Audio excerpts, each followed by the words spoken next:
US Kids presents What to Expect When You're Expecting a Teenager. Learning the lingo.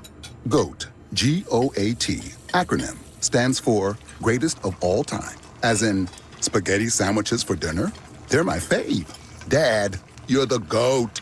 You don't have to speak teen to be a perfect parent. Thousands of teens in foster care will love you just the same. Visit adoptuskids.org. Brought to you by the U.S. Department of Health and Human Services, Adopt U.S. Kids, and the Ad Council.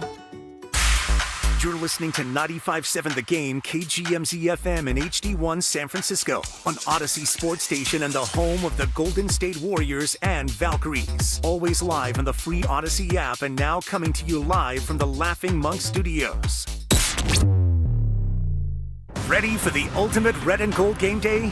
Laughing Monk Brewing is the place to park, party, and ride. Skip the traffic. Forget the expensive parking. Park for free and dive into an epic tailgate with mouth-watering food, ice-cold Laughing Monk beer, and every game on TV. Catch 95.7 The Game's pregame show with Lorenzo Neal and Evan Giddings. Then hop on the free shuttle minutes away from the stadium. Shuttles are first come, first served. So head to 957thegame.com to sign up and join the party.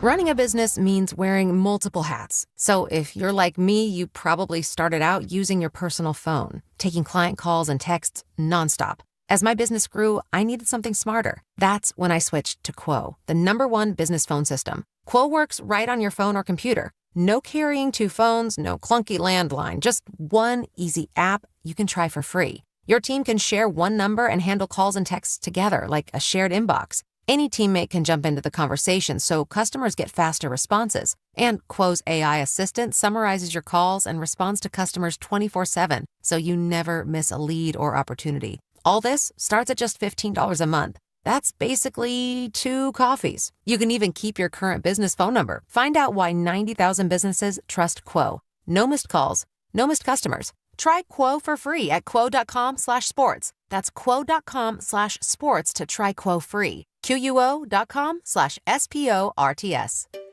Finding great candidates to hire can be like, well, trying to find a needle in a haystack. Sure, you can post your job to some job board, but then all you can do is hope the right person comes along. Which is why you should try ZipRecruiter for free at ZipRecruiter.com/free. ZipRecruiter doesn't depend on candidates finding you. It finds them for you.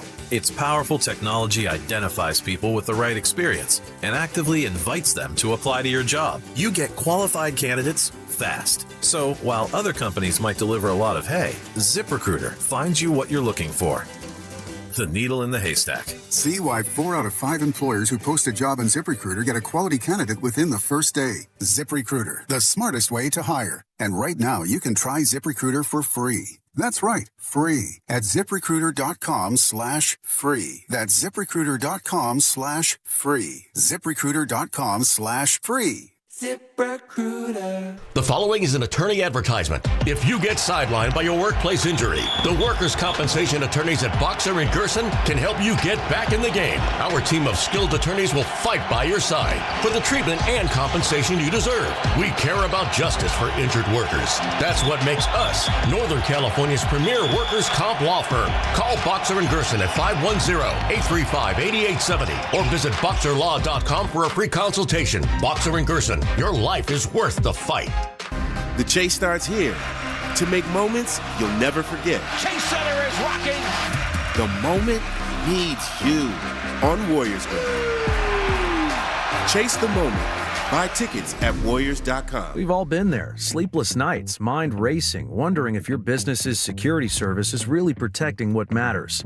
At Bay Alarm, we can put your security insecurities to bed. Video security, burglar alarms, fire alarms, access control, 24/7 monitoring, and more. Our advanced technology and personalized support ensure you can rest easy, knowing we're here for you, your people, and your business. Visit bayalarm.com to talk to a local security expert. Bay Alarm, we got you. This is Larry Flick, owner of The Floor Store. When the year ends, the savings begin with our New Year's clearance sale.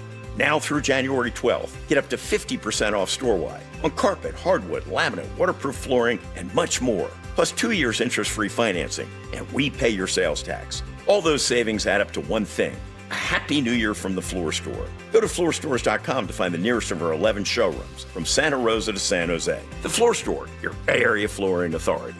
Ready to get rid of that old car? Donate it to Cars for Kids. Call 1-877-CARS-FOR-KIDS to reach a friendly live agent. Donation is super easy and your car can be picked up as soon as tomorrow. Call now, 877-CARS-FOR-KIDS, or go to carsforkids.com. That's cars with a K. I'm Piera Palazzolo, VP of Digital Marketing for the American Management Association, a company focused on the management training skills needed to enhance the careers of business professionals. We did our research when it came to the best companies for website development and chose AmericanEagle.com. And we couldn't be happier. AmericanEagle.com worked closely with us to understand the front and back end requirements needed to launch an e-commerce website that could handle the complexities of running thousands of seminars nationwide. Our robust new website and improved SEO saw immediate increases in site traffic and web revenue. If you're in need of managerial effectiveness and success, visit our website at amanet.org. If you're in need of a website that provides an unparalleled consumer experience, I highly recommend AmericanEagle.com.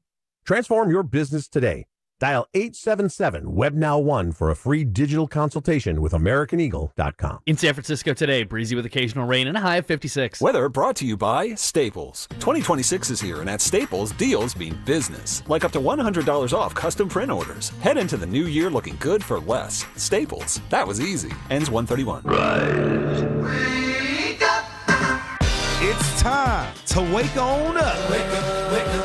With a nice cup of Joe. What's up, Joe, bro? Featuring Joe Spadoni. He's an Italian. And Joe, the Butcher Boy Shasky. I am slippery. Oh! The best part of waking up is morning roast in your cup.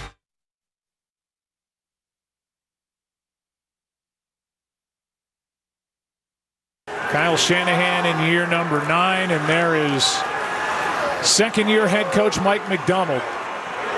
10-win team a year ago and 14-win team here in 2025-26, and they will get the bye with the number 1 seed.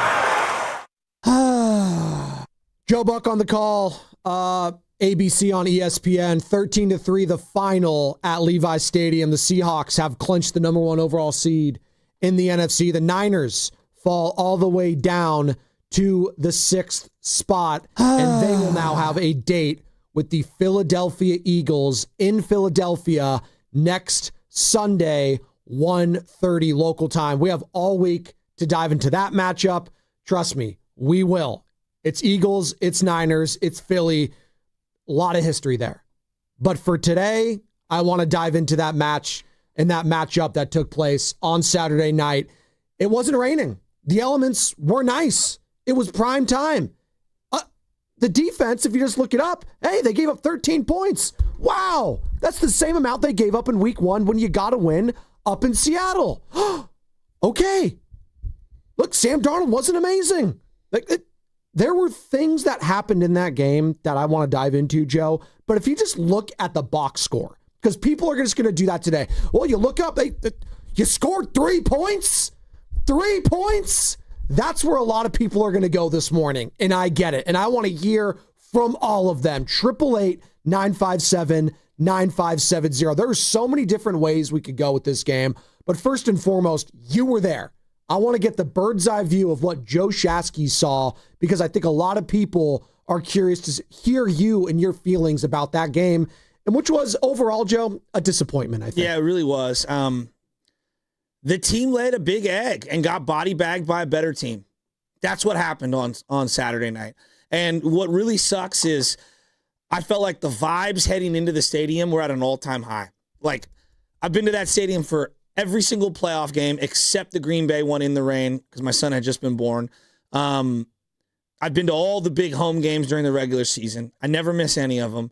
And I honestly, truly believe that the vibes in the first drive, when they got that 4th down stop, it was as loud as I've ever heard that stadium. And the offense, 3 and out. And then here comes Seattle. They march down, they score a touchdown, 3 and out again. The offense laid a massive egg. And why did they lay that egg? Because Seattle's defense is not just good, they're elite. They didn't miss tackles. They dominated in the trenches. They completely shoved our team around. I thought the quarterback, he wasn't awful, but he wasn't great either. And I think that some of the some of his shortcomings were exposed. He has a tough time seeing in the pocket when the guard gets pushed back into him. A lot of guys do. Not a lot of quarterbacks are able to deliver the ball from the pocket with a dude right in your face the way that he was. And straight up, we have no playmakers on offense. And I look at this team and why I'm really doubly stung this morning.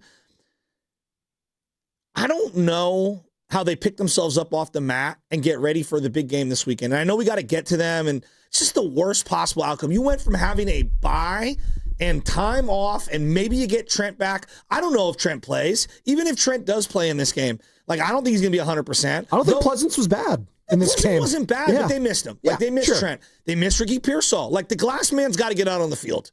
We can make excuses all we want for year one of Ricky Pearsall. He got hurt before getting shot, and I give him a lot of leeway. It's a tough year. So everything after getting shot, it sucks.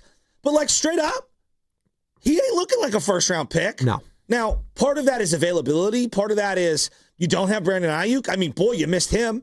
You missed Brandon Ayuk in this game. I thought that you missed Debo in this game. We could talk about what Debo isn't in terms of beating man coverage. Last year on Thursday night, remember Debo had the big touchdown that he caught in the air that brought Purdy fired up into no man's land, was a 50-50 ball, and high pointed and ran 75 yards. I know everyone wants to dump on Debo. Debo was a big-time player, a physical player who showed up in big physical games. Now, there were times where, they missed him in that game. I thought George Kittle looked compromised. CMC got completely bottled up.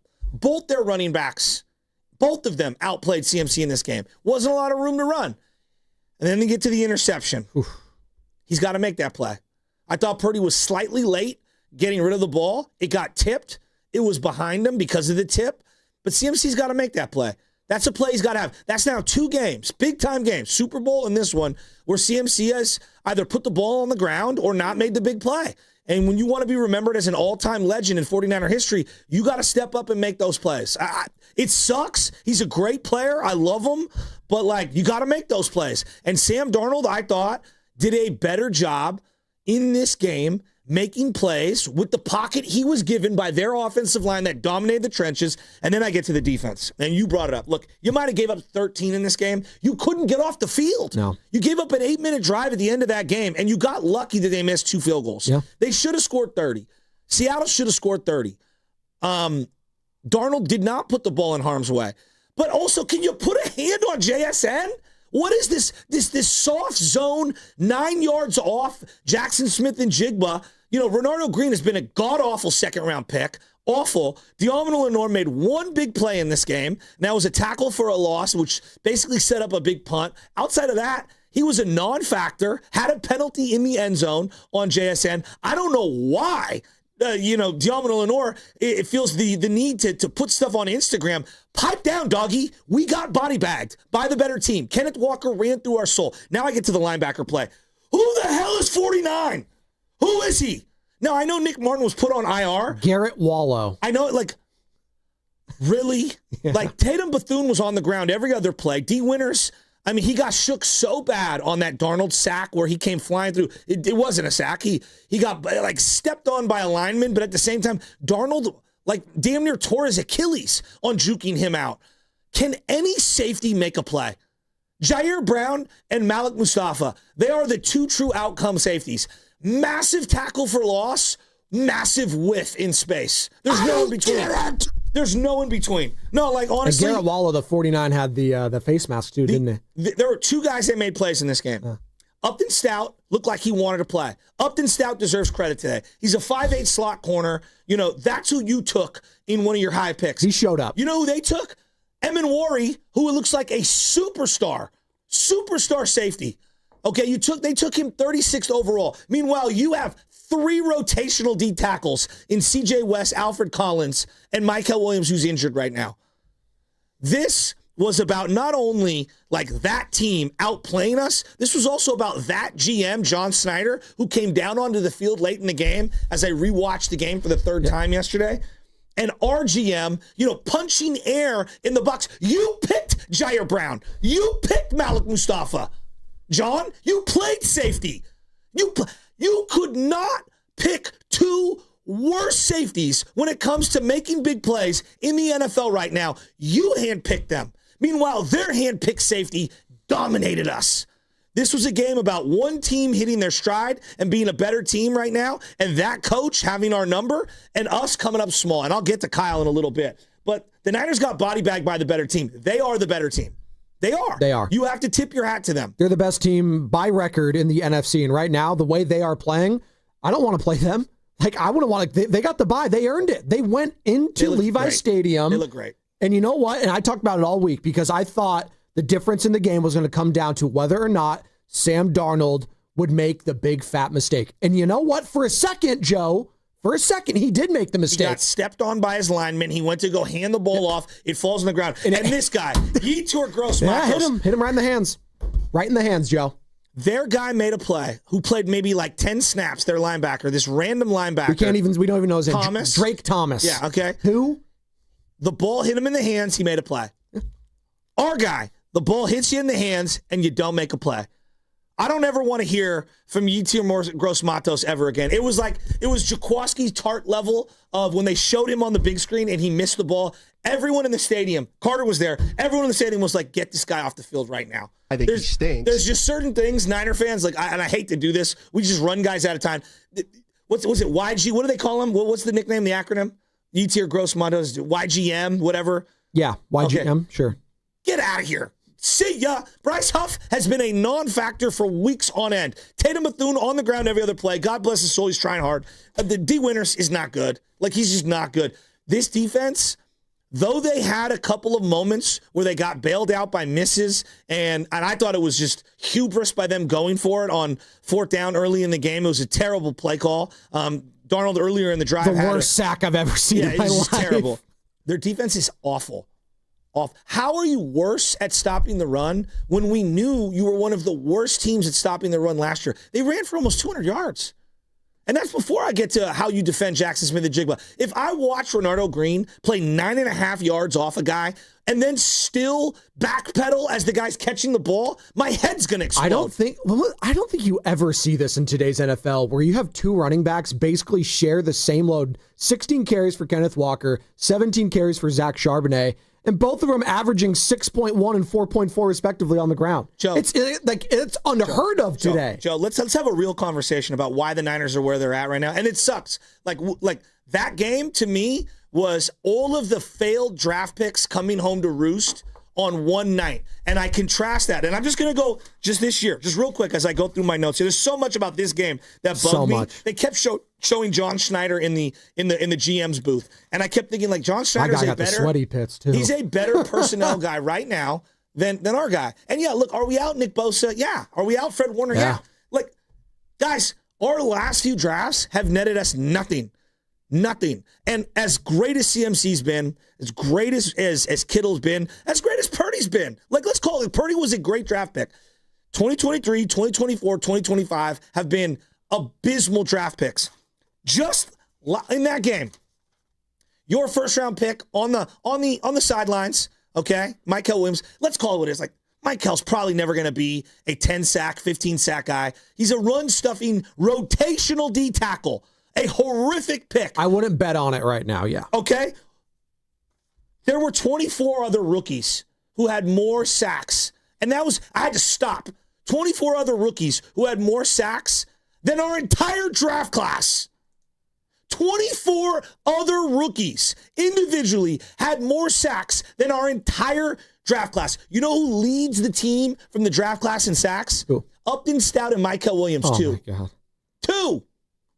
Now, their first-round pick was a left guard, and they flashed it. He was 18th overall.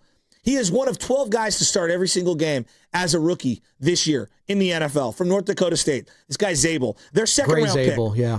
Ewan Mora. And if I mispronounce that, I apologize. Emin Worry, yeah. 35th overall, 85 tackles, 11 pass breakups, 1 interception, which is more than anyone in your secondary, and 2.5 sacks. He has more than your whole draft class. Joe, I'm going to say that again. One player playing safety has more sacks than your entire draft class. That's a superstar safety. Superstar safety. So let's call it what it is. Let's call it what it is. Their drafts have come back to roost. And then I get to Diomino Lenore.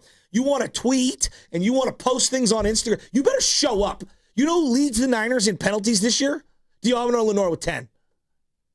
Why don't you pipe down and worry about your craft instead of worrying about winning the war on Instagram? Why don't you worry about winning a battle in the slot? Why don't you go to your coach, Robert Saleh, and say, I want to shadow JSN?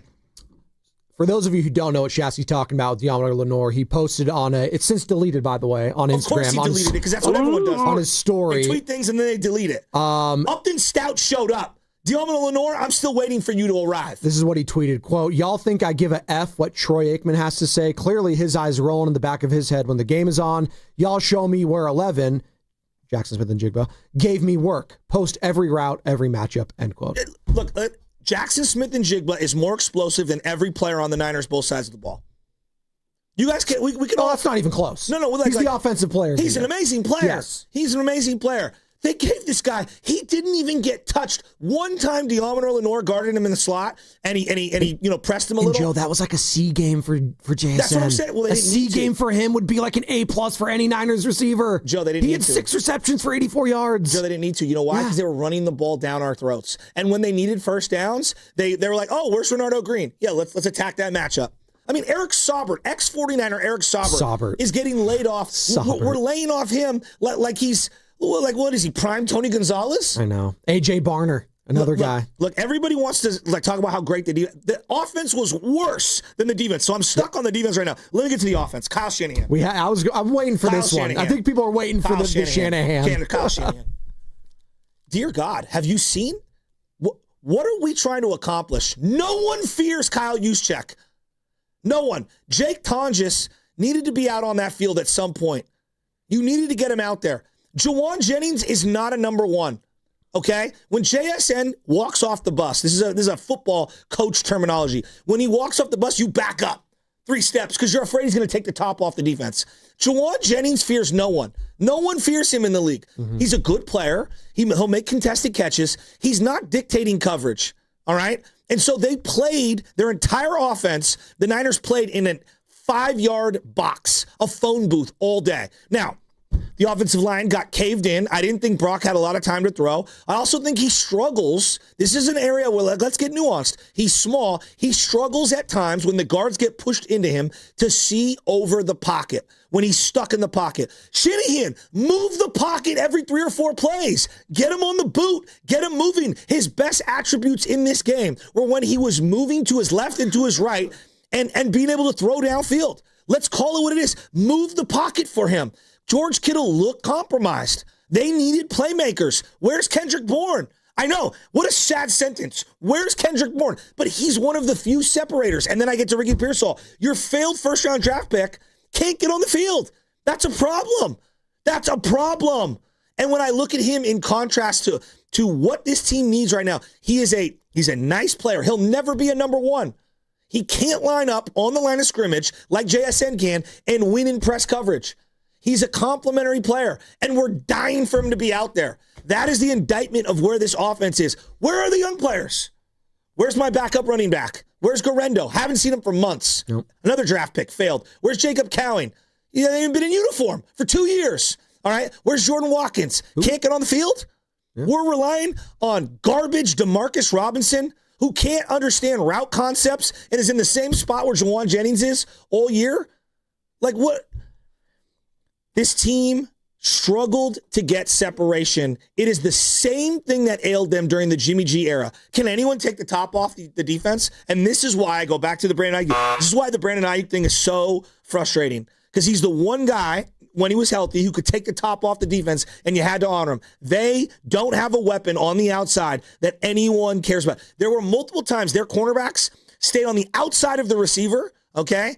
And they were daring the Niners to run over the top and make a play. They never stretched the field once. Their longest throw of the day was a 20-yard kind of like teardrop throw to Kittle and like a 20-yard teardrop throw to James. Those were nice throws. Outside of that, they did nothing.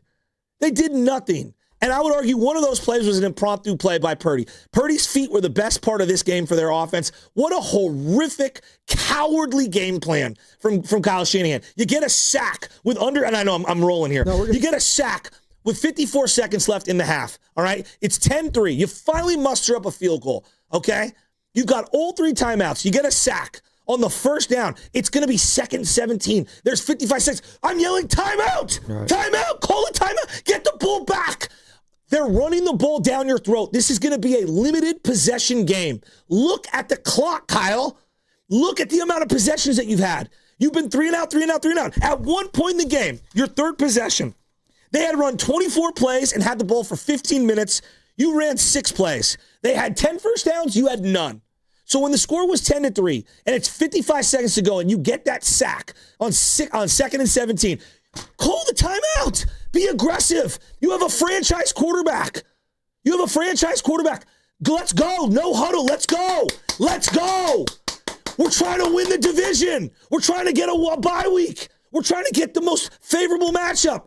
And instead, we cowardly limp into to halftime. We're just happy to be down 10-3. We're just happy to be down. Well, now you're just happy to be going to Philadelphia. Well, you went from the best case scenario, meaning you wouldn't have to leave the Bay Area all the way through the Super Bowl potentially. Now you have not a short week. You do have an extra day technically, but it's a Sunday in Philadelphia against the Eagles and against another elite defense in the NFC. We'll break that down all week long. Joe, Kyle's great. He is. He had a horrible, I would argue, one of the worst game plans and nights of play calling of his career. And it sucks that it came on that stage with the stakes being what they were. I think given the circumstances, that was the worst offensive performance I've seen from Kyle Shanahan as a head coach. We got to call it what it is. We've been lauding him. The team scored 3 points. Yeah, we've been lauding him, CMC, Purdy, Kittle, all of them. But when you lay an egg like that, and now you have to lift yourself off the mat and go to Philly? Yeah. It's a tall task, but we'll talk about all week. But I want to talk about that game Saturday. Where are the people at? The good, the bad, the ugly. Let's peel this onion back. There are layers, like Shrek said. 888-957-9570. Call or text the Boxer and Gerson Work Injury Attorneys text line. And as always, we are coming live from the Laughing Monk Studios. It's a Reaction Monday. Your calls, your text. Phone lines are open. Brought to you by Kalshi. Trade on anything. Make money predicting every bowl game legally nationwide with Kalshi. Today it's the Boca Raton Bowl and Frisco Bowl game. Will Toledo upset Louisville or will Ohio upset UNLV? Use code Odyssey for $20 when you trade 100. KALSHI.com. Trading involves risk. Kalshi. I'm Bob Burke, founder and chairman of Burke America Parts Group, a family of brands that includes RepairClinic.com, an appliance and HVAC parts solution company that's grown into an international brand. Before AmericanEagle.com, we partially launched a new technology platform developed by another firm. American Eagle helped take our technology to a whole new level with digital marketing, software development, and business insights into our key markets, appliances, HVAC, and outdoor power equipment, and did so both on time and on budget. AmericanEagle.com has the resources, experience, and talent needed to produce solutions. Our new technology platform, developed by AmericanEagle.com, has produced tremendous results with higher traffic, conversion, engagement, and online revenue. If you have any home repairs you need to take care of, check us out at RepairClinic.com. If you need a world-class website or technology project, then I would highly recommend AmericanEagle.com. Call AmericanEagle.com at 773-NETWORK. That's AmericanEagle.com, 773-NETWORK. Excuse me, can you tell me where... I don't know. Those big box stores, they don't know.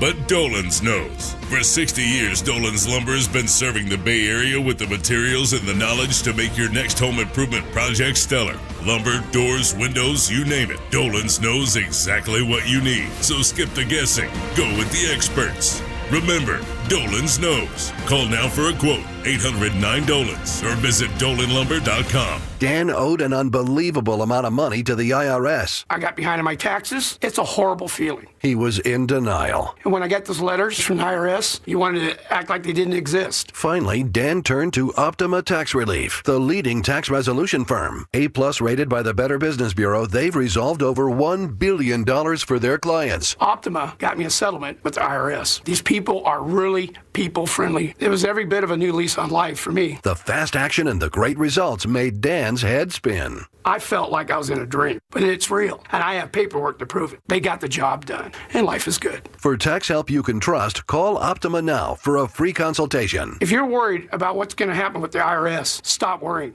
Make the call now. Call 800-568-6533. 800-568-6533. 800-568-6533. Optima Tax Relief. Testimonial from an actual client. Some restrictions apply. For complete details, please visit OptimaTaxRelief.com. It's the RV Mega Show and Sale, January 2nd through 11th at Cordelia RV Center. All 2025 models must go. All reasonable offers considered. Family-owned, top brands, and the best deals of the year. CordeliaRV.com. We do business with a handshake.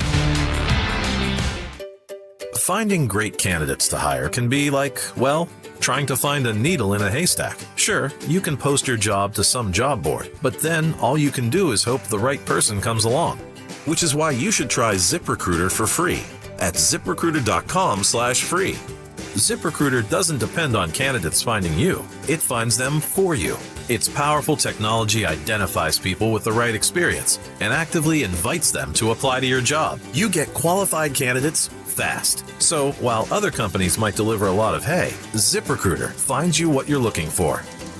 The needle in the haystack. See why 4 out of 5 employers who post a job on ZipRecruiter get a quality candidate within the first day. ZipRecruiter, the smartest way to hire. And right now, you can try ZipRecruiter for free. That's right, free at ZipRecruiter.com/free. That's ZipRecruiter.com/free. ZipRecruiter.com/free. ZipRecruiter.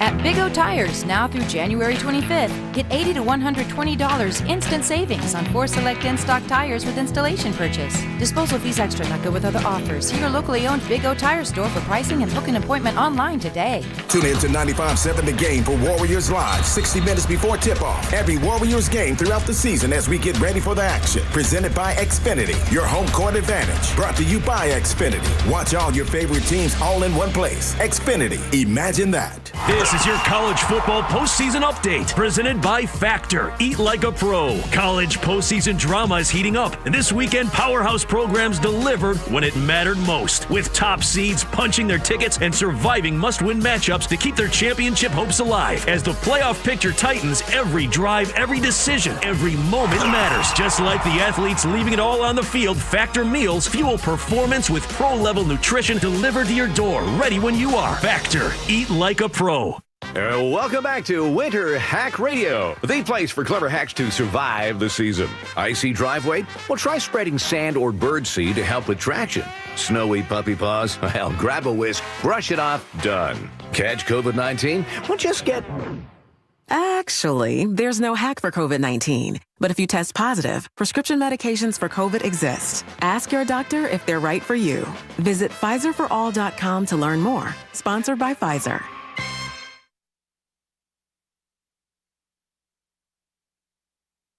Second goal. Down by 10.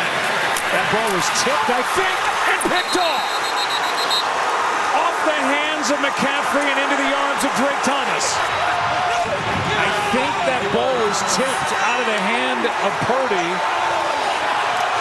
And Thomas ends up with it. John Schneider loving it. Hey, this your boy Frank Gore. Now back to 95.7 The Game. What's up, Frank? Wish Frank Gore is out there.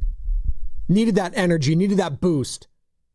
13-3 the final from Saturday night. Seahawks, number 1 overall seed in the NFC. Niners dropped to 6. They'll be playing the Philadelphia Eagles next Sunday in Philly. We have all week to break that game down. We're breaking down Saturdays with you. 888-957-9570. Spadoti and Shasky. We are rolling here, and it is Black Monday in the NFL. We will let you know all the firings that take place around the NFL landscape because it is a big deal. And the first one to go this morning, because one happened last night in Raheem Morris, former now head coach of the Atlanta Falcons for 2 years. He has been let go. And now this morning, Kevin Stefanski also out in Cleveland, Joe. Kevin Stefanski no more as Myles Garrett technically breaks the single season sack record yesterday, 23 total sacks in 17 games. But we'll continue to monitor that. Just an incredible week of football. And unfortunately, Joe, a disappointing week for 49er fans. So there's like seminal moments, like either a play is made or not made. And you have to give credit to the other team. I thought that Seattle just body bagged the Niners in this one. They just totally punked them physically. And I've seen the Niners do that to so many teams over the years. That was an old school level of physicality. And it just felt like the Niners on both sides of the ball got plowed into. Humbled. Yes, big time. And then defensively, like there were multiple moments where I was like, does anyone have any heart and want to tackle outside of Upton Stout? Like, honestly, do you guys want to tackle or not today? And So there's a couple plays. So there's the interception, and then there's the fumble that they didn't get, the Niners. The interception that Seattle got, and they made a play. And then there's other times in the game, though, that I thought Mike McDonald was brilliant in this one. And I want to hear from people, did the Niners get outplayed or outcoached? That's what I want to ask people today. Because a lot of people are asking the question about Mike McDonald versus Shanahan. And I have some other stuff that I want to get into regarding them. But well, real quick, answer that. Do you think they got outplayed or outcoached? I think this was a up and down for me. Outplayed, outcoached, and outbeat on draft day. That's what I think happened to the Niners. I think this was a combination of draft, the personnel, the team you put together, the team out there playing excellent, and then the coach putting together a script that was perfect. I think it was all three of those things. I think they got more outplayed than outcoached because I just think talent-wise, Seattle's just they're just in a class above the 49ers right now. Did you think that going into the season? Yeah. Going into the season, no. Going into this game. But going into this game, I did because of the defense. I think that highly of the Seattle Seahawks defense, and even more so after Saturday. The Niners, let's call it what it is. When's the last time they played a truly elite defense? Yeah, but they did drop 40 back-to-back weeks. I understand that. I also know there are levels to it. And those two teams, the Chicago Bears, they mirror the 49ers very well, where it's like their offense can get going, but if you shut them down, you saw that yesterday. Because the Detroit Lions, who don't really have a great defense. You don't win 12 games accidentally. No. I understand that. But at the same time, when they did play elite defenses, a la that Houston Texans team once upon a time ago, they got absolutely. And that was with Mac Jones. No. But no again, Kittle. I understand that. But again, when you go against elite defenses like the Niners have had a couple times this season, they just didn't have the bodies. And when you don't have a Ricky Pearsall, again, I don't think Ricky Pearsall's this top 10 wide receiver in the NFL. But when you miss a Ricky Pearsall, that's when you know you're desperate. And this Niners offense was desperate for someone to make a play, and they just couldn't do that. Every single time someone caught a ball, Joe, they were getting lambasted. There were 4, gang tackling 5 hats. The gang tacklings. I think Dick Fanon from our sister station up there in the Pacific Northwest was with the boys on Friday. He was trying to compare this team to the 2013 Seattle Seahawks defense. I think that's a little strong. Legion of Boom might be one of the greatest defenses in the history of the sport. I don't think this Seahawks defense is that. They're really good. But I understand where he was talking about the physicality, because I felt that on Saturday through my television screen. Joe, it's one thing to have like a dud offensive performance. It's another. They scored 3 points. 3. They entered the red zone 1 time. I'm not saying it was all just the players, because coaching matters in this too. But I'm saying I do think it was more so the health versus the health of both teams. And I think it's finally caught up to the 49ers. But we just watched Seattle and the Rams, and I think the Rams have an excellent offense, but they were without certain players, and they still moved the ball. I thought we could move the ball better. You entered the red zone 1 time. What do the Rams have? 1 time. What do the Rams have that the Niners don't? What? A Super Bowl? Puka Nacua. But they have George Kittle, and they have CMC. But I think we saw a little. Did George Kittle look like George Kittle on Saturday? No, but he's still an excellent player, right? But maybe a step. Joe. We can't go from 2 weeks ago saying they've got maybe the best offense in the game and that was without Trent Williams, to all of a sudden now this week, like, oh no, actually, let's retcon the whole thing. Like, they have a really good like when you have Kittle and when you have CMC, you do have playmakers. You do. I don't want to be that guy this morning that just peels back all the wins that they've had and tries to poke holes in them. But they played a bunch of scrubs. Like the Cardinals are scrubs. If you scored 25 on Browns the Bears. Are scrubs. The Colts defense, they literally just had one of the worst collapses we've ever seen in NFL history. Titans stink, and they still put up 24 on them. The Bears defense is non-existent. Meet me in the middle. No one is saying you're going to drop 40 on Seattle. But to enter the red zone 1 3 time? is unacceptable. One time? I will agree with that. 1 time? Yes, it's with a franchise quarterback? Right? And who is playing the hottest he's played maybe of his entire career? So, Trent didn't even play in the last game. Pearsall didn't even play in the last game. So, and then they still put up 40. It'd be one thing if we were talking about, hey, they dropped 25 on the Bears or whatever. They dropped 42 or whatever it was. Now, look, there were 2 times early in this game where I thought, I don't know what the right move was. It's 3rd and 9. They throw to Juwan Jennings, and they're getting beat. Basically, it should be 14-0 or at least 10-0. It's 7-0 after the Charbonnet run for a touchdown. It's 3rd and 9. You connect with Juwan Jennings. He's short. You're about 2 yards away. You're at the 48, your own 48, or their 48, excuse me. So you had already crossed the 50. There's 2:25 to go in the first quarter. They don't go for it. I was very iffy on going for it in the stadium. I was like, I don't want to fall behind. Maybe you go for it there. I felt like they should have gone for it right there. Just the way that I felt like this game was going to play out. I thought Seattle was going to score more. Maybe in hindsight, it's like Kyle was right because they ended up scoring 13. But still, I didn't think that defense was stopping a nosebleed early on in that one. They couldn't get off the field on third down. Then you get lucky on the next drive. Seattle ends up missing a field goal. It was a push right. So you get the ball back. Now, at this point, you've had one first down in the entire game. One first down, basically. One. All right?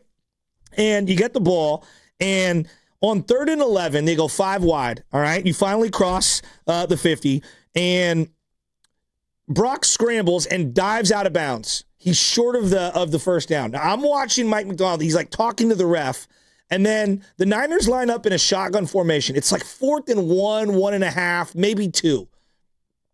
He throws a challenge flag and then runs to the ref and is like, timeout, timeout, timeout. Now, I didn't know if the broadcast picked it up right away or not. So it was interesting because, I was watching Joe Buck, Troy Aikman on my couch, and I was also confused too. I was like, he threw the challenge flag, and then they go to like whatever the official in the booth is, like who works for ESPN or whatever. I forget the guy's name. And he was like, Purdy did step out, 3 yards before the line to gain, but it was 4th and 1 is what they had. Yeah. So he should have been backed up further. It looked like he was like a 2 to 2.5. Yeah, and that's what it was. And I thought, okay, like ball spot error, like in Madden where you can challenge that, like sure, right? But then the guy in the booth was like, you can't really challenge it because it's not going to change anything on the 4th down. I was like, what do you mean it's not going to change anything? Absolutely, you could be able to challenge that because it turns it from a 4th and short to 4th and a couple, which changes an entire play call. So I think McDonald was wondering, like, wait, I can't challenge this? He had to get some clarity on it, but I'm with you. It was very strange. So it's 4th and 1. The Niners are in a shotgun. McDonald calls the late timeout. It was actually a brilliant timeout. He sees what they're going to do. Kyle, coming out of a timeout on 4th and 1, goes to this bunch formation and does the play action to CMC. DeMarcus Lawrence comes flying through. CMC hits him. He gets up off the ground, and Purdy's like holding the ball and going like on like a 7-step drop. I hated that play. I absolutely despise that play. I thought it was going to be a pick 6 almost, too, because the way the defensive back was jumping up on him. I want to. They want to say that they were going to throw deep to Kittle. Yeah. Get the first down. You had no time to throw on the other 3 previous drives, and you're going deep on that play on a 4th and 1. Get the first down. Just sneak the damn ball. I'm always just QB sneak it for the love of God. What's coming up in the game is brought to you by Fremont Bank. Here for you, here for good. The calls. I like how Shasky presented it. Niners get more outplayed or outcoached on Saturday night. 13-3 the final. Let's discuss on the other side. 888-957-9570. Nick, Eddie, Chris, all of you on their other side. Don't go anywhere. 95.7 the game. Hey, it's Willard. You ever study the coaches who win relentlessly? The legends, the dynasties, they're systematic warriors, disciplined, obsessive. They outwork, outthink, and outlast everybody for pure domination. That's Omar Habas, Tarek Habas, and the Habas Law team. When Habas Law goes up against big insurance companies, they grind them to a dust. Habas Law knows every inch of the Bay Area legal playing field, and nothing catches them off guard. If you've been injured and you want to win, visit HabasLaw.com. Habas Law, they fight to make it right. Habas and Associates, with offices throughout Northern California, including San Jose. Hey, it's your boy Guru. Every time we put a rat on the table during our show, it's brought to you by ATCO Pest Control. ATCO Pest Control is a family-owned local business proud to provide pest control in the Bay Area for over 35 years. ATCO uses natural methods to give you a peace of mind and keep your family out of harm's way. Quality pest control doesn't have to empty your savings either. Don't wait. Go to atcopestcontrol.com for all your pest control needs. They got you covered. Neuropathy is a debilitating condition that is sometimes misdiagnosed. Symptoms can include pain, numbness, and tingling in your hands, legs, and feet. Neuropathy is a progressive condition that only worsens unless you get effective treatment. SF Bay Wellness is a leader in neuropathy reversal and uses FDA-cleared, non-invasive electric cell therapy to restore nerve function with no injections, no drugs, and no surgery. The treatments have a 95% success rate. If distance is a Factor, ask about our virtual consultation option. Call SF Bay Wellness at 844-94-NERVE for the $99 neuropathy evaluation and receive a personal treatment plan that is tailored to your needs. Don't wait another day. Call 844-94-NERVE. That's 844-94-NERVE. Why keep suffering with the painful symptoms of neuropathy? You deserve to live a pain-free life. Start getting the treatment you need for your neuropathy symptoms. Call today. Elevate your kitchen at the Mila Innovation Center at Freedman's Appliance in Pleasant Hill. Out of your dreams and into your kitchen. Select the qualifying built-in kitchen appliance package that is right for you. With unrivaled technology and luxury-grade quality,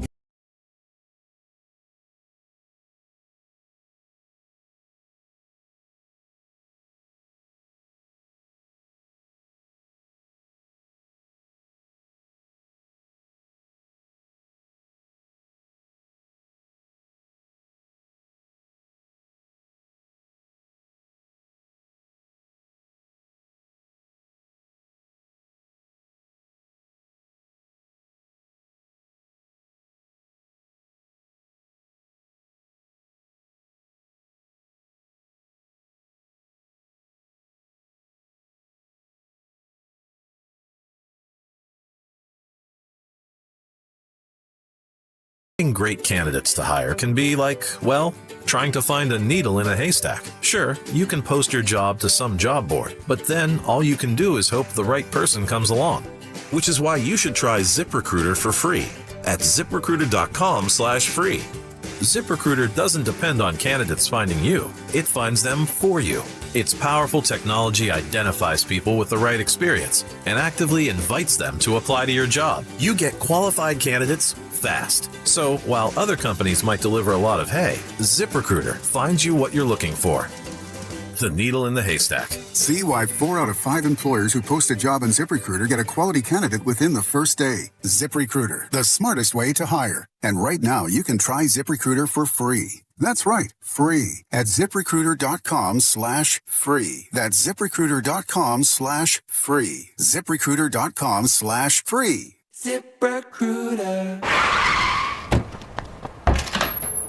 Hey, Dad, I gotta come clean about something. Okay. I only paid for a brand new Hyundai Tucson. Oh, you might be on the naughty list. Deal's so right, it almost feels wrong. The Hyundai Getaway Sales Event. Get 0% APR for 60 months, plus 0 payments for 90 days on all Hyundai Tucson, Tucson Hybrid, Santa Fe, or Santa Fe Hybrid models. Now, during the final days of the Hyundai Getaway Sales Event. Hurry, offers end January 5th. Call 562-314-4603 for details. I checked Allstate first and saved hundreds on my car insurance. Really smart. Unfortunately, I didn't check if I took the gas hose out of my car's tank. Ooh, not smart. And I drove off while still attached to pump number 3. Yeah, checking first is smart. So check Allstate first for a quote that could save you hundreds. Potential savings vary, subject to terms, conditions, and availability. Allstate North American Insurance Company and Affiliates, Northbrook, Illinois. This is the story of the one. As the purchasing manager at a manufacturing plant, she knows the only thing more important than having the right safety gear is having it there when you need it. That's why she partners with Granger for auto reordering, so her team members can count on her to have cut-resistant gloves on hand, and each shift can run safely and efficiently. Call 1-800-GRANGER, click Granger.com, or just stop by. Granger, for the ones who get it done. I know that hiring can be challenging. You need someone to match your role perfectly. Well, now you can meet them fast on ZipRecruiter. Build your team, build it sooner.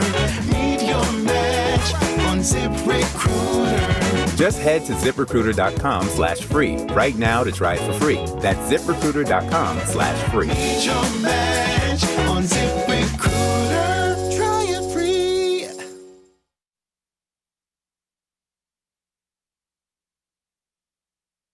This is rare. They don't go for it a lot on 4th down. Most conservative approach in the league this year. That's in Jigba, Smith and Jigba at the top. 4th down. End zone broken up, incomplete. Cup the target. And the Seahawks turn it over on downs with Upton Stout in coverage. Joe Buck on the call, ESPN, and I felt Shasky, as it's Spinoni and Shasky in the morning roast, were rolling. I felt after that play, that stadium was going nuts. You were there. Probably the loudest I've heard it in quite some time, even through the television screen. I was like, Niners are going to win this game. I really felt that way after. I think a lot of people did too. You got the turnover right there on downs, opening drive, bend, don't break. It was following the exact same recipe that's been taking place the last 5, 6, 7, 8 weeks. Fortunately, it didn't happen that way. Seahawks win the game 13-3. They're the number 1 overall seed in the NFC. Niners fall to the 6th spot due to a Rams win yesterday over the Arizona Cardinals. And I wonder if the Cardinals will be making some coaching changes today as well. It is Black Monday. Stefanski gone from Cleveland. Raheem Morris gone from Atlanta. Maybe Jonathan Gannon as well from Arizona. But the Niners will be traveling to Philadelphia, Pennsylvania for a Sunday matinee matchup.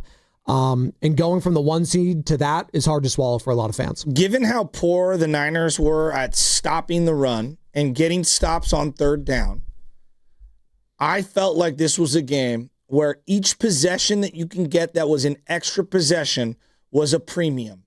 That's why I was so hell-bent on that 4th and 1. It's got to be the right call. Yeah. You cannot turn the ball over there and give them a short field. And you got to nail that. And they didn't. And Mike McDonald called the timeout. It changed the formation for the Niners. They came out with a worse play, clearly, and Seattle got the stop. Then, after that, as you look, they finally get a field goal, the Niners do. And it's 10-3. There's 1:06 on the clock. They kick it to Sam Darnold. This is in the second quarter. And again, you finally moved the ball. You got a field goal. You're feeling good. I kind of felt like there was an argument for going for it instead of kicking the field goal, but I get why you want to put points on the board. Now, remember, you have all 3 timeouts, and you're getting the ball to start the second half. Right. So all I kept thinking was, could you squeeze one more possession here out of this? Right? As bad as it's been, let's get that defense huffing and puffing. Let's get into some no huddle. Brock works really well in a 2-minute drill. Does he not? He does. Okay. I want to see this team go a little no huddle, up tempo. So they get the sack. There's 55 seconds. They don't call timeout. They let the clock tick, tick, tick, tick, tick, tick, tick. And they go into halftime 10-3. All right, fine. You didn't get that possession. Then you come out in the first possession of the second half, and Brian Robinson fumbles the kickoff, and you get the ball to 12. That was awful. Horrible. Awful. Horrible. And then what do you end up doing? You basically end up having a little bit of a drive, and you get the first down to Demarcus Robinson, which was a really nice play by Brock. He steps up, he throws across the field to the beyond the hashes, and then it's 3rd and 13 after he kind of stepped into a sack on 2nd and 7, and he doesn't see Kittle for like the little easy check down, and I feel like he's wide open. Now, it's easy for me to say that from my seats. You know, and that might not have been his primary. It might not have been his secondary. I don't know. Sure. He's wide open, though. And he misses him for the simple little dump off. And he goes to throw to the far side of the field and gets just absolutely blasted. The safety blasts the blocker in CMC and just goes right through. And what was it, Eminwari? I forget. I was pronouncing it. No, you're good. Eminwari. I pronounce it totally improperly. They couldn't sustain anything. No. And going 3 and out there after the first down, It was a big tough. It was like a tough play, and they were moving the ball. I wanted to see them go no huddle and go up tempo just to control substitutions and control kind of like the feel of the game. They weren't running the ball well. There was nowhere to run. Well, we've talked about it all year. Like, this team hasn't been able to run the ball all season long. No. Like, they really haven't. I know, like, CMC's had a couple of games here and there, but, like, for the most part, they've been awful running the football. How do you supplement that, though? You do little dink and dunks, short passing game. We saw the Patriots do it forever with Tom Brady when they didn't have an elite running back. Hey, James White, hey, dump off here. You know, Ben Jarvis, Green Ellis. I'm just going to start throwing out Jonas Gray, whatever, just random names. Just dink and dunk. Like, that could have worked. And I think that was the recipe. And I think that's where I'm coming back to. And you asked the question, do the 49ers get outcoached or outplayed Saturday? 888-957-9570. I think a lot of fans are going to feel like a little of both. It is. Because you can't go from scoring 40 plus in back-to-back weeks and just go into 3. Like, fans have a right to be pissed off this morning and yesterday morning, and they'll have to get over it because you're going to play the Eagles. But today, I want to hear from the pissed off fans. The best plays that they had in this game were broken plays by Brock. Yeah, off script. And I don't think Brock lost them this game. I don't think he won them this game either. No, and Sam Darnold didn't win the game for the Seahawks. No, but he didn't lose it for them. He didn't throw the ball in harm's way, and he didn't take a lot of negative sacks, and he had a really nice scramble for a first down on 3rd and 2. And when he did make a mistake, you didn't make him pay for it. That's the difference in games like that. No needed doubt. to get that fumble. Yetur Gross-Matos. And then, like, after they go basically and on the first possession of the second half and they give it to Seattle, they come down. Seattle's going to maybe be in field goal range. Delmer Lenore makes a hell of a play, okay? And it forces them to punt, to give it right back to you. Yeah. And here are your plays. CMC run, no room. A little Texas route to CMC, a little check down. Now it's 3rd and 2. This was subtly one of the biggest plays of the game. It's 3rd and 2. Purdy climbs in the pocket after hitting his back foot. He's got to get rid of that ball a little earlier and throw it with a little more anticipation. And he throws kind of a high, back toward the line of scrimmage throw to Demarcus Robinson, who didn't get enough depth on the route, I don't think. But I don't think the throw was great. Aikman's criticizing the throw. Yeah. I don't think it was the worst throw, but I also don't think it was his best throw, and I thought he was a little late on it. And Witherspoon blows the play up, and it's 4th and short, and they have to punt again. Well, you have to let your receiver be in a position to make a play after it. Yes. And Purdy did not allow Robinson to do that because if you're going up against a really good tackling team, they're going to realize, he got the ball behind the line of scrimmage or behind the line to gain. It's going to push him back right there, and they're going to stop the forward progress. Let's go to the phones, Joe. One more thing. Before you do that. Yeah. On that very next possession after that, so you've had 2 possessions in the second half, and you've punted the ball away. Sure. And you've held them without 1 possession. It's 3rd and 17. 3rd and 17. This is the play of the game. No, it really is. 3rd and 17. After you miss picking up the ball on the fumble on that same drive. It was a 19-yard little toss play to Kenneth Walker. It was one of the saddest, pathetic effort plays I've seen during the entire Shanahan era defensively. And look, that first year in 2017, they were bad defensively. 2018, they were bad. Joe, it looked like their soul was lost on that play. And on that drive, they just, it was embarrassing. The level of effort was embarrassing. You know what pissed me off on that one? Because not only if you're Gross-Matos, did you not get that fumble recovery 2 plays prior to that 19-yard gain, you carried Kenneth Walker forward for the first down when you tackled it. And then in the booth, because you were in real time, you were watching it. So then you got to watch the replays. But in real time, I was watching it. And then the broadcast pans to John Lynch, GM of the 49ers, going absolutely ape bleep and just pissed the hell Well, who's he off. mad at? Is he mad at himself for not making a deal at the deadline? Mad at Yetur Gross-Matos. Is he mad at himself for putting together the thinnest defense I've ever seen in my life? I think he's mad because he knew that was the game. Okay, well, yeah. His first round pick, we'll see, work in progress. His second round pick is a rotational D tackle. His third round pick is a 5'8" slot corner who only plays situationally. Their fourth pick is a rotational D tackle. Their fifth pick is a wide receiver who can't get on the field. Their sixth pick is a safety who you benched after 4 games. And then your other 2 safeties that you're playing they couldn't tackle anyone. Like that 3rd and 17 play was as sad as it comes. And then your second round pick from last year on 3rd down and short, 3rd and 9, just tackles this guy who hasn't made a play on offense in months for Seattle.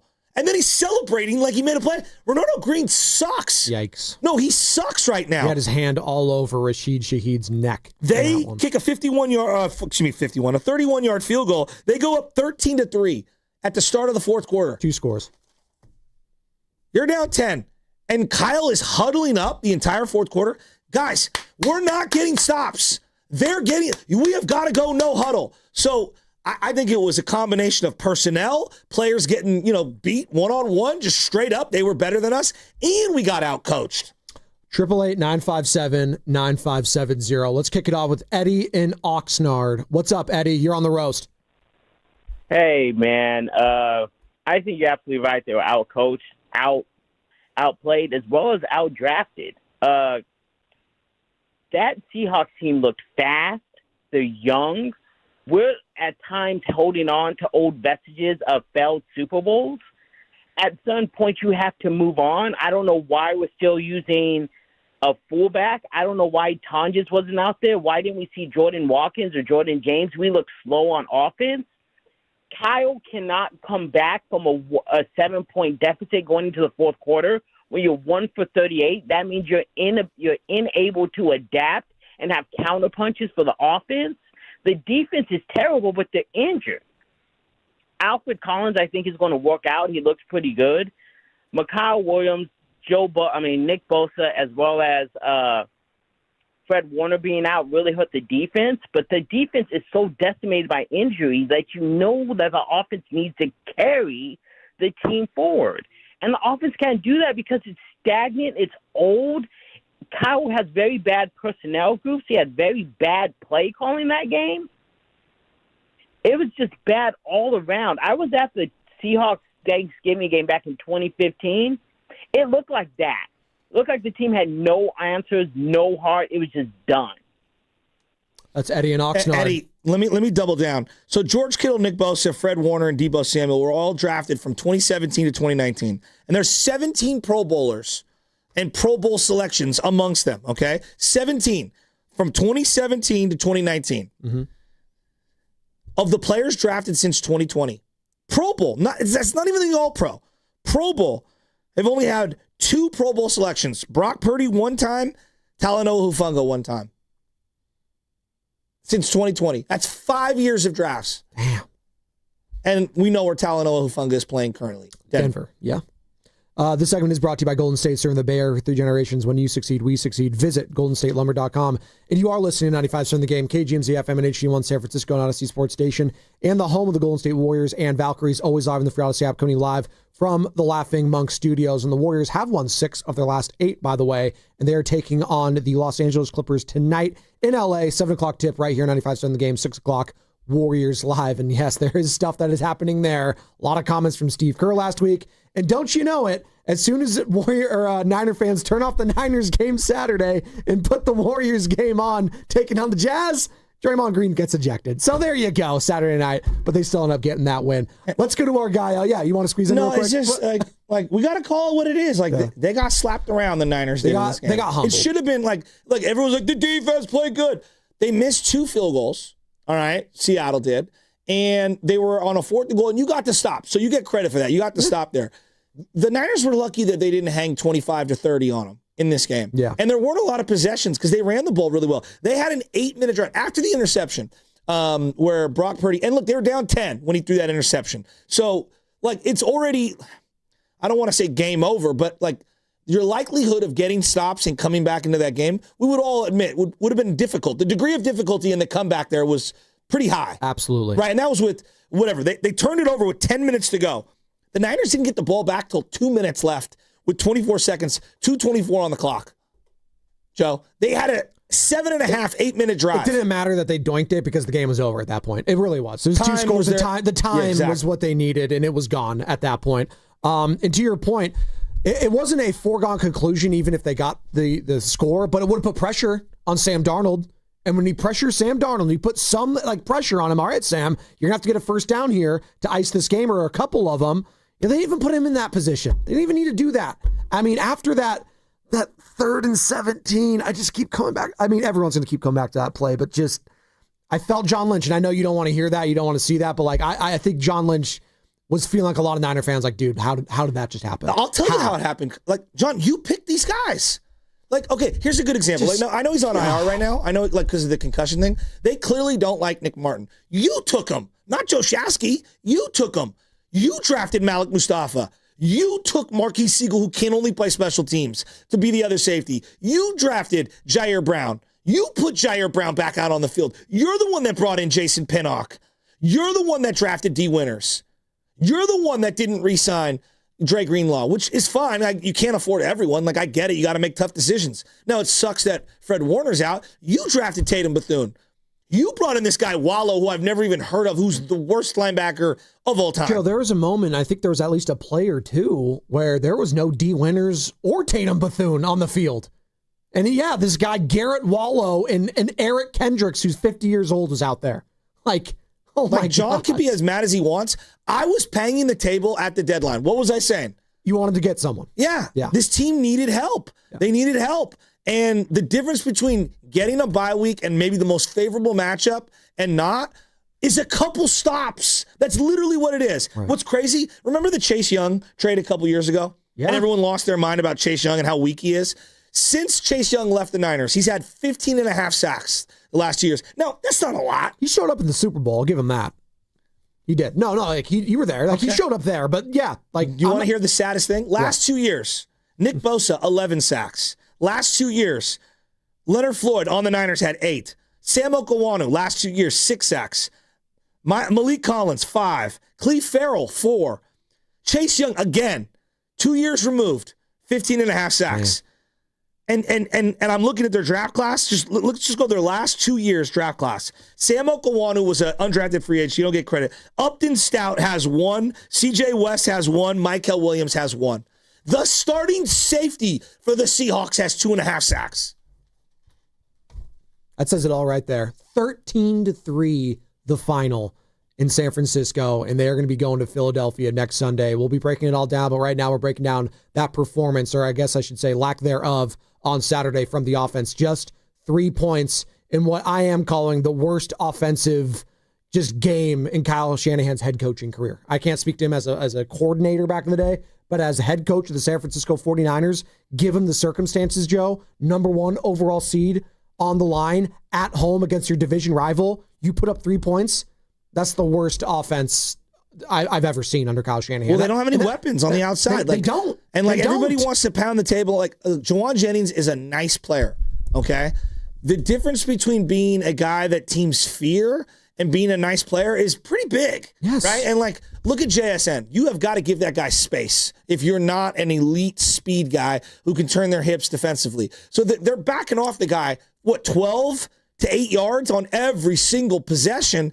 You don't have a player like that. Your Jawan Jennings is closer to Cooper Kupp, who is nowhere near the Cooper Kupp of 3 or 4 years ago. He's a shell of himself. But you're closer to him than you are with Jackson Smith and Jigba. I know. And that's saying something. Let's go to Nick in Berkeley. He's been hanging on tight. What's up, Nick? You're on the roast.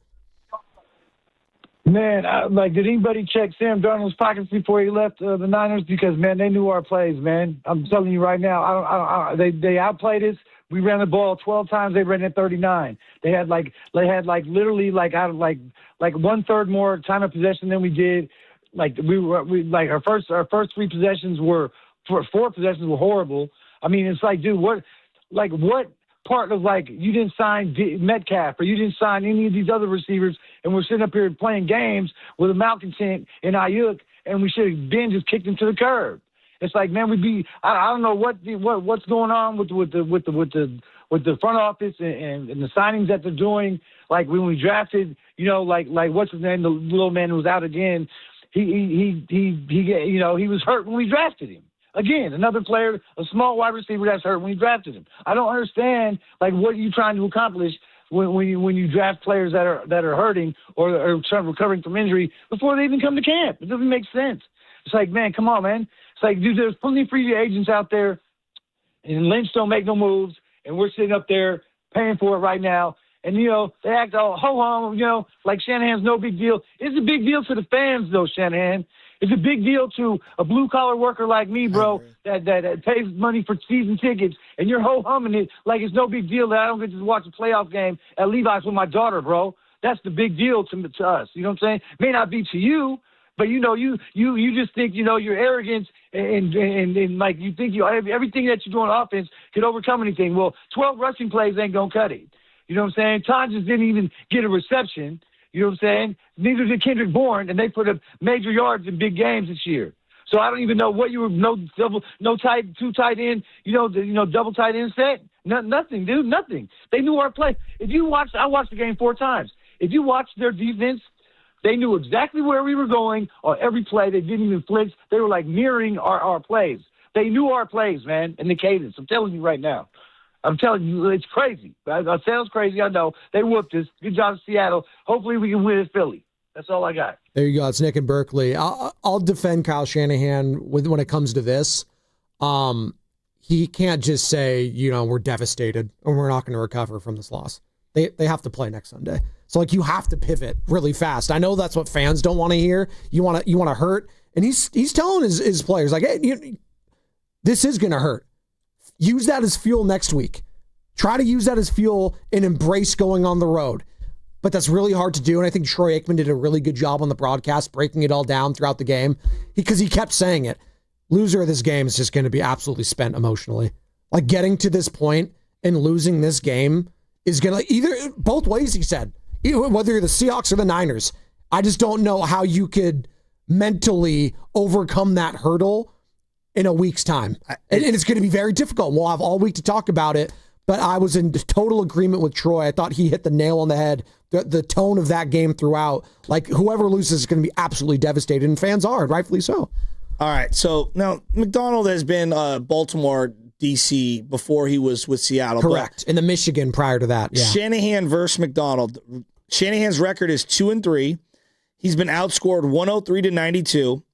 They're only averaging 18.5 points per game, 350 yards per game, a little under 220 passing yards, and a little under 130 rushing yards, and 9 total turnovers in 5 games. Is that enough to say I don't know. It's not ownage per se, because you've had some big wins over there. It's tough when you're the DC somewhere else and it's a completely different team. What he's done with Seattle is extremely impressive. Well, I'll say this, and we'll pick this up on the other side. 888-957-9570 is the number to call or text. Did the 49ers get outcoached or outplayed Saturday night in that loss? Manny, Doug, Oscar, I promise I will get to all of you on the other side. Phone lines are open. But there's a handful of legitimately good defenses heading into the playoffs. Yeah. No, seriously. That's why it hurts even more, because there's no world beaters. There's no dominant 2007 Patriots team heading into these playoffs. You could have beaten the Seahawks. The Seahawks were beatable on Saturday at points. If you jump on that fumble, if you're Gross Matos, that could change everything. I don't think that defense was giving up a touchdown. They were that good that day. Maybe, but if McCaffrey catches the ball, then maybe they do give up a touchdown. You see what I'm saying? We'll pick it up on the other side. That was the only time they got into the red zone. I know. It's going to be sponsored by Crystal Geyser Alpine Spring Water.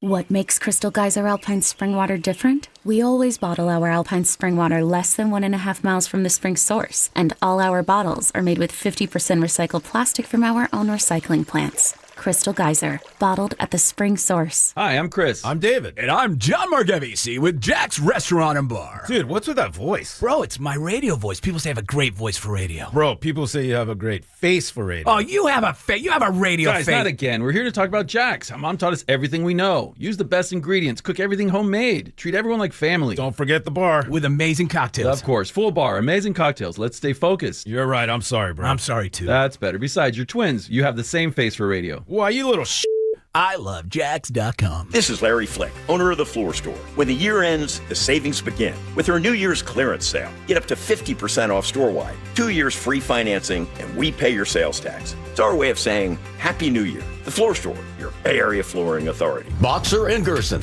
Northern California's premier workers' compensation law firm, helping injured workers get their lives back for over 40 years. Finding great candidates to hire can be trying to find a needle in a haystack. Sure, you can post your job to some job board, but then all you can do is hope the right person comes along. Which is why you should try ZipRecruiter for free at ZipRecruiter.com/free. ZipRecruiter doesn't depend on candidates finding you. It finds them for you. Its powerful technology identifies people with the right experience and actively invites them to apply to your job. You get qualified candidates fast. So while other companies might deliver a lot of hay, ZipRecruiter finds you what you're looking for. The needle in the haystack. See why 4 out of 5 employers who post a job on ZipRecruiter get a quality candidate within the first day. ZipRecruiter, the smartest way to hire. And right now, you can try ZipRecruiter for free. That's right, free at ZipRecruiter.com/free. That's ZipRecruiter.com/free. ZipRecruiter.com/free. ZipRecruiter. 95.7 The Game is proud to be introducing the inaugural Bay Area Host Committee Impact Awards, presented by PNC Bank, celebrating those driving change in the Bay Area. We congratulate Fatima A., president and founder of the Women's Professional Basketball Association and winner of the Trailblazer Award. I wanted to create an environment where I'd be able to help athletes all around the world, but mainly women in my community. Stay tuned this month as 95.7 The Game celebrates all of these prestigious Bay Area Host Committee Impact Award winners. All guests on 95.7 The Game appear on the River Islands guest line. Dub Nation, this is Jimmy Butler, and you never know when I'll be on the River Islands guest line. Dub Nation, this is Stephen Curry, and you never know when I'll be on the River Islands guest line. So make sure to keep it locked on 95.7 The Game. River Islands in Lathrop is the best-selling master plan community in all of Northern California. With its lakes, parks, trails, and collection of new home neighborhoods, the good life can be your life. Isn't it time for you to discover the islands? Running a business means wearing multiple hats. So if you're like me, you probably started out using your personal phone, taking client calls and texts nonstop. As my business grew, I needed something smarter. That's when I switched to Quo, the #1 business phone system. Quo works right on your phone or computer. No carrying 2 phones, no clunky landline, just one easy app you can try for free. Your team can share one number and handle calls and texts together like a shared inbox. Any teammate can jump into the conversation, so customers get faster responses. And Quo's AI assistant summarizes your calls and responds to customers 24/7, so you never miss a lead or opportunity. All this starts at just $15 a month. That's basically 2 coffees. You can even keep your current business phone number. Find out why 90,000 businesses trust Quo. No missed calls, no missed customers. Try Quo for free at quo.com/sports. That's quo.com/sports to try Quo free. QUO.com/SPORTS. At Uline, they know going the extra mile takes hard work. For companies pushing to go further, Uline will go the distance with you. 24/7, they answer the phone to get you the shipping and industrial supplies you need. Business can move fast. Unexpected large orders, adverse weather, new safety guidelines, and changing economic trends. Uline works hard keeping 41,000 items ready to ship, minimizing detours on your way to the extra mile. Visit uline.com. Are you 50 or older? This news is for you. The CDC recommends you get vaccinated against pneumococcal pneumonia. Even if you're healthy, your age puts you at risk. People 50 or older are over 6 times more likely to be hospitalized with pneumococcal pneumonia compared to adults 18 to 49. Just one shot can help protect you. Learn more and schedule at vaxassist.com. That's VAXassist.com. Sponsored by Pfizer. Spreadsheets, clunky software, 100 different logins just to run your business? Ah. There's a better way. Odoo. One simple, connected platform that handles sales, inventory, accounting, and more. So you can focus on growing, not juggling. Make the switch today at odoo.com. That's ODOO.com.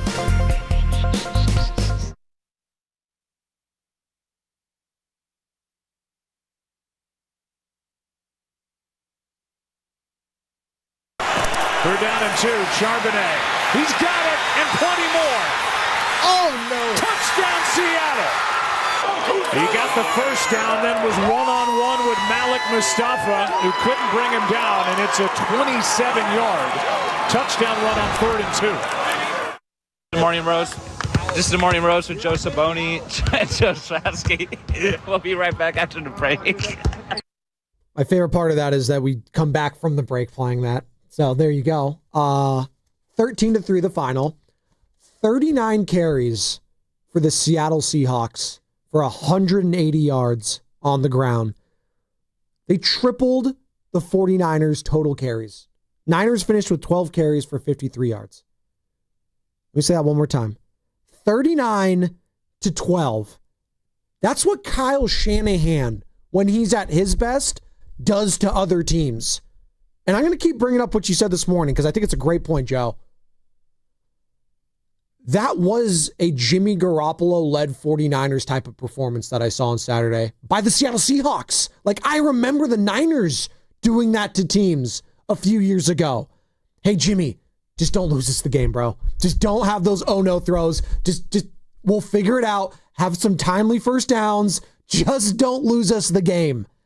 And that was the formula. And they won, and they handled the Niners, and we're just picking up the pieces right now, and we got to do it fast because you're playing the Philadelphia Eagles this Sunday at 1:30, and that is probably the scenario that Niner fans, if you were doing the hierarchy, the scenario you absolutely did not want in the playoffs. I hate you, Dolan! Yeah, where's that guy? The reason why that game was so sobering is that it just, it let you know, like, wow, this division is really difficult for the next couple years.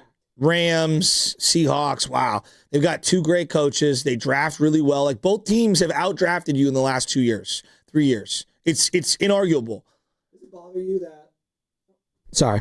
Does it bother you that those three teams, like, two of them have to, like, be like wild card teams and it, like, are on the road? No, I think it's great. All right. Yeah, well, no. Like, We'll have a conversation at one point. The Carolina Panthers have a losing record and they're hosting a game. It's the stupid. Rams. Yeah, it's stupid. It's stupid. It's ridiculous. You know, in it's today's absolutely day and stupid. age. It's stupid. Continue. But, the reality is this is like, that game was sobering because of what it meant for this year. But, like, also, if you just take a little step back, and maybe today's not the day, but you take a little step back, you're like, damn, dude. Like, CMC and Kittle, they're kind of up there. Like, in running back years, CMC, like, any carry could be his last. Yeah. You know, Kittle has just eclipsed Terrell Owens, second most catches all time for a Niner. And like, that's an incredible accomplishment. He's had a really up and down year. Yeah, it's been a mixed like 8 bag. games. It's been a mixed bag, and then he obviously got, like, he re-aggravated the injury. He don't look right. Yeah, a couple weeks ago. No, I'm not going to bet against him, but, like, let's just say, even if you're the staunchest, like, believer in both guys, what do you think they got? Maybe 1 or 2 more great years left in them. Maybe. And I'd probably bet more for Kittle than CMC, which is insane because CMC has had the better year. I can't trust that guy. He's got like 400 plus touches. He's going to do even more. So, like, I look at this team and it's like, I'm heartbroken for him that he had that drop too. I know it killed him. We'll hear from him. We'll hear from Kyle. He's got to make that play. He has to, and he owned it. I mean, it's a tough play, but he's got to make that play. I mean, there's just no other way around it. And you need your best players to step up. Like, that's how teams win and lose. But like, we've spent so much time as a Niner fan base arguing about quarterback, and I know I'm guilty of this a lot. And like, how good is he in this? On the list of concerns on offense, like, Purdy is really low. And I look at this and I basically say to myself that, like, if your season ends 8 days from now, 7 days from now, 6 days from now, bro, the future does not look that bright offensively. They need a big overhaul on offense. And I think this game against Philly, it really showcased our lack of young speed and playmakers and all the stuff that we don't have. Offensive line, you know, their offensive line, they've drafted and redeveloped. They just signed their left tackle, who didn't even play in this game, by the way. They just signed their guy. They got Abe Lucas on one end. They got this other guy, Cross, on the other end. Their left guard, they drafted in the first round. I mean, they've rebuilt their offensive line. They dominated us. It didn't matter if Joe Spadoni or Charbonnet and Kenneth Walker were running back there. Those guys had huge holes, and we're getting to the second, third level of the defense untouched. We don't have that kind of offense right now, offensive line. I'm very concerned about Sunday's game. We'll have all week to do that, but... So now, okay, then I go to the other side of the ball. God. I go to the other side of the ball. Like, we're sneaky old on offense. Then I go to the other side of the ball, and I go to myself, like, all right, so you drafted a guy in the first round who's going to come back off of ACL. That sucks. But even then, like, what is he? He's kind of Eric Armstead? Ugh. Great. Kind of. 11th overall. Not even Eric Armstead when he was really good. Kind of. All right. And then you took in the second round a guy who is a rotational D tackle. Who you don't. And I like him. He might be their best draft pick outside of Stout. You don't play enough, by the way. Yeah, I know. They're playing Jordan Elliott and they're playing, you know, Khalid Davis. I don't get it. Yeah. And then they're playing CJ West rotationally. Really? Right. Like, those D tackles, you can find those anywhere. It's my biggest problem with this their philosophy on draft picks drives me nuts. Then I get to, like, Upton Stout. I like Upton Stout. Like, I really do. He had a really good game. He's one of the few guys that really cared and fought through tackles and made plays. He showed up. Absolutely. Showed up. Yeah. But he is a limited player. He's a slot corner who's undersized. I look at the rest of their draft class. They don't have a lot to be like. Who do you feel good about on defense? Young. On defense, that's Upton young. Stout, I feel good. Upton Stout I like for now. Alfred Collins. Fred Warner's not young anymore, so I can't say Fred. Like, do you feel great about D Winters? Like, be real. I did. Let me say this with D. Because I did at the start of the season. I think this is where a lot of Niner fans are. Like, it started out like... optimistic. No, I was optimistic, but I was like, wow. Him and Warner is like, we got our baby Dre Greenlaw. I know, and it sounds in hindsight like that's laughable. Dre's a great player. No, but in hindsight, it's laughable. But, Joe, we were saying that, though. Like, we were, like, at week 5, 6, 7, like, hey, D Winters. And then those coverage grades started coming out. And then we started watching him get picked apart a little bit in the passing game. I was like, okay, maybe he's not Dre Greenlaw. Maybe that was a little extreme. But then I was also excited about Tatum Bethune at times, too. But these guys, and this is another thing. But they're try-hard guys, but they're not great. And they're also getting hurt. Like, that's another thing. Tatum Bethune keeps getting hurt whenever he gets out there. D. Winters is getting hurt now. No. Like, that's... Because they're asking a lot of these guys that, as you said, they're like rotational guys. I know. And they have too many rotational pieces right now. No, they don't have... It's like the Giants. They have platoon players everywhere. Yeah, I know. I need everyday guys. Okay, every down. Who do you feel good about on defense right now? Right now, heading into this game, who do you feel good about? I feel good about Lenore still. I do. Okay. I feel good about Diamond Lenore. I think that's a piece that we haven't really talked about. He's still relatively young. He'll stay on the left side and guard no one in the slot and just stay over there. No one will ever throw. Is that his fault or is that a solid thing? No, it's the philosophy of the team, which I disagree with. So, I think Lenore would like to just like shadow people the whole time, and they tell him not to. And then I look at the safeties suck. Yeah, safeties aren't good. I like Malik Mustafa sometimes, but as much as I like him, there's bad plays which I equally hate in a given game. Because that Charbonnet one, like, what are you doing? Like, if you hang your hat on hard hits and you have this Olay type of defensive effort, what are we doing? You can have all these other tackle for losses. That was the touchdown. That was the only touchdown scored in the game. Right there. So I look at this, Joe, and I'm saying to myself, that was a sobering loss because you go from maybe the number 1 seed, getting a bye week, to now I'm sitting here and I'm like, you're contemplating everything. Damn, dude. Yeah. Our season could be over in a week. And the reality of where we're at next year, I'm not as confident as I thought I'd be. Because you look at the record and you're like, yeah, they had a great year. And they did, man. They had a great year this year. Yeah. You win 12 games. You didn't do that by accident. You get tremendous credit for that. But how much carryover is there? Maybe I'm just down in the dumps over that loss. But I think that I look at that LA Rams youth, what they have on defense. I look at the youth of Seattle. I'm like, they're not going away. And then I look at our youth and I'm like, where are our young players? I think the frustrations also, the box score doesn't help. It's because it wasn't 30-3 or 40-3. It was 13-3. It's like you had your opportunities, and as a fan, that's the worst. The worst thing you could give a fan base is just a little hope. And that little hope turned bigger and bigger with all these wins you had since Purdy came back. And don't you know it, the last week of the regular season, you have an opportunity to not only win the game, win your division, be the number 1 overall seed in the conference, as you just stated, and not have to leave the Bay Area at all if you take care of business. And then you lost. Then the game happened. And probably the worst matchup of all the matchups, and I know we'll get into it, but this is a team that, similar to Seattle, has a stout defensive line, and now Jalen Carter's healthy and back, and they're all rested, and they rested yesterday, and you fought tooth and nail for 2 months. There was a moment in the game. They're the defending Super Bowl champions. They were in that 10-minute drive. They were in that 8-minute drive to end the game, and Aikman goes, I just think this Niner team has nothing left in the tank. He said it. And he said it before the game. Whoever loses this game, I think might be one and done in the playoffs because the amount of energy you're going to have to expend just to win this game, and then the deflation of not getting that bye, he knows. He gets it. Aikman was awesome. He gets it. And I think it was Joe Buck that was talking about it with him. He's like the New York Giants and the Cowboys back in the early 90s. They were in the same scenario. And the Giants actually ended up winning a game in the playoffs, and they lose to the Niners. Obviously, I'm going down a history lane that you know very well back in the 93 season, I believe he was talking about. But it's deflating. And I think Niner fans are feeling it. I'm sure the players are feeling it. How could you not if you're Kittle and CMC? This is what Shanahan had to say about the locker room mood after the game. Oh, disappointed. Those guys, regardless of how well we did, our guys really fought out there. Our guys were exhausted after the game like we are after every game. Told them to enjoy tomorrow. We don't know whether we're going to play Saturday, Sunday, or Monday. We don't know who we're going to play until after the afternoon game. But when they come in here Monday, come in ready to go, wherever we got to go.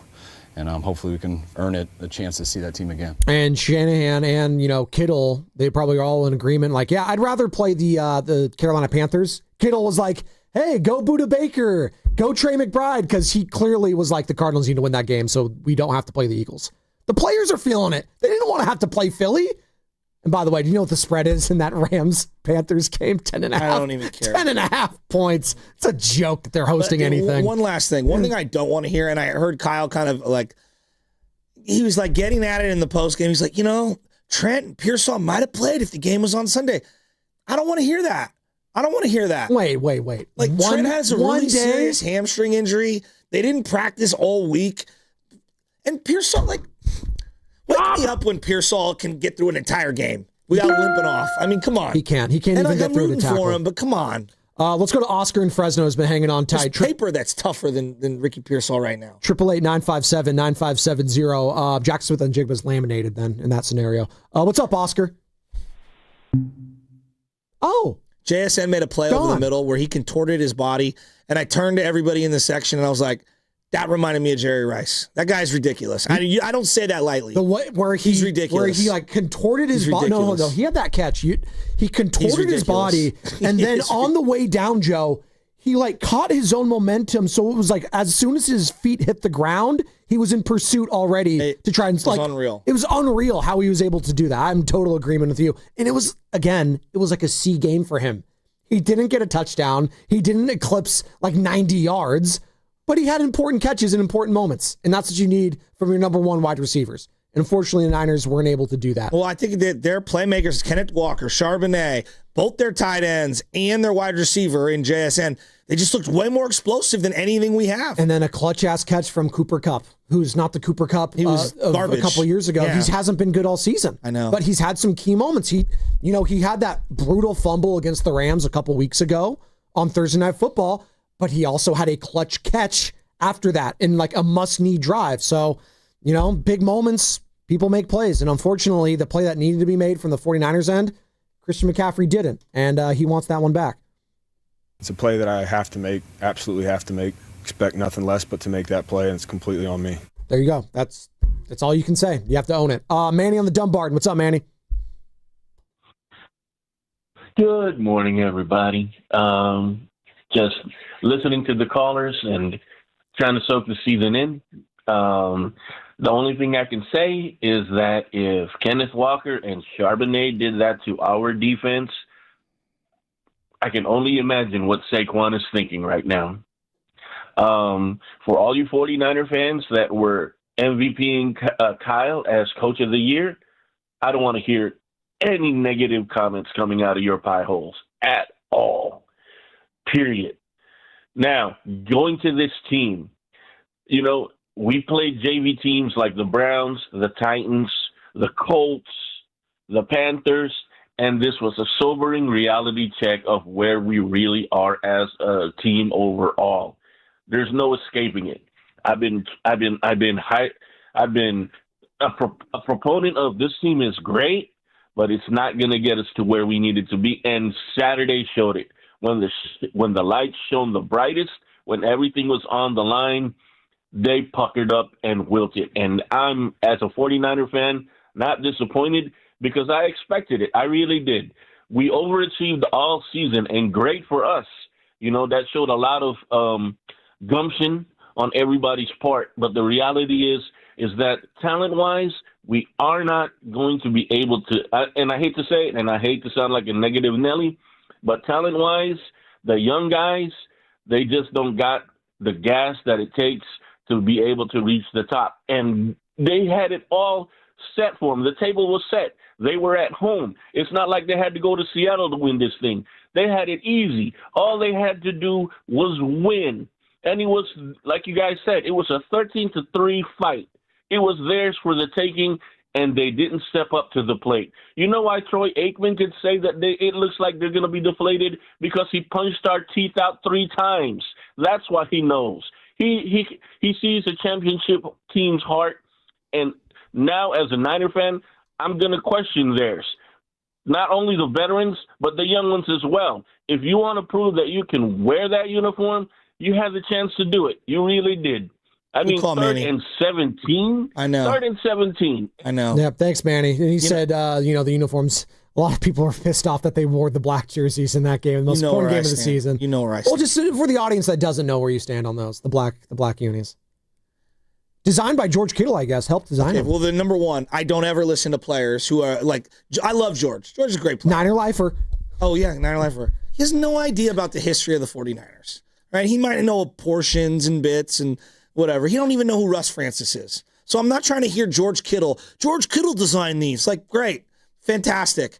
We should never, you guys, I've said this 50 times, and I'll say it again.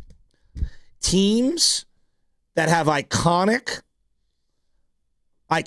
brands, Ohio State, Penn State, Alabama, the Yankees, okay, the Dodgers, San Francisco Giants. I would put the Lakers into that, the Celtics into that. USC is a great example. The 49ers, like Notre Dame football. You should always wear your gold helmet. What are we talking about? You're the 49ers. The name of the team, the 49ers, as in Gold Rush, as in panning for gold. Like, as in everyone came here in the 1849 to mine gold. Like, no. And you should never wear black. Black is what the Raiders wear. That's not what the Niners wear. Like just because you sold a bunch of the uniforms, oh my God, we made them that's just, you can have black jackets, you can have black sweatshirts, which is fine. The black jerseys are ridiculous. Like, they're just, honestly, and then the font, the saloon font. UCLA, Wyoming, Montana, they've all worn the saloon font, or whatever you want to call that particular font. They've worn those fonts before. I thought the black jerseys were impossible to read the numbers from the stands. Joe Buck agreed. And I'm sorry, put those things in the trash bin. I don't ever want to see them again. I'm out. I thought the gold popped really well with the black, and then as I was doing, I was like, oh wait, that's the New Orleans Saints. That's what the Saints do. That's literally the Saints uniform that I was watching. But except the Saints have the wherewithal to keep what? The gold helmets. Like, just do the gold helmets there. Joe. They looked Falcon-like. Yeah. With the red socks and then the red, and you had no gold on the pants and no gold on the helmet. Look, I don't care. Like, I love the history of sports, and I love real uniform stuff. The NBA has lost me with all of the different, machinations of uniforms. Yeah. It's ridiculous. The Niners have great uniforms. There's the red and gold pants. There's the white tops with the gold pants. Then there's the red with the black shadows and the white pants. And then there's the white top with the black shadows and the white pants. That's all they need. All right? All you Johnny-come-latelys who really aren't diehard Niner fans who want to buy these jerseys, good on you. I will never get one for me. I will never buy one for LJ. And I don't ever want to see them again. Ugly is still ugly. I think they're terrible. Thanks, Howard. No, I think they're absolutely terrible. Should we reach out to Howard this week for? And Eagles, honestly, no? shame on Jed. Jed, oh, my uncle, me and my uncle. You think your uncle would ever put those stupid? He tried to change the logo in the 90s, and people were ready to riot. And he's like, oh, no, never mind. Just kidding. He was putting his feelers out there, just what was it, the Cracker Barrel last year? Like they were changing the whole thing. Oh, no, just kidding. We're not going to do that. Apparently, that was all Fugazi too. That was all AI generated. They were no one was ever going to do that. What are we doing? I just look, and I know I'm the old head, whatever. No, there's too many stupid jerseys. You're the biggest Niner fan I know, so I wanted to ask your opinion about it because people were freaking out. Yeah. You don't need 50,000. Okay, the Raiders were in this market. So when I grew up here. Yeah. All right. You know the history of the Bay. When you wear black, that is the Raiders uniform color in this market. I know they left multiple times and came back, but for the OG Niner, it's red, it's white, it's gold. That's it. Now, again, I'm not saying you can't have black sweatshirts and black hats and black coats or whatever. You don't need the black jerseys. And then the black helmets, stupid. That's the San Francisco Giants. Yeah. That's the San Francisco Giants. All right? There's a reason why the Yankees don't have City Connects. You don't need them. Because you don't need them. The Yankees don't need to connect with their city. You're the New York Yankees. Look, now the Seahawks is a great example. They don't have, now they're they've been in the league now 50 years. That's their brand. Yeah. But like the Oregon Ducks, that is their brand. Yeah. Like lots and lots of uniforms. Yeah. It doesn't need to be the Niners brand. It's just stupid. It's stupid. They overthought it. I'm sure they made a bunch of money, extra that they wouldn't have. You know what? You would have made more money winning the game, all right, and then hosting 2 playoff games at Levi's. That would have made more money than whatever you've made on the jerseys. Let's go to Lorenzo in Orlando. He wants to talk about it. That's not why they lost, by the way. I want to make it clear. I don't like them. No, they lost because they got manhandled in the trenches, which is what Lorenzo wants to talk about. What's up, Enzo? Hey, fellas. Yeah, exactly right. I think we finally got exposed. I'll give props to Shafsky. I know he said it earlier in the season that we didn't draft to beef up the offensive line, and I think it got exposed on Saturday night, obviously. I mean, Brock Purdy was under duress all night. They couldn't run the ball. Not that they have run the ball well all season anyways, but it was just, we were in third and long constantly all night long, it seemed like, offensively. And defensively, we couldn't get to Sam Darnold. I mean, as always, like the whole season's been going, the defensive line of the Niners, we never put pressure on Sam Darnold, really. I thought Sam Darnold actually played a very good game. I know he didn't throw any touchdown passes, but he made big passes. He made some running plays. The only bad play for him was taking that sack early on, which helped the Niners, where the Seahawks early on in the first quarter, were 4th and 1, I think. They were at the goal line, at the 1-yard line, and Dolan got the sack, which helped out the Niners. So, and then they didn't score. They turned it over on downs, if you remember. So, yeah, more points could have been put on I think Seattle more or less shot themselves in the foot, missing 2 field goals and turning it over on downs. So, basically, the trenches is where the games are won and lost, and we got exposed. We got manhandled, and you got to give Seattle credit. They are a darn good team, and honestly, they're just head and shoulders above the Niners. I hate to say it as a big Niner fan, but you got to look at reality as well, guys. So hopefully, we can do something against the Eagles. They got the similar defensive front. So it's going to be tough on that offensive line again. I don't know how the offense is going to look. I got my fingers crossed and saying my prayers. But, and it's funny because a week ago we were talking about Kyle being coach of the year.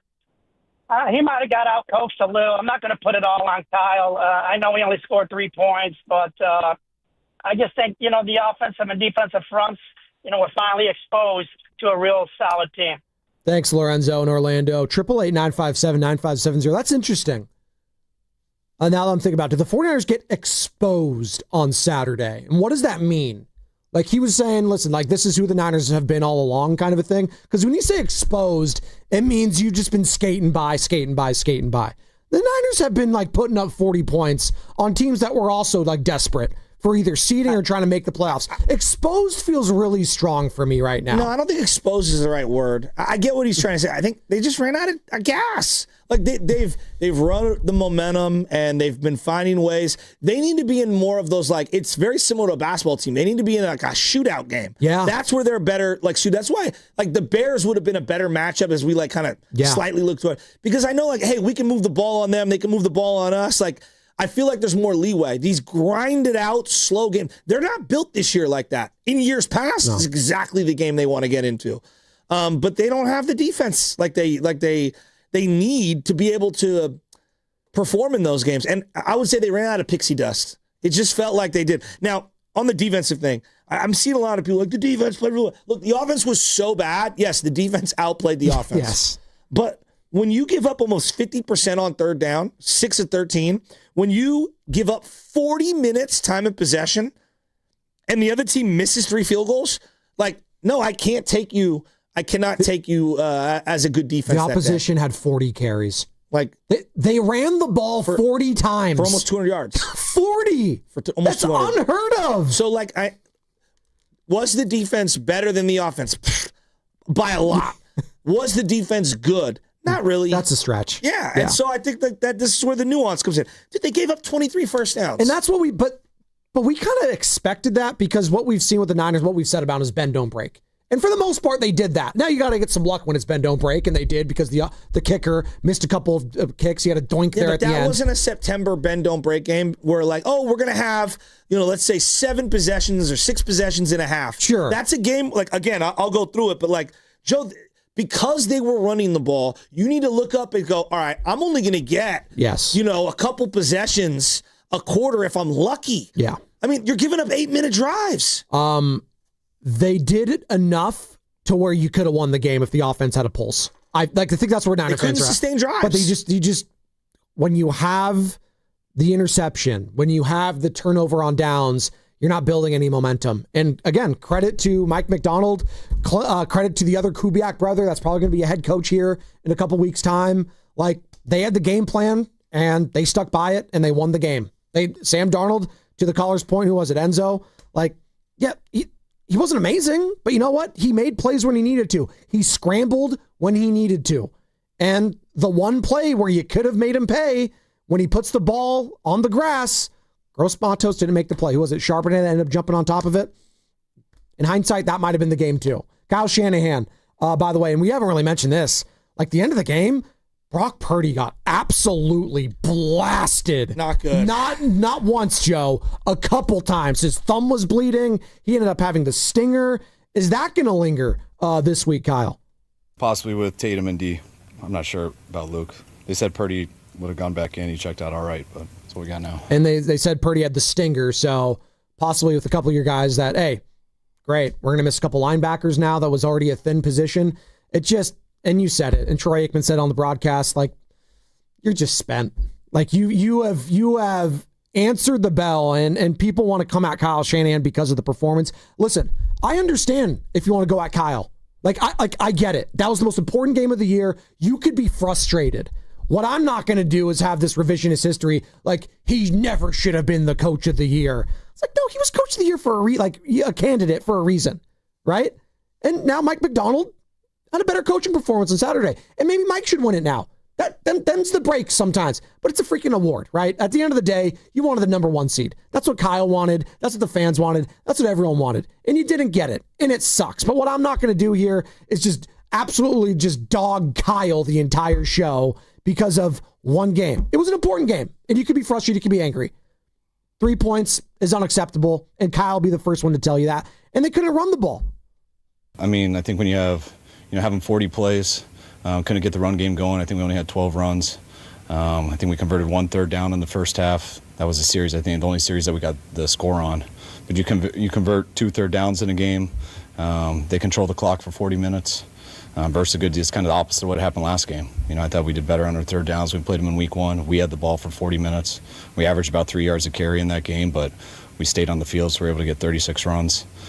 Today the run average was similar, but we only got 12 of them, and they controlled the ball, kept it from us, and when we had to get something going, we didn't stay on the field on third. So it's a key point here. Like, I was just charting it. They had 4 possessions in the first half, okay? They were going to get the ball to start the second half. Yes. It's why I was so adamant of, like, you need to squeeze an extra possession here because I don't think your defense is going to get enough stops to be able to get you the ball back in time. And you got the stop in the opening drive. And the momentum, you felt like you had it. The place was rocking. Yeah. And then, so, like, they only had the 4 possessions. Seattle had 5 in that half. And then you get to the fourth quarter, and, like, their third possession, when they turned it over on that third possession, I think we were all thinking the same thing. Are they going to get it back the rest of this game? And they went on an 8-minute drive. 8 minutes. Seattle, until their 4th possession. So, again, I go back to it. This was a game where you had to maximize the amount of times you touch it, and you need to find a way to switch things up and sustain drives. And they just couldn't do it. I thought second half, the move to make was running a little no huddle, a little up tempo, getting Purdy, move him outside of the box, move him outside of the pocket, get him on the run. And when they did, they had success. Their biggest plays were the third possession where he rolled out right, lobbed one to Kittle, and then rolled out right again and lobbed one to Jennings. Yep. That was their best possession by far. And then he scrambled in between those 2 plays. And credit to the Seattle defense. Again, that was able to contain him for the most part. And every time you thought Purdy was going to wiggle out, you had a defensive end, a defensive lineman, whoever, just, no, I'm going to give up whoever I'm blocking right now, shed that, just drag him down immediately. Or quit like a shoestring tackle. They were just on it when it would come to the scrambling, when it came to a player receiving the ball, hat to a hat the entire game. And listen, they're not the 2013 Seahawks. That's ludicrous. They're not the Legion of Boom. You got to start winning Super Bowls or competing for Super Bowls to be in that conversation. But that, outside of the Texans, was the most physical defense I've seen all season long. That was the most physical. Ernest Jones is a beast. Well, just go through the list, Joe. Ernest Jones. M.N. Worry, Devin Witherspoon was a top 10 pick a couple years ago.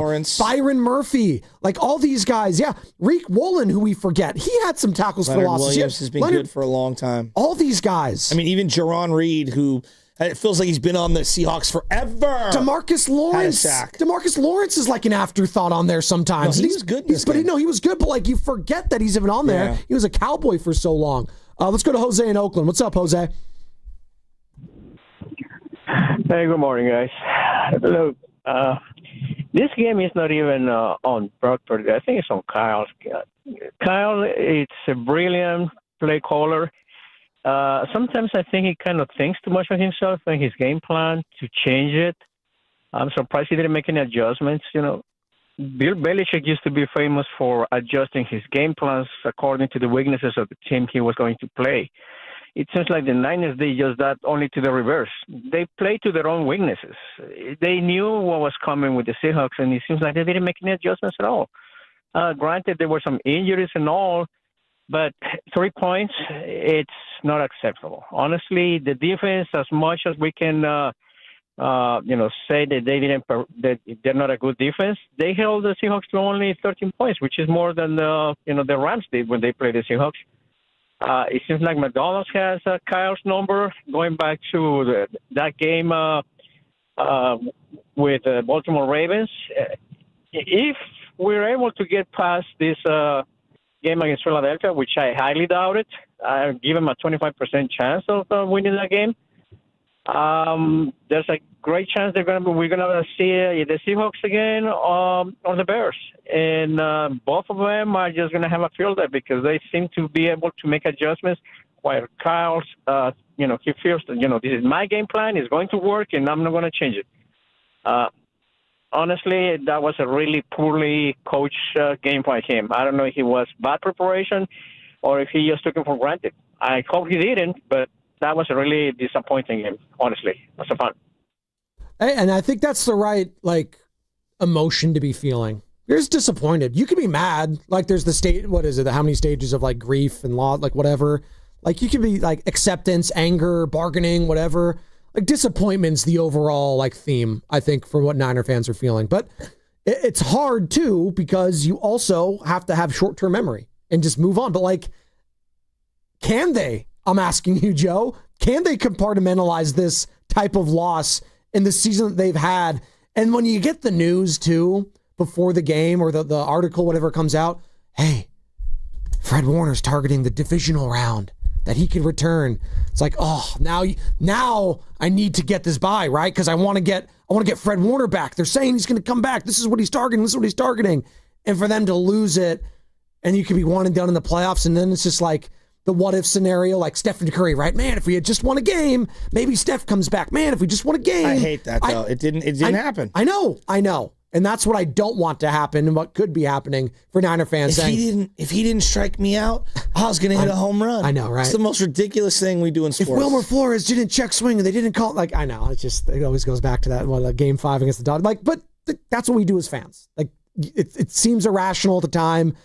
But that's why, on top of everything, potentially having Fred Warner back, you started having this hope, Joe. I keep coming back to it. You had hope if you're a Niner fan, and it felt like you lost all of it on Saturday with that loss. It did. It was soul-crushing. I've walked out of some really sad games, and I think the sentiment from most Niner fans was that might be a season-ending loss. That's where you're waking up this morning. And that's why that game in particular, it really hurts. This is different because back then, the Niners were trying to go for the number 1 seed and have all of the playoffs kind of go through Levi's. And this was during the 2013 season when Seattle ended up getting the number 1 seed. They had a game down in New Orleans, and Ahmed Brooks had sacked Drew Brees. And Drew Brees claimed that he got him around the neck. It was one of the worst calls of all time. And I remember how Niner fans felt like we got jobbed in that game, and we lost the number 1 seed because we knew, you need that bye. You got to have that bye. We were depleted. We were not the same defense. And to make Seattle go on the road, you know, it would have been big. And then to have those games at Candlestick. Instead, the Niners went on the road. They went to Green Bay first. They won a big game in Green Bay. And I think it was Robbie Gold or somebody hit Phil Dawson hit a big field goal to win that game when Harbaugh was wearing like the 17 pairs of khakis. They went to Carolina, dismantled a really good Carolina team in a game that was kind of like this Seahawks game. It felt like they blew them out, but they didn't. You know what I mean? Yeah. They just dismantled them and out-hit them. Then they went to Seattle, and it was a tight game. And in the fourth quarter, it felt like that wild card round game caught up to them, and the Niners ran out of steam, and that was the game where Kaepernick threw the interception to Sherman. But when we lost that game, it felt like, it's going to take a lot, like almost a miracle for us to beat Seattle in Seattle. And I felt that same way coming out of the stadium. So not only that, there was still hope, though, after leaving that. It's like, all right, well, you know, if we play the Panthers, that's not the worst thing in the world. If we play the Buccaneers, you know, but that's what I'm saying. You had to get a little lucky. So there was still like, oh, you know what? Maybe it's going to be okay. And then it just like broke like the most opposite way of like ever that you wanted. It was literally like everything that could go wrong on Sunday for Niner fans went wrong. And that's why you're feeling even more frustrated waking up this morning. It's just like, Philadelphia, really? That fan base, that freaking team that won a Super Bowl, that head coach, and Big Dom, that's what we have to do now? Like that's how you're feeling. It's like, seriously? And I look at it, I'm like, anyone else? And like Joe, like I have a hard time seeing how Ricky Pearsall and Trent can be really good. And like Trent has a 3-week injury. It's been 2. He'd be playing on basically 2 weeks. Now maybe he could do it, you know, but like I'm worried about Purdy. Purdy got freaking crushed. Where's he at in his body? Did he have a news conference yesterday, Shanahan? I don't think yesterday. I think not press yesterday. conference. They'll probably be today. Today, he'll probably have the media conference. Well, because he hit his thumb, and the thumb, it looked like the nail or something got like broken off. You ever had that happen? Yeah, it's very painful. Or I jammed it trying to open. Was that his white collar thing? You're trying to open up something. This is what he had to say about it. He says he feels good, but this is what I know. He got popped. He got popped. This was after the last hit. That scared me. Well, I thought his back, like there was a lot. Well, he hit him in the back of the left shoulder, the non-throwing shoulder, and it was a very gruesome injury. It could have been worse, but it was bad. The scariest hits. He laid down. Scariest hits in football is when they get the legs. And then your legs are compromised, and then you get the body hit on top of it, where you get folded in half. Those ones scare the hell out of me. This is what he had to say, though, after the game. I feel good. It's just you got hit, and the left shoulder sort of lit up, so I feel good right now. We'll see how I feel tomorrow. Exactly. We'll see how he feels tomorrow, which was Sunday, and we'll see how he feels today. Thankfully, it wasn't the foot, although, I don't know, he got rolled up on there. Could the foot possibly be hurt again? The toe, which we haven't talked about in weeks and weeks on end. That's something he's probably still dealing with. Before we get to the injury report, let's go to Doug in Wichita. What's up, Dougie? Hey, good morning, fellas, from the 316 here in the middle of the country. You know what? That game was just Seattle's defense all the way. Seattle came to play, and we shouldn't have been surprised. We could be surprised a little bit that the offense got bogged down, but it got bogged down by a dang good defense. I'm not discouraged at all. Disappointed in the loss. I'm not discouraged. It's Philadelphia. So what? Are they that great? They haven't looked good to me all year. I mean, at least not to where I'm in fear of losing the next game. And the season's not over. It didn't end yesterday. We play next week, just like every other team in the playoffs. They get to play again. And you know what? Our defense, you could say they missed 2 field goals. Okay. Our defense held them to 13 points. So, yeah, we're beat up on defense. But we're balling, man. Last week we gave up, 38 to the Bears? And then this week we come up and we shut down in Jigba. And for the most part, their running backs, they get that one good run for the touchdown. And then that 3rd down conversion. That didn't win or lose the game, guys. That's part of the game. What won that game for Seattle is the defense. What lost the game for the Niners is Seattle's defense. And, oh, by the way, we beat that defense week 1. Losing Kittle in the game. Yeah, but Purdy playing hurt. You would agree that both teams feel very different than week 1. Yeah. I mean, Thanks, week Doug. 1, Bosa sealed that game. Yeah, he's not coming back. And he's not coming back. Fred Warner, he's not coming back maybe till the divisional round. Let's hit the injury report.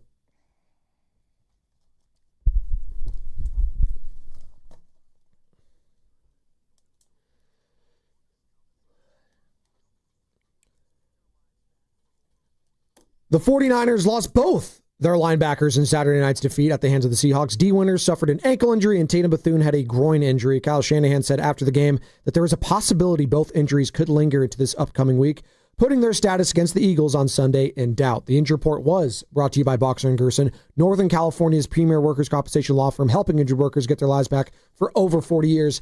As you are now listening to 95.7 The Game, KGMZ FM and HD1 San Francisco, an Odyssey Sports Station in the home of the Golden State Warriors and Valkyries, always live in the Free Odyssey app, coming live from Laugh Among Studios. It's Bedoni, it's Shasky, it's the Morning Roast, halfway home here on a Monday, reacting to a very tough, brutal, disappointing, discouraging, any negative adjective that you could think of, you could attach to that loss for the 49ers on Saturday. 13-3, the final. The Seahawks are the number 1 overall seed in the NFC. Niners are the 6th seed. They will be heading to Philadelphia, Pennsylvania to take on the Philadelphia Eagles this Sunday at 1:30. Who's going to be available for that game, as we just mentioned?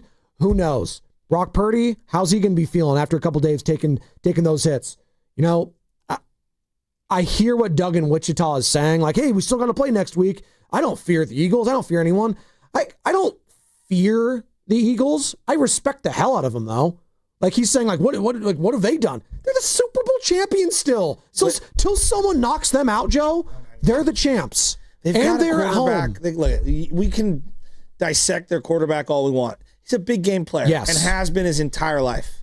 Who do you fear more, Jalen Hurts or Sam Darnold, a big game? Oh, Jalen Hurts. Thank you. Like, stop. And look, I really like Kenneth Walker at Michigan State, but him and Charbonnet, no, Saquon's one of the best players I've ever seen. Yes. No, look, he's to put together the resume and all that, but like in terms of talent, Saquon's like one of the most complete backs in the last 20 years. Yes, it's him and CMC. Yeah, exactly. It's literally him and CMC. Like, so we got to be a little real. And then Devontae is an absolute star.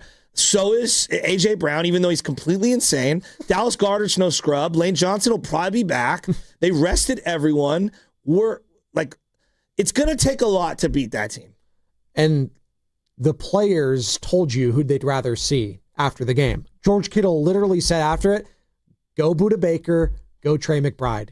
Why? Because they wanted the Cardinals to beat the Rams so that they could rather play Tampa or Carolina. Yeah, who do you think the Rams wanted to play? Exactly. They'd rather play the 49ers because they don't fear them. And they rebuilt their defense, and they have a defensive line similar to Seattle where they can get pressure with their front four and not have to blitz. And let's not forget, like, you're also going up against Vic Fangio again. Yeah.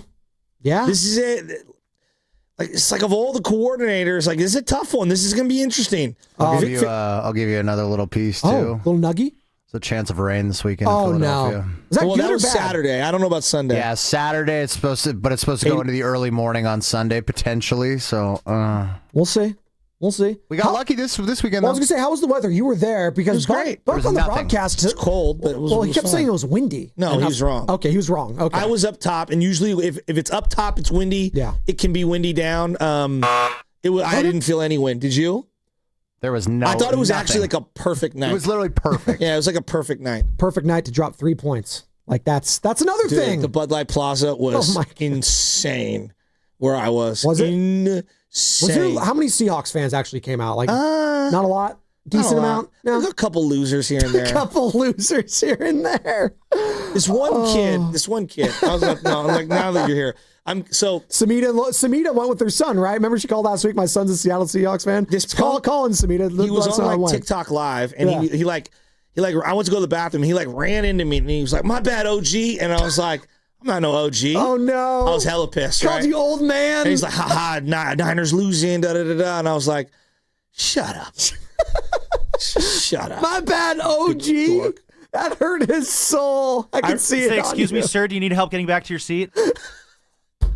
Don't worry, sir. I can help you out. Sir, I can help you. Are you lost? I can show you how to use this thing. It's called an iPhone. The other thing, they did this light show. It was pretty cool. The light show was pretty cool. But I'm not me. This is just me. I'm not scanning the QR code on the scoreboard to do the light show. They also took it away so fast that when I got my phone out, it was gone. I couldn't even join the light show. You went to QR? Yeah, I was that guy. What was it? You scan this thing on the like a big coupon? board, and then it does this whole show on your phone, so your light, like on the back of your camera, everyone can see across the stadium. God Bless America was better than the national anthem. 100%. Who was that guy? That was a legendary flyover, too. One of the best my I've God, ever it been was a a part great of. flyover. That's a great call. It was a great flyover. Needed Pat McAfee to narrate it. Yeah, I was gonna say, who are the celebrities that you saw, Joe? Well, they had E40. Okay. Is he allowed? Hold on. He's A-list. Of 100%. Okay, He's wearing all black with a white beanie. Okay. And then they showed at one point Patrick Willis like, let's go, bang, bang. Oh, okay. Niner gang. Which, can we retire it? You know where I retire that. Retire that. And then We're like, dang. He was having us yell bang, bang, and then the crowd had to yell back, gang, gang. I knew it was a bad. This is. You want to hear bad omens? What was it? The honorary captain was Dante Johnson. This guy's been cut 7,000 times. Like, if I needed someone to commit a pass interference, bring Dante Johnson back. The Dante Johnson?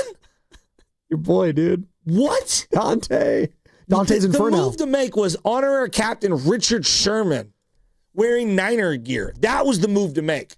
You think Richard's doing that, though? Apparently, they had a Manning cast going on, too. Obviously, I don't do Manning cast when, I have to, dive into a game. So I didn't, I saw, I couldn't believe that. Marshawn was on the Manning cast. Some of the can we get some of the clips you had to say? No, we can't. It's NSFW. Well, no. He called McCaffrey, yeah, it's my snow bunny.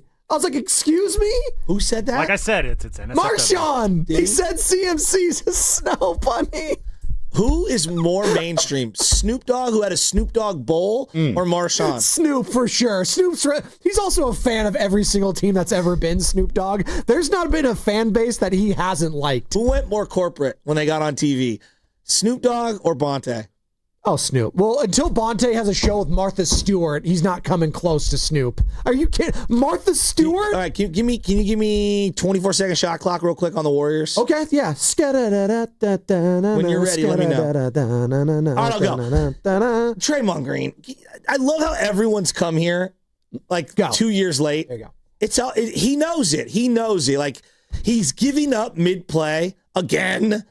As someone scoring because he's mad about a call that was missed. You know how many calls the NBA refs miss? They miss the call on every single play. And like Steve Kerr. Steve Kerr said some things you just can't admit out loud when you're getting paid what he's getting paid. If I was Joe Lacob, I would be furious. Warriors have won 6 of their last 8. They're taking on the Clippers tonight. Let's see if they can make 7 of their last 9. That's called positive momentum, people. It's like the most miserable a fan base has ever been during a quote-unquote hot streak. Yeah, they are. They're playing well. And then JK not wanting to go into the game. I mean, of course. Why should he at this point? No, stop that. Why should he? Because it's called professional pride. No, we got to stop that this. went out the window a long time ago. We got to stop this, dude. Dude, play for your family, play for yourself, play for your pride. Come on, he's getting paid $22 million. He's not going to play for the Warriors. What are we doing? What are we doing? I get the injury aspect, and if he gets hurt, you can't trade him and all that. You can't play. So, it does suck what's happened to him, right? But he bears some of those. You can't play. Draymond, the only player in the league to be ejected twice this season, and the 2 techs put him at 9 on the season, and he's in a tie with Luka Doncic for second most in the NBA. You know who's the leader in the pack? The guy had a game winner last night against the defending champs, Dylan Brooks, who had a game-winning 3-pointer. Here's the reality.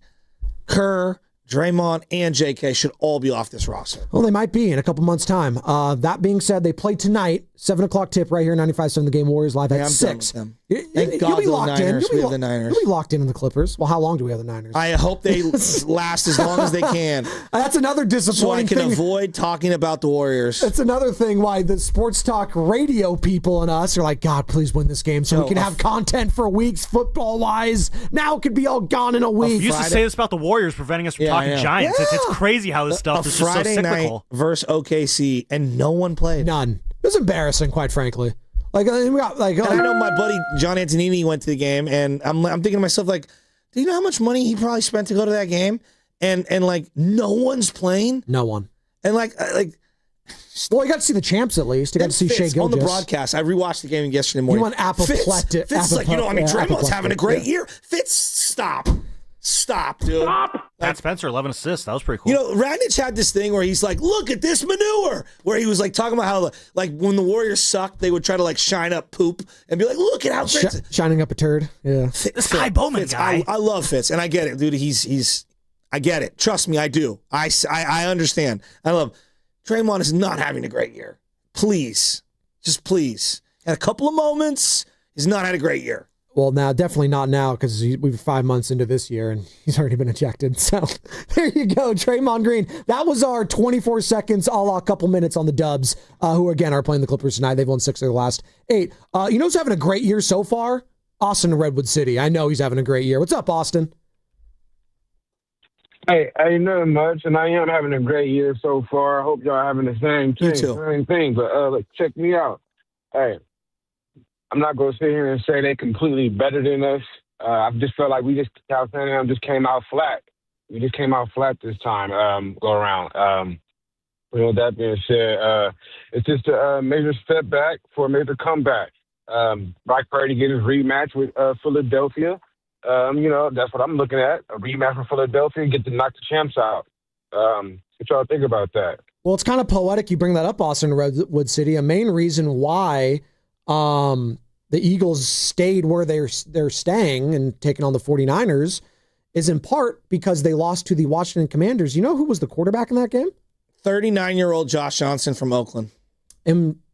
Oakland Tech, I believe. And Josh Johnson also played against the Eagles once upon a time. When was that, Joe? You were there. He got folded hard. NFC Championship game. I know. Got that revenge win yesterday. He got that revenge win over the Philadelphia Eagles. There you go. Josh Johnson, the Washington Commander, who is 39 years old, Bay Area's own. He looked incredible, actually. He actually did. Like, where was that guy? In fairness, Eagles weren't playing like any other starters. Look, no one will feel me on this because most people weren't in that stadium. Jaffiel. When Christian McCaffrey broke like 8,000 tackles and ran 60 yards for a touchdown. So cool. I swear to God, I was like, we're going to pull off the miracle with Josh Johnson. And then Josh Johnson got just like sandwiched in between like 6 guys. Concussed. And Vontae goes, he might be dead. And I go, no. And he goes, he's like, dude, he was like getting carried off the field. He literally couldn't walk. I felt so bad for him. I shouldn't be laughing, but when he said folded. that, he might be dead. It's true. And then though. Bunce's like, I can't believe Jimmy G's not playing. And he was smiling. So mad at him. Smiling on the sideline. He was so mad. Of course, famously, Shanahan was thinking about, man, do I need to call Phillip Rivers? During the game, he's like, I might have to call Phillip. Phillip might have to start the Super Bowl. Who knows? Didn't matter. It ended up being Chiefs, Eagles in the Super Bowl. The rest was history. Who's got more left in the tank, Josh Johnson or Draymond? Draymond, come on. Come on. I don't know. That was a lie. That doesn't stop. Stop it. Stop. No, seriously, come on. That's disrespectful.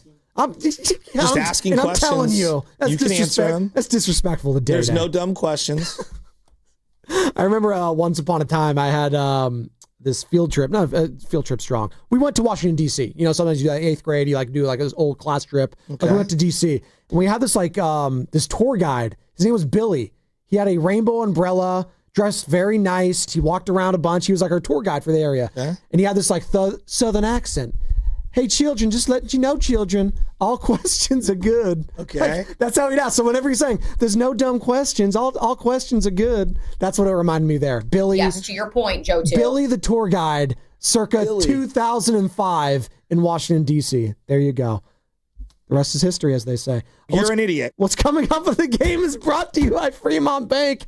Here for you, here for good. Hey, there's no dumb questions, Niner fans. Ask anything you want. How are we feeling this morning? Did the Niners get exposed in that loss on Saturday? 888-957-9570 is the number. Friday in Dublin on the other side. It's the Morning Roast with Spadoni and Shasky, 95.7 The Game. What's your financial future look like? At Pettinelli Financial Partners, we help you shape it. Whether you're planning for retirement, buying a home, or saving for something special, our professionals are here to provide clear guidance and smart strategies. Visit PettinelliFP.com today and take the first step toward a more secure financial future. The financial consultants at Pettinelli Financial Partners are registered representatives with and securities offered through LPL Financial, member FINRA SIPC. Investment advice offered through Stratos Wealth Partners, a registered investment advisor. Stratos and Pettinelli are separate entities from LPL Financial. I'm David. I'm John. And I'm Chris. We're the 3 brothers that own Jack's Restaurant and Bar with 5 locations in the Bay Area. We learned the restaurant bit. Guys, that's my line. That's my line. Pretty sure that was my line. Guys, we don't have time for this. Jack's serves delicious breakfast, lunch, and dinner 7 days a week. Don't forget to say we have a full bar. I won't. Don't forget to say it's a great place to watch all the games. I won't forget. Look, we're much better at cooking great food than making commercials. So come see us at Jack's in Pleasant Hill, San Mateo, San Bruno, Newark, and now San Jose. You forgot to mention our website, ilovejacks.com. I knew he would. You know, covering Bay Area sports for years, I've seen athletes go through it all. The highs, the lows, and the pain that comes with getting knocked down. But when it's not just a game, when you're the one injured, or when tragedy strikes someone you love, that's where Beam Law comes in. Beam Law is the Bay Area's go-to personal injury law firm. Whether it's a car accident, a serious injury, or a wrongful death, they're there to shoulder the legal burden so you can focus on what truly matters: rebuilding, recovery, and taking care of your family. Beam Law is local, and they win, with millions recovered for clients across the region. That's why SF Weekly voted them Best of the Bay 4 times. If you've been hurt or lost someone because of someone else's negligence, call Beam Law at 415-523-5555. 415-523-5555. That's 415-523-5555, or visit hurtinthebay.com. That's hurtinthebay.com, because it's not whether you get knocked down, it's whether you get back up. Beam Law, they've got your back, Bay Area. When the new year hits, every business could use a little something to stay ahead. A lift, a jump start, an edge, or perhaps a boost. Like the all-new 5-year business boost from Comcast Business. It's the certainty of a price lock for 5 years on qualifying internet bundles. Plus, you'll have the most reliable Wi-Fi with our best equipment, so your whole team can stay connected at a great rate. And to sweeten the deal, ask about a $500 prepaid card when you add 2 lines of mobile. It's the boost your business deserves. So sign up for the 5-year business boost and get a 5-year price lock on ultra-reliable Wi-Fi. Plus, ask about a $500 prepaid card. Comcast Business.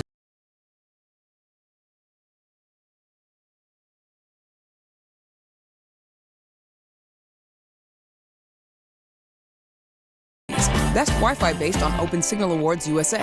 Fixed Broadband Experience Report, May 2025. Now it's time for the closer of the week. Presented by LiftMaster and RNS Doors. Turn your garage into the envy of the neighborhood. Visit rnsdoors.com. This week's closer comes from Janet from Burlingame. We had such a great experience with this company, especially with our technician, Sergio. He took the time to explain what was going on, what our options were, and how to keep everything running smoothly in the future. Recently, my garage door opener was not working. I was in need of a closer. I was put in touch with RNS Doors, and they hooked me up with a brand new garage door opener from LiftMaster. With LiftMaster's MyQ connectivity, my garage door opener can be controlled right from my smartphone. You'll know when a door or gate has been left open and can close it with a tap, no matter where I am. Be one of the first 10 callers and receive 20% off a LiftMaster garage door opener. Call 1-800-FIX-A-DOOR. That's 800-FIX-A-DOOR. Or visit rsdoors.com. R&S Doors. Look for the red truck. Another app for inventory, one for CRM. Oh, don't forget accounting. Wait, which login was that? Or you could use Odoo, one fully integrated system that does it all without the hassle. Ditch the app overload. Get everything your business needs on one platform. Try Odoo free today at odoo.com. That's ODOO.com. This is the story of the one. As an HVAC technician, he and his digital multimeter are in high demand. So when a noisy office HVAC turns out to be a failing blower motor, he doesn't break a sweat. With Granger's easy-to-use website and product information, he selects the product he needs to keep everything humming right along. Call 1-800-GRANGER, click Granger.com, or just stop by. Granger, for the ones who get it done. Never have I ever called my sister from the finish line of my first marathon. Hello? You won't believe where I am. Are you running? Mile 26. I'm gonna make it. Switch to T-Mobile's 55 Plus plan and get iPhone 16e with its advanced camera system on us. Plus, 2 lines for just $30 a line. Guys, I can't believe it. I knew you could do it, babe. That was amazing. Mom, how do you feel? I feel great. I can't feel my feet. Let's take a picture, and then you may carry me to the car. Share every stride, every mile, every memory on America's best network. Switch to T-Mobile's 55 Plus plan and get iPhone 16e on us and 2 lines for just $30 a line. With 24 monthly bill credits and 2 eligible port-ins on Essentials 55 Plus for well-qualified customers with autopay plus taxes, fees, and $35 device connection charge. Credits end and balance due if you pay off early or cancel. Contact us. Finance agreement 128 gigabytes, $599.99 required. Best mobile network in the U.S. based on analysis by Ookla of Speed Test Intelligence data 1H 2025. Visit T-Mobile.com.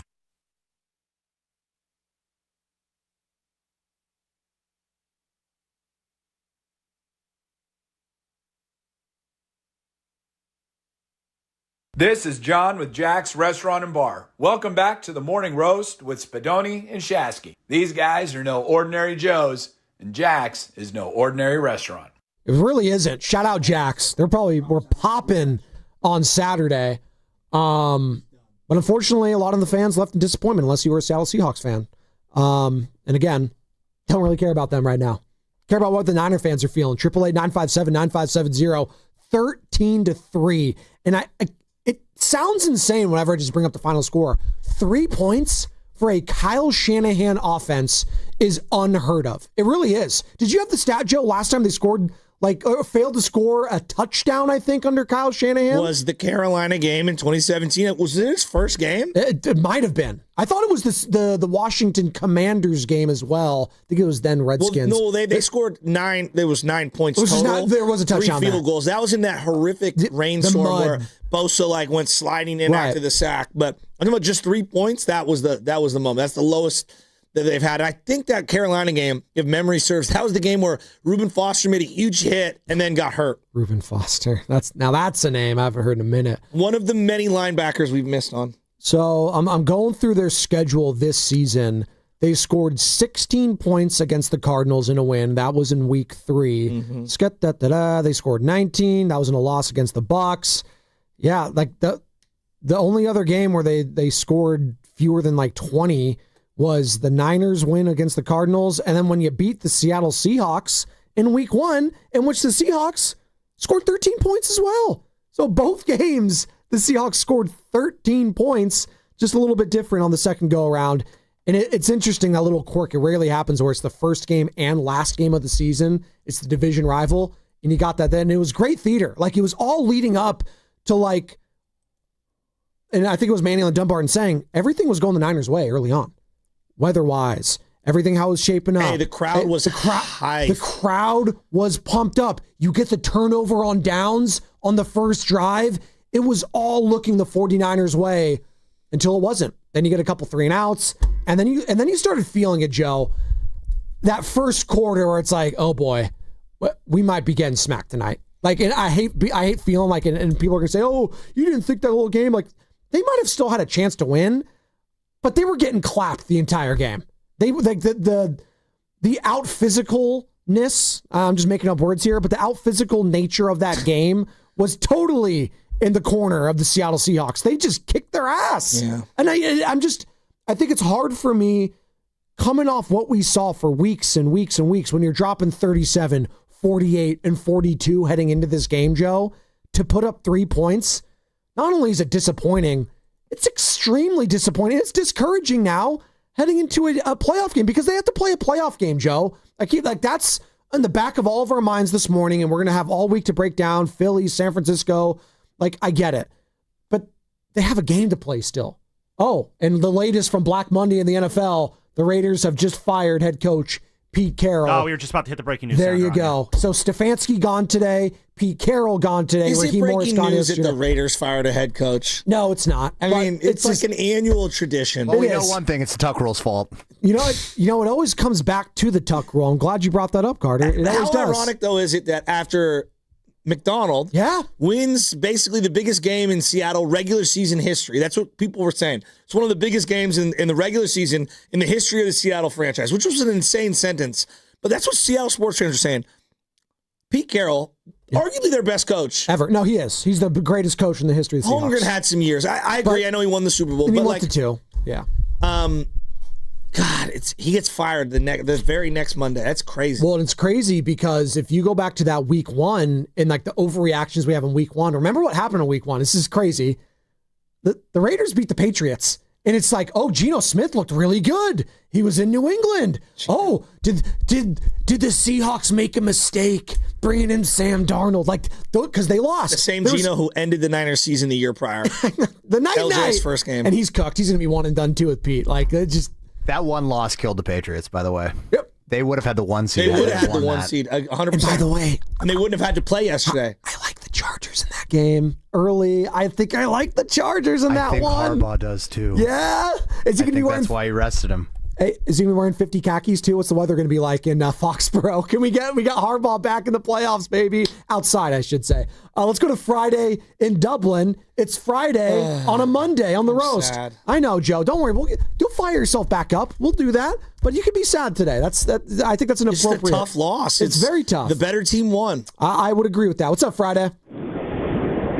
What's up, fellas? Saturday night, I was ticked off. Yesterday, I was disgusted. But today, I'm thinking, maybe it's not as bad as we think it is. And I don't mean this year. I think this year, we maximize what we can do or what we've done so far. We're not done. But really, Saturday night was about not having Nick Bosa and Fred Warner and Trent Williams on the field. Seattle scored 13 points. 13! I'm not overly impressed with them.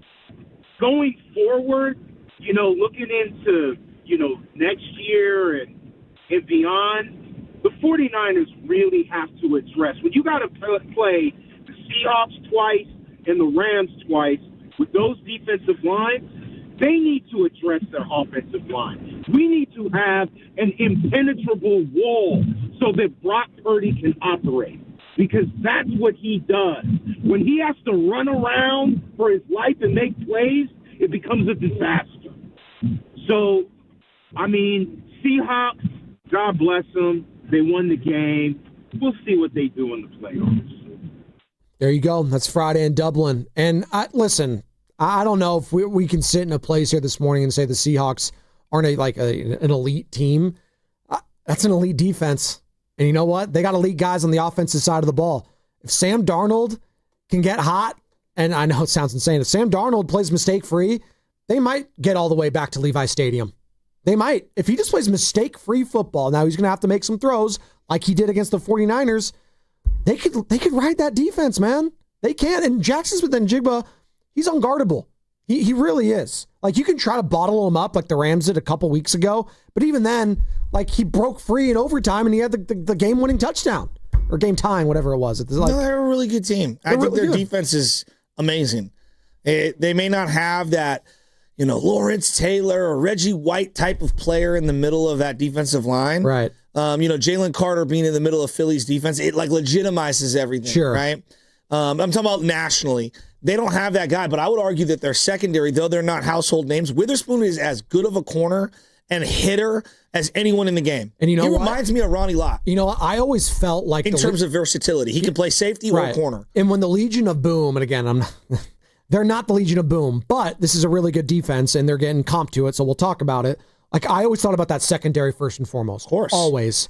Earl Thomas, freaking Richard Sherman, Cam Chancellor. Are you kidding me? And then you got to the linebackers, right? Yeah. Then you got to Bobby Swagner, right? You got to Bruce Irvin. And then you get to Michael Bennett on the D line, right? Who was it? Brandon Mabane, Cliff Averill. Right? That team was stacked. But they went outside. That's what made them so special. It's all complimentary. And it started with just, hey, we're going to have our vanilla defense, vanilla for them, right? And just try to beat us. No one could, because they could just sticky man coverage throughout. You had Richard Sherman doing his thing. Devin Witherspoon's a problem. He's a baller. He's a baller, man. You have to tip their cap. He has great instincts. He breaks on passes. He's extremely physical for a corner, which is a rare trait. I think most corners, they don't want to tackle. No, that guy wants to tackle. And then the safety that they drafted, number 3, is he's not good. He's amazing. Yeah. He's excellent. How the Niners didn't even think of looking at him is beyond me. Nick Emenwari had 7 total tackles, 4 solo, and the tackle for loss. Cornerback hit. So let's go to, phone lines are popping. Let's go to them. Katie in Walnut Creek. Hey, Katie. Hey, Katie. Hey, guys. What's up? You're way happier than I am. Happy New Year. Well, I'm Happy New Year. First-time caller, long-time listener with my husband. Nice. But I'm calling in with my take on Saturday night. I think it was a little presumptuous for us to get ahead of ourselves with the rivalries jerseys. I don't think we needed to change the kit. We should have gone classic. We didn't have all our studs. I think we jinxed ourselves. Did you like you don't like those jerseys at all? Because I sound like the old head. Everybody hates when I'm like, hey, look, they have great uniforms. You know, I love the 94 throwbacks they wore the week before with the white pants and the shadow on the numbers. And I like the regular jerseys. I don't think it had a bearing on the game itself, but I just didn't love the jerseys or the helmet. Did you? You didn't like them either?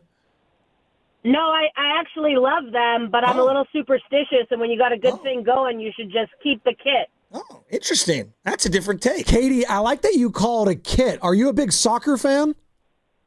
I'm more of a American football fan, but I also want to put a shout out that my boy Fernando Mendoza's career is going to go to die if he goes to the Raiders. I'm so sad. Now, why you got to do that, Katie? Come on, we're having why did you don't come on? Why not Fernando Mendoza going to Vegas? And you know what? He carries the team. That could happen.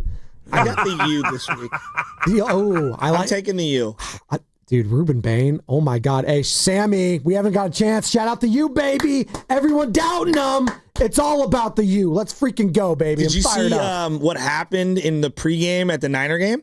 No. Oh. So Carter sends me an individual video, and it's him looking at Sam Lubman on the field on the sideline. And then minutes later, I get a Frank Gore doing one half of the U, Sam Lubman doing the other half of the U on the sideline. Sam towering over Frank Gore. That's right. Say towering.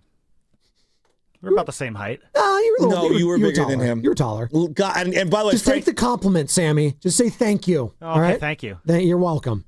All right. It's just two Canes being legends together. That's what it was. But you got to be honest, Sam. You loved Ole Miss coming back. I want to know how that went. Like, hey, Frank, could you take a photo with me? I'm from the U. No, I went up to him. I was like, hey, Frank, how about them Canes, man? I told him I went there, and he's like, oh, awesome. He tapped me up, and then, one of the other people was there. He shout out Ryan Leong, take the picture for us. And he turned around, snapped the picture. And, of course, Frank and I, we know what to do. I throw up one half, he throws the other half. It's just standard. That's awesome. It's a Canes thing. You wouldn't understand. It's a Canes thing. Thanks. Is that like South Park? It's a Jersey thing. You wouldn't understand it. There you go. It's a Canes thing. That honestly was a great omen, and then it just expired immediately. Literally the high point of the entire night. They could have used Frank Gore. Miami taking on Ole Miss this Thursday, and I like Miami too in that one. You got to be honest, Sam. You'd rather face Ole Miss than Georgia.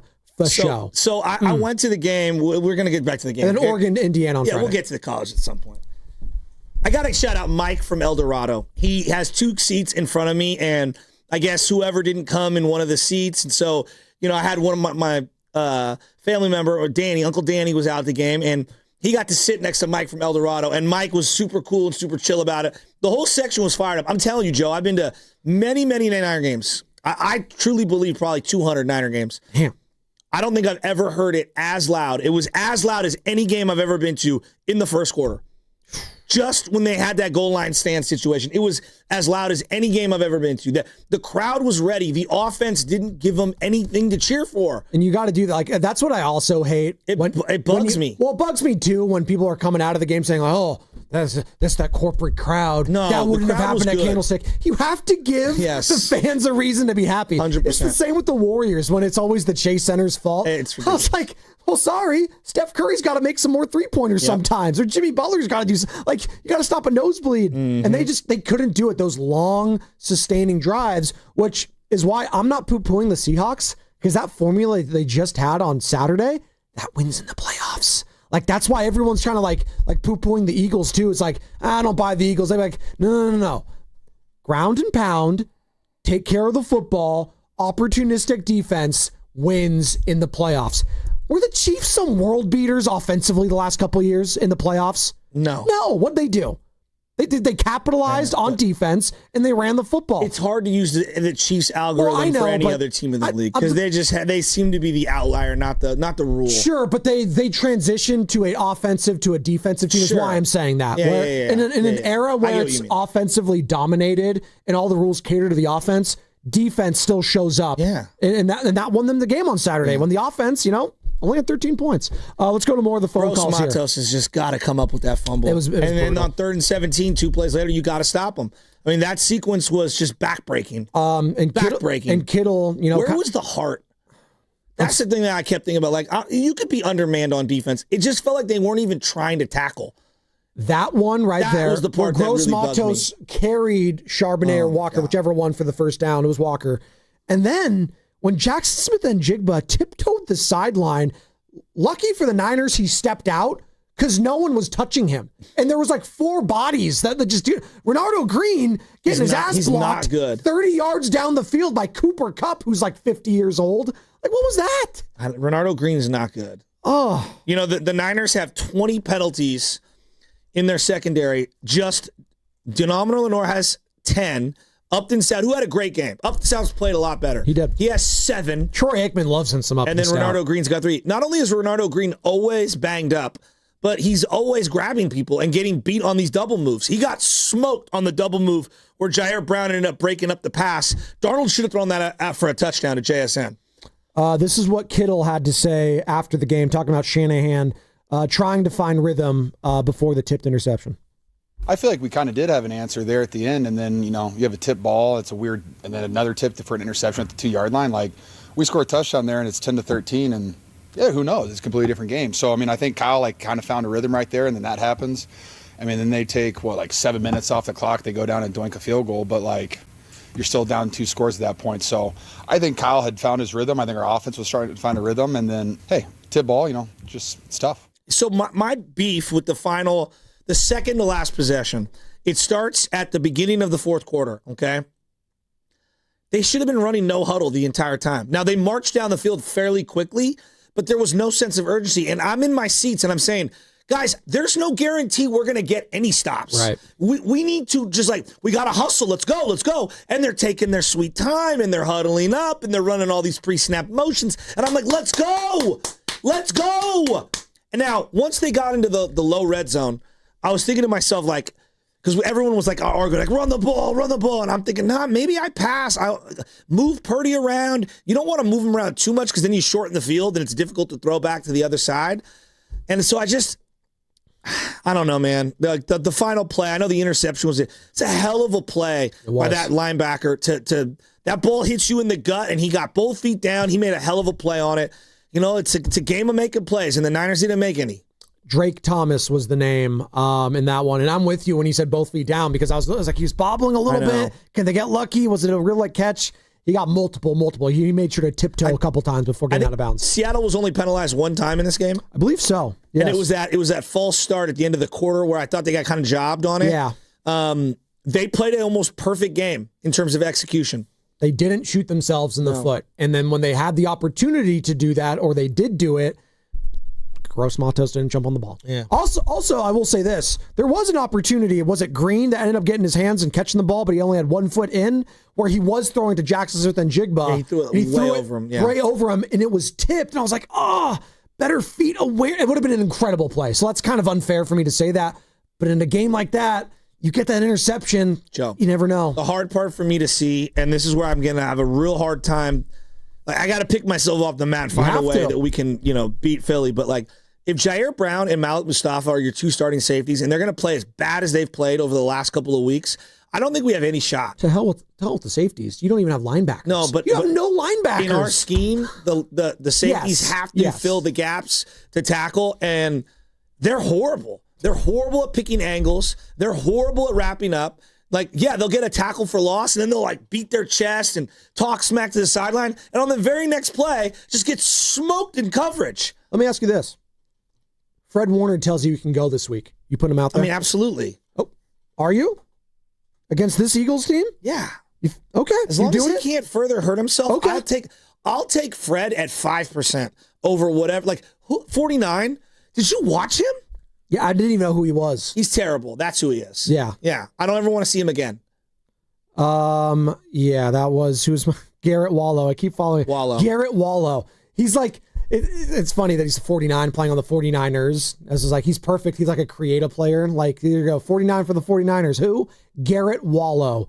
Joe, I have a feeling it's going to be similar to the Warriors where I could have played if you guys made it to a game 6 or whatever it was that Steph said. Yeah. And it's like, okay, that's great. And I don't think we're going to get the opportunity to see, Fred Warner. Sucks. Well, this is what Shanahan had to say after the game, saying it's just reality. You got to embrace going on the road, Joey. Oh, we're ready for it. I mean, yeah, it would have been nice to have to have a home game here, or both home games, and get a bye. But it is what it is. I mean, this team's been through a lot this year. Now we got to do it the hard way, and we'll embrace out doing it the hard way and look forward to it. So he has to say that. I know, right? but I wanted to be like, Kyle, why weren't you ready for tonight's game? Right. We'll be ready for that game a week from now, but tonight, the biggest game of the year, we weren't ready. Come on. Well, he did say that's what they expected out of Seattle's defense, right? I mean, it's what we expected. I mean, just with their defense, we expected to do better than we did, but we knew it was a good defense. We knew that in week 1. We knew it from watching tape all week. We knew it would be a challenge, and they got us in a number of moments, had a couple opportunities, I thought, that we missed, and you can't miss those versus a team like that. Can't miss them. Joe, they were in 3rd and long a lot. Purdy was under duress the whole game. The only thing that salvaged, Kyle's play calling was Purdy ad-libbing and scrambling out of the pocket. Outside of that, name me one play where you're like, man, that was a really good play, Kyle. And look, the guy's been great all year. But I'm just going on this game. Let's assess this game. This is a common opponent. This is someone who has familiarity with you. Name me the play where you're like, wow, that was a really creative play. Not creative, but it was just that 20-yarder to Kittle. That was it. Yeah, where Purdy rolled out exactly, right. He rolled out. That was it. They did a flea flicker for a check down. They a double reverse flea flicker check down. That's Alex Smith levels. They did a play action pass on 4th and 1. I don't even know what. What are you doing? Play action on 4th and 1? Sneak the damn ball. Sneak it. This is where fans get pissed off at Kyle about the hubris. Like, you're overthinking it sometimes, man. You're overthinking it. Just put your head down and pick up the first down. You didn't passing it, and then he passed short of the sticks. That's how you lose games. This game was a game where I think you needed to be bold and you needed to, you went for it on the 4th down. I think you either had to do a fake punt. When's the last time they've ever done a fake punt? I know. Joe. I know. They didn't have it on offense. They needed something else, right? And so in those random games, sometimes it's up to you as the head coach to find a way to run something to get somebody. They tried to throw the ball to Kittle on screens. They were all over that, and they were trying to run the ball out of the gun to CMC. They were all over that. Where's Kendrick Bourne? Kendrick Bourne had 400 yards in 2 weeks, and then the guy's been on a milk carton for basically months on end. Get him on the field. Find a way. That's sad, but get him on the field. Where's Jake Tonches? I think it's up to the coach every now and then. You got to try something. Run some no huddle. You have to do something different because you had nothing going. That's all. I'm not even blaming it. Some days it's just not your day. And it felt like A, it wasn't their day, and B, they got out physicaled, and the other team might just be better than them.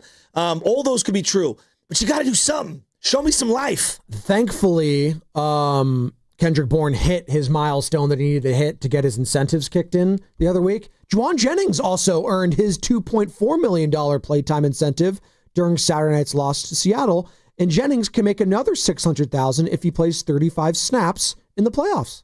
So there you go. So it's funny that you bring that up. It's probably what the players really love about Kyle. It felt like to me the final 10 weeks of the year, they made a concerted effort to help Juwan hit those bonuses. Yes. He's also the guy that they've thrown more interceptions to targeting than any other player on the team.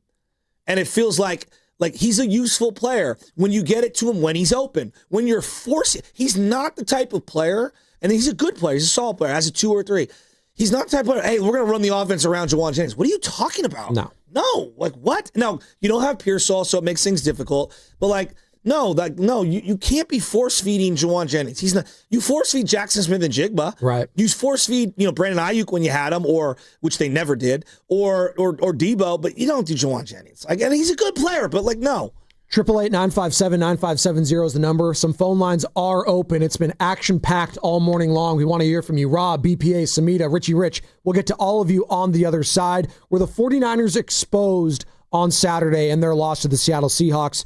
And they got to have a short-term memory because they're taking on the Philadelphia Eagles this Sunday, 1:30 here, local time. We'll be all over that game all week long. But today is about the loss on Saturday. It's Black Monday in the NFL. We are monitoring the situation there. Also, the Warriors have won 6 of their last 8, and they're taking on the Clippers tonight. Can they make it 7 out of their last 9? We'll have all that coverage starting at 6 with Warriors Live. And it's going to be brought to you by Fremont Bank. Here for you, here for good. Running a business means wearing multiple hats. So if you're like me, you probably started out using your personal phone, taking client calls and texts nonstop. As my business grew, I needed something smarter. That's when I switched to Quo, the #1 business phone system. Quo works right on your phone or computer. No carrying 2 phones, no clunky landline, just one easy app you can try for free. Your team can share one number and handle calls and texts together like a shared inbox. Any teammate can jump into the conversation so customers get faster responses. And Quo's AI assistant summarizes your calls and responds to customers 24/7, so you never miss a lead or opportunity. All this starts at just $15 a month. That's basically 2 coffees. You can even keep your current business phone number. Find out why 90,000 businesses trust Quo. No missed calls, no missed customers. Try Quo for free at quo.com/sports. That's quo.com/sports to try Quo free. QUO.com/SPORTS. This is Larry Flick, owner of the Floor Store. When the year ends, the savings begin with our New Year's clearance sale. Now through January 12th, get up to 50% off store-wide on carpet, hardwood, laminate, waterproof flooring, and much more. Plus 2 years interest-free financing, and we pay your sales tax. All those savings add up to one thing: a Happy New Year from the Floor Store. Go to floorstores.com to find the nearest of our 11 showrooms, from Santa Rosa to San Jose. The Floor Store, your Bay Area flooring authority. It's impossible to have a bad day when you started with Chick-fil-A. Hi, I'm Miles. And this is Grant. And the little thing we love about the Chick-fil-A chicken biscuit is how the fluffy, crispy goodness wakes us up in the morning. The chicken is crispy, the biscuit is soft, it's iconic. Throw some jelly on it, you can throw some honey on it. It helps me kick off the day. The hash browns are great. And I really like the shape of them too. Little circles of crispy goodness. Yeah, those early morning chicken biscuits are just great, man. Mornings are a little bit brighter with the Chick-fil-A chicken biscuit and Simply Orange Juice. Available on the Chick-fil-A app. Real guests paid for their testimonials. It all comes down to this, folks. Yep, the entire season is on the line. But my throat has officially thrown in the towel. Sounds like you need Vicks VapoCool drops. They're max strength and vaporize sore throat pain. Whoa! These VapoCool drops hit fast! Speaking of fast, did you just see that play? Yeah, he vaporized that ball. That pun should have come with a penalty. Vaporize sore throat pain with Vicks VapoCool drops. Use as directed. Hey, it's Willard. You ever study the coaches who win relentlessly? The legends, the dynasties, they're systematic warriors, disciplined, obsessive. They outwork, outthink, and outlast everybody for pure domination. That's Omar Habas, Tarek Habas, and the Habas Law team. When Habas Law goes up against big insurance companies, they grind them to a dust. Habas Law knows every inch of the Bay Area legal playing field, and nothing catches them off guard. If you've been injured and you want to win, visit habaslaw.com. Habas Law, they fight to make it right. Habas and Associates, with offices throughout Northern California, including San Jose. 1-877 Cards for Kids. KARS Cards for Kids. 1-877 Cards for Kids. Donate your card today. 1-877 Cars for Kids. KARS Cars for Kids. 1-877 Cars for Kids. Donate your car today. Ready to get rid of that old car? Donate it to Cars for Kids. Call 1-877-CARS-FOR-KIDS to reach a friendly live agent. Donation's super easy, and your car can be picked up as soon as tomorrow. Call us now, 1-877-CARS-FOR-KIDS. That's Cars with a K to donate your car today. 1-877 Cars for Kids. Donate your car today. Did you know you can donate real estate too? Go to carsforkids.org. That's carsforkids.org. You're still grooving, still connecting, still loving, still turning up, still thriving. You still got it, but your immune system, it weakens as you age. That's where vaccines come in. They help train and strengthen your immune response to fight off respiratory illnesses like flu, pneumococcal pneumonia, RSV, or COVID-19. Ask your doctor or pharmacist which vaccines you need. Book in minutes at vaxassist.com. Sponsored by Pfizer. Every morning, we rise and shine. Make breakfast, and brush away the night's rest. These routines help us start the day off right.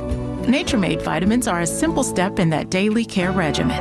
Multivitamins with daily essentials, clinically studied probiotics for gut health support, magnesium to help relax the body. Nature-Made is made to care for you every day. These statements have not been evaluated by the Food and Drug Administration. These products are not intended to diagnose, treat, cure, or prevent any disease. Elevate your kitchen at the Miele Innovation Center at Freedman's Appliance in Pleasant Hill. Out of your dreams and into your kitchen. Select the qualifying built-in kitchen appliance package that is right for you. With unrivaled technology and luxury-grade quality, when you bring home a Miele, you're bringing home true innovation. Now, for a limited time, save up to 10% with the purchase of a qualifying Miele kitchen package. Visit the Miele Innovation Center at Freedman's Appliance in Pleasant Hill or at freedmansappliance.com.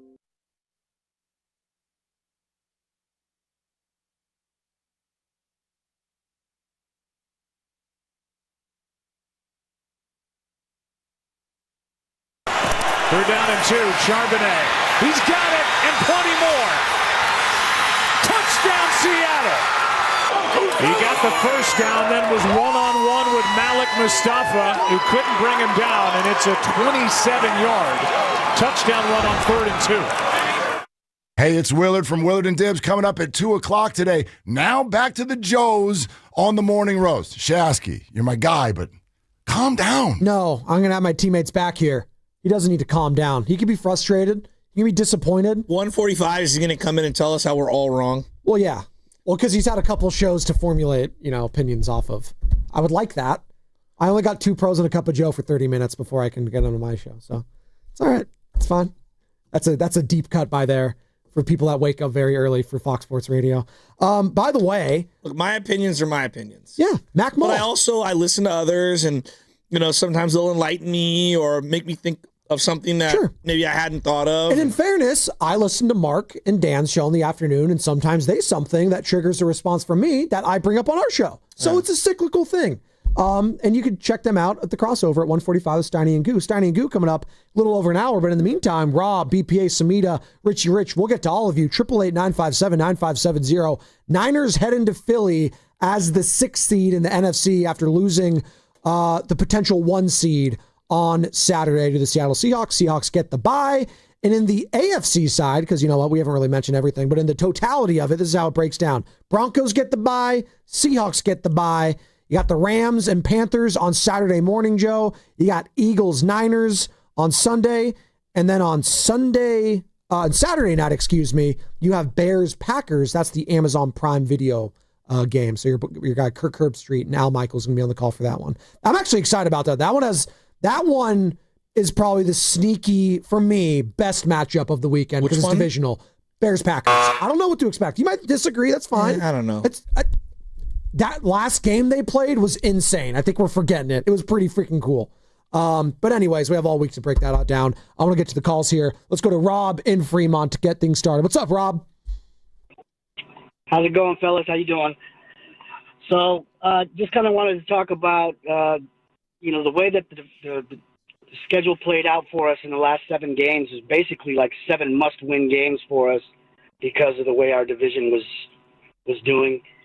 You can only ask so much from the guys, man. I think that especially after a short week with a shootout with Chicago, that's a lot to ask, man. And I think that, we were bound to lose one in one way, shape, or form, and it was this one. I remember back in the 80s, we lost to the Eagles pretty badly, and we came back stronger and pretty tough. So hoping we can do that this time around. And that's all I got. That's Rob in Fremont. 888-957-9570. They're going to have to lick their wounds very quickly. This is what Kyle Shanahan, after the game, Joe, had to say, again, about the locker room mood. Oh, disappointed. Those guys regardless of how well we did. I mean, our guys really fought out there. Our guys were exhausted after the game, like we are after every game. Told them to enjoy tomorrow. We don't know whether we're going to play Saturday, Sunday, or Monday. We don't know who we're going to play until after the afternoon game. But when they come in here Monday, come in ready to go, wherever we got to go. And hopefully we can earn it a chance to see that team again. He also needed to say this, because I think a lot of people are coming away from the box score watching and the game's like, hey, the defense played well. Shanahan's like, no, they need to play better. I mean, we need to tackle better. We need to play better than that. I was proud that they kept battling and was able to hold them to 13 points. That's what gave us a chance there at the end. But we need to play better all around. Yeah, and he even said it like when he was walking off the field getting interviewed by whoever it was, Lisa Salters, or could have been, I forget the other reporter's name, excuse me. But, he's like, yeah, we just need to tackle. We're not tackling. And they didn't do that in the second half at all. You couldn't tackle Kenneth Walker when it mattered. You couldn't tackle Jackson Smith and Jigba. He had to step out of bounds for you to not score another touchdown. Tackling is fundamental 101, and they just can't do it, Joe. Or blocking. That's where we're at. I mean, they didn't block or tackle. They lost in the trenches. It's the last week. It's the last week of the season we're talking about what they just can't tackle. That tells you what you need to know about the personnel in the defense. If you're talking about tackling at this point of the season. Renardo Green's a second-round pick. Yes. Dion Lenore just got a 5-year extension. Malik Mustafa was a draft pick, and you basically put him in safety. You hand-selected him, all right? Even though he's a little later pick. Jair Brown was the first player you took off the board in 2022. Yep. These are your hand-selected guys. Penn State, yeah. D. Winters, you picked D. Winters to replace Dre Greenlaw. Bryce Huff, you brought in Bryce Huff. Yeah. All right. I liked that move too. Alfred Collins, who you drafted in the second round, can't get on the field enough. And CJ West, who you drafted in the fourth round, can't get on the field enough. You took a slot corner who's a situational player for you. So, I hear you, and I would argue, these are your guys, though. These are the guys you picked. I have a hard time, oh, man, woe is our roster. They picked this roster.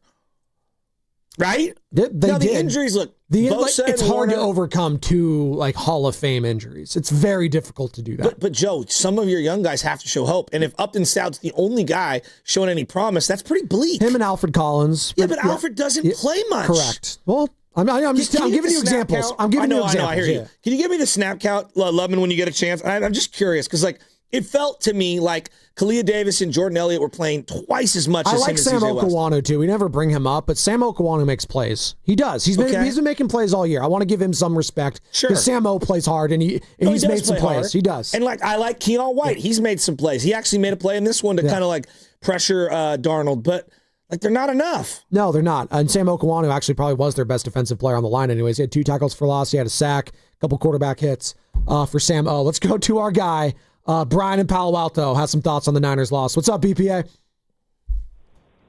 Hey, guys. How you doing? I think I would concur with Shafsky. I mean, to me, the one thing I really wanted to see this year, maybe more than anything else, was to see these young players improve, the first and second year guys, and we're not seeing it, right? And so to me, the focus now goes pretty squarely on John Lynch in this draft and evaluation operation. You look at Seattle, the talent disparity was between these two teams Saturday was gargantuan. Mm-hmm. And you look at Seattle. Seattle's drafted 15 starters, quality starters in their last 4 drafts, right? And that's the team, right? That's the team we saw, all this great young talent out there, and we don't have it, right? And every year we were like, oh, I really love this draft, et cetera, and then it pans out, and it's below average again with this group. And you look at, I thought John Lynch's reaction in the booth as Jair Brown overran yet another running play, right? I thought was a perfect example. That's at a minimum, man, you should be able to get the safeties right, John. And those guys, that's the worst safety tandem I've ever seen. Ever. But certainly the worst in the league today. They literally, it's like playing 9-on-11. And it's not just the missed tackles, it's the bad angles. And right, you don't get credit or non-credit for missing a tackle if you completely overrun a play, but they do it every play. How about the play where Charbonnet? It was the worst angle ever. The sideline is your friend, and he stutter steps. What are they still doing out there? I don't get it. Right? Siegel is better than both of them by a lot. And I don't understand. Is this Kyle politics? I don't get it. I don't either. Right? You are playing 9 on 11. Your safeties are that incompetent. By the way, the local media, somebody ask a question, man. Hey, your safeties never make a play, right? Never. Do you have any other options, Kyle? Right? Somebody ask a question. My God, just instead of this, just complete, easy street. But yeah, and I think it's just across the board, man. These last 4 or 5 drafts for the Niners just have not gotten it done. And if it's John Lynch's job to draft and evaluate and do all the rest, then I think that's the biggest difference between the Seahawks and the Niners is personnel and talent. And Mike McDonald does not pick the players. John Schneider does. Yep. Right? Yep. And so I don't think Kyle's, was the one that put the vote in on Nick Martin, right? Who, by the way, is not suited up for 4 weeks because he had a concussion 6 weeks ago. What was he, a second rounder or a third rounder? And it's consistently they blow picks, man. And go look at their last 4 drafts. I have it right here. I'm going to call it out. No, BPA, you're hitting the nail on the head. Thanks, Brian. So just to give you, I want to go through 2022. Seattle, 9th overall, took Charles Cross. He just signed a big extension yesterday. Yeah, now, he didn't play, but he's been great this year. Yeah. He didn't play in the game. They got Maffei in the second round. He crushed Brock Purdy at the end of that game. They took Kenneth Walker later on in that draft. A good player. Abraham Lucas after that. He's the right tackle on the other side. He's really good. Yep. Kobe Bryant, Rig Woolen, different guys that have been in their secondary, okay? That's basically 4 or 5 starters in one draft. The next year, they take Devin Witherspoon, Ian Jackson Smith, and Jigba. Both of them. Okay? Yes. Then they take Derek Hall, another D-end, Zach Charbonnet, and then Bradford, another offensive lineman who's starting for them right now. All right? They also took their center later on in that draft. The following year, Byron Murphy, Christian Hayes, who's on their offensive line, Knight, the linebacker who was balling yesterday, Tyrese Knight, or 2 days ago, and then this upcoming draft, they drafted after the Niners. Okay? They took their starting left guard, who started every single game this year for them, Gray Zabel, and then the second-round pick, Emin Wari, who was an absolute baller, and then they took a tight end. The proof is in the pudding. Now, I look at the Niners ones. I'm just going to read the names. Michael, Alfred Collins, Nick Martin, Upton Stout. You stop me when there's a legit player. Upton Stout, C.J. West, Jordan Watkins, Jordan James, Marquis Siegel. I mean, come on. Then the next year, Ricky Pearsall, Bernardo Green. Pooney's a player. I like Pooney. I do too. Malik Mustafa, 4th rounder. Isaac Arendo. Uh-oh. What is it? Another one? We got another head coach looking for a new job. This one is in Arizona. John Gannon just getting the boot there. You care more about Arizona than anyone. There are 6 openings now in the NFL head coaching wise. 6. So if you're looking for a new job, it's not that I care about it. It's that I was just saying all season, there's no way this guy's lasting. They haven't won anything. He's not. He's gone. They need a complete rebound. All right, back to this year real quick. Okay, this is just the last 2 years of draft picks. The only guy who made a play for you in a good way, Alfred Collins batted down a ball. All right, C.J. West made a pressure, one pressure, and Upton Stout made a bunch of plays. I love Upton Stout now. He's growing on me. He really is. I want to see him play I wish he was growing taller, but he's not going to. No one else did anything from this year's draft class. And then last year's, Ricky Pearsall did not play. Bernardo Green, come on, guys. How much more evidence you got to see? Bernardo Green can't cover anyone. Now, maybe one day he figures it out, but he's not very good. Dominic Pooney is a good player. I like Dominic Pooney. Malik Mustafa, not good. 4th rounder. Isaac Arendo. I've seen more Isaac Arendo eating at a restaurant in street clothes than I've seen him in a Niner uniform holding the ball. Jacob Cowan, is he alive? I don't know if the hamstring is yet. Tatum Bethune registered a 26 out of 100 rating the other day. 26. He might be out too. All right. The next year, 2023, the Jake Moody pick is just got to. Hey, Commanders. Jake Moody. I still can't believe it. Jair Brown, Jake Moody, Cameron Latu, Darrell Luter. Luter has an argument. He might be as good as is Renardo Green? I don't know. The guy that made the boneheaded play touching the ball in the Super Bowl, Darrell Luter? But he's made some plays. Is duty. Ronnie Bell, who caught a touchdown yesterday for New Orleans. Oh, my God. Jalen He's in Graham, the league who's cut. still? Yeah, he caught a one-arm touchdown yesterday. Shuck. Yeah. D. Winner, 6th round. Robert B. Like, the drafts have been terrible. Like, you compare that to what the Seahawks have done. I can't defend it, Joe. If you're asking me to defend what the 49ers have been able to do, they need to hit in free agency in the trade market this offseason. That's where it starts for me. Because clearly they've shown these last couple drafts they don't know what's going on. Or they need to bring someone else in to help. Or you need to cut ties with someone. Emin Wari, by the way, I just looked up his height and his stats and everything because he's the prototypical player for the Seattle. What they've been able to do. What is Seattle like? Big, strong, and fast as hell. His combine was unreal. He's 6'3", 220. 6'3", 220. How tall's Upton Stout? He's 5'8". And how much does he weigh? I don't even know if he's 5'8". Is it $185? Size matters. No, it does, though. Like you saw Emin Wari get that tackle on George Kittle yesterday behind the line of scrimmage. It's like, dude, that's a corner? It's a safety? Just threw him. You're not supposed to be able to do that as a defensive back. That scared the hell out of me. And they were doing that the entire game. George Kittle had to fight tooth and nail to get 3 or 4 yards for a first down a couple times. Oh, my God. Scott in Arizona. Scotty. How you doing, man? Scott?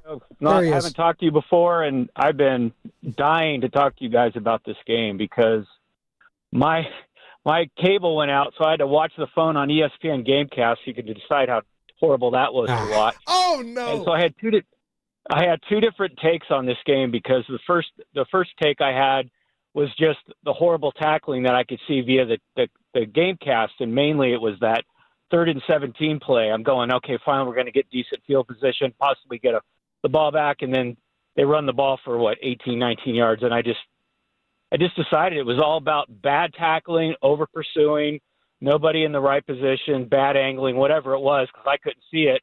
It was just horrible. I was looking at the stats when on the kickoffs and the punts.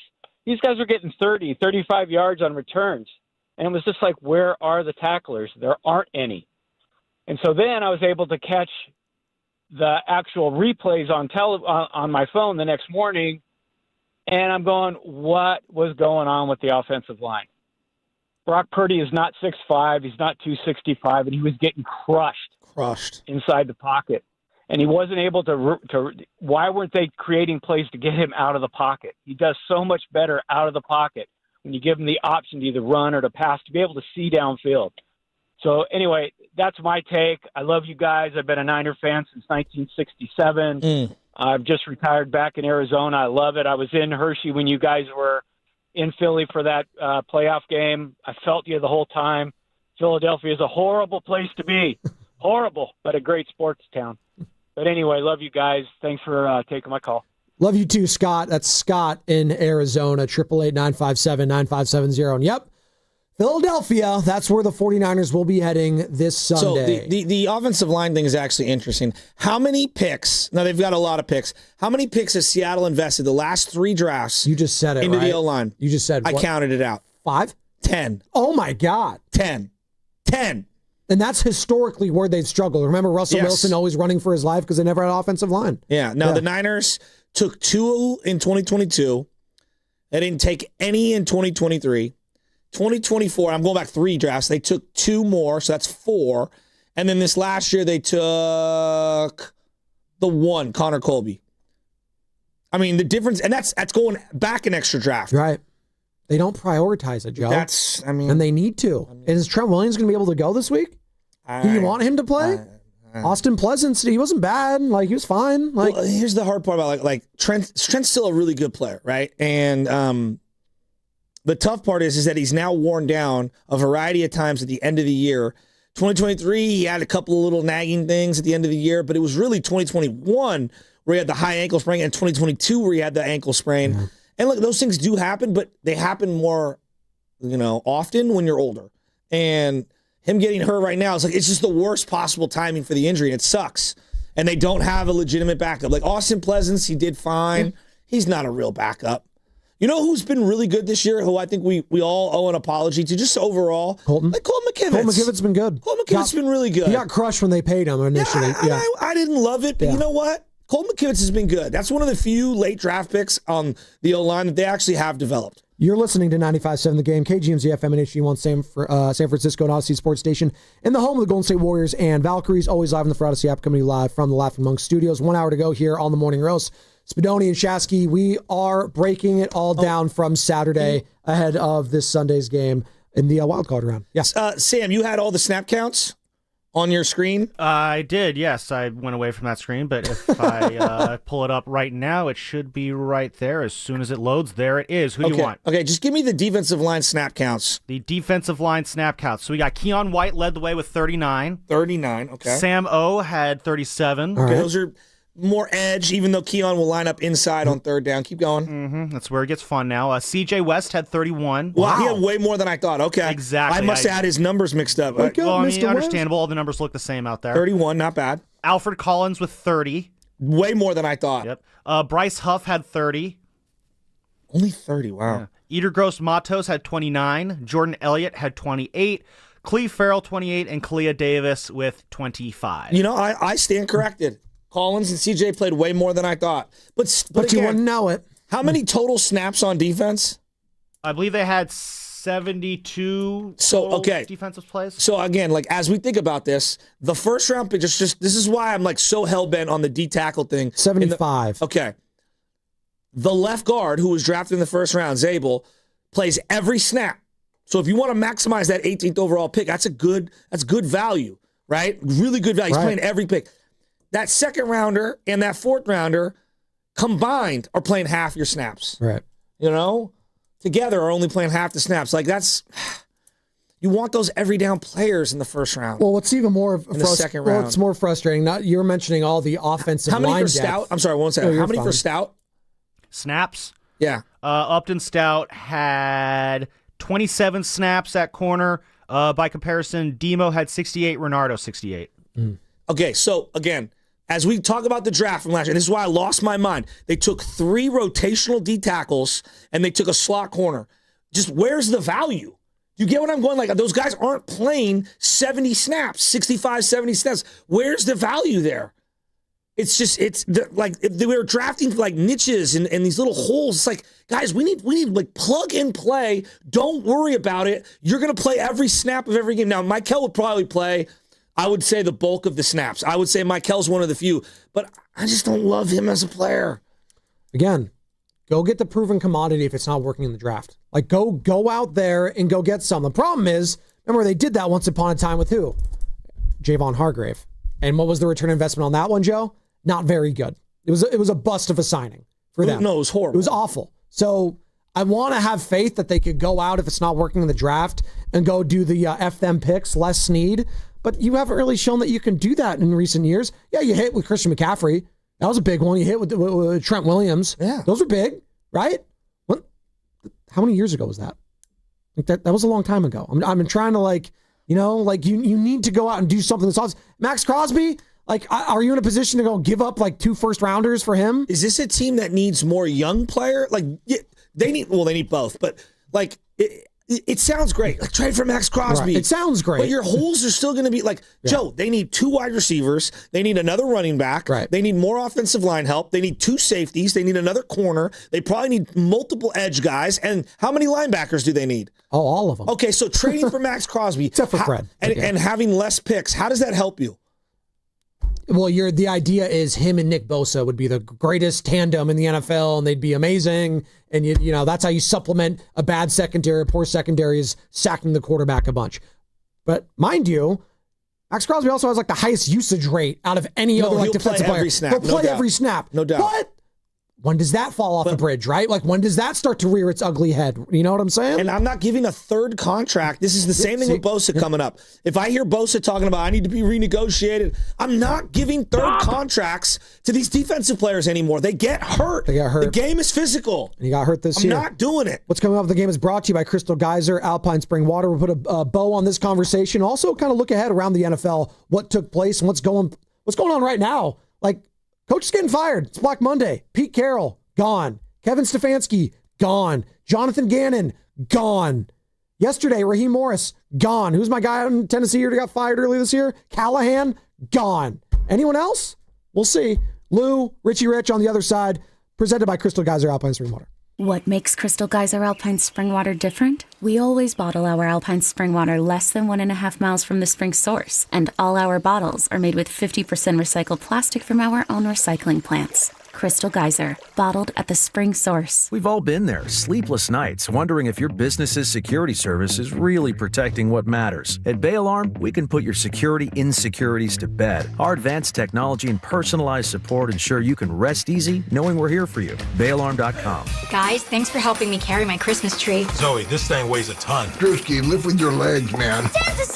Did you get my letter? He's talking to you, Bridges. I'm not. Of course he did. Right, Santa? You know, my elf Drewski here, he handles the nice list. An elf? I'm 6'3". What everyone wants is iPhone 17. And at T-Mobile, you can get it on them. That center stage front camera is amazing for group selfies. Right, Mrs. Claus? I'm Mrs. Claus's much younger sister. And at T-Mobile, there's no trade-in needed when you switch, so you can keep your old phone. Or give it as a gift. And the best part, you can make the switch to T-Mobile from your phone in just 15 minutes. Nice. My side of the tree is slipping. Timber! The holidays are better at T-Mobile. Switch in just 15 minutes and get iPhone 17 on us with no trade-in needed. With 24 monthly bill credits for well-qualified customers plus tax and $35 device connection charge. Credits end and balance due if you pay off earlier cancel. Finance agreement 256 gigs, $830. Eligible port in a new line. $100 plus a month plan with auto pay plus taxes and fees required. Check out in 15 minutes or less per line. Visit T-Mobile.com.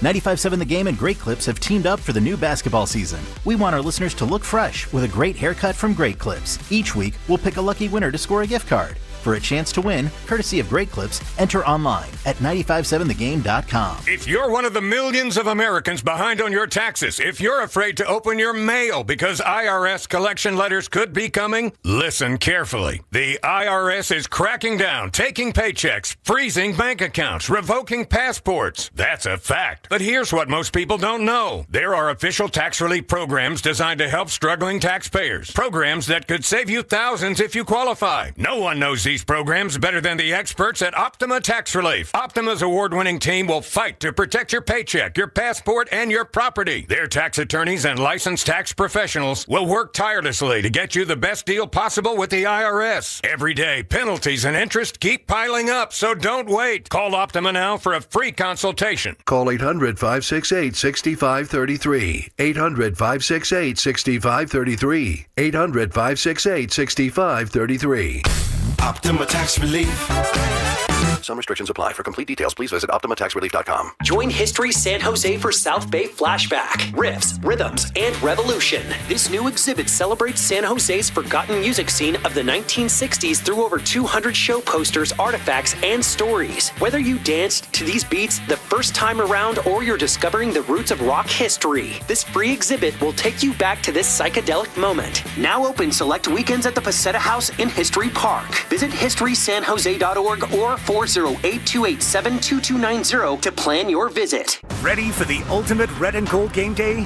Laughing Monk Brewing is the place to park, party, and ride. Skip the traffic. Forget the expensive parking. Park for free and dive into an epic tailgate with mouth-watering food, ice-cold Laughing Monk beer, and every game on TV. Catch 95.7 The Game's pregame show with Lorenzo Neal and Evan Giddings. Then hop on the free shuttle minutes away from the stadium. Shuttles are first come, first serve. So head to 957thegame.com to sign up and join the party.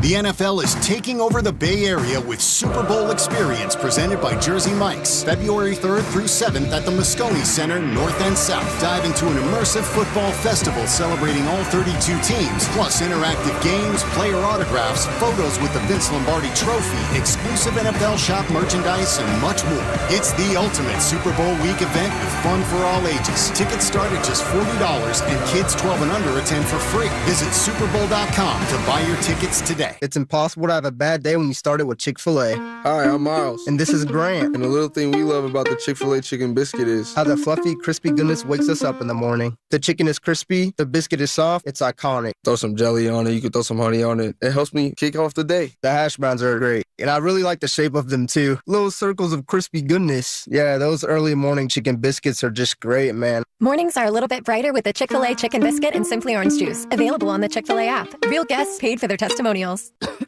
Honey, that flu keeping you up? Did you take NyQuil Intense Flu? Nah, I got this. Okay, I don't got this. Yeah, you need NyQuil Intense Flu. Undo your flu with NyQuil Intense Flu. NyQuil Intense Flu provides powerful relief of your flu symptoms so you can sleep. You do got this. NyQuil Intense Flu. The nighttime sniffling, aching fever, best sleep with the flu, medicine. Use as directed, keep out of reach of children. As a mom, comforting my family is what I do best. Vicks Vapor Stick provides soothing, non-medicated Vicks Vapors in an easy-to-apply stick, and it dries fast, so there's no mess. I use it to comfort myself and my family. Thanks, Mom. Vicks Vapo Stick, soothing comfort for the whole family. And try Vicks Vapo Shower Max for steamy Vicks Vapors when you need more comfort for yourself. Use as directed.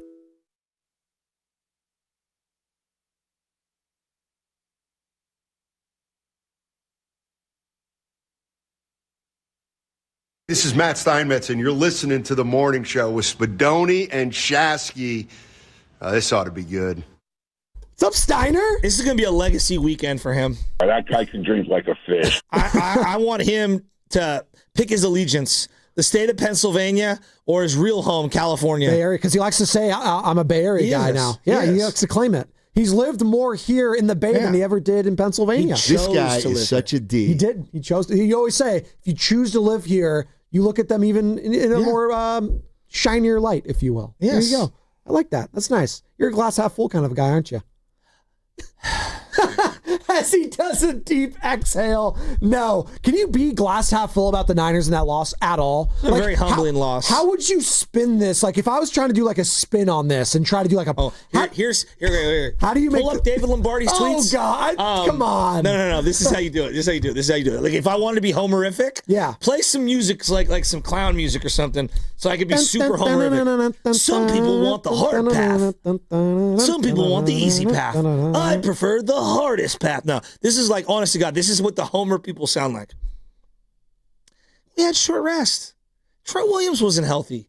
He would have played if we played on Sunday. Ricky would have went if we would have went on Sunday. He would have played the whole game.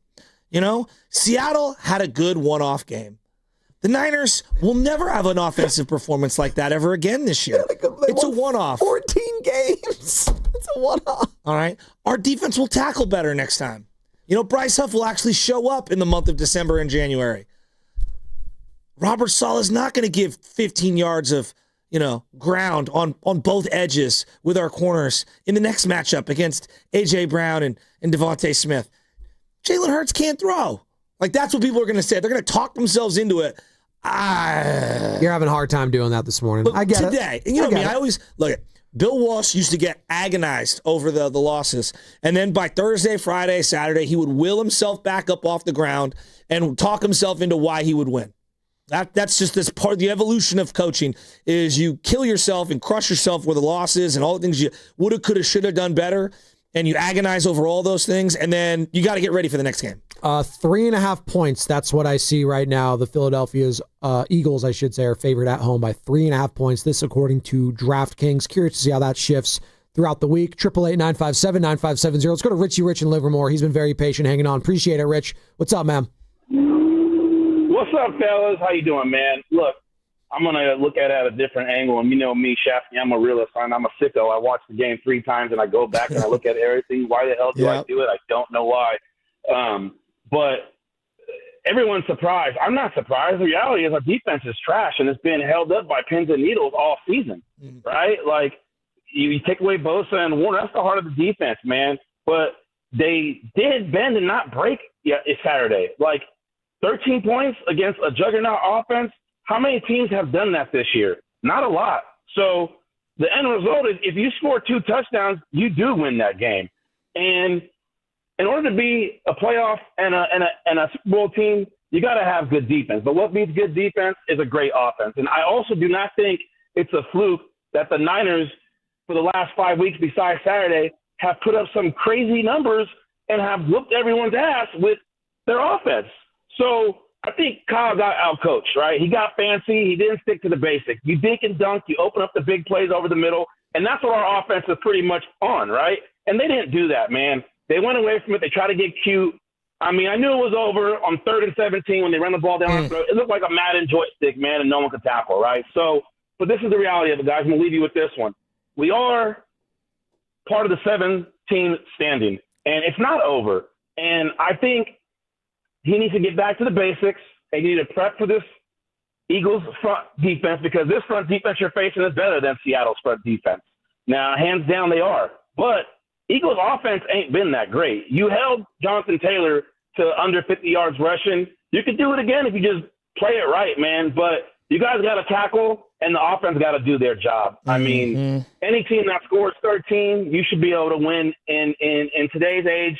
You hold team to 13 points, you should win that game by scoring at least 17 or 21, and we didn't do that. So I'm going to try to be positive. I hope they can get it together. I mean, going to Eagles, man, that's pretty hard, man. That crowd is brutal. That environment is brutal. It's loud. It's cold. It may rain. Purdy does not do good in the rain. I don't know, man, but I'm going to be positive and hope they can get it together.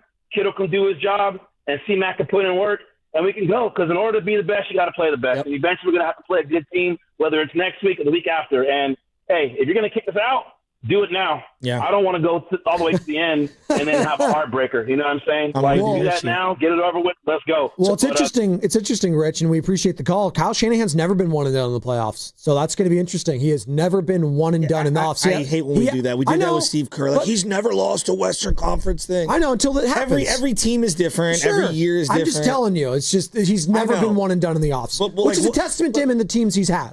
Agreed, Yes. but like, what does the 2021 playoffs have anything to do with the 2025? Nothing. Team? It's just you know what I mean. It's just what I have history. No, I know. I have to it's go a off stat. history. I know it's a stat, but like to me, like there's just. I mean, how many guys are even on this team that were on that team? Yeah. When I think of like the biggest kind of like upset moments on the road. Like the team that won in Atlanta on the road in the NFC Championship game for the Niners. That gets glossed over a lot. Yeah, but they were a really good team for 3 years in a row. So, like, that was the second year, and they did host a playoff game after having the bye against Green Bay. One of the biggest road wins in playoff history for the Niners is obviously at Chicago in the cold, 88, the 89 January playoffs, 28-3 versus that Bears team. Now it's an all-timer. And then the one against Green Bay, where Green Bay was the number 1 seed. They had the MVP. You went in, and they didn't score an offensive touchdown. And that team had no business doing what they did, the 2021 team. So, I don't know. Like, can they do it? Yeah. I think that other team was way more balanced. And the weather kind of equalized in that game, and it, like, negated their passing. I'm talking about the Green Bay team in 2021. I don't think this Philly team is as viewed the way we viewed that Green Bay team, but they are the defending Super Bowl champs with pretty much the same team that they had the year before. And I know their regular season wasn't good, but we just watched the Dodgers have a horrible regular season, flip the switch. For their standards, yes. Yeah, and flip the switch in the playoffs like it was nothing. You see this in basketball. I watched the Warriors do it a long time. Who's to say that Philly doesn't flip the switch in the playoffs and we're the just right opponent to kind of get them galvanized? What I always like to do is if you had to put your money on it, are you betting against them? Like I always have do a that. hard time. I always did that with the Patriots teams and then with Mahomes and the Chiefs. It's like, yeah, I'm not betting against Brady in the playoffs. You could do that. That's fine. I'll eventually be wrong, but I'm going to be more right than I am wrong. I'm giving the Super Bowl champions, and again, they're the defending Super Bowl champions at home, and they're relatively healthy, and they're getting back their starting right tackle, future Hall of Famer Lane Johnson. For the record, right now, weather is projected to be 50 degrees and partly cloudy in Philly on Sunday. Oh, it's great weather. At least you got that. I thought it was always sunny in Philadelphia. Give you a 3 for that one. Is that Dibbs who made an appearance on the morning roast? It was either that. It was that or the laugh from the Gorillaz song, "Feel Good Inc." Lou and Hayward, what's up, sweet Lou? How y'all doing? Oh, we're hanging in there. We're trying to be positive going into Philadelphia. In there, right? Yeah, got to. Yeah. Just came back. Actually, I went to the game last minute. You know what I'm saying? And seeing it live was cool. I heard one of the earlier callers. It was very active in the first quarter. You know, very loud. Everyone was into it. Then after that, it just went downhill. I was taking a look at kind of some of the previous performances from the Niners, and I think this was honestly one of our worst performances. It's easy to say that this is one of our worst performances of the season. Niner fans, don't be worried. I'm trying to see what's up with D. Winters. I'm hoping he comes back next week, and Trent Williams, and I think we should be fine. Kyle didn't have a great game. I think some of his play callings was terrible. Having Juice check line up in the slot for like three times in a row on the same drive was insane to me, and Purdy just wasn't slinging it, but I don't think we should be worried. This is one of the worst performances this season. I think we're going to go into the Eagles territory, and then they're going to go fly back home to Cancun, and we should be good. If we get to step it up, we need to take this L now. Then I think we'll be fine. Go Niners, and that's all I got. I love what we do as fans, and I appreciate it, Lou. It's like, let's just get this bad loss out of the way, and now we're fine. You needed that game for so many different reasons. You needed that number 1 overall seed to ensure home field advantage, not only through the playoffs, but potentially the Super Bowl. You needed it to rest your future Hall of Fame left tackle. You needed it so that you could just, again, get as healthy as possible. And then you didn't have to go on the road to Philadelphia. There's so many reasons why that was just such a missed opportunity on Saturday. And the Seahawks didn't blow you out by 30, and that's what's even more maddening. And if you look at the box score, you'll think, man, we were right there the whole game. No, that the Seahawks dominated. If you could dominate as much as you can by scoring 13 points in a game, the Seattle Seahawks did that. Again, if you could dominate scoring just 13 points in a game, the Seahawks were able to do that. It is rare, if ever, you see a Kyle Shanahan offense look as putrid as they did on Saturday. But they did. And you know what? It came down to the ball going in. Your best player, Christian McCaffrey, has been your best player on offense this season. The ball clinked off his hands. It was a tough play. Yeah, but other guys got to step up. No, they do. But I'm telling you. But not on that play, absolutely. You got to make the catch. You just have to. Like who stepped up on offense? Who stepped up on offense on Saturday night? Boy. Yeah, exactly. McKivitz. I thought Austin Pleasance, no, seriously, I know, though. But when you playmakers, that's. I don't think the play caller did. I thought that Purdy actually made a lot of plays where there weren't anything there. I don't think he had a great game by any stretch, but I don't think he had a lot of time to throw. And I thought he did his best job moving with his feet, and I thought Kyle did a very poor job of moving the pocket for him. CMC was not good. It seemed like, and you were hammering on this earlier, the lack of, you need to hurry up. The lack of urgency at times in that fourth quarter where it's like, hey, dude, and I saw it with the Bears yesterday too, where they finally were like, all right, boom, let's go no huddle, 5 wide, whatever. Just put everyone out there. Let's just go backyard football. Let's just try to do this thing. Where was that? Is that not in the bag for you, Kyle? Like, it has to be. You practice that every day, right? The 2-minute situation. No, he's obsessed with, I have to go motion so that my quarterback knows if they're in man or zone, and I got to get juice moving over here. And it's like, dude, just stop. Purdy is at best when he's running that free 2-minute drill, and he's got rhythm, and he's going. You couldn't get any rhythm. Now, look, the reverse side is, oh, Joe, you want him to go 3 and out quickly? And no, I want to control substitution patterns and who I have out there in personnel, and I want to get some things going here and kind of wear down that D line. And of course, you get the stat during the broadcast when it always comes up when he's trailing by 7 or more heading into the fourth quarter.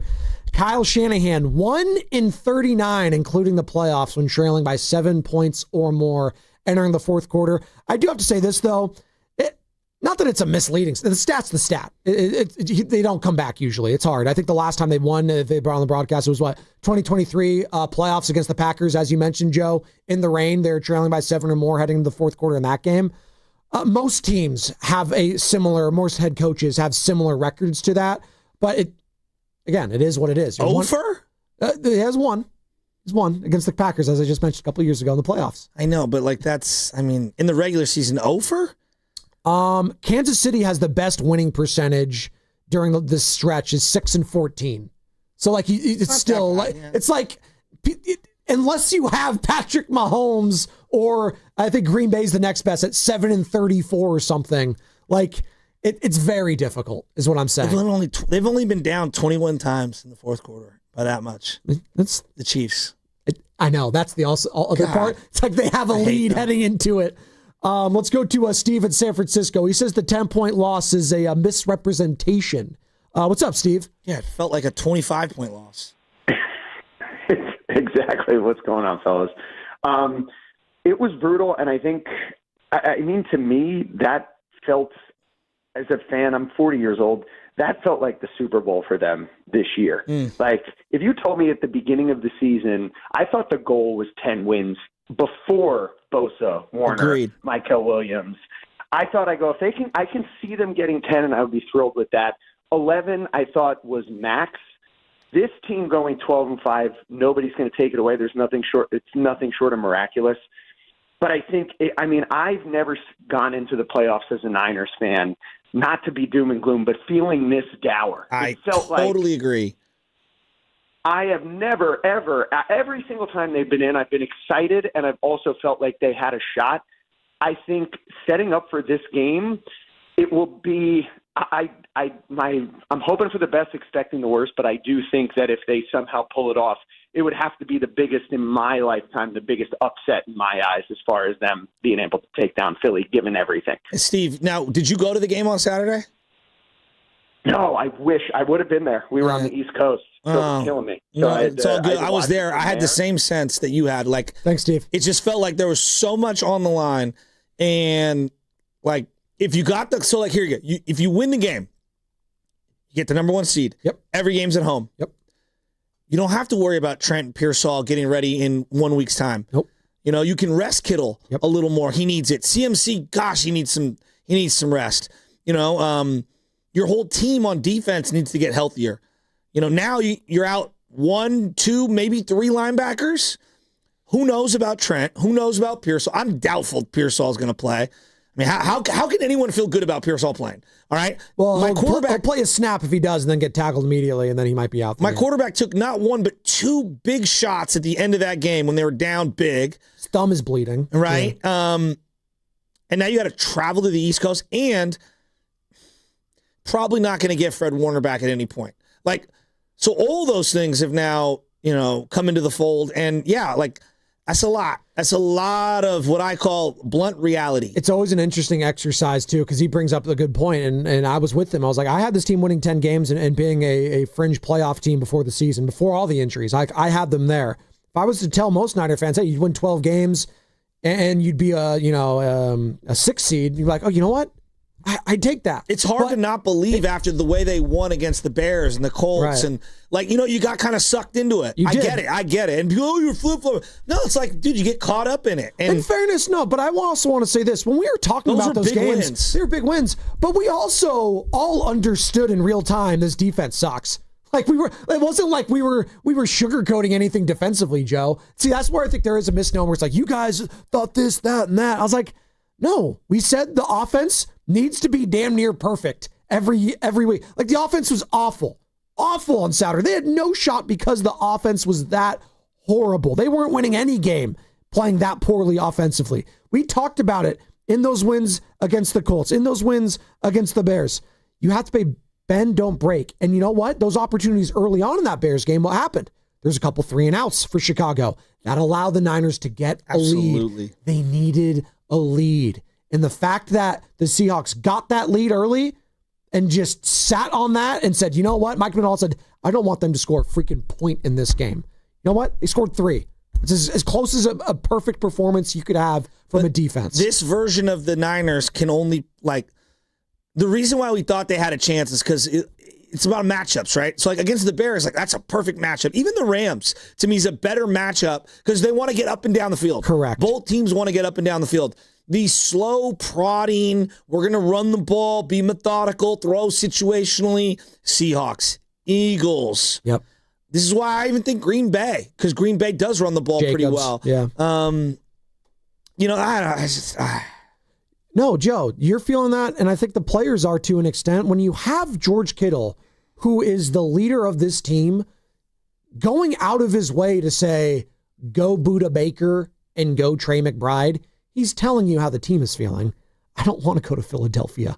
I want to go to Carolina. I want to go to Tampa Bay. They're telling you that. This is what Kittle had to say about losing to the rival Seahawks for the number 1 seed. We lost at home to a division rival for the division and the 1 seed. That sucks. That just is what it is. And yes, I'm disappointed about it. It's horrible. Good news is I get to play football next week. Whether it's Saturday, Sunday, Monday, whenever it is, I get to play football again. And it's going to be on the road in a hostile environment. Would I much rather be on a bye and get to play at Levi Stadium? Yeah, but that's just not our reality. So, I fully expect our team to come in, attack it, and we have a whole new season ahead of us. It is what it is. So we just got to go to work. We have a week. Hopefully we get Trent back. That's super helpful. He's a really good football player. Maybe Ricky. So that's horrible. I hate that. I hate losing. I hate losing to the Seahawks. But hey, we get to play football next week, and whoever it is, whenever what happens, go Cardinals. Right there. He told you, whoever it is, but go Cardinals. Why? They know. They don't want to go to Philadelphia. They don't want to play that team. They're the defending champs. And he'd be an idiot not to say that. I would want to play did you guys watch the Panthers? They stink. The fact they're hosting a playoff game is a joke. And I get it. Oh, the divisions. You don't know the history of the game, Spadoni. The Beastquake. They beat the Saints. Yeah, I understand all that. I don't have to like it. It was a great moment. It was great. You know what happened after that win against the New Orleans Saints? They got clapped against Jay Cutler and the Bears in Chicago. That's what happened. So there you go. Leroy in Oakland. Hey, Leroy.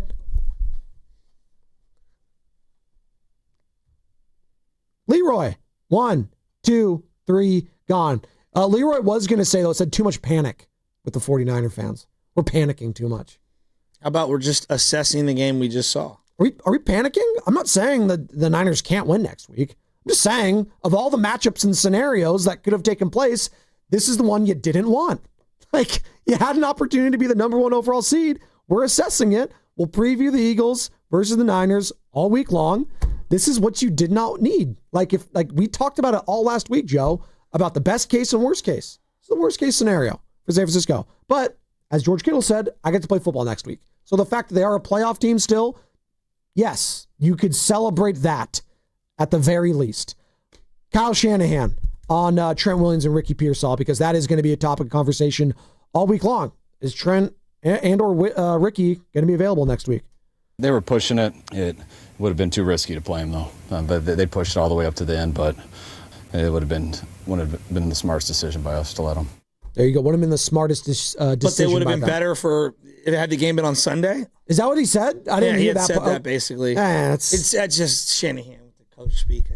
Don't even say that. Whether it's true or not, just don't even say that, because that does literally nothing for me. You totally can agree. play the whole if and or whatever, ifs and nuts, candy and butt. Shout out Low Neal. Saw Low Neal on Saturday. He's looking good. Same church, same pew. But yeah, I just whatever you think that brings to the table, it brings nothing to the table. It doesn't make me feel any better whatsoever. Where'd you see him at? Laughing Monk, right? There, and yeah, I saw him in the press box. So did you go over to Laughing Monk, grab a little bit of food? I did not. No, I just went straight to the stadium. Oh, okay. So Carter, you did? Yeah, of course. What was the vibe like there? With E-Dog. Yeah, was it popping? It was popping. It's always popping down there, to be honest with you. Let's go. They have the big screen with the NFL playoff games on. They had the rerun of the 2019 game going on. It's popping. You're speaking to Evan right there. Sorry I have to out you like this, Evan, but guess who said, they're scoring 6 right here, literally 2 plays before that interception. That's called a reverse jinx from Evan Giddings. I mean, that's not fair. That's what we call a reverse jinx. That's not fair to Evan. It's not Evan's fault that CMC dropped it. If I had a nickel for every time I was like, we're going to score here, and we don't, come on. Evan was very ominous at the time. Evan was locked into Jazz Warriors more than he was into that game. That was Grandy. Guys. It was Grandy? Okay, never mind then. Him and Sterling, they had a show over the weekend too, didn't they? There you go. There you go. They did. That's a thing. Yeah, that was a thing. No, because it was them. By the way, can we talk about the Guru videos? Why does it look like Guru is in a closet? Someone was got a gun behind the phone. Do the video right now and make sure you're wearing the undershirt. All right, do it right now and look desperate. I'm in the bedroom. No, he said, no, he did. He made it known. He's like, yeah, man, that's a tough loss. Yeah, I'm in my bedroom. Then he keeps going. Like, I love Goose so much. Where's the lab? Is the lab not the bedroom? No, it's different. The lab is the living room, I believe. He goes zero dark 30 like with LeBron. Uh-huh. That's what Goo does. Oh, he does? He goes 0 dark 30, and he turns off all the lights. And He watches in the dark? He watches in That's the dark. psycho behavior. Starts at like 3 p.m., goes till like midnight He puts every the day. blinds. He puts the blinds on. You got to set the mood. Oh my God, I love Goose so much. I love the Goo. Goose definitely. He's going to be a big Niner fan. He doesn't want to see the rival Eagles win. God, gross. He doesn't want to see that. So happen. did Dak end up leading the league in passer yards?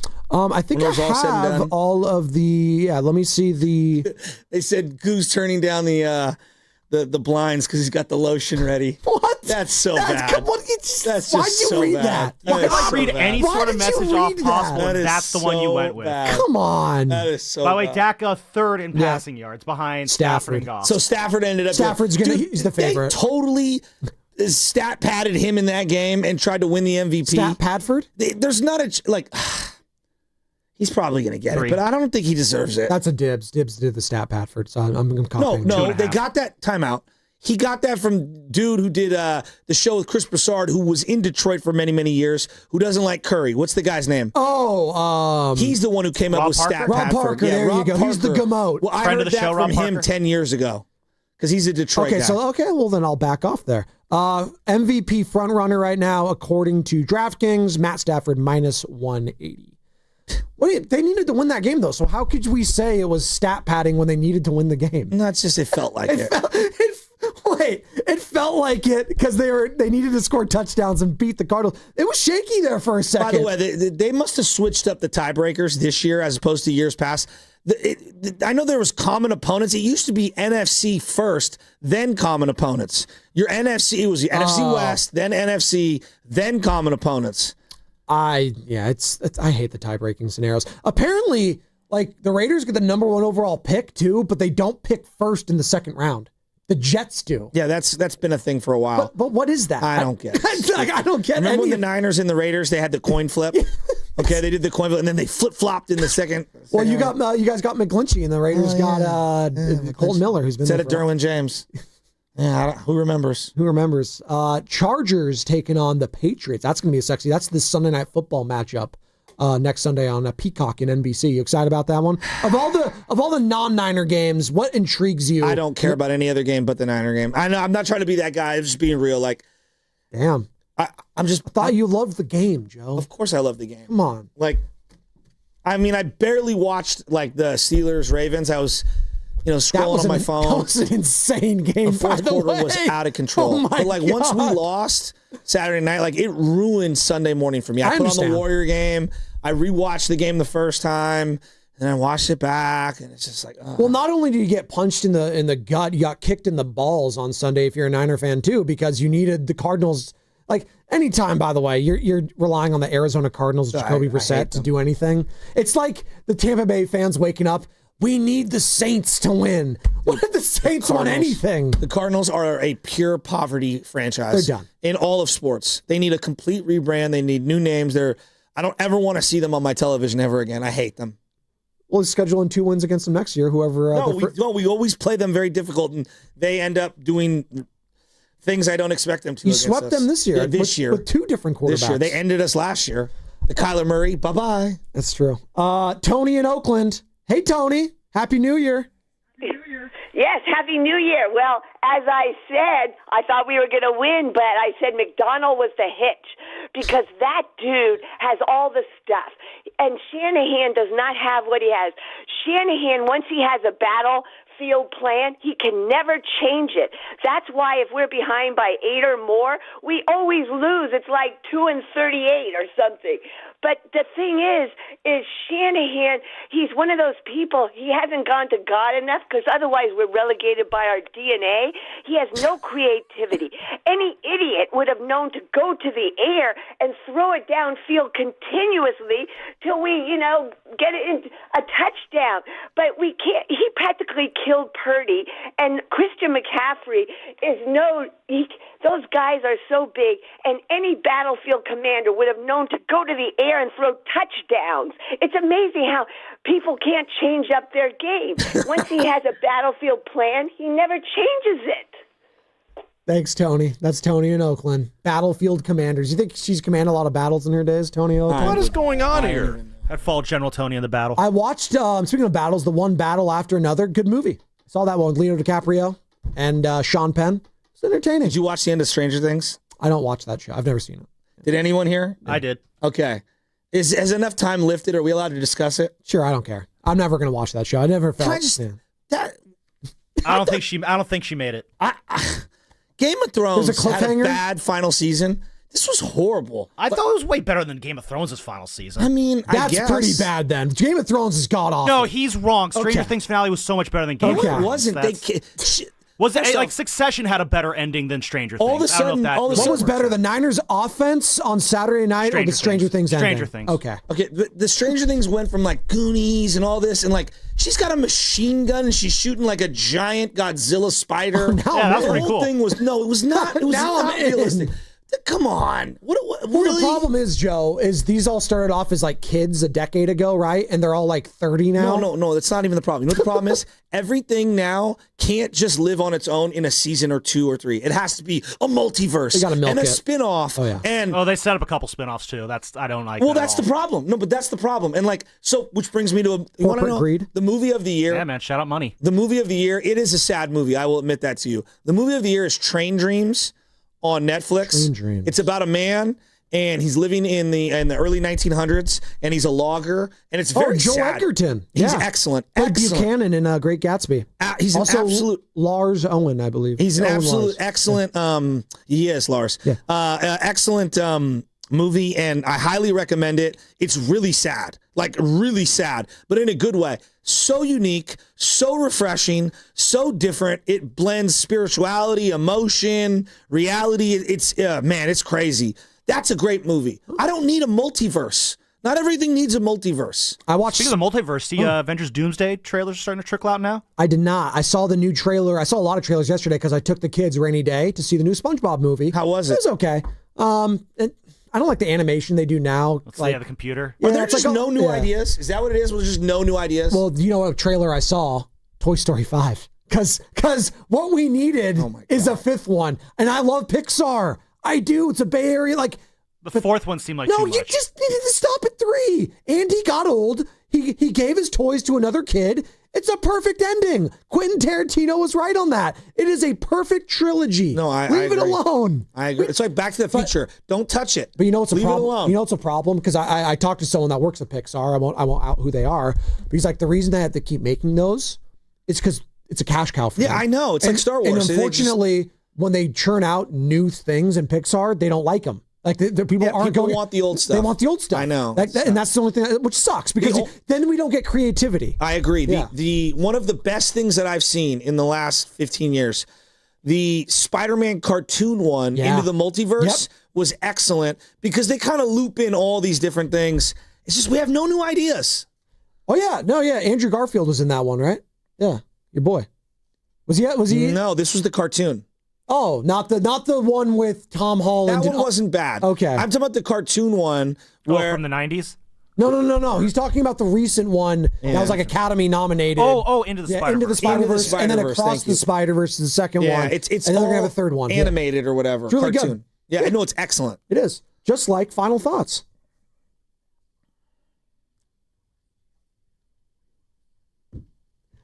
That was well done, Sam. I I'm gonna workshop it this week. Spliced everything to take out the sponsor. That was incredible. It's time. Fast Five. Final thoughts of the show right now. I kind of like these final thoughts, talking about just everything. The lack of creativity in the movie scene right now. We're in a down period. And hopefully, once the 2030s come, we'll be in another period of good filmmaking and originality. Joe, what's your final thought? But the SpongeBob movie, I give it a 6 out of 10. We're here, so I'm just going to do it. Look, I know all these tree huggers. We need the rain. We need the rain. We're in a drought, and we're in this, Hell, and the we're in trees, that. people need water. What? What? I said, tell the tree huggers, people need water, Joe. Well, obviously, but it's cyclical. Like, just drink soda. Which is mostly water, by the way. So, yeah. I'm so sick of the rain. I just wanted to go golfing back-to-back days. There you go. One time over the last 2 weeks. Come on, rain. It's a joke. Stop raining. Just stop. I know we got a little break here. I'm tired of the rain. I'm good off the rain for a little while. Golf courses like the rain, though, because they get to use their recycled water. No, I get that, all right? But, like, when it's pouring down the hillside, it's like, Jesus, can we just... Like, gosh, come on. Way too much rain. It was actually a lot yesterday. It was dumping in the East Bay. There's a lot of flooding going on. Please drive safe out there, people, if you're on the roadways currently. All right, so you're just done with the rain. I've had cabin fever at the house. My little guy was sick for 2 weeks. I wanted to get out of the house. Now the wife is a little under the weather. I'm sure it's coming for me at some point, but come on. Just want to get out of the house and go do something. You should have go take LJ to go see SpongeBob movie. There you go. Does he do movies yet? He's too young. He's way too young for that. He's really into cars. Oh, yeah. Not just number 1. He really likes number 2 now. Oh, interesting. With Mike O'Kane. Yes. Yeah. Number 2 is very big. Okay. The third one kind of has whatever. What you got, Carter? Yeah, this is a really disappointing game, obviously, on Saturday, so I'm going to try to focus on some positive here around the Bay. Tomorrow, we get our team to debut. The TGL comes. The Bay Golf Course, or the Bay Golf Club, is debuting for the season tomorrow against Atlanta. Who's our team? Who do we got? We have Ludwig Aberg on our team. Oh, okay. He's the big dog on our team. He's Norwegian? Yeah, if you don't watch it, honestly, if you're into real golf, like I think the TGL is actually a pretty good product. Did you see what Rory did? No. He switched irons to the same ones I got, baby. So now you're all over. He's like, Rory and Shask, your best friends here. I don't love him. Well, I mean, we're both Irish, you know. Hey, Rory, let's go golfing together. Dude, I did a once in the We'll get you into the Oak Club. Somebody asked for one. I did one, and I got a text message from Townie. What do you think? You're a PGA Tour pro? I love Townie. And I go, what, you want the tailor-made hookup? He's like, I only play Titleist. Of course he's the Titleist guy. I only play Titleist. Yeah. I miss you, Townie. They're handing out money out with the A's organ. Soderstrom, look at that. They're just handing out contracts for their young talent. Viva all that Vegas Las money. Vegas. They are. What you got, Sammy? My thought make it quick. I feel like Saturday night was just, go Canes, obviously. Saturday was just a difference of Kyle Shanahan really did a great job coaching this team in a position to get a 1 seed, but at the end of the day, the players matter, and the Niners simply just did not have the player personnel to keep up with a very stacked-looking Seattle roster. My final thought is, hey, Warriors, make it 7 out of 9. Let's keep this hot streak going, baby. Won 6 of the last 8. Draymond Green getting ejected, whatever. Just keep winning. Tune in for Warriors Live today, presented by Xfinity. Your home court advantage, brought to you by Xfinity. Watch all your favorite teams, all in one place. Xfinity, imagine that. And those were our final thoughts. Steiny and Goo next, brought to you by Freedman Bank, which is here for you, here for good. It's impossible to have a bad day when you started with Chick-fil-A. Hi, I'm Miles. And this is Grant. And the little thing we love about the Chick-fil-A chicken biscuit is how the fluffy, crispy goodness wakes us up in the morning. The chicken is crispy, the biscuit is soft, it's iconic. Throw some jelly on it, you can throw some honey on it. It helps me kick off the day. The hash browns are great. And I really like the shape of them too. Little circles of crispy goodness. Yeah, those early morning chicken biscuits are just great, man. Mornings are a little bit brighter with the Chick-fil-A Chicken Biscuit and Simply Orange Juice. Available on the Chick-fil-A app. Real guests paid for their testimonials. It all comes down to this, folks. Yep, the entire season is on the line. But my throat has officially thrown in the towel. Sounds like you need Vicks VapoCool drops. They're max strength and vaporize sore throat pain.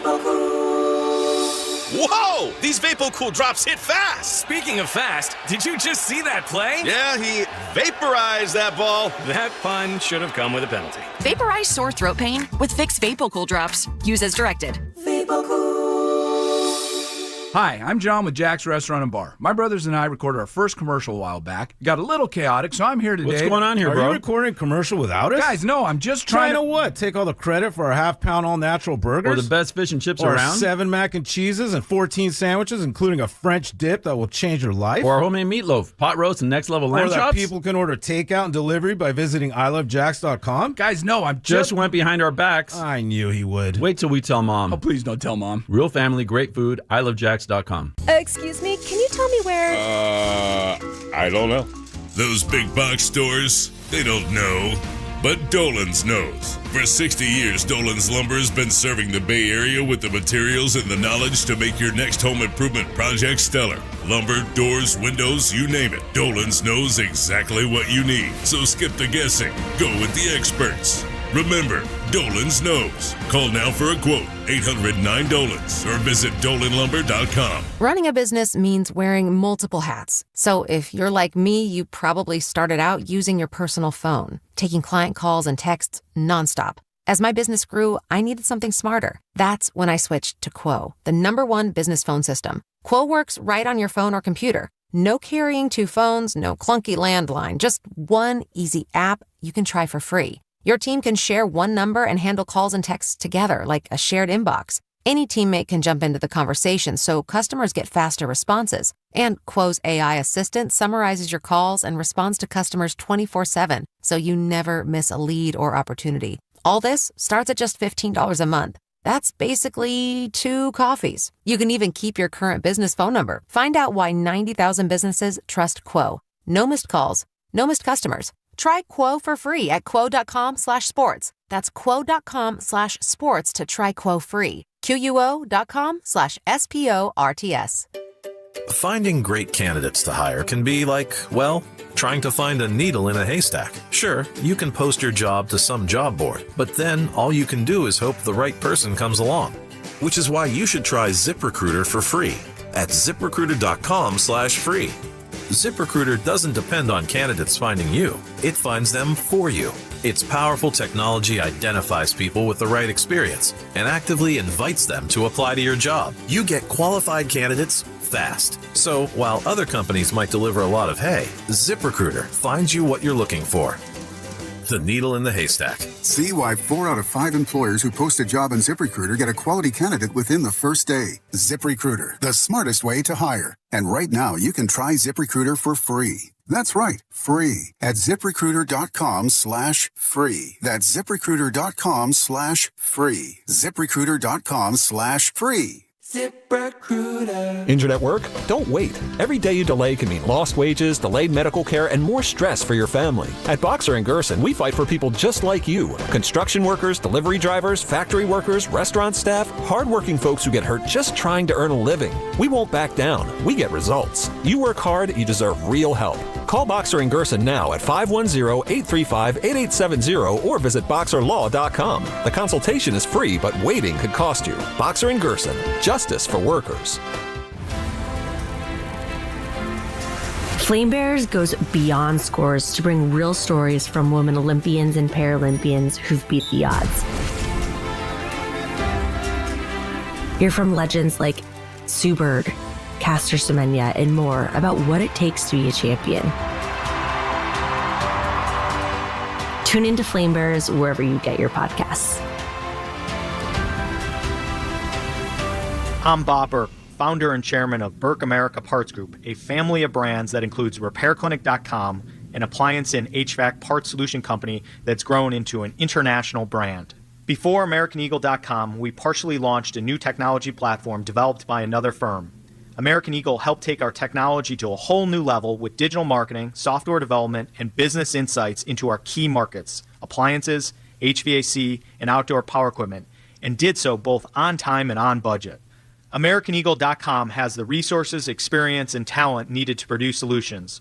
Our new technology platform, developed by AmericanEagle.com, has produced tremendous results with higher traffic, conversion, engagement, and online revenue. If you have any home repairs you need to take care of, check us out at RepairClinic.com. If you need a world-class website or technology project, then I would highly recommend AmericanEagle.com. Call AmericanEagle.com at 773-NETWORK. That's AmericanEagle.com, 773-NETWORK. You're listening to 95.7 The Game, KGMZ-FM and HD1 San Francisco on Odyssey Sports Station and the home of the Golden State Warriors and Valkyries. Always live on the free Odyssey app and now coming to you live from the Laughing Monk Studios. He brings the passion. For what? I want to know now. I'm mentally invested. Don't tell me to pray and you don't say what for. He brings the perspective. Yeah, I think they both have great points. Get off me, text line. He's truly one of a kind. That is wow. Oh, my God. And he's doing a great job. I need you to man up and say what you really want to say. Simon, you're doing a great job. And together, they Mayor Steiny and Guru. Yeah. On 95.7 The Game. All right, what a weekend, ladies and gentlemen. Matt Steinmetz along with Evan Giddings today on a Monday. Happy New Year to everybody. It's the last time I'll say it. 49ers get beat by the Seattle Seahawks 13-3 on Saturday. They now play the Eagles next Sunday in the wild card game at Philadelphia. And it was a hell of a performance by the Seattle Seahawks. That's where I'm going to start. Well, so much so you're looking refreshed. Happy New Year. Oh, thank you. New year, new Steiny? Yeah, why not? Sure. Why not? Why not? Well, are you feeling any different about the San Francisco 49ers than you did in 2025? See, that's a really good question. Because I know the game was 13-3 and it was low scoring, but I thought that was a really interesting game. I did too. And having a chance to be there from start to finish, seeing everything that went on and off the field. There's some stuff that went down in the locker room after the game, hearing what the 49ers had to say post-game.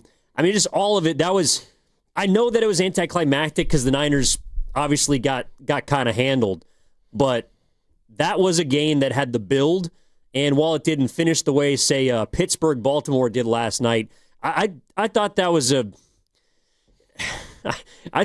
really interesting game. Yeah, and I thought that everything seemed to catch up to the Niners in 1 week. I felt like obviously the injuries hurt them.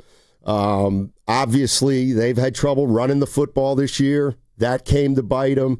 They've had trouble stopping the run. That hurt them a little bit. They're missing Warner. They're missing Bosa. They're missing Pearsall. They're missing Trent Williams. And I'll tell you what, I was really impressed. See, Kyle Shanahan's offense has been clicking. I mean, it has been clicking, and they were just shut down. And I know it was only 13-3, but to me that was a game that could have been 27-3. Dude, they got nothing. I know. Nothing. I know. But it was also the kind of game that the Niners have won this year. They got 2 field goal misses. They got a great hold at the goal line on the first series. McCaffrey catches that ball the first 16 games, if you know what I mean. And the ball on the turf? The ball was tipped. He couldn't come up with it, and the guy made a great play, and that pretty much ended the game. But I do think that, you look at that game, 49ers beat him at the beginning of the year, and you just kind of see that right now Seattle's a better team. They're the best team in football. Like point blank. Like Seattle is the best team in football. There's a reason they're the betting favorites by far to hoist the Lombardi Trophy this year, which, by the way, is going to be at Levi's Stadium. That game told you where the Niners are at in comparison to the best team in the league. And it sucks that it's Seattle because they're your rivals. And you got Sam Darnold at the helm, and you got a dominant defense, and you got a coach that took Shanahan's cookies. But, that's what happens when you play the best. And the Niners have beat them one time this year, but to me, watching that game, Steiny, it has been a long time since week 1. No doubt about it. Christian McCaffrey has been brilliant this season, and it felt like Seattle after 16 games finally said, we got to try to take this guy out of their offense and see what they have. And I don't know whether it was their game plan or they were the first team that was able to pull it off, but McCaffrey looked very ordinary. Here's the other thing that I really think was a huge factor, and that is the 49ers Saturday paid the price for not having receivers. I don't want to make this show about Brandon Ayuk, but you go into that game without Ayuk, you go into that game without Pearsall, and you see how limited you are at wideout with just Juwan Jennings. And then they didn't have enough weapons. They couldn't generate enough plays on offense. And that's why the time of possession was 38-22. I always think it's interesting. McCaffrey, they couldn't get McCaffrey going. McCaffrey, only 10 touches. They didn't have the ball. They couldn't get the ball away from Seattle. So, it was a game where 13-3, you get beat by 10, but man, it just depends on how you look at it. You can either say the 49ers got manhandled, or you can say a couple plays here and there, And you wouldn't be wrong either way, Evan, but I'm leaning toward the former. Well, I think what happened in this game is what happened in week 1, just in reverse. Like, the Niners, they lost the war of attrition. They were outclassed. They got out-muscled. They got out-physicaled. You could say they got out-schemed. They just got flat-out outplayed by a team that was wholly healthy. And maybe the difference is between week 1 and week 18, you had Bosa in week 1. You had Warner in week 1. You had Trent Williams in week 1. You had Ricky Pearsall in week 1. Remember, Pearsall had that big 40-yard play down the sideline in that final drive. Like, they had their dudes in week 1 and were able to go into Seattle and win a football game, yes, that was 17-13. But if you look at how many yards they gained, how much they stayed on the field, the Niners owned Seattle in Seattle in week 1, in my opinion. This was a game where Seattle just owned them. They could not get off the field, the Niners. They couldn't get them off the field. And on offense, they couldn't stay on the field. They could not run the ball. Brock Purdy had no time.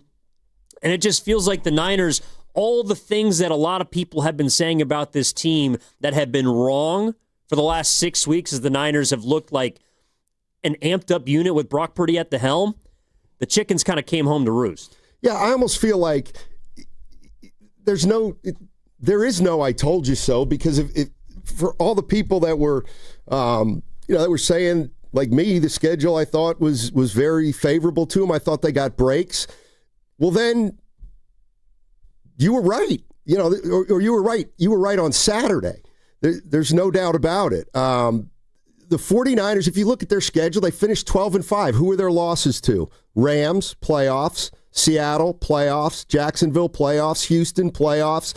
And then Tampa Bay almost went. They didn't. It's Carolina. The Niners beat the Carolina Panthers. But had Tampa Bay gone, like, you would have seen that they struggled against really good teams this year when they played them. That doesn't mean they didn't beat a couple good teams. But I just thought I thought there was a talent gap. And I rarely, to me, it's hard in the pros to see like a gap in talent. You know what I mean? When you're watching an NFL game, one team might be better. They look like they're executing better. But I just felt like Seattle was just a step ahead. They made tackles right after catches. Meanwhile, they're running the ball as much as they want. And anytime they needed a play through the air, they got it. It was a real comprehensive win for Seattle. It just was. No, and I think defensively, look, they were buttoned up. Brock Purdy didn't do much in the football game. Christian McCaffrey didn't do much outside of really one drive. Like, they had one drive that they put together where they looked like the Niners of the last 6 weeks. And I remember thinking with, there's 14 minutes left to go in the ball game. You're only down 10. You still have a shot at this. And I'm thinking, where's the offense that scored 36 points a game the last 6 weeks? That offense showed up on one drive, and unfortunately, your offensive player of the year coughed up the football. Like, that's the thing that hurt about that game, Steiny, is watching Seattle left them every opportunity to kick the door in. Yep. I mean, they missed 2 field goals. Jason Myers, by the way, he had a horrible game. Yes, he missed 2 field goals. He also kicked the ball out of bounds right before the half, which was the only drive that the Niners got points on. Like, they left the door open for the Niners. And while they should have potentially beat them 27, 20-3, I don't know, they also gave the Niners a chance. And I feel like the Niners, in most games this season, one of the reasons why they're taking care of business and are a 12-win football team is because when other teams have made mistakes, they've capitalized on them. But they did not capitalize on Saturday night at Levi Stadium, and that's why they're not the 1 seed. You brought it up. They gave Seattle a lot of chances, and that's why, to me, even though it was 13-3, it was more impressive than that, because Seattle did about 3 to 5 things in that game that during the course of the regular season would have given the Niners the momentum in the game. The 49ers stop them at the goal line on the first series, and they come away with 0, and that's the kind of game that the 49ers have played this year. They've gotten a lot of big stops like that early in games, late in games, but they never could seize on the opportunity because Seattle was just better in every phase of the game. I want to say after they had the stop, they might have gone 3 and out on their first possession. If not, they didn't move the ball. And then they had a punt and gave the ball right back to Seattle in good good field position, but they had chances to take the momentum of the game, and Seattle just never allowed it. All right, 888-957-9570 is the number. Let's get into the game. There's so much to talk about. So much happened in that game, and the 49ers they got beat.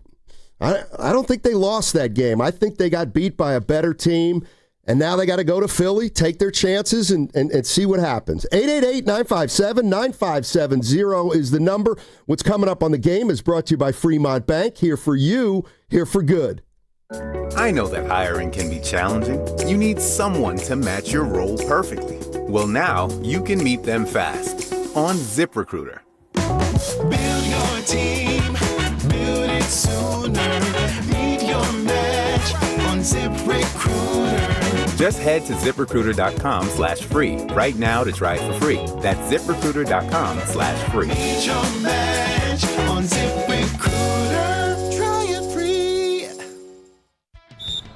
As the owner, coach, and quarterback of your small business, you call the shots. From inventory to payroll and more. Now it's time to bring in LendSeek, your funding MVP. No delay of game here. Get up to $2 million in as fast as 24 hours for business lines of credit or term loans. Let LendSeek's AI marketplace assist you in making the winning play and score that touchdown. Apply at lendseek.com, LENDSEEK.com. When the new year hits, every business could use a little something to stay ahead. A lift, a jump start, an edge, or perhaps a boost. Like the all-new 5-year business boost from Comcast Business. It's the certainty of a price lock for 5 years on qualifying internet bundles. Plus, you'll have the most reliable Wi-Fi with our best equipment, so your whole team can stay connected at a great rate. And to sweeten the deal, ask about a $500 prepaid card when you add 2 lines of mobile. It's the boost your business deserves. So sign up for the 5-year business boost and get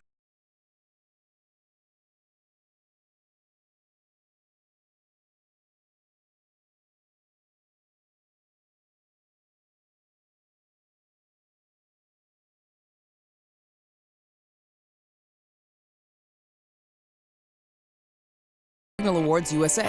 Fixed Broadband Experience Report, May 2025. Hi, I'm Dustin, your friend and jeweler at Shane Company. As director of diamond sourcing, it's my job to make sure every single diamond is worthy of a Shane Company engagement ring. Our team travels the world to see diamonds in person and handpick each one. That type of dedication only comes from working for a company that's been a family business since 1929. No matter your budget, your diamond is guaranteed to be the most beautiful because a friend wants you to pick from only the best. Drop by your store or shaneco.com and see for yourself. Shane Company, your friend and jeweler. Dan owed an unbelievable amount of money to the IRS. I got behind on my taxes. It's a horrible feeling. He was in denial. And when I got those letters from the IRS, you wanted to act like they didn't exist. Finally, Dan turned to Optima Tax Relief, the leading tax resolution firm. A-plus rated by the Better Business Bureau, they've resolved over $1 billion for their clients. Optima got me a settlement with the IRS. These people are really people-friendly. It was every bit of a new lease on life for me. The fast action and the great results made Dan's head spin. I felt like I was in a dream, but it's real, and I have paperwork to prove it. They got the job done, and life is good. For tax help you can trust, call Optima now for a free consultation. If you're worried about what's going to happen with the IRS, stop worrying. Make the call now. Call 800-568-6533. 800-568-6533. 800-568-6533. Optima Tax Relief. Testimonial from an actual client. Some restrictions apply. For complete details, please visit OptimaTaxRelief.com. I checked Allstate first and saved hundreds on my car insurance. Really smart. Unfortunately, I didn't check if I left the pizza box on top of my car before driving home. Not smart. Oh, and a semi just turned my deep dish into a thin crust. Yeah, checking first is smart. So check Allstate first for a quote that could save you hundreds. Potential savings vary, subject to terms, conditions, and availability. Allstate North American Insurance Company and affiliates, Northbrook, Illinois. As the owner, coach, and quarterback of your small business, you call the shots. From inventory to payroll and more. Now it's time to bring in LendSeek, your funding MVP. No delay of game here. Get up to $2 million in as fast as 24 hours for business lines of credit or term loans. Let LendSeek's AI marketplace assist you in making the winning play and score that touchdown. Apply at lendseek.com. LENDSEEK.com. Guys, if you want the greatest night of your life, I mean your best night ever, then you gotta hear this. There's a new ED pill out, and it's from the makers of Viagra. It's their first new ED pill in over 20 years. This new super pill is called Viagra AGV, and it's unbelievable. It works super fast in only 11 minutes and lasts up to 14 hours, thanks to its new vasodynamic delivery system. Plus, it's FDA approved and safe. There has never been any ED pill like it. It's unreal what it does to you. In testing, Viagra AGV crushed every other ED pill. It destroyed them all. And now, 9 out of 10 urologists are recommending Viagra AGV over any other ED pill. Every man alive needs to try this new Viagra AGV super pill at least once. Then you'll know why men are going crazy over it. So if you want to have the most incredible night of your life, you can't miss this. Go to scoreblue.com and try it while supplies last. That's scoreblue.com. 3rd down and 2. Charbonnet. He's got it and plenty more. Touchdown, Seattle. He got the first down, then was one-on-one with Malik Mustafa, who couldn't bring him down, and it's a 27-yard touchdown run on 3rd and 2. Now, back to Steiny and Guru on 95.7 The Game. All right, Steiny and Evan Giddings in today, and we're talking about the 49ers. They get beat 13-3 on Saturday, and now they head to Philly as the 6th seed in the NFC. That game is going to be at 1:30 Sunday, 4:30 Philly time. Yeah, Yes? yeah, 4:30 Eastern. There was a lot on the line for that game. I know that the Niners still obviously get a chance to play a do-or-die game, but like the Seahawks are the best team in the NFC. The Rams are certainly up there. I think the Niners are still up there. And I'm looking at the Carolina Panthers, who have a minus infinity scoring differential, and I'm just like, Sonny, why do the Panthers get to host a home game and the Niners got to travel to Philly? Yeah, I have that written down too. I mean, listen, I try to look at things objectively, but the discrepancy between the paths of the winner and loser of that game is the most drastic, probably, of any sport. That game is the most, I think it's got to be the most meaningful regular season game you can have in any sport, because it's that great of a difference between winning and losing. I mean, you're talking about getting to play 2 games at home as opposed to 3 on the road, and we all know what home means in football. It's just, and I don't know what the solution is, but boy, it's hard not to be deflated and feel down after that game, knowing what was at stake, which was never having to leave the Bay Area again. I mean, obviously you're not the Ravens. You're not sitting on your couch because your kicker can't make a kick. But in regards to contention, I totally understand why fans feel that way, because like whoever got in between Carolina, Tampa, Pittsburgh, you're a one and done. Like you're just sitting there waiting to get your ass kicked by whoever is going to come to your house. But the Niners, if they're hosting throughout the playoffs, you got action. And so I feel like walking out of that stadium, the reason why people were so down, and in addition to the loss and the way that it happened, and we're going to talk about why, is just because there was a legitimate path to them hosting a Super Bowl. And now that it feels drastically different. I mean, I'm going to be honest. It was like a 180 kick to the you-know-where, where I don't know. I'm sitting here on Monday thinking, God, they got to go to Philly, and then they're going to have to go somewhere else, and then they're not going to have to go probably back to Seattle because the Seahawks looks like they're going to be hosted. Yeah, and that's the other reason why I got to give Seattle most of the credit, and that's when they go into halftime and it's 10-3 49ers. I spent 15 minutes just shaking my head thinking, I cannot believe, and everybody knew it. Everybody thought it. I can't believe they're in this game. I cannot believe this is a one-score game. And I'm looking at the play-by-play of the first half. Again, they were so lucky to be at 10-3. Okay, but you're at 10-3. So it's still right there for you, and you didn't score a point in the second half. And obviously, to me, and not only to me, to most people, the play of the game with 3:50 left in the third quarter, Seattle's still up 10-3, but you've held them once, and you had started to move the ball a little bit compared with the first half. And they got 3rd and 17, and they run the ball, and Walker gets 19 yards, and that's the play where they panned to John Lynch in the press box, and he was absolutely livid. And you just knew. You knew at that moment that was probably the biggest play of the game.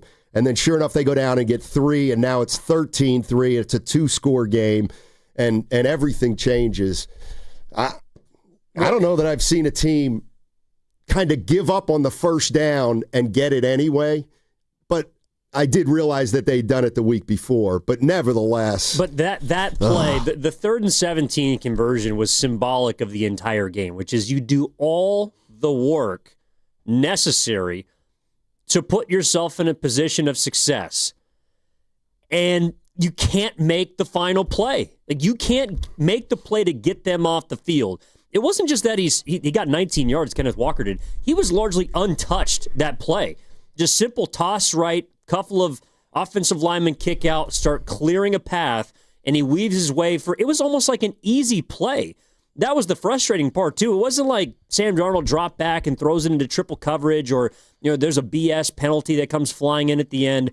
No, they told you what they were going to do. They didn't expect to get a first down, and they got it anyways. The Niners got 99 yards of that play, but they couldn't get the final yard. And that's what it felt like the entire night because, to your point, they were not out of that game, I think, really until McCaffrey coughed it up at the goal line. Yeah, and, man, it was 3rd and 17. Seattle was at its own 25. You get a hold there. They're punting from their 30.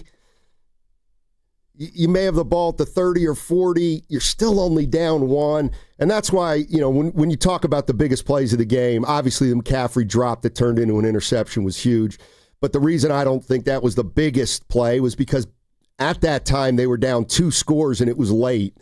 But the Kenneth Walker 3rd and 17 that ended up in a first down, and then they got 3 out of it, that was tough to come back from if you're San Francisco. I can't imagine how deflated they must have been after that 3rd and 17. But John Lynch looked like he wanted to strap the helmet back on and get back on the field. And I think that's one of those plays where here's what's easy to say. Well, if they had Bosa or Warner, they probably wouldn't have gotten 19 yards. That's true. But I also think even had they, if you have Warner out there and Bosa, maybe you react differently to them getting it, and you can still keep them off the board. But that defense is so young and unproven, and what's held together by tape.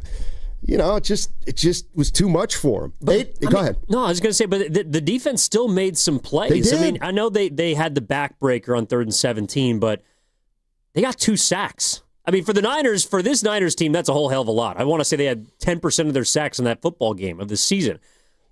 That first sack on 1st and goal from the 1-yard line, that's a major stand. Seattle's walking right down the field. They get the PI in the end zone. They don't run it on first down, and Sam Miami takes a terrible sack, and you're sitting there like, all right, the defense came to play. They're obviously going to bend, but they didn't. I don't think they broke all but that one play, Steiny, and so nobody was able to make enough plays on the Niners sidelines. Meanwhile, Seattle, it just felt like every time they had to get something, they did enough to win that football game. And I also thought, when you drive and don't get scores, usually it comes back to bite you. But all it did in this game, I mean, there are 3 drives.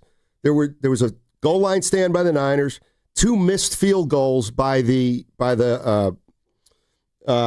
Seattle, and I'm thinking to myself, even during those drives, they chewed up a ton of time, and by doing that, they put a lot.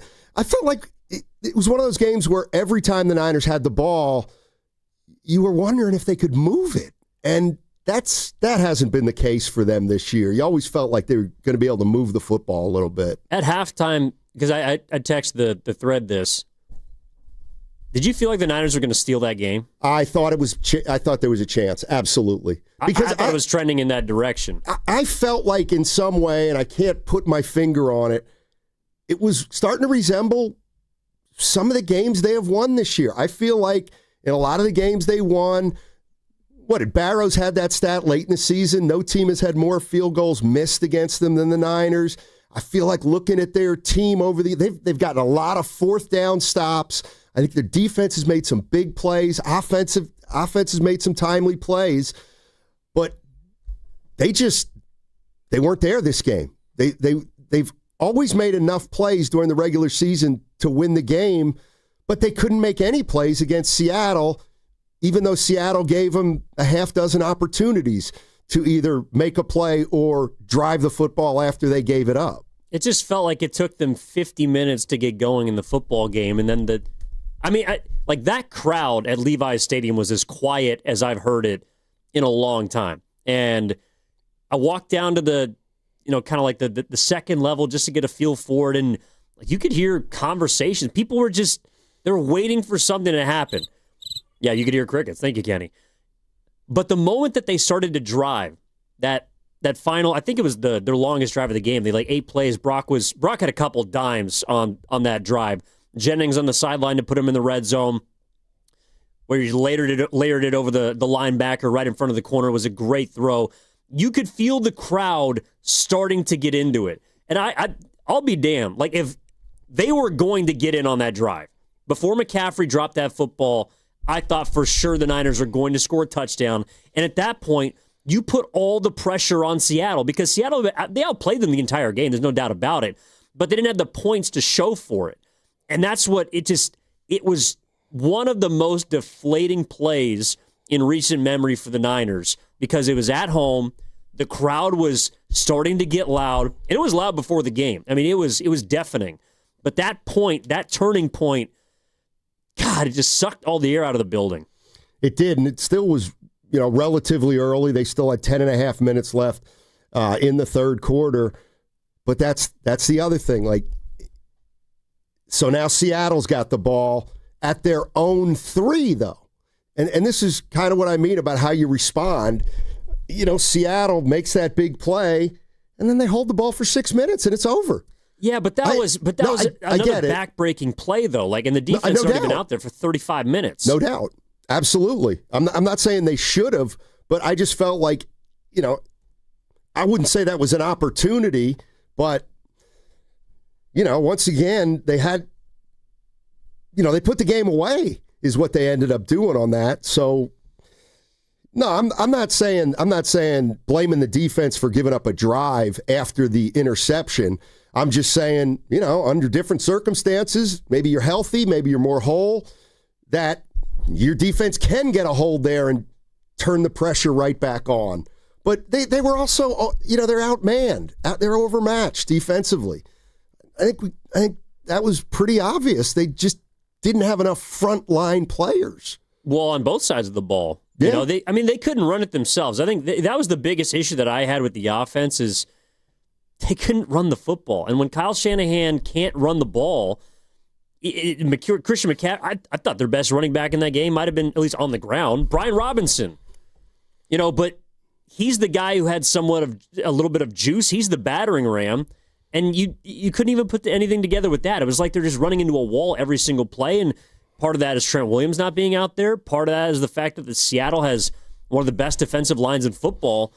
But it was like Brock Purdy, every time he dropped back, had to do something amazing. I mean, hell, Seattle was so buttoned up on defense. The one time the Niners dialed up the double reverse razzle-dazzle, it went for 5 yards. Like, their most imaginative, creative play of the game went for 5 yards.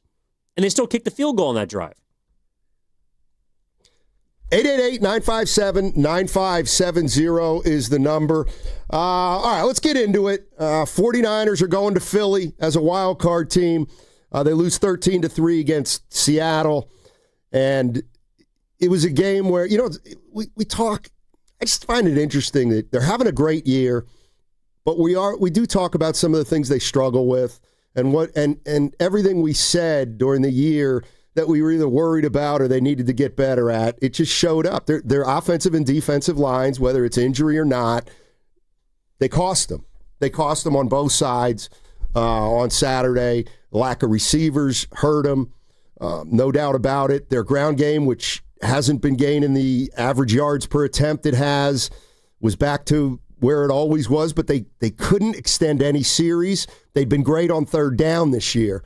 They weren't great on Saturday, so it all kind of fell apart for them, and now they got a week to figure out how they beat Philadelphia and Philly. Let's go to Giovanni in Richmond. What's up, Giovanni? How you doing, man? I'm doing good. How you guys are doing? Doing well. Good, man. Happy New Year. Happy New Year to you, too. I'm a big fan of the show. I listen to you guys all the time. Thank you. It's just my whole motto is I think we just got to forget about that game on Saturday. They got to come up with the best game plan to beat Philly, and I have no idea what to do. I wanted to see what's your guys' thoughts. What do you think is the game plan to beat Philly? I mean, the problem is a lot of people say Philly's not dissimilar from Seattle, at least defensively. Yeah, I don't think they're as good as Seattle, but their defense is absolutely one of the best. But this is the thing about Philly too, and to bring it back to the game, because that's really I think what everybody's still feeling here on a Monday, Gio, is Seattle left the door open, and that is what Philly does. The Eagles all season long have played tight games. They've done enough to limp to 11 wins, and maybe they're conserving energy for the postseason. I don't know, but Seattle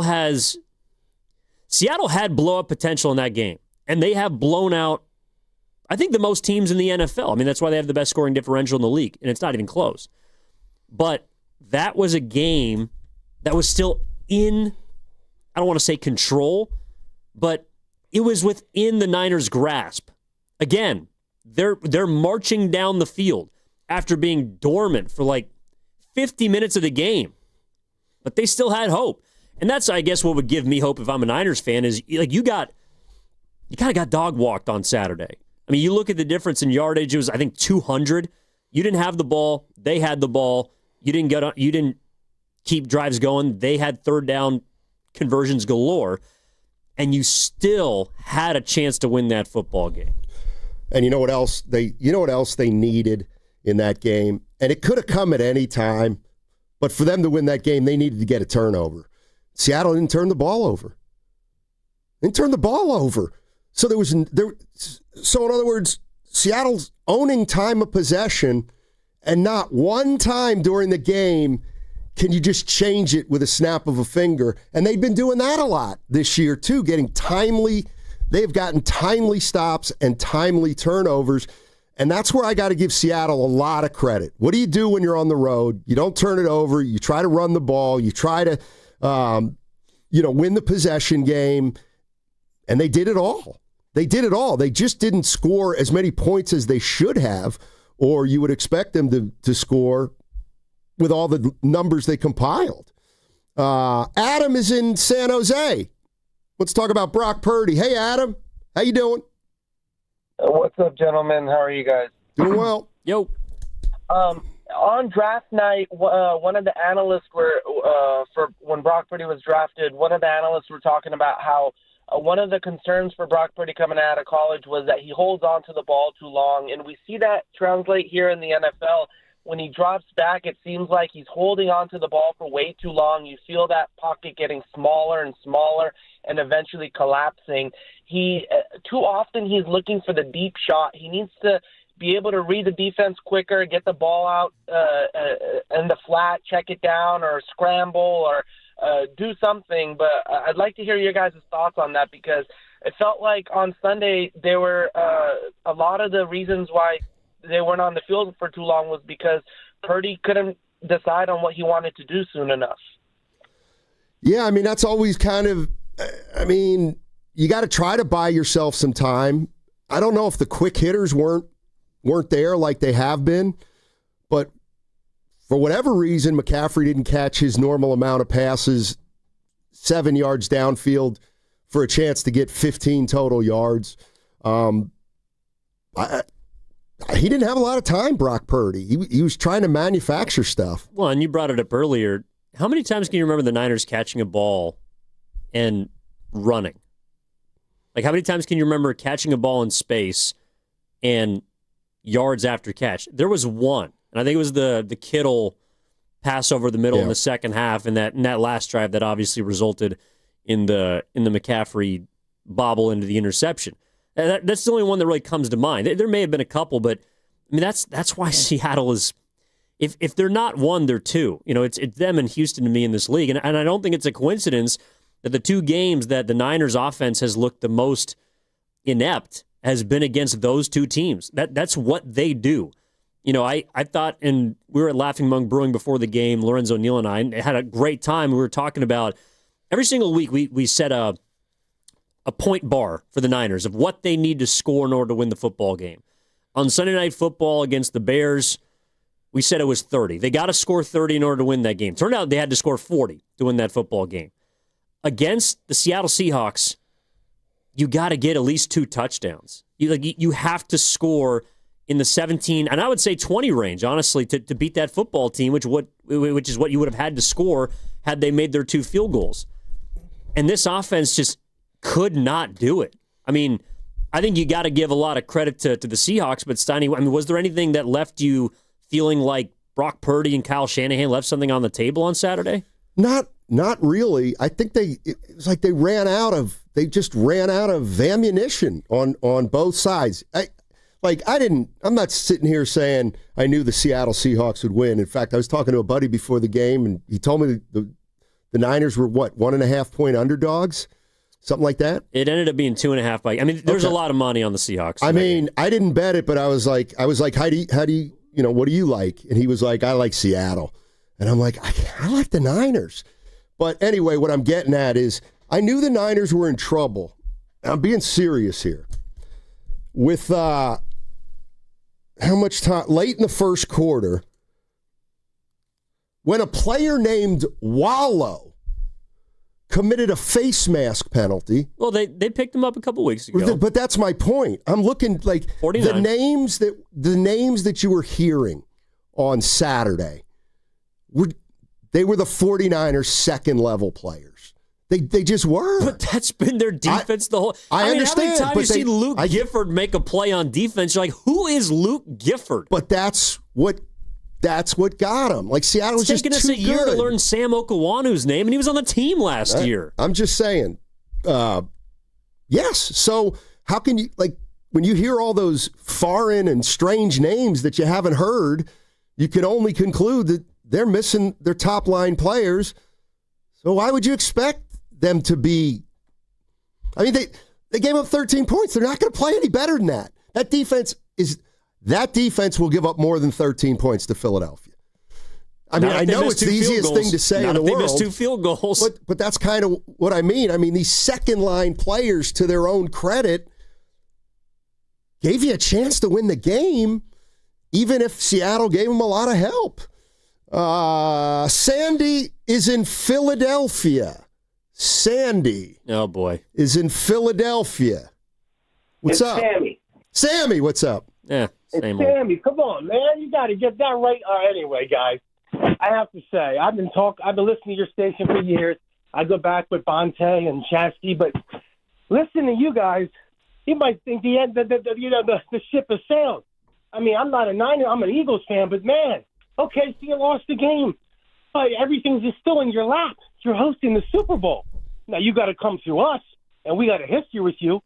You're missing a lot of players, but you only ran McCaffrey 8 times on Saturday, and you know what? They threw the ball when they should have ran it. And I mean, look, I can't talk either. My team should have played the starters. Listen, I don't think there's one clear cut, but you put your money on Sam Darnold. He is going to fail at some point, right?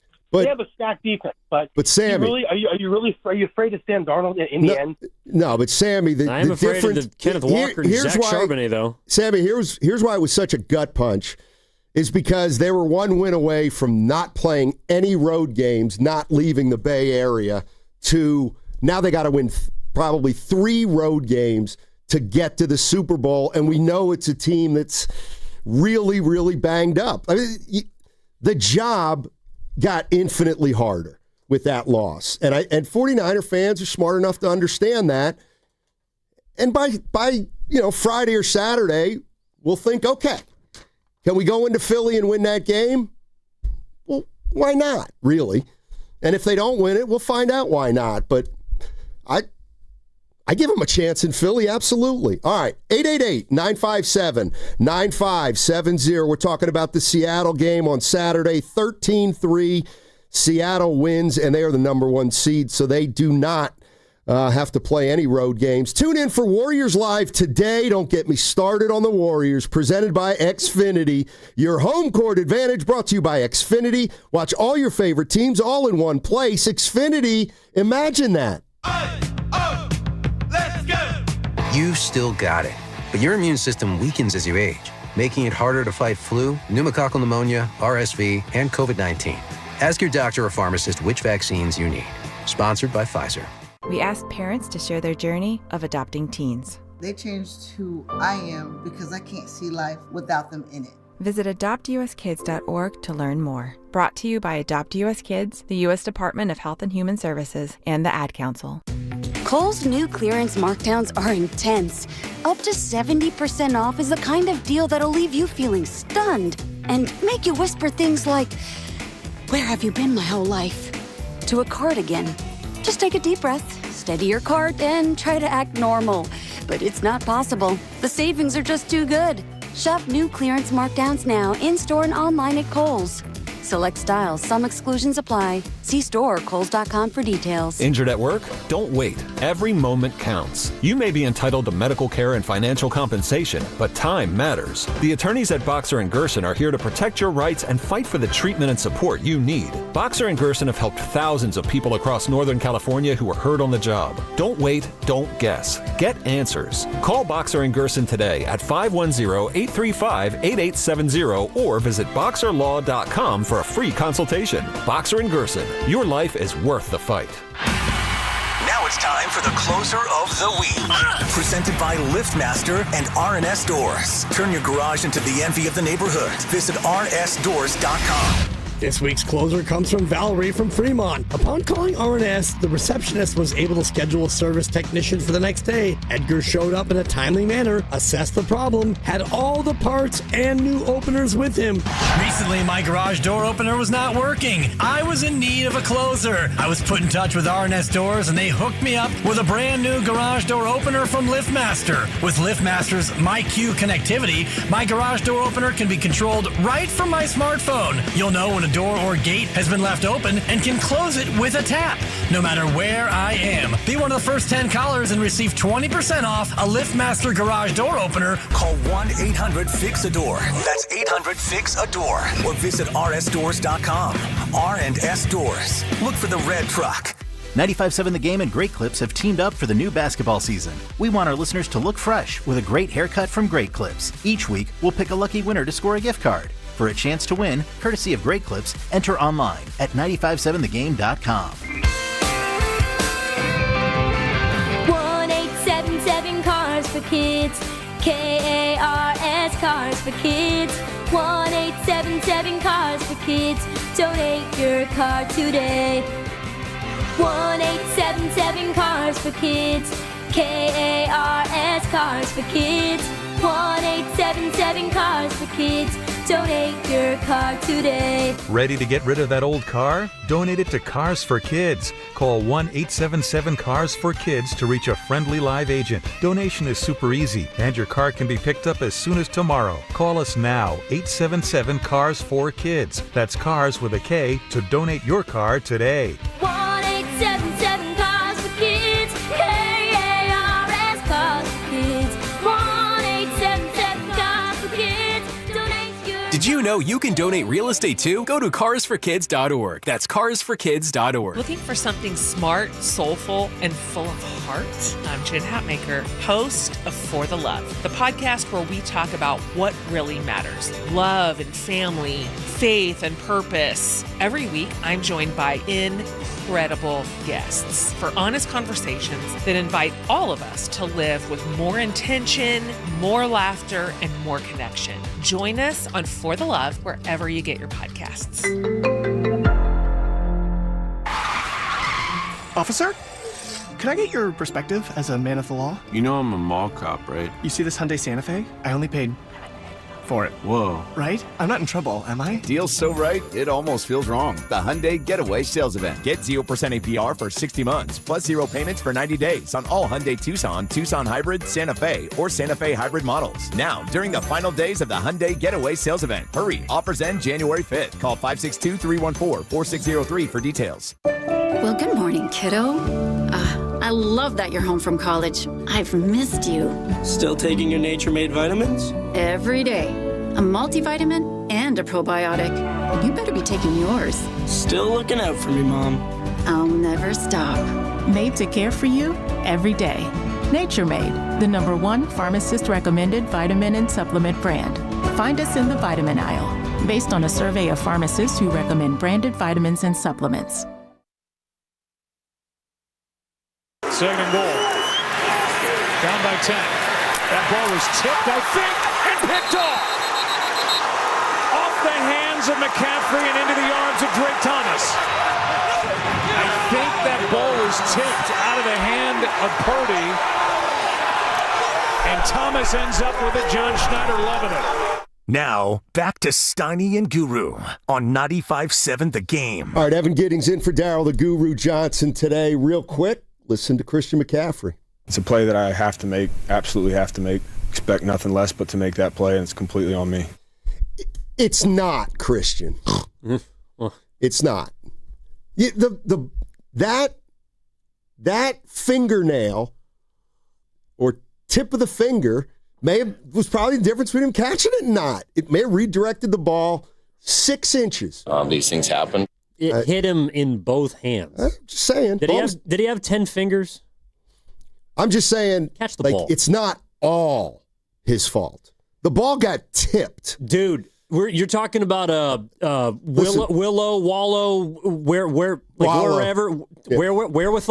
Whoever that linebacker is for the Niners, who is Sir Francis Drake Thomas? Who is that guy? I've never seen him before. And he was the best player, well, at least statistically, for Seattle of the linebacking core. I know Ernest Jones. I know Devon Witherspoon. I know other guys in that. I don't know who Sir Francis Drake Thomas is, but he came up with the biggest play of the game. And your best player on offense can't do it? I'm sorry. There's no excuse. Well, there's no excuse. He also put the ball on the turf in the Super Bowl. You want to go there? All I'm saying is Christian McCaffrey's doing the right thing and saying it's 100% all on me. No, it's not. Might be 90. Might be 90. 99. No. 0.9. Only 90 for me. Ball got tipped. But I don't know. Do you want to go there? You didn't know it was tipped until you saw the inch-by-inch replay. And then you could see it redirected a little bit. But the point was, Steiny. I'm not saying he shouldn't have caught it. People in real time are blaming Brock or blaming this, blaming Brock. That. I'm just saying the ball got yes, but the ball got tipped. Could it have been thrown better? That's all I'm asking. If that was a backup running back, you're killing him today. But because it's Christian McCaffrey, we got to protect McCaffrey. No, meaning. Oh, my. Let me guess. You're one of these guys who thinks, well, he now You disappoint By the way, me. They were down 10 when he dropped it. Secondly, let me guess. If that was Curry, you would be going after him. If that was any of the big boys on the Dubs, you would be talking about it. But because it's McCaffrey, I just said it's we can't come down his road. I said it's 90% his fault. It's his 438th catch of the Well, maybe you know what? Maybe all that caught up to him.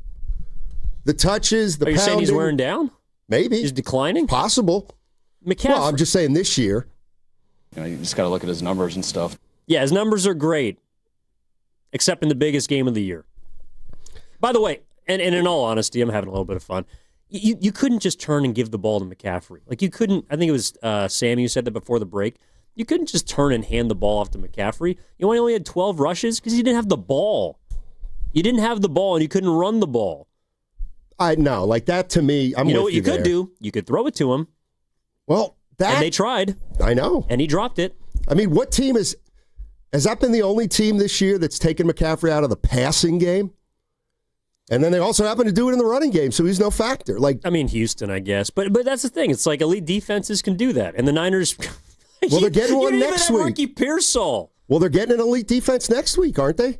They should be, yeah. And that's kind of what I'm thinking is, your offense struggled against Houston. It struggled against Seattle. You struggle if you don't put up points against Philly. I just said, like, what's that say about the offense? That you're right. They can be beat by great defenses, right? But I didn't know great defenses could shut us down. Well, if you got Austin Pleasance protecting the blinds, God love Pleasance, but that was an unpleasant performance, and I'm going to give myself a 1. That was bad, just like that joke. The Niners on offense were unable to do anything. And I know that Brock ends up with the pick, and people are going to say he should have done more, but like, seriously, and if people want to call in and voice their opinions, I'd love it. But like watching that football game, I'm sitting there wondering what the hell Brock Purdy is supposed to do. Nobody's open. He can't run. He's extending his plays as long as he can. The skedaddle and magic that was on full display a week ago on Sunday Night Football, there was no room for that. And Seattle just strangled him the entire game. By the way, I know people are going to be like, well, you've always had a problem with this guy, Steiny. And you might be right. Kyle Juszczyk didn't belong on the field.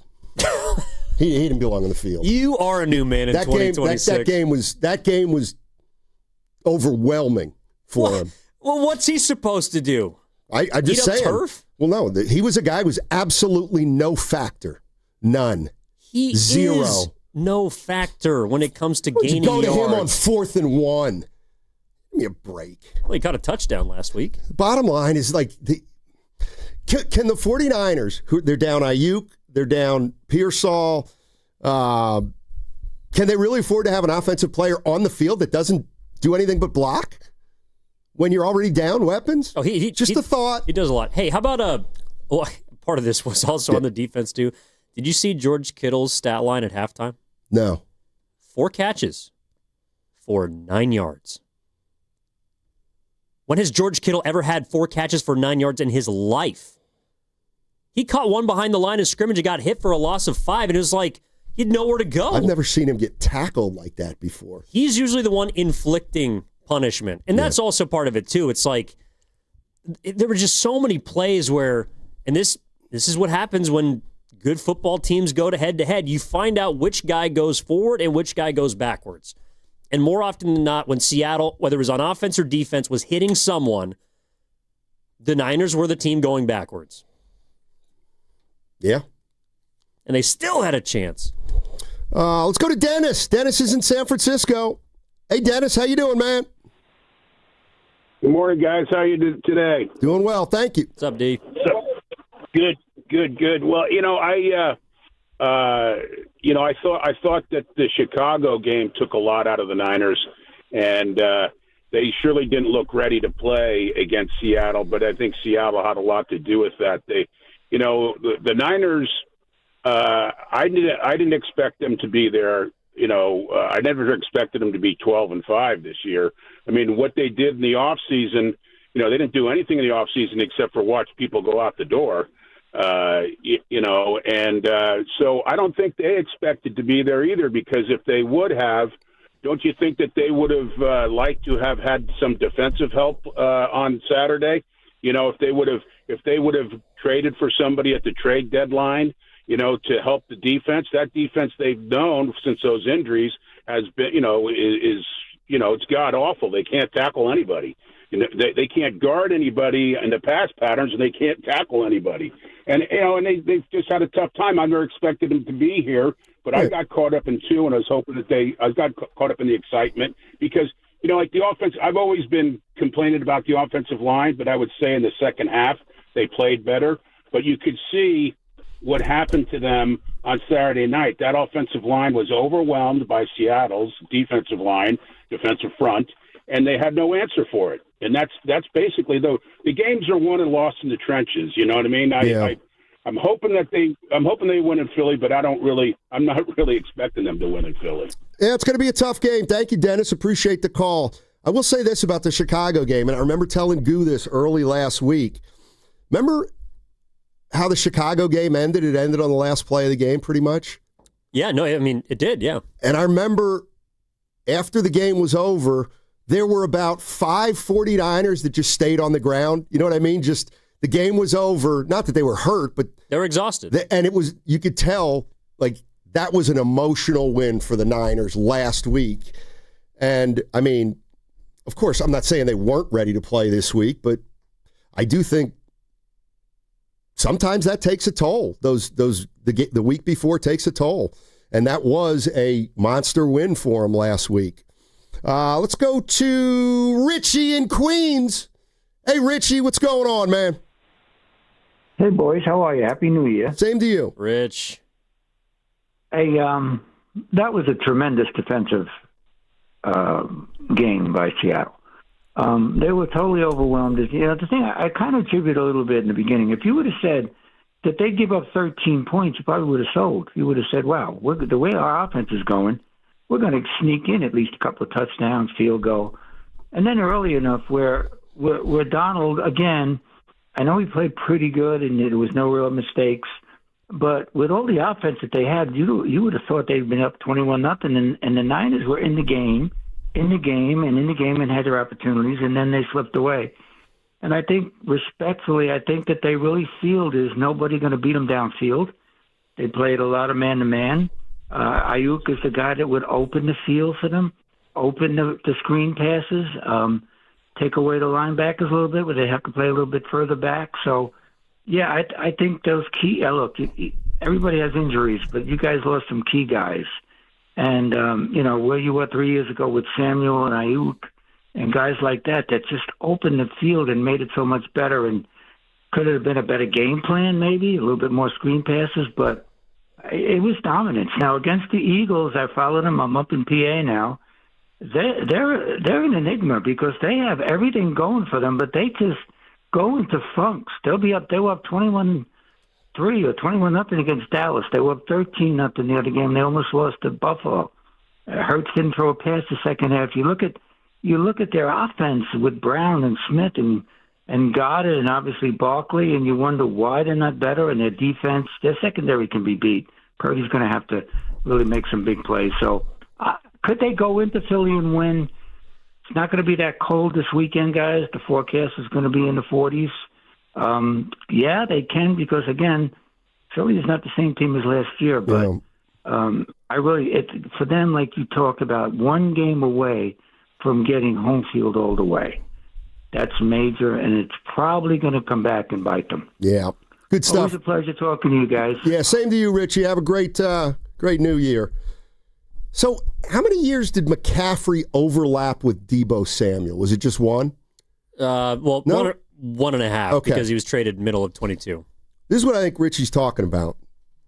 Last time they went to the Super Bowl, didn't they have McCaffrey, Ayuk, Deebo, Kittle, and Jennings was their number 2, pretty much?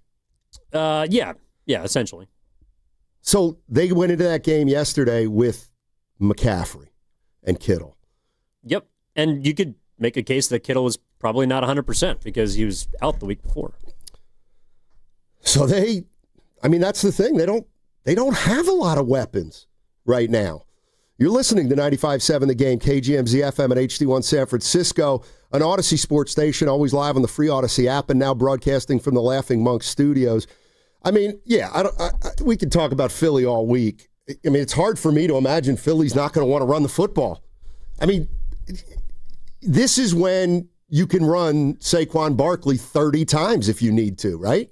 Yes, but this is the thing, though, and the biggest difference between Philly and Seattle to me is on paper, you look at the Eagles and you say, why doesn't Saquon run the ball 30 times like he did last year? Well, because last year he averaged 6 yards a carry. This year he's averaging a little over 4. It's the same thing with McCaffrey. Well, why didn't the Niners just run McCaffrey? Because McCaffrey's averaging 3.9 carries or 3.9 yards per carry. Like, whether it's because of the offensive line or McCaffrey or the lack of weapons to take pressure off of him, they're not as good of a rushing offense as they've been in the past. Meanwhile, Seattle, I mean, you saw they had a $120 in the first half on the ground. I thought the Niners actually defensively played pretty well against the run in the second half. You saw them starting to load the box more. The Niners, at least in recent weeks, have been a team to typically play more of a 3-4, so they have 5 guys on the line of scrimmage. Against Seattle, they had mostly 4. You know, I thought in the second half it worked. They were not able to run the ball as much, and I thought that Sam Darnold had to make some plays, and he did enough. But, let me ask you this. Do you think the Seattle Seahawks, the way they played that game, did it seem like they trusted Sam Darnold to go beat the Niners? I don't. I don't think Kubiak wanted him to put the ball in. He made a couple plays, and he had one really nice pass to Smith and Jigba. But he had a couple of rushes on that final drive. But Sam Darnold was not the reason why the Niners lost that football game. No, I think Seattle came in with a game plan of we have to be the team that exploits this defense with the run and stay committed to it. And when we have the pass, we'll make safe passes. And I think that over the course of the game, they figured we're better than them at just about every aspect of the game. So eventually we'll win the game if we play smart, don't turn it over. They didn't have to be super dynamic to beat the Niners. You know what I mean? I think they thought a good, solid football game without making mistakes will beat the Niners. By the way, somebody on the text line saying, why talk about Ayuk and Debo? They're gone.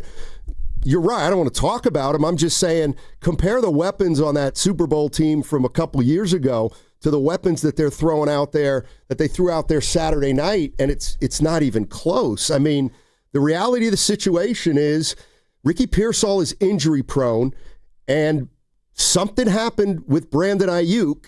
And when you score 3 points in the biggest game of the year and you can't throw the ball, then it's fair to look at what happened to the receiving core. And now you got one young guy you got to be worried about that might not be able to make it through full seasons. And then you had your other guy who was your number one, and he's gone now. He's just gone. And while it's not the end of the world, it leaves you one quality receiver short. Well, and this is going to sound harsh, but even if Ricky Pearsall had played in that game, he would have gotten hurt. I'm dead ass serious. Do you see the way they threw Juwan Jennings to the turf on his first catch? Yeah, he was hurt too. And he bit it, and he played through that game, and he's tough as nails. Ricky Pearsall hasn't shown that he can play through a full football game and not get hurt against a physical defense like that. So even if Pearsall was out there, I mean, he would have been on the sideline regardless. I mean, that's just the way that his career's kind of gone, unfortunately. But yeah, the Niners were thrown to Demarcus Robinson and a less than 100% Juwan Jennings, and that's just not good enough against a secondary like that. I mean, what I was kind of watching, what I felt like I was watching, and maybe Seattle just did this to them, but 49ers, they have no explosive players. Now, I know people will say what he's talking about, McCaffrey, and I get it. McCaffrey's, he's solid. He's the foundation of the offense. But when he is struggling like he was, big plays are out of the question. Well, they didn't even have enough time to put together a big play. Exactly. I mean, I don't know what Pearsall would have done or not, but at least he's got some speed. They just don't have enough weapons right now. He killed Seattle in week 1. I know a lot of his yardage came on that last drive in that big 40-plus yard delivery by Purdy, which set up the game-winning touchdown. But, I mean, he's shown that he can do it against the Seahawks. I just, recently, and maybe that's why the 49ers kept him and Trent out of that game. Yes, it was a massive game. If it's the playoffs, I'm assuming, and next week they will, I would hope that both of them are out there, but maybe that was the difference. It wasn't a do-or-die game. If that was for a playoff berth, maybe we do see both Trent Williams and Ricky Pearsall out there. By the same token, you could make a case that if they lose that game, their chances are 15% to win the Super Bowl. And if they win that game, their chances are 50% to win the Super Bowl. So play, hope we win, are unscathed, and now they have 2 weeks off, maybe. I get it. Well, I'm not questioning it's like burning that. a pitcher in Game 4 down 3-1. Yeah, exactly. You still have to win those next games, but you got to get to the next game. Like, I think that game drastically impacted the 49ers' chance to win a Super Bowl. No doubt. It just did. And that's why people here are sitting here on Monday thinking, damn, what could have been? Let's go to Jeff in Marin. Hey, Jeff, how you doing? Good. Thanks for taking my call. Sure. So, look, I think this has a lot to do with the offensive game plan, too. If you think about the previous games, like against the Colts and the Bears, it was the most wide-open offense I've seen with Shanahan since I can remember. I kept on waiting in the game. Where's the rollouts?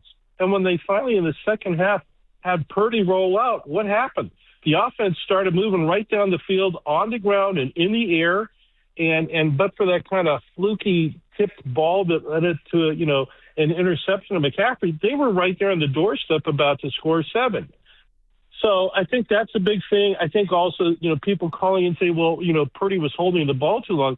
Purdy had to hold the ball because nobody was getting open. And I think, one of your previous callers talked about how we need a real number one. I think if Purcell is healthy, he could be that. But as you guys are saying, they got, his nickname should be Crystal. He can't stay on the field. When he's on it, he's great. But they need, in my opinion, to do a couple things. One, they need to get a true number one who can stay healthy. Good luck with that. They need to spend some draft capital on the offensive line. And, even when Bosa comes back, and Mikael Williams does, they need somebody who can be a pass rusher. And so it's a lot of things that they have a need for. I'm thrilled that they got as far as they have. I think, can they beat Philadelphia? Yeah, but they sure as heck better open up the offensive game plan like they did in those previous games. What do you guys think? No, I'm with you, Jeff. And Evan shared a story, and I hope I'm not talking out of turn, but you always drop dime on me, so I should expect nothing different in 2026. So Evan and Carter Chickering went to the game together. Oh, yeah. And, Carter was on his way home. Well, we carpooled. Yeah, that's right. You're in the same car. I drove. And Carter just said, do you know what we got to do now? We have to win at Philly, at L.A., and then at Seattle. That's why this was such a brutal loss, because that's what they have to do now, and there's no getting around it. Yeah, I mean, obviously you never know. Teams could get knocked off and stuff like that, but they can't play a home game unless somehow the Packers get to the NFC Championship along with the Niners. Think about the insanity of that. Yeah, they're not going to be a Levi's. I was sipping the Kool-Aid a little bit after the Sunday night win, and just being there on Saturday at Laughing Monk, I was thinking, God, this would be great. I'm going to come back here in 2 weeks, and we're going to have another 3-hour show, and people are going to have a good time. The wings are absolutely delicious, and there's giveaways and prizes, and people are having a fun time. And then they lost the game, and I'm walking back to the car with Carter. I'm just, we're probably not going to come back here this year, unless it's obviously the Super Bowl. But that path is far more daunting. When you win on the road to get to the Super Bowl, you have to beat the best teams. Yeah. And to your point, you laid this out earlier, and it's unfortunately really sobering. It's like, who are the teams they've lost to this year? They're all playoff teams. And you got to go win those games on the road. On the road. Yeah. I mean, I like what Kyle Shanahan said after the game about what they got to do now. It was what we expected. Just with their defense, we expected to do better than we did, but we knew it was a good defense. We knew that in week one. We knew it from watching tape all week. We knew it would be a challenge, and they got us in a number of moments, had a couple opportunities, I thought, that we missed, and you can't miss those versus a team like that. All right, this is the one where he talks about the path now being much more difficult. Oh, we're ready for it. It would have been nice to have to have a home game here, or both home games, and get a bye. But it is what it is. I mean, this team's been through a lot this year. Now we got to do it the hard way, and we'll embrace out doing it the hard way and look forward to it. All right, Kyle Shanahan, I like the way he handled that. Just said, yeah, it would have been nice. He didn't say, yeah, this is devastating. I mean, I don't think any coach would, but I think that's also where the playoff experience does come into play. It's like, the Niners lost a big game to the Seahawks, but they've also been in this position before. They have won multiple games on the road as an underdog. They did it with Jimmy Garoppolo. There's also a few games this year that Mac Jones quarterbacked, and we're saying they probably don't have a chance to win this game. That's the reason why they're in that game in the first place. Like, to me, what would be the most fitting for the Niners this year is to go to Philly and win that game.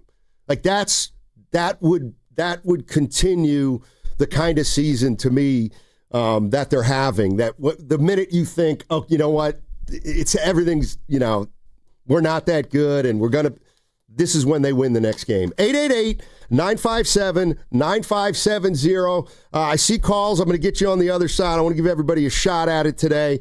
But the 49ers are going to Philly thanks to Seattle's 13-3 win at Levi's Stadium. By the way, no rain, right? No rain. It was just a little damp. A little rain on the way back, but no, it was pretty nice. All right. What's coming up on the game is brought to you by Fremont Bank. Here for you, here for good. And we're out, back in 60. Hey, what are you eating?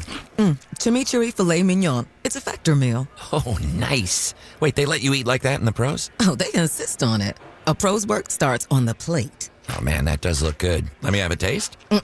Get your own. All right. Where do I find this? Is it factormeals.com? Yep, and they've got a deal going on. Oh, love a deal. I am so in. Smart move.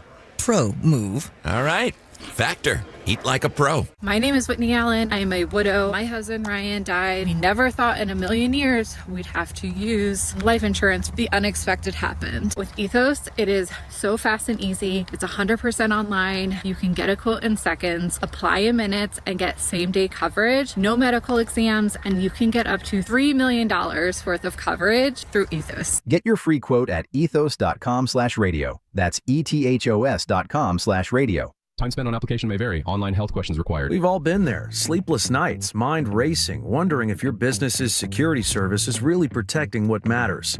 At Bay Alarm, we can put your security insecurities to bed. Video security, burglar alarms, fire alarms, access control, 24/7 monitoring, and more. Our advanced technology and personalized support ensure you can rest easy, knowing we're here for you, your people, and your business. Visit bayalarm.com to talk to a local security expert. Bay Alarm, we got you. Running a business means wearing multiple hats. So if you're like me, you probably started out using your personal phone, taking client calls and texts nonstop. As my business grew, I needed something smarter. That's when I switched to Quo, the #1 business phone system. Quo works right on your phone or computer. No carrying 2 phones, no clunky landline, just one easy app you can try for free. Your team can share one number and handle calls and texts together like a shared inbox. Any teammate can jump into the conversation so customers get faster responses. And Quo's AI assistant summarizes your calls and responds to customers 24/7, so you never miss a lead or opportunity. All this starts at just $15 a month. That's basically 2 coffees. You can even keep your current business phone number. Find out why 90,000 businesses trust Quo. No missed calls, no missed customers. Try Quo for free at quo.com/sports. That's quo.com/sports to try Quo free. QUO.com/SPORTS. Elevate your kitchen at the Miele Innovation Center at Freedman's Appliance in Pleasant Hill. Out of your dreams and into your kitchen. Select the qualifying built-in kitchen appliance package that is right for you. With unrivaled technology and luxury-grade quality, when you bring home a Miele, you're bringing home true innovation. Now, for a limited time, save up to 10% with the purchase of a qualifying Miele kitchen package. Visit the Miele Innovation Center at Freedman's Appliance in Pleasant Hill or at freedmansappliance.com. Everyone needs to take care of their mental health, even running back Bijan Robinson. When I'm on the field and feeling the pressure, I usually just take a deep breath. When I'm just breathing and seeing what's in front of me, everything just slows down. It just makes me feel great before I run the play. Just like Bijan, we all need a strong mental game on and off the field. Make a game plan for your mental health at loveyourmindplaybook.org. Love your mind. Brought to you by the Huntsman Mental Health Foundation, the Arthur M. Blank Family Foundation, and the Ad Council. I'm Piera Palazzolo, VP of Digital Marketing for the American Management Association, a company focused on the management training skills needed to enhance the careers of business professionals. We did our research when it came to the best companies for website development and chose AmericanEagle.com. And we couldn't be happier. AmericanEagle.com worked closely with us to understand the front and back end requirements needed to launch an e-commerce website that could handle the complexities of running thousands of seminars nationwide. Our robust new website and improved SEO saw immediate increases in site traffic and web revenue. If you're in need of managerial effectiveness and success, visit our website at amanet.org. If you're in need of a website that provides an unparalleled consumer experience, I highly recommend AmericanEagle.com. Transform your business today. Dial 877-WebNow1 for a free digital consultation with AmericanEagle.com. Let's go! You still got it, but your immune system weakens as you age, making it harder to fight flu, pneumococcal pneumonia, RSV, and COVID-19. Ask your doctor or pharmacist which vaccines you need. Sponsored by Pfizer. Snakes, zombies, public speaking. The list of fears is endless. But the real danger is in your hand when you're behind the wheel. Distracted driving is what's really scary and even deadly. Eyes forward, don't drive distracted. Brought to you by NHTSA and the Ad Council. Kyle Shanahan in year number 9, and there is second-year head coach Mike McDonald. 10-win team a year ago and 14-win team here in 2025-26, and they will get the bye with the number 1 seed. Now, back to Steiny and Guru on 95.7 The Game. Interesting. That's Joe Buck on the call. ESPN. Can I ask, you know what? Do you know how frustrating it is? Okay, so you think I should know every guy who announces a game, what station they work for? No, I don't. I don't. You watched the highlights again this morning. Yeah. You I know watched it's Joe the game Buck. live. Yeah. What channel did you watch? I have no idea. YouTube TV. Okay, Joe Buck, courtesy of Joe Buck, YouTube TV. It was a primetime game. Right, so I could have watched. There's only one game every week on ESPN, and Joe Buck does it. Okay. And it's Damn, Steiny.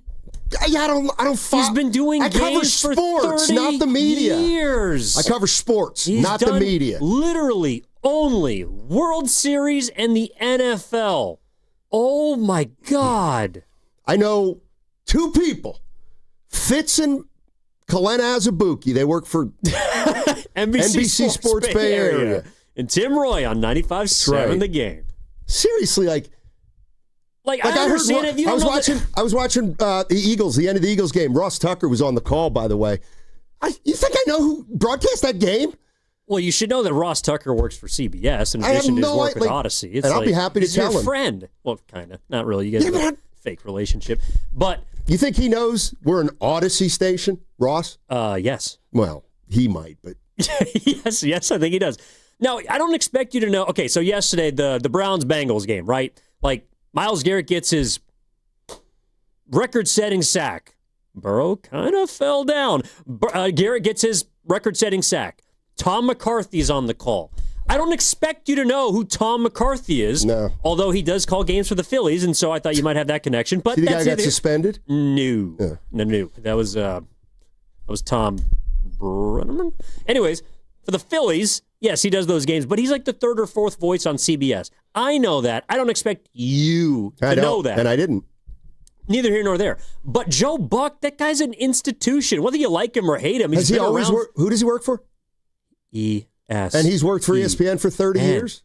No, but he's been Exactly. So who else did he work for? Steiny, when did he start at ESPN? How many Monday Night Football games have you watched this season? Not a lot. At least one, because the Niners were playing the Carolina Panthers. Okay. Brock Purdy threw 3 picks in that game. Who announced that game? Joe Buck! Okay. On what station? Oh, my God. Oh, my God. All I'm telling you is ESPN, ABC, Amazon Prime, the ticket. They're all the same to me. I can't tell them apart. Who the F? Yeah, I am. Hey, by the way, you didn't piece of work. You didn't start to go down a road. Well, it looked like you started to go down a road and then realized it was not going to work out well. What are you talking about? Are you really going to say? Are you really going to say?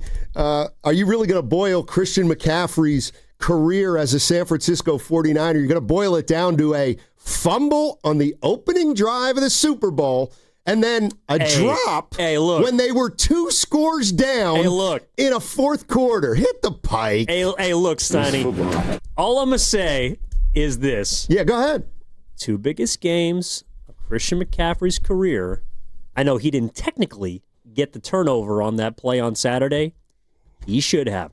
All I'm saying is there was a lot of people walking out of that stadium at Levi's, which I was at, and I was there to hold the tears of all those Niners fans. I was walking around with a bucket. I'm not sure what I'm going to do with it, but it didn't rain, so I had to go with tears. Christian McCaffrey was in a lot of people's mouths. That's all I'm going to say. Yeah, and it was in their mouths after the Super Bowl, too, because they were rolling. By the way, 2 drives. You could say the 2 best drives of those 2 games. Christian McCaffrey, Super Bowl. What was that, opening drive, second drive? Puts the ball on the turf. This drive on Saturday night in Seattle, the only drive where they looked like some semblance of the offense that we've known and grown accustomed to the last 6 weeks, Christian McCaffrey, E6, bobble. If I'm not mistaken. I thought he played for the Giants. You know how I'm losing my memory, but things stick in my mind? Okay. Didn't McCaffrey have 80 rushing yards and 80 receiving yards How many of in those the did he get Super in Bowl? overtime? How many in I don't regulation? know. Okay. The majority of them. Okay. That was also when he was supposedly the MVP. I hate you're making me take this side, but I'm going to be honest. No, seriously, there were a lot of people saying that Christian McCaffrey in big games. I mean, I look at that game and say, I don't think Christian McCaffrey was shut down. I mean, I guess you could say that. They didn't have the ball. He was shut down against Seattle. He was absolutely shut down. Okay, so when Brandon Ayuk... All right, I'm not going to argue whether he was shut down or not. What I'm saying is, I don't think a lot of running backs get a lot of yards in that game. Well, they do if they play for the Seahawks. But... I'm talking about behind the Niners line against that defense. Okay, so... Did it seem like McCaffrey why do we kill quarterbacks in big games, but we don't talk about the other players? Why? Seriously, Brandon Ayuk hasn't had a 100-yard receiving yards game in the postseason. I mean, you can pick apart nobody played well for the Niners. There's nobody who can come off that field saying, Purdy didn't play well, Kittle didn't play. Nobody played well. Yeah, but those guys have had big games before in those spots. Christian McCaffrey's, look, I'm just wait, hold on. Is he going to do it against Philly? Are you telling me that? Are you telling me he hasn't performed well in the playoffs as a Niner? He's been solid. He's been good. Okay. He's been all right. All right. Okay. I'm just saying, the guy's touched the ball 420 times. He got 2,000 yards. Make a play. Sir Francis Drake Thomas should not be taking your cookies. Oh, God. Yeah, CMC's hurt. That's the reason. Frank in Atlanta. Healthy for 16 games. What's up, Frank? How you doing? Hey, how's everybody doing? I hope everybody had, an okay weekend. Yep. Okay, we're going to talk X's and O's for a couple seconds while I have you guys. Yeah. That game was the same game we lost to Jacksonville and I think Houston. Yeah. I think that was Houston. It was the same game. They used the same defensive game plan that D'Amico and them guys used. They play single high, 8 in the box every time. They run one defense, and they dare us to throw the ball deep. And we don't have a deep passing game. So when the 8th man comes down in the box, guess what? They shut down the tight end and the back out of the backfield. That's who they concentrate on stopping. And what they did was the 5th man was the spy on Brock Purdy. The 8th man coming down becomes the 5th man on the line of scrimmage. And they did a good job of their defensive tackles getting deep so Brock can't come forward on the line, step up in the pocket, and then get away and buy time. There was nothing there because I'll try to make it quick. We can't throw the ball outside. This is for Evan. Write this down on a Post-it note. I got you, Frank. Single high, and then outside the numbers. Thanks. And next week, when we're playing Philly and they're mopping Juwan Jennings up off of the field, I want you to look at that Post-it note that says single high, outside the numbers. Thanks, Frank. My guy. Love you, Frank. Happy New Year, buddy. Okay. I don't have a Post-it note, but I'll put it in the memory bank. You know, like this is where I'll think back to week 5 or 6, 7 or 8. Remember we were saying, we were looking at McCaffrey's numbers? We were asking everybody, you think he's lost a step? Some people said, yeah, a little bit, maybe. Well, guess what? Maybe he did. Maybe he has a little bit, and that's the difference between, him breaking through against a team like Seattle. Like, well, Frank, do we have a McCaffrey problem? Is that what you're saying, Frank? Because McCaffrey's the only solution for this team. I don't want to get into next year, but what he's going to carry it 400 times next year, or get it 400 times? Let's exactly. leave 2026 exactly in 2020. It's very possible McCaffrey could be wearing down right now. Let me just ask you one of the most durable seasons in recent memory of a running back at his age. Like, literally the only guys that do the stuff he's done this year are Derrick Henry. And that guy's 6'5", 260. But this is kind of what I'm like, and you said, well, those are the three. And I'm kind of like Guru on this one. If the 49ers go into Philly next weekend and they can't score. Well, they will. And they can't score.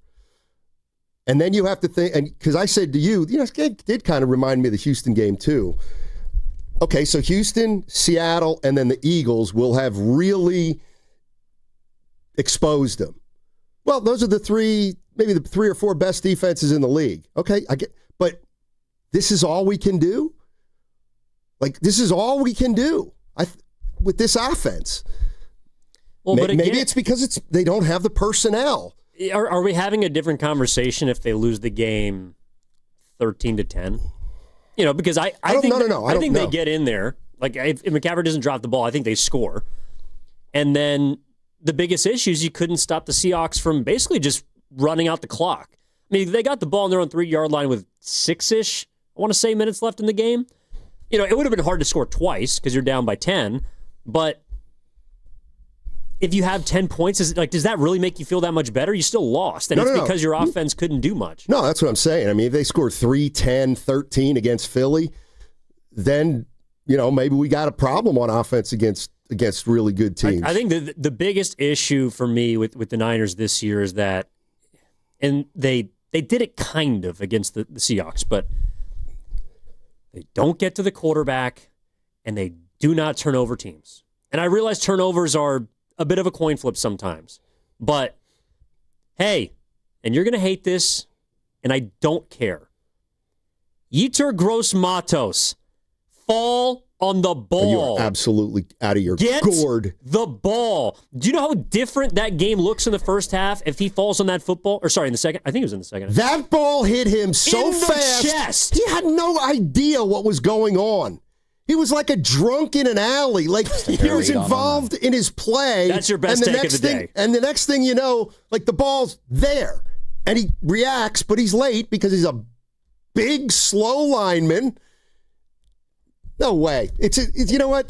I said this to Evan. I'm like, okay, I'll tell you what. Let me get a football. Let me throw it as hard as I can at you from 5 yards away. And right after I throw it, I say, Evan, you're not going to catch it. And it's going to bounce off your chest. And I told you I'm Omar Vizquel. Okay, just because he was me on New Year's on that play doesn't mean that you can't get to the football. It hit him again, like McCaffrey. Where'd it hit you? You have arms. Last I checked, you have multiple limbs on your upper body. Use them. Get to the football and flip the game. Seriously. Yes, but the Niners needed somebody to make a play. And Yetur Gross-Matos was in a position to make the one play that could have got you a turnover. I need to look at that one again because I remember seeing it on Saturday thinking, he wasn't really aware of what just happened all too fast. Well, probably, but the whole point is that's the one, and this is also a part of the game too. That like Seattle, to me, they didn't win the game with special teams, right? They obviously missed. They left 6 points on the board, and Myers kicked the ball out of the bounds. But the one thing they did do successfully is they played the field position game virtually the entire night. The Niners were never in plus territory. Sky Moore was a non-factor on kickoffs. They didn't have any punt returns. Like, they were pinned deep for the majority of the game. The one opportunity you had to gain an advantageous position was right after Sam Darnold trips or he steps on his center. Like, you got to take advantage of that. And I feel like the Niners, we talked about it earlier, they have done a pretty good job this season of when they've been given an opportunity to make the most of it. I felt like if they get that fumble, certainly they're getting points, but that's the kind of play that re-energizes the offense, that swings the momentum of the stadium. That's a play that can flip a football game, and that's the kind of play in the playoffs, especially in Philadelphia, whether it's Yetur Gross-Matos, C.J. West, Alfred Collins, one of these guys, you got to make that play. Yeah, I don't look at it like that. If you want to win the game, you don't have to, but if you want to win. Well, it seems to me like you're looking at it as a 50-50 play. And I didn't see it that way at all. No, I look at it as a fumble that was in your arms. And you didn't make it. It's fine. And I would say this. If you call that your best opportunity to make a big play, that shows you they had no opportunities outside that. Well, exactly. But that was the one chance to turn them over. I mean, Darnold didn't really put the ball in harm's way. I thought that Clay Kubiak for Seattle, he called a pretty scared game. All they did was run the football. And to be fair, it worked, but he was not going to let Darnold see ghosts on Saturday night at Levi's. He just wasn't. 888-957-9570 is the number. Steiny and Evan Giddings with you today. San Francisco 49ers lose to Seattle on Saturday 13-3. Now they have to go to Philadelphia. And, we're talking about this game, and it's kind of like some other NFL games where, yeah, you were right there, but were you really right there? Well, yeah, because it was a one-score game in the second half. Okay, but were you really there? And that's a game where I don't look at, the Niners might have had a chance or two, but that's kind of the way I look at football. How many chances did the Niners have to win that game? Clint Kubiak. 2 or 3? How many times Seattle have a chance? 9 or 10? I would say the Niners had multiple chances to make it a game. Like to put themselves in position to steal. That's what they were trying to do the whole game. They were trying to steal that game. Right. I mean, right from the get-go, you could just tell the way that Seattle was running the football, the lack of third down conversions for the Niners, they were going to have to steal that football game. And at halftime, and we both agreed on this, we were talking in the thread, we both felt like they had a chance to steal that game. No doubt. But they couldn't make enough plays, and you could point to. I'm not saying that this was the play, but if you were going to recover that fumble, you could have. To me, the 3rd and 17 was probably the biggest backbreaker. I mean, I remember I was about to get up in the press box. We're watching, everyone's got their binocs out, and you're just sitting there watching the play unfold. And I was about to get up to go get some coffee because who converts on the 3rd and 17? And you see Walker kind of tossed to the outside, and then the sea just parted. And at that point, I know I think they got only 3 points on that drive. So you bent, but you didn't break. But that was kind of the play that didn't go the Niners' way the whole game. Yeah, I mean, if you want to talk about the biggest plays of that game, to me, the Walker 3rd down run was the biggest. I think McCaffrey's drop was right up there, but not quite as important because they were down 2 scores at the time. I'm trying to think of other. I mean, I didn't think it was much of a chance, but if you're saying they make that play, then that is the 3rd biggest play of the game. But I think that was kind of a. I mean, it took a bad bounce, but you had a shot. No, they had a shot. They absolutely had a shot.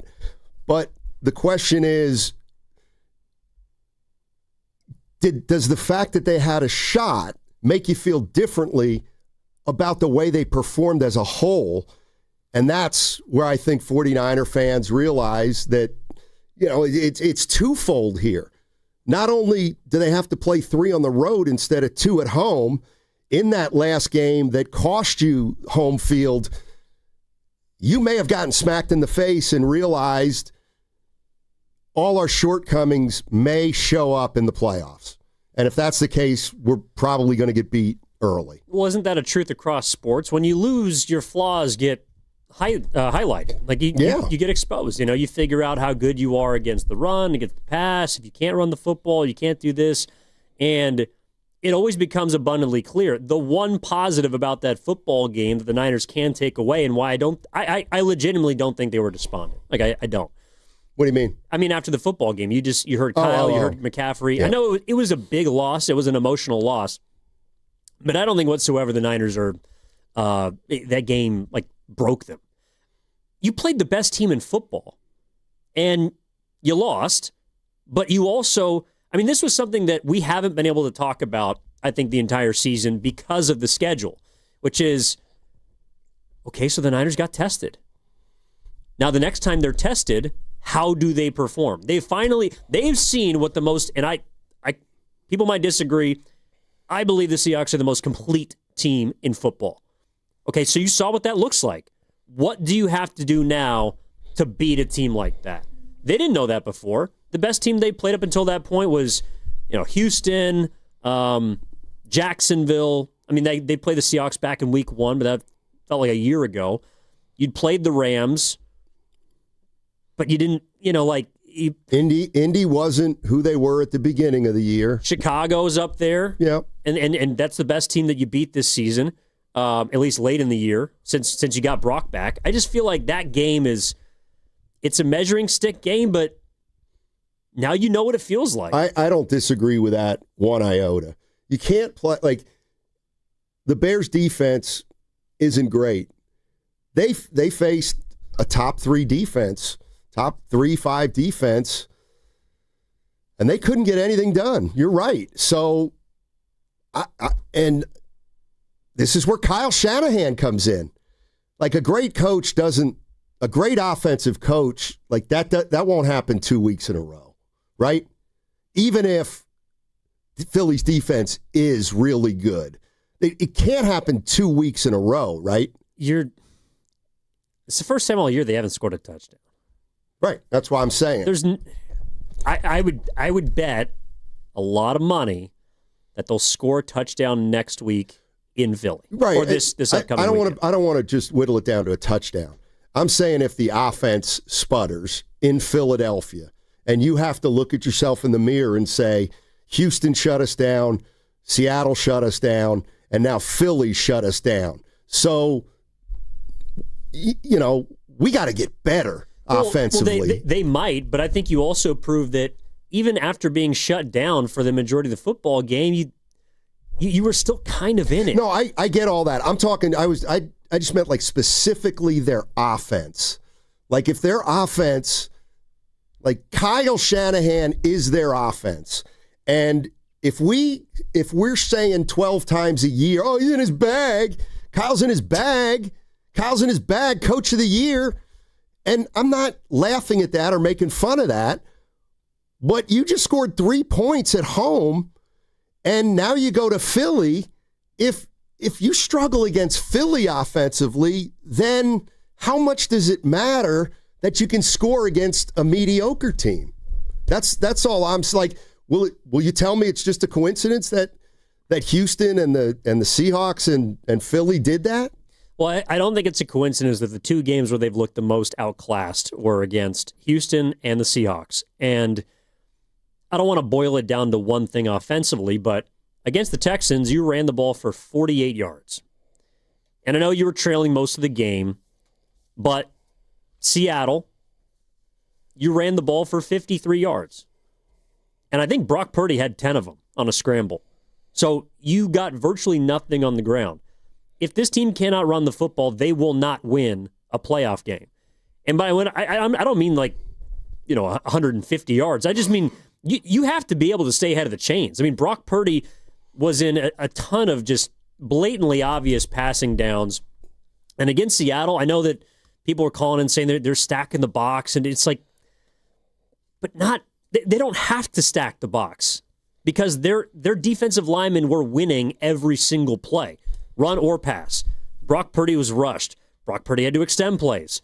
And their secondary was keeping guys in check. It's like, that's what a dominant defense looks like. And I don't think it's a coincidence that when the Niners have not been able to run the football, they do not win. They had 67 rushing yards against the Buccaneers. Didn't win. You look at the Texans, obviously, under 50. Didn't win. The last loss against the Rams, 74 yards. Didn't win. It's really hard for them to do it without some semblance of a running game. 888-957-9570 is the number. 49ers are going to Philly next week, but first we got to talk about what happened Saturday, which we're doing. Niners lose 13-3, and instead of never leaving California, they're going to have to win at Philly, probably at the Rams, and then at Seattle. What's coming up on the game is brought to you by Fremont Bank. Here for you, here for good. When the new year hits, every business could use a little something to stay ahead. A lift, a jump start, an edge, or perhaps a boost. Like the all-new 5-year business boost from Comcast Business. It's the certainty of a price lock for 5 years on qualifying internet bundles. Plus, you'll have the most reliable Wi-Fi with our best equipment, so your whole team can stay connected at a great rate. And to sweeten the deal, ask about a $500 prepaid card when you add 2 lines of mobile. It's the boost your business deserves. So sign up for the 5-year business boost and get a 5-year price lock on ultra-reliable Wi-Fi.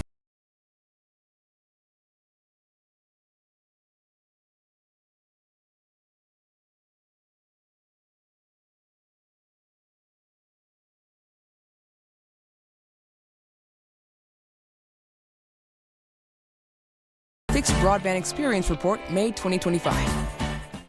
Hey, covering Bay Area sports for as long as I've seen a lot of athletes go through it all, the highs, the lows, and the pain that comes with getting knocked down.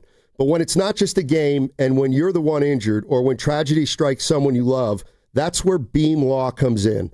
Beam Law is the Bay Area's go-to personal injury law firm, and whether it's a car accident, a serious injury, or a wrongful death, they are there to shoulder the legal burden so you can focus on rebuilding, recovery, and taking care of your family.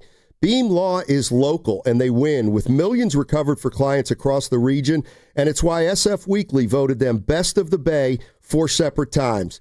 If you've been hurt or lost someone because of someone else's negligence, call Beam Law at 415-523-5555. That's 415-523-5555. Or visit hurtinthebay.com. That's hurtinthebay.com, because it's not whether you get knocked down, it's whether you get back up. Beam Law, they've got your back, Bay Area. Attention. Have you racked up $10,000 or more in credit card debt? Are you barely getting by making minimum payments? With credit card debt reaching all-time highs, National Debt Relief is notifying consumers about significant debt relief options currently being made available to help those with overwhelming credit card debt. These options may reduce a large portion of credit card debt for those who qualify. You don't need to declare bankruptcy or take out a consolidation loan, and you may only have to pay back a fraction of what you owe, even if you have bad credit. National Debt Relief has already reduced the credit card debt for more than 550,000 consumers. So don't wait. If you owe $10,000, $20,000, or even $100,000 in credit card debt, you can now take advantage of this financial debt relief as the cost of living continues to skyrocket. To check what debt reduction you may qualify for, call 800-576-4499. That's 800-576-4499.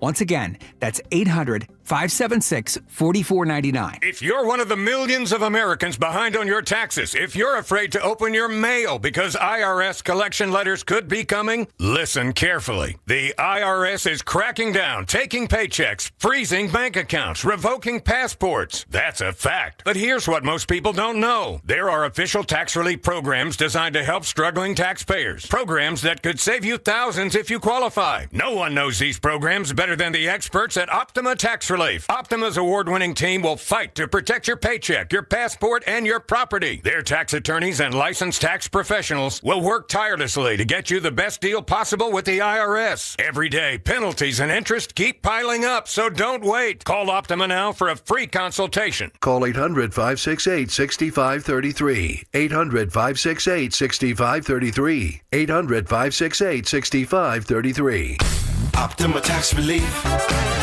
Some restrictions apply. For complete details, please visit OptimaTaxRelief.com. This is Larry Flick, owner of the Floor Store. When the year ends, the savings begin with our New Year's clearance sale. Get up to 50% off store-wide, 2 years free financing, and we pay your sales tax. It's our way of saying Happy New Year. The Floor Store, your Bay Area flooring authority. This is the Game of the Week report, brought to you by Hyundai.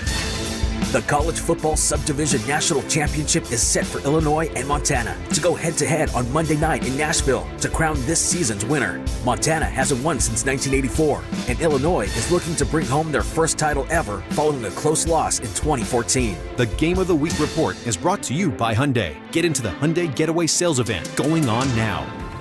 Get into the Hyundai Getaway Sales Event extended until January 5th and get away with a deal so right it almost feels wrong. Because right now, you can get a great deal on our most popular models, including our adventure-ready SUVs like the Hyundai Santa Fe or Santa Fe hybrid models. There's also our bold and stylish Elantra, packed with all the latest tech, or go all-electric with the Ioniq 5 or Ioniq 6.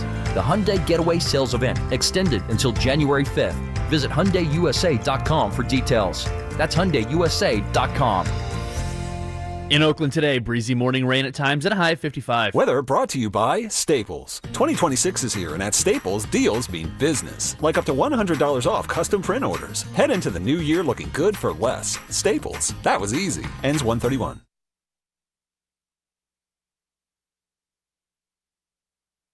It's the Guru Steiny show. Let's go. Evan Giddings in for Darryl the Guru Johnson, and we are picking apart that Niners game from Saturday. They lose 13-3 to the Seahawks. Now they go to Philadelphia as a 6 seed. I was just told by Carter, I said, looks like they're going to have to beat Philly, at Rams, at Seattle. It would probably go at Philly, at Seattle, at Rams. But the opponents... If all the highest seeds are play the out. Opponents. Yeah. Correct. That game, it felt to me as I was watching it like it was the game that I think a lot of 49er fans feared could come, where some of the weaknesses or all of the weaknesses were exposed kind of all in one game. And I don't know how you look at it. Yes, that happened and they were still right there. Or yes, that happened and it really should have been worse. So the question is this kind of performance, an anomaly, or could they be headed toward trouble brewing in Philly, who's got a great defense? Well, I do think part of it was the fact that you hadn't played a team like that since, really week 10. They hadn't played a team like that since Brock Purdy came back and started quarterbacking. You played Arizona, Carolina, Cleveland, Tennessee, a Rivers-led Colts team, and Chicago, who can score, but whose defense is not as good. So, the Niners haven't seen... I know Cleveland has a better defense, but that's not a team that you're necessarily worried about. I would say that they haven't played an elite defense since week 8. So I think part of that was also just the speed of the game. You can watch as much tape as you want, but until you're out there, and it looked very clear early on that they, at least offensively, they looked pretty overwhelmed, and it took them a long time to get their footing, but the defense kept them within striking distance. Again, they had a chance to score. I think they would have if they hadn't turned it over. And that was the other part about it, too. It's, can you find your footing without putting the ball in harm's way? I think they did a pretty good job of that. But to answer your question about, do you look at it as it should have been worse? I think if you're a Seahawks fan, you probably do look at the game and you say, we should have beat them 27-3. We should have absolutely pulverized that team. If you're the Niners, you're looking at it and saying, if we can beat Philly, telling me we get a second crack at that team, well, now we know exactly what that team is and who they are. So maybe you like your chances in a second matchup. I think they're going to get more than 170 yards. They'll score more if they play Seattle again. I'll bet you they get more than 3. Well, probably, but I like the points are the points. But you got outgained by 200 yards. Exactly. 2 football fields worth of yards is the separation between you and Seattle, and that is where if I'm living in the Pacific Northwest, tuning in today, I'm being like, what are these guys talking about? It wasn't that close. No, I didn't think so either. I mean, it was close in terms of there was, 2 quarters of that game. If a play would have happened one way or the other, it could have swung the momentum. But that play never, ever came. It just they couldn't make any plays. Well, and that's why the yardage to me tells the story the same way it did all the way back in week 1. I know that was September 7th, and I don't even remember where I was at that day. Actually, I was with Lorenzo Neal. But that game, the Niners totaled 385 yards, and the defense allowed 230. Now, it was a close game. It took Nick Bosa getting that final strip sack, obviously the 50-50 ball to Tonjes, to take the lead. But they were the aggressors in that game. They dictated the terms to me the first time they played the Seahawks. And that, to me, is where the role reversal came into play. The Seahawks pretty much dictated, I thought, the majority of that football game, and it's why they possessed the ball for damn near 40 minutes. Do we know about the status of Trent Williams? Well, we should Ricky be hearing Pearsall? from Kyle Shanahan in a couple of minutes because he's speaking to the media. Okay. So that's going to be his conference call. We'll try to get that sound turned around as fast as we can. But reports about the Niners, their injuries, should be leaking out pretty soon. If Trent Williams can't play, yeah, boy. What do you think of his sunglasses? Pleasance. You like his sunglasses? Trent Williams? Trent's a pretty swaggy dude.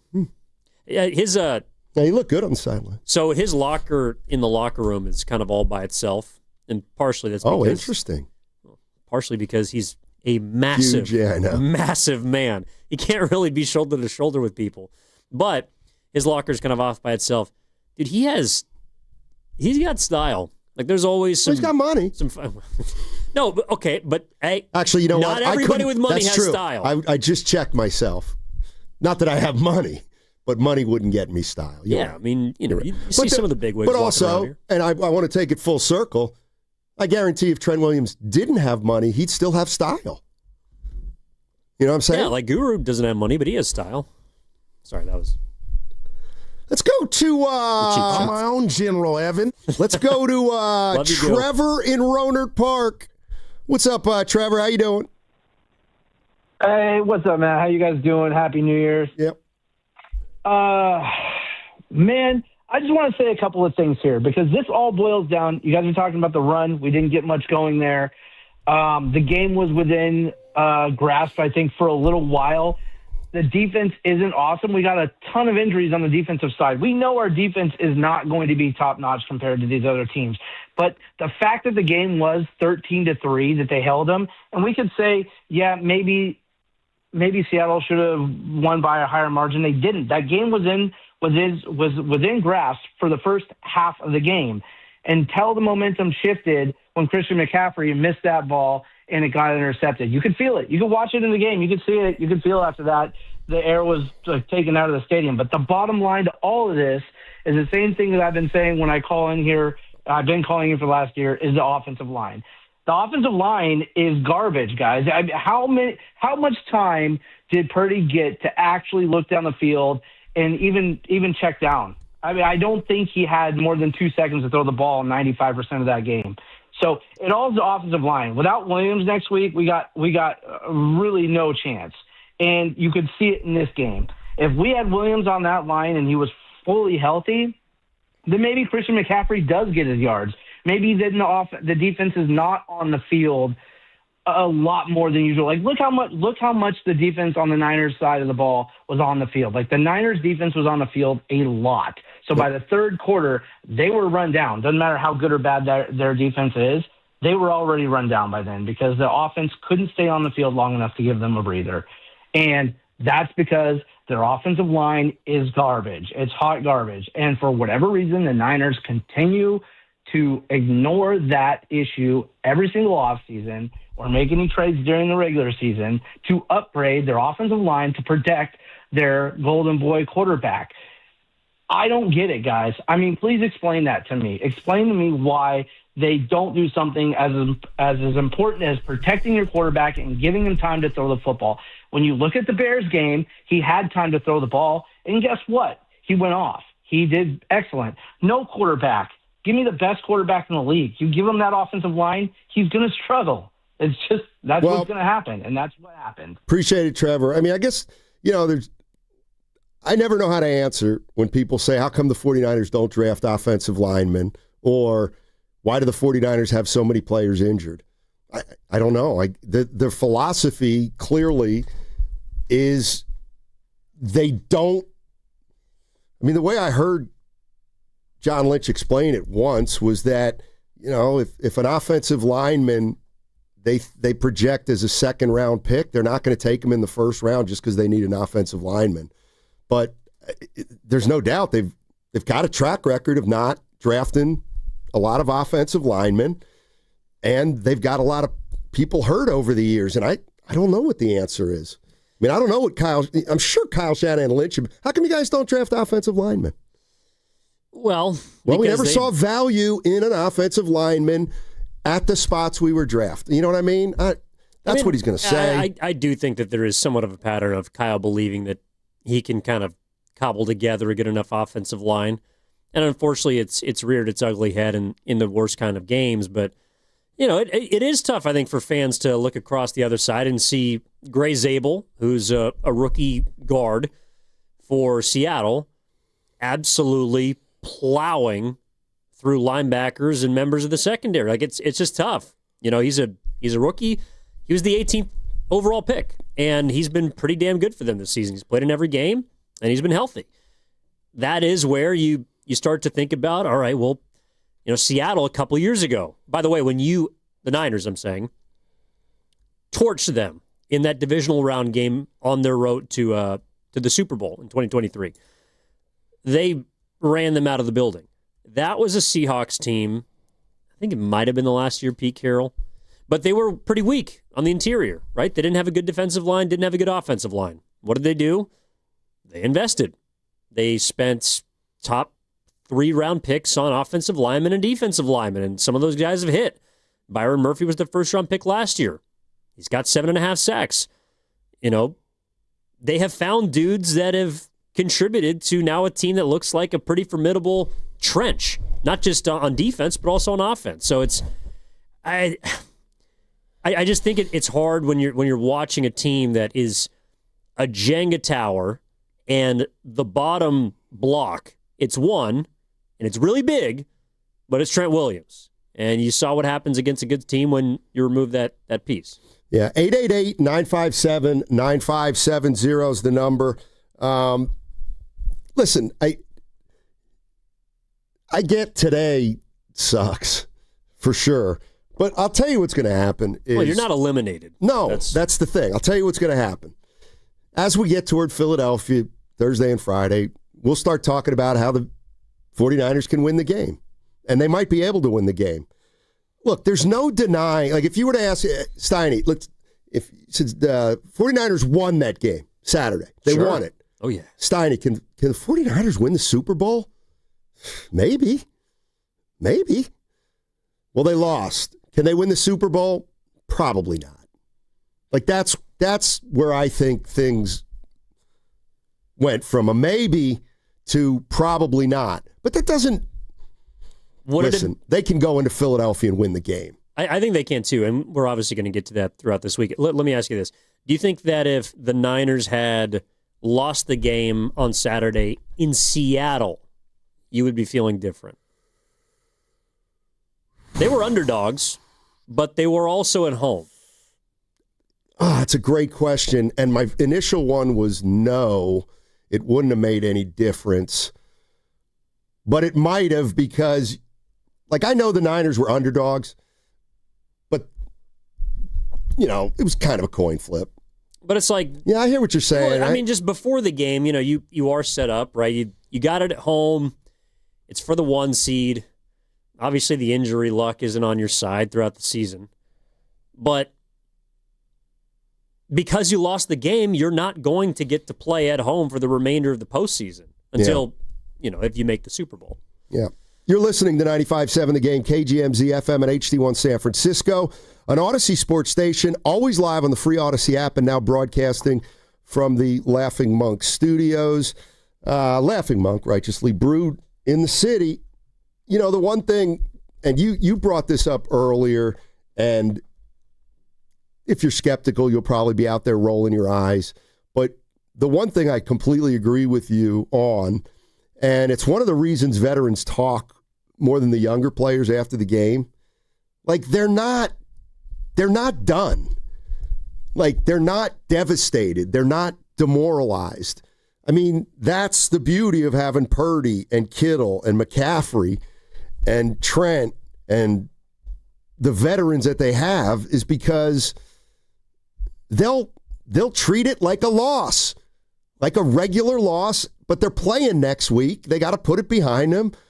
They got to win in Philly. And then if they win in Philly, they'll take their chances the next week. But no, they're not done. They just got to figure some stuff out. This is George Kittle on the game. Disappointed. I mean, yeah. NFL, you can have a bad game any game. Unfortunately, we decided to have a bad game today. Not efficient. Were we 2 of 9 on third down? Tough. Didn't really get our run game going. We started the game off with, 2 3 and outs? If they have a good defense, and their run game was super effective tonight, kind of hard to, expect to really, win the game if we're not going to score more than a field goal. Shout out to Eddie, though. Thank you for making it. Shout out to Eddie. Eddie P. Let's go to Roy. Roy's in San Leandro. Hey, Roy, what's going on, man? Hey, Sonny, how you doing? How's it going? We're going on. We're doing well. Thank you. Good. Hey, look, I just wanted to chime in real quick. Going forward, I get a 49ers and Shanahan and Lynch all the credit in the world for the way that they brought along those young defensive players. But let's be honest, though, Sonny, the 49ers need not only a defensive end, but like I've been telling you and Guru for years, that they need another running back. And see, the reason I'm saying that, McCaffrey is still good. Everybody, the whole league know that. But they needed somebody to help take the load and then catch the ball, too. And so what I'm saying is that I give them all the credit in the world, but I really don't think that they're going to beat the Eagles. And the last point I wanted to make is that, the 49ers are really not going to get to the Super Bowl till they finally get a good defensive end to go along with Bosa. I mean, for the pass rush, either a defensive end or somebody in the middle that could possibly get to the pass rusher. I just wanted to say that. It's always great, man. Thanks a lot. No, thank you, Roy. Appreciate it as always. It just didn't have a pass rush all year. No, in fact, Carter sent me a stat. So the Niners, I mentioned they had 10% of their sacks on Saturday. Okay. They had 2. So that means they finished with 20. Yeah. All right. Kind of a lot. Who do you think are the sack leaders for the San Francisco 49ers? Let's just say the top 5. Oh, my God. Huff. Yep. He is tied for first with 4. Okwanu. He is technically third with 3.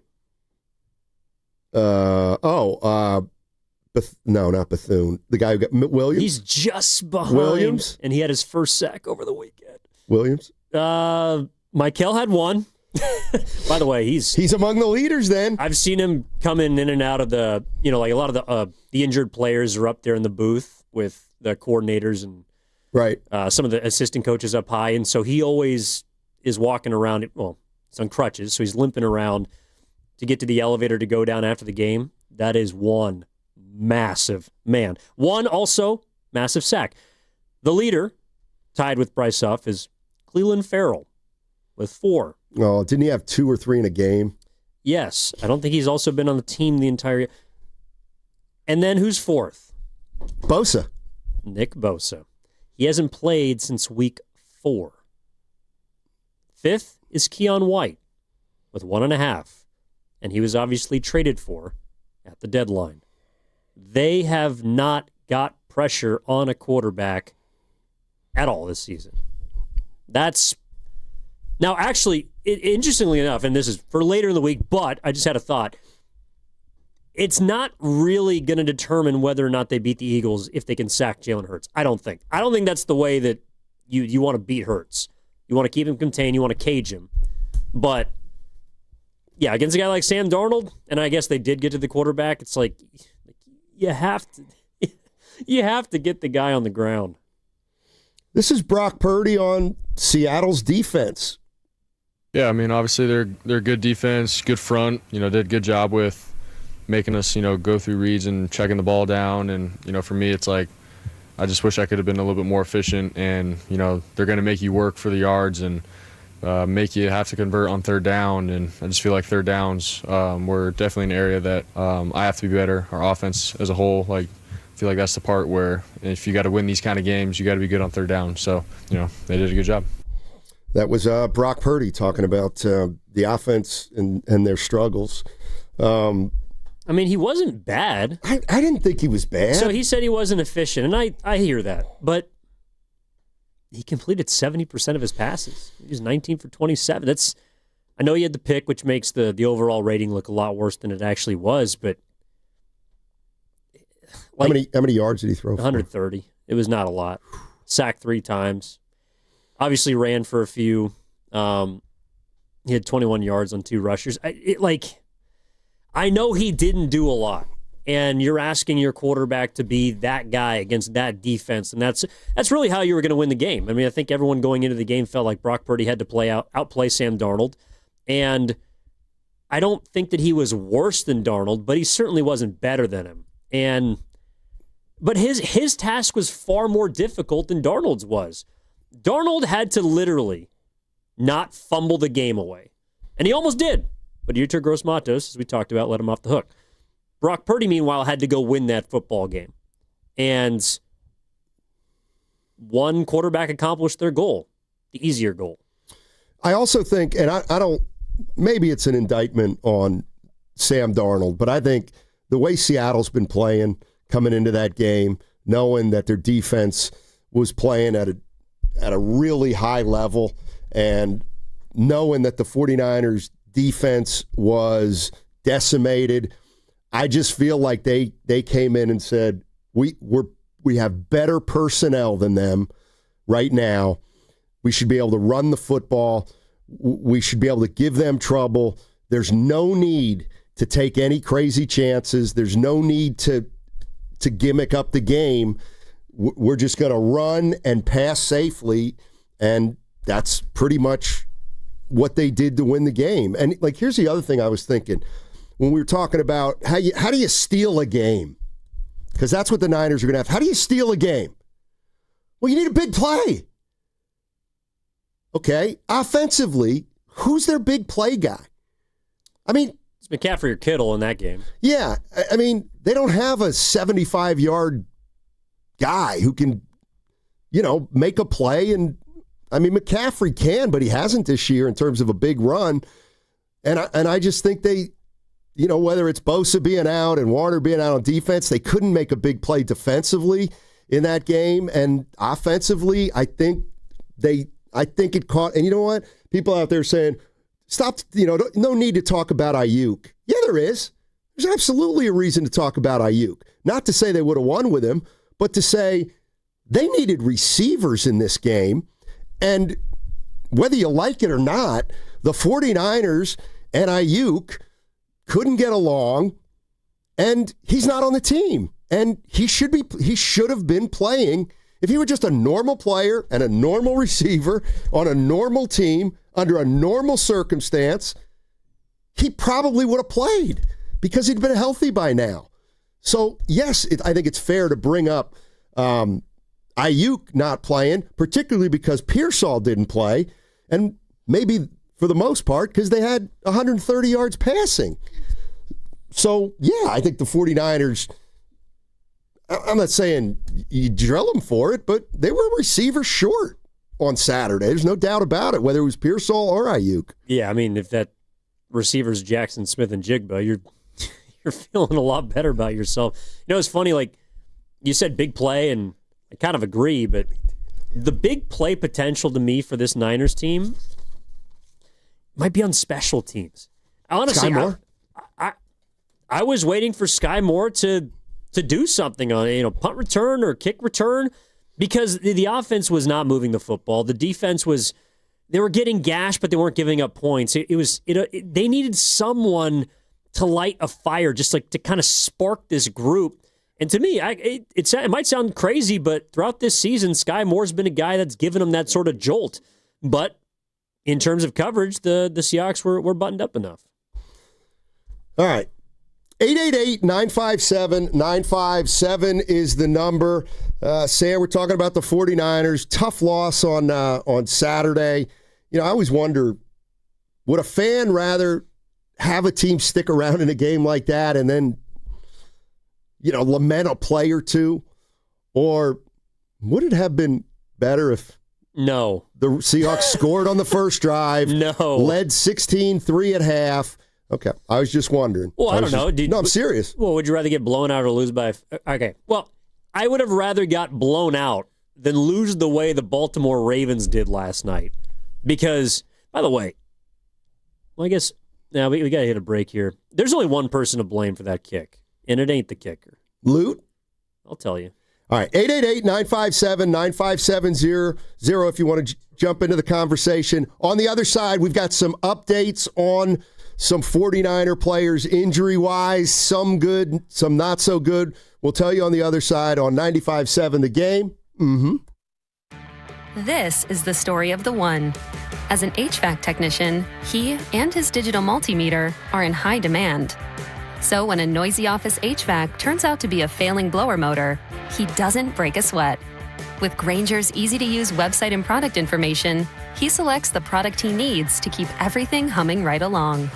Call 1-800-GRANGER, click Granger.com, or just stop by. Granger, for the ones who get it done.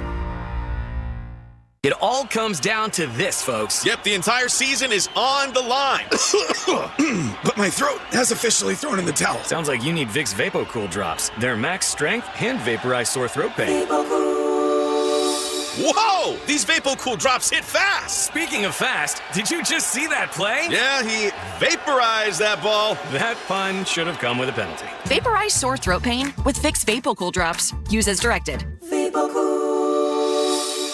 Running a business means wearing multiple hats. So if you're like me, you probably started out using your personal phone, taking client calls and texts nonstop. As my business grew, I needed something smarter. That's when I switched to Quo, the #1 business phone system. Quo works right on your phone or computer. No carrying 2 phones, no clunky landline, just one easy app you can try for free. Your team can share one number and handle calls and texts together like a shared inbox. Any teammate can jump into the conversation so customers get faster responses. And Quo's AI assistant summarizes your calls and responds to customers 24/7, so you never miss a lead or opportunity. All this starts at just $15 a month. That's basically 2 coffees. You can even keep your current business phone number. Find out why 90,000 businesses trust Quo. No missed calls, no missed customers. Try Quo for free at quo.com/sports. That's quo.com/sports to try Quo free. QUO.com/SPORTS. Paid non-attorney spokesperson. Paid for by Reliable Legal Marketing. Attention California residents. Non-Hodgkin's lymphoma, including chronic lymphocytic leukemia, a common subtype, is one of the most common cancers in the United States. If you or a loved one was diagnosed with non-Hodgkin's lymphoma or chronic lymphocytic leukemia and were exposed to Roundup weed killer, you could be entitled to cash compensation. Bayer, the owner of Roundup, has agreed to pay more than $10 billion to cancer victims linked to the weed killer. Call our weed killer cancer hotline now to see if you're entitled to cash compensation. If you or someone you love has been diagnosed with non-Hodgkin's lymphoma or chronic lymphocytic leukemia and were exposed to Roundup, call now. Our attorneys have the experience and specialize in fighting for everyday people to get the compensation you deserve. If you or a loved one was diagnosed, even if a loved one has passed away, call 800-341-4933 now. But hurry, time is limited. Call 800-341-4933. 800-341-4933. Prior results do not guarantee a similar outcome. We'll try Trial Law, LLC, 1001 Bannock Street, Denver, Colorado, 80204. The NFL is taking over the Bay Area with Super Bowl experience presented by Jersey Mike's. February 3rd through 7th at the Moscone Center, North and South. Dive into an immersive football festival celebrating all 32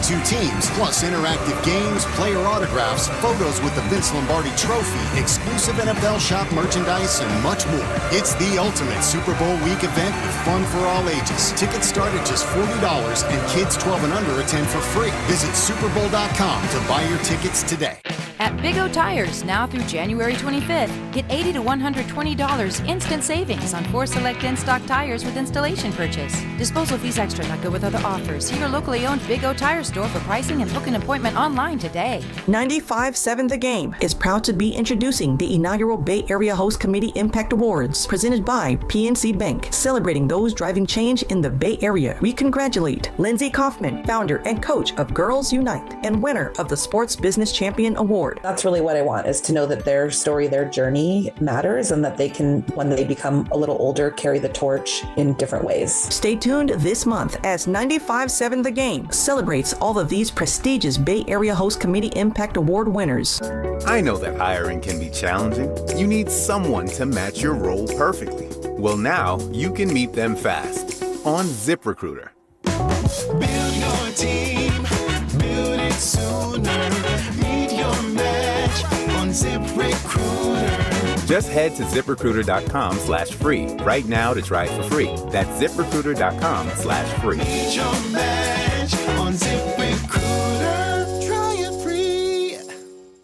This is your college football postseason update, presented by Factor. Eat like a pro. College postseason drama is heating up, and this weekend powerhouse programs delivered when it mattered most, with top seeds punching their tickets and surviving must-win matchups to keep their championship hopes alive. As the playoff picture tightens, every drive, every decision, every moment matters. Just like the athletes leaving it all on the field, Factor meals fuel performance with pro-level nutrition delivered to your door, ready when you are. Factor. Eat like a pro. This is the story of the one. As the purchasing manager at a manufacturing plant, she knows the only thing more important than having the right safety gear is having it there when you need it. That's why she partners with Granger for auto reordering, so her team members can count on her to have cut-resistant gloves on hand, and each shift can run safely and efficiently. Call 1-800-GRANGER, click Granger.com, or just stop by. Granger, for the ones who get it done. Honey, that flu keeping you up? Did you take NyQuil Intense Flu? Nah, I got this. Okay, I don't got this. Yeah, you need NyQuil Intense Flu. Undo your flu with NyQuil Intense Flu. NyQuil Intense Flu provides powerful relief of your flu symptoms so you can sleep. You do got this. NyQuil Intense Flu. The nighttime sniffling, aching fever. Best sleep with the flu medicine. Use as directed. Keep out of reach of children. Now, back to Steiny and Guru on 95.7 The Game. All righty. Oh, I like this. You like Posty? Quentin Post? Post Malone. Oh. Now, he's not as tough as Quentin, but he's the one with the tattoo. He's got a few. He's a country guy now. He's not. I don't even do rap anymore. He's a good guy, though. It seems like. Sure. Posty. You'd probably like him. Does all the concerts. He's got a Bud Light and a cigarette. Who's that one guy, that one comedian who, I think he stopped drinking now, but he used to go on stage with a bourbon? All of them? No, the older guy. Every comedian? That older guy? No, this was Burr. He used to knock him back. Big guy. Older guy, gray. Oh, the guy, good look. Mr. Potato Head? Yeah, White is his last name. Yeah. Walter? I don't know. Here's Ron. Ron White, that's right. That's who it is. Okay, 49ers get beat 13-3. This is Kyle Shanahan after the game. I want to take a listen to this one. This one caught my eye, and now I want to know if it caught my ear. I mean, we need to tackle better. We need to play better than that. I was proud that they kept battling and was able to hold them to 13 points. That's what gave us a chance there at the end. But we need to play better all around. Wait. Okay. Do you want to give people the injury updates from Kyle? Oh, yeah. Thank you so much. Thank you so much. Thank you. Torch Kyle Shanahan. I'm just kidding. Before we talk about that. Thank you, Evan. Okay, here's the latest injury report from moments ago from the 49ers headquarters in Santa Clara. Trent Williams, he's got a hamstring. He'll be evaluated throughout the week. Ricky Pearsall, he will be evaluated throughout the week. Fred Warner is still too far off right now, but it is a possibility if we get closer to the NFC title game. D. Winters, ankle. He'll be evaluated throughout the week. Keon White, hamstring, evaluated throughout the week. Jair Brown's day-to-day. And Tatum Bethune, this is the one that hurts. He's got a groin tear. He is out for the rest of the season. It possibly will require surgery. No decision yet. And I think the best news is Brock Purdy checked out good after that hit late in the game. That's right. Yeah, he had a stinger, speared. I guess. He got speared on that final drive. That was, that was pretty scary. Well, all right. Let's The Walking Dead. Let me go. We go to Kyle Shanahan again. I mean, we need to tackle better. We need to play better than that. I was proud that they kept battling and was able to hold them to 13 points. That's what gave us a chance there at the end. But we need to play better all around. So this is what I have a little problem with. So let me get this straight. If they only gave up 13 points. They only gave up 13 points. So what's he talking about? Okay, he must be talking about we couldn't get him off the field. Okay, fine. First drive of the game. They take 7.5 minutes.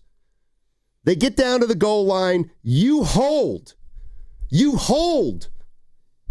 Could be a kind of play that sets up momentum for the whole game. Now we need to get some yards. We go 3 and out. That actually that annoys me. And the reason it annoys me is because, yes, there's no doubt if the other team is able to hold the ball for 8 minutes, that it puts more pressure on your offense. But that's all it does. It puts more pressure on your offense. They use 7.5 minutes on their first drive. Yeah, I get it. You're playing Seattle, but how do you beat Seattle? You don't go 3 and out. You have to move the ball. Like the 49ers, I didn't look at the number of possessions they had in that game, but it had to be the normal 9 through 12. They had 9 through 12 possessions in the game. They scored 3 points. Come on, Kyle. When I hear that, so we were talking earlier about, was it a game that the Niners were close to winning or further away? We're like, should Seattle have blown them out, basically? I kind of think that Kyle walked away from that game feeling like they should have got blown out because he's looking at the defense and a team that gave up 360 yards, half of which, I mean, this is where I will hear part of it. You gave up the most rushing yards of the season. You gave up 180 rushing yards. And that's an aspect of the game that it comes down to physicality. It comes down to gap integrity, and it comes down to tackling. And he clearly feels like they were not up to par in that category. What? But there has to be some sort of accountability for your half of the team. You call the plays, you're the offensive mind, and your team scored 3 points. Hey, Kyle, can we get somebody open? Can we scheme something up for a running back? Or, hell, you got Juszczyk out there. You might as well use him. Steiny doesn't like him, but maybe you could get the ball. I don't really get pointing the blame at, or pointing the finger at the defense. I mean, I don't know how. I get it. The Rams missed a couple field goals and got hit, but that's the 49ers lost for a variety of reasons, none more important than the offense couldn't move the ball. So in your mind, this game is on the offense. It's on Kyle. Well, I don't know about Kyle, well, but he's the guy that you got to be able offense. to score more than 3 points. Yes. When you're down Trent, you're down Ricky. Who are you going to look to make plays? To me, it's like I'm looking at the coordinator. God love DeMarcus Robinson, but I'm not expecting him to take the top off. Like Sky Moore was running patterns out there. I don't even know if he has a catch this season. And that's the other, like, how many... He does. So, like, this is how you win football games. Seattle drives for 8 minutes, the opening drive. You get the big hold. That's like scoring almost yourself. So what, dude? Like, you got to drive there. They had too many short drives. Their offense looked stymied all game long when they got it. And here's the other thing. Like, I know when a team gets down, things change. They were never down more than one score. Till the end. Till the end. So it's like, and that's the other thing. Can we look at the personnel, please?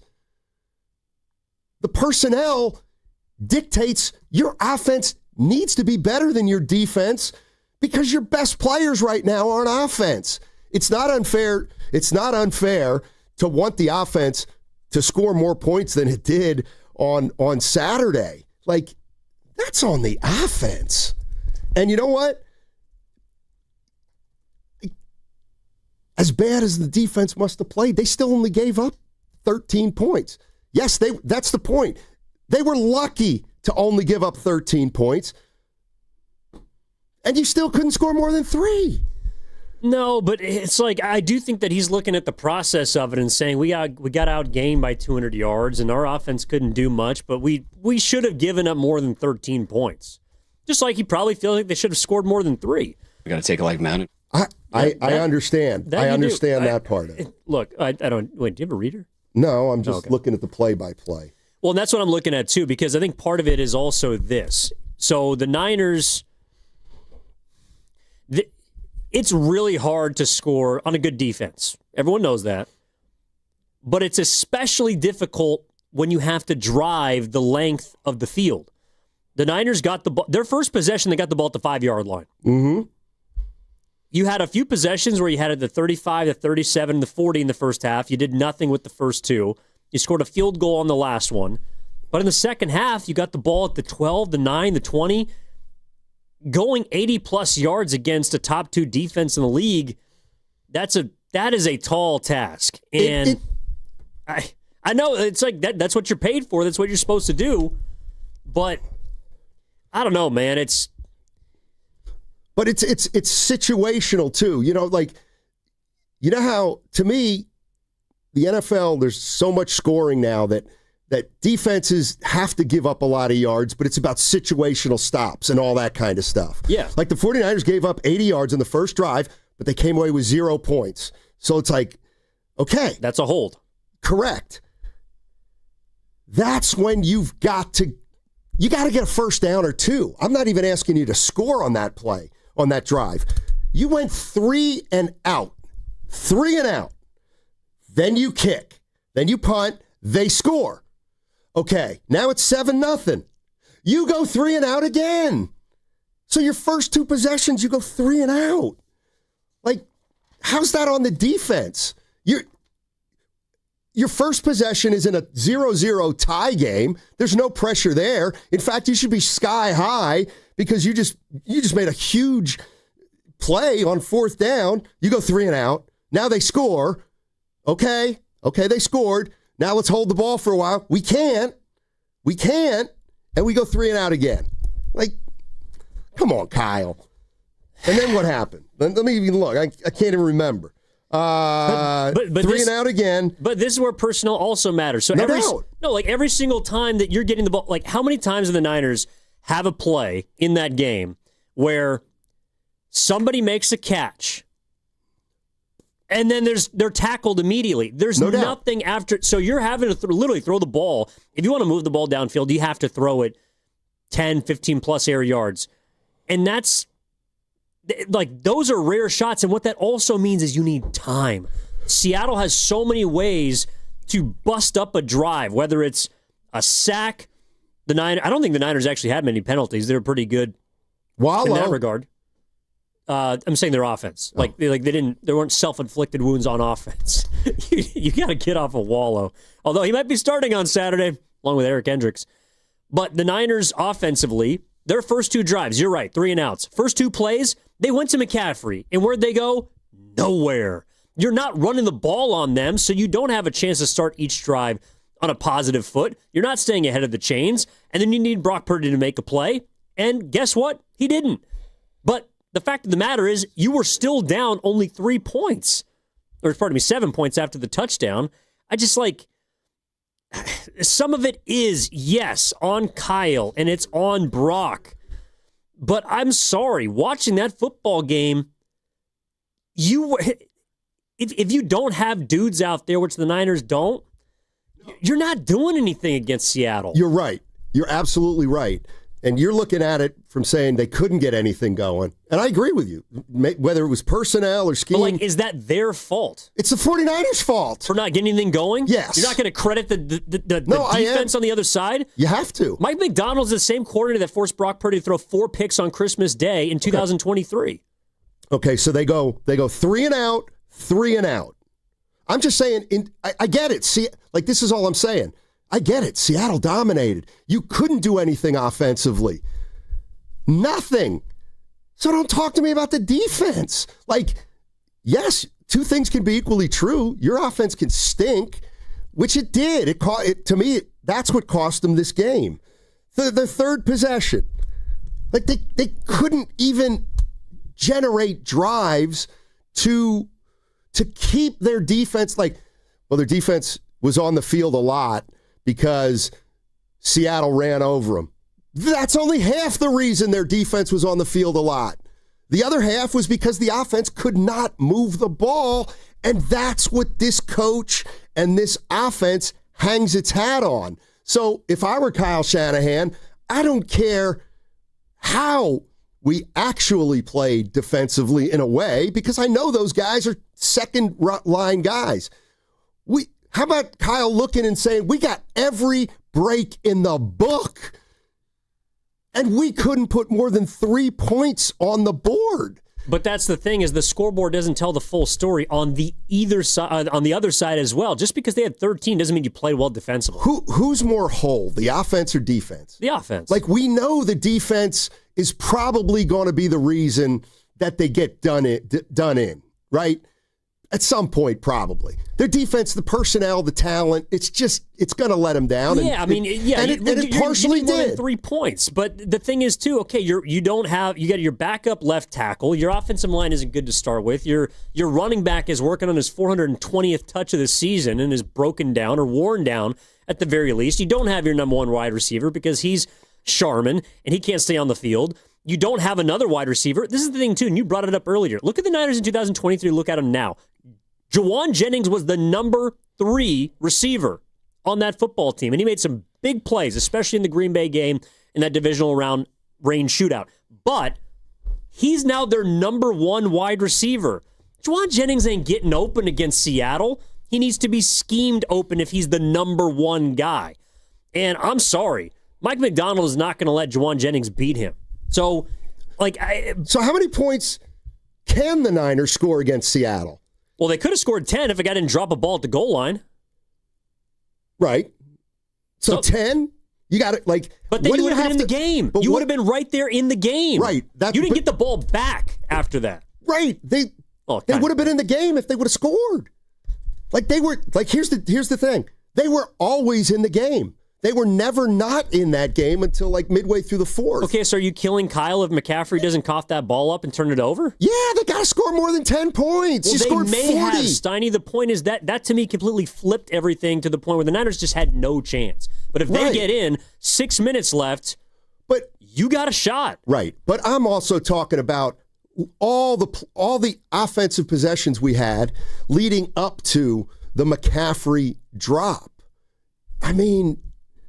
Okay, there was one drive where they moved the ball and they turned it over at the end. I guess what I'm saying is, are we saying, and I'm not saying we're talking in extremes, but okay, they didn't have Pearsall, that means Jennings the 1. Trent Williams isn't there, and I know the easy answer is you got to score more than 3 points, but what I'm saying is if they might. If they could have just maintained some drives, it changes the dynamic of the game because your defense doesn't get as tired and maybe you hit a big play. But like, I understand what happened and why the 49ers offense got shut down. And that's why, you have to, like, didn't they score 40 the last 3 games? They've averaged 36 points the last 6 games. And I'm not saying teams that aren't the Seattle Seahawks. Yes. Like, if you play the Seattle Seahawks again, can we score 17? Could we score 17? They did the first time. They did the first time. But they also they had 350 yards. Like, that's the other thing, too, is it really, like, third down separates the boys from the men. Can you get off press man? Can you keep your quarterback clean? Can you extend a drive? Or conversely, can you do those things to get the other team off the field? The Niners, in their first meeting, won third down almost every single time. And it's a big reason why they won the game. This time, Seattle absolutely owned them because the Niners weren't winning on first and second downs. And to me, that's where you see the inability to run the football. Like, Christian McCaffrey is the guy that keeps you in third manageables, or is going to make the play to obviously extend the drive and move the chains. But in that game on Saturday, McCaffrey was stuffed. It felt like every time he got the ball. Yeah, I mean, I don't feel like we're disagreeing. It's like, I think you're looking at it on a micro level, which is no. But I hear you. Like, Shanahan shouldn't be pointing the finger because you scored 3 points. Yeah, and I'm just, we were woefully, and somebody's laughing because I do this a lot, though. No, the 49ers are on my team, but I act as though, we couldn't get a stop. Couldn't get a stop. Well, now you see him again. Maybe get a stop. I mean, you've seen what Sam. That was actually the thing that pissed me off, is because the Niners were playing from behind the whole game. Darnold wasn't allowed to do Darnold stuff. I mean, Darnold. I think that was. I'd have to double check this. I wonder how many games he hasn't turned the ball over in. I mean, seriously. Like, if you look at Seattle this season, Darnold has given the ball away a total. He's thrown 14 picks. And he has fumbled also multiple times. Like, he averages 1 turnover per game. I bet that was one of the few games this year in which he has not given the other team the ball. And he was trying to, but Yetur Gross Matos. Yep, you know what? That's probably who Kyle blames. Kyle Shanahan that's who he blames. Make a play. Yeah, literally. Okay. Call a play. I'm looking at it right now. There was one game, week 3, they beat the brakes off the Saints 44-13. Darnold did not have an INT or a fumble. Outside of that, and Minnesota, they won 26-0. So that's the third game this year that Darnold has not put the ball on the ground. And I guess he did. The Niners just couldn't take advantage of it. Joe's in San Jose. Hey, Joe, what's going on, man? I'm good, man. Happy New Year, you fellas. Same deal. You too. Now, you just touched on what I was going to talk about. There's 2 things that cost us this game. First of all, the O-line. The O-line is the main reason why we lost this dang game. That is the reason why our offense couldn't get anything going. Brock Purdy had no time. He never had. He had no ability to do anything because our O-line was just letting him in. And that's on Kyle and company because they have not prioritized the O-line for years, actually, and it's showing a lot. And the fact that Trent possibly could have played if the game had been 1 day later seriously infuriates me. Pearsall, being a paper tiger that he is, seriously infuriates me. These guys need, this game was more, I maintain that this game was more important for us than the first round of the playoffs, and those guys should have played. They should have played. If they could have played 1 day later, they should have played this game. That's number one. Number 2, O-line. The other thing is what you just touched on. We could not capitalize on any of the mistakes. Darnold darn near gift-wrapped the game and handed it to us on a couple of occasions. That fumble when the center stepped on him hit our boy in the neck. He couldn't collect the fumble. There was a interception that if our man had been like one half step earlier would have counted, but he caught the ball and sailed out of bounds with it. There was another. That was a terrible play call, by the way. That was a terrible. Darnold did try to give the ball away. I don't even know what they were throwing. Thanks, Joe. That's a great call, Joe. I forgot about that one. Cross his body, slinging it. Funny thing is, where was that ball going? Wasn't even close. No, that's the part that sucked. Although he did it. I mean, this is the college football playoff. That's a pick. He had 1 foot in. I just, as soon as I saw it, it felt like no chance. He had no chance. If this was Tulane, that would have been an interception. By the way, have you gotten over that yet? Yeah, I'm fine. You sure? Yeah, I got a new team. The Indiana Hoosiers. The Hoosiers? Let me tell you something. You don't need to know anything about football. Is our guy Tom still Kurt Signetti can coach. Oh, the football. Wait, you can't jump on the bandwagon of the number 1 team in the country. I just did. You can't. I like Sig. Siggy. Why do you like him? No nonsense. You know what I like about him? Oh my God, that he's winning and his team's really good. What he's done is beyond impressive. You are far more of a bandwagon fan than you let on. I'm dead serious. What it is, first of all, I don't give a rip who wins a college football championship. No, but if they win, then you'll be gloating like you were there all year. There's only one Indiana fan here, and that's Zach Green, because he actually went there. Nobody else knew anything about the Hoosiers before this season. Right. That's my. Thanks for making my point. Appreciate it. Did it take you up until December 31st? This guy's a better coach. This guy's the best coach of all time at Indiana of any sport. What? Includes Bobby Knight. What? That's right. They got a perfect season. Mm-hmm. Are you 1975. You don't. What do you care about 75? What Signetti has done is unprecedented. What's coming up on the game will also be unprecedented. 888-957-9570. What's coming up on the game is brought to you by Fremont Bank.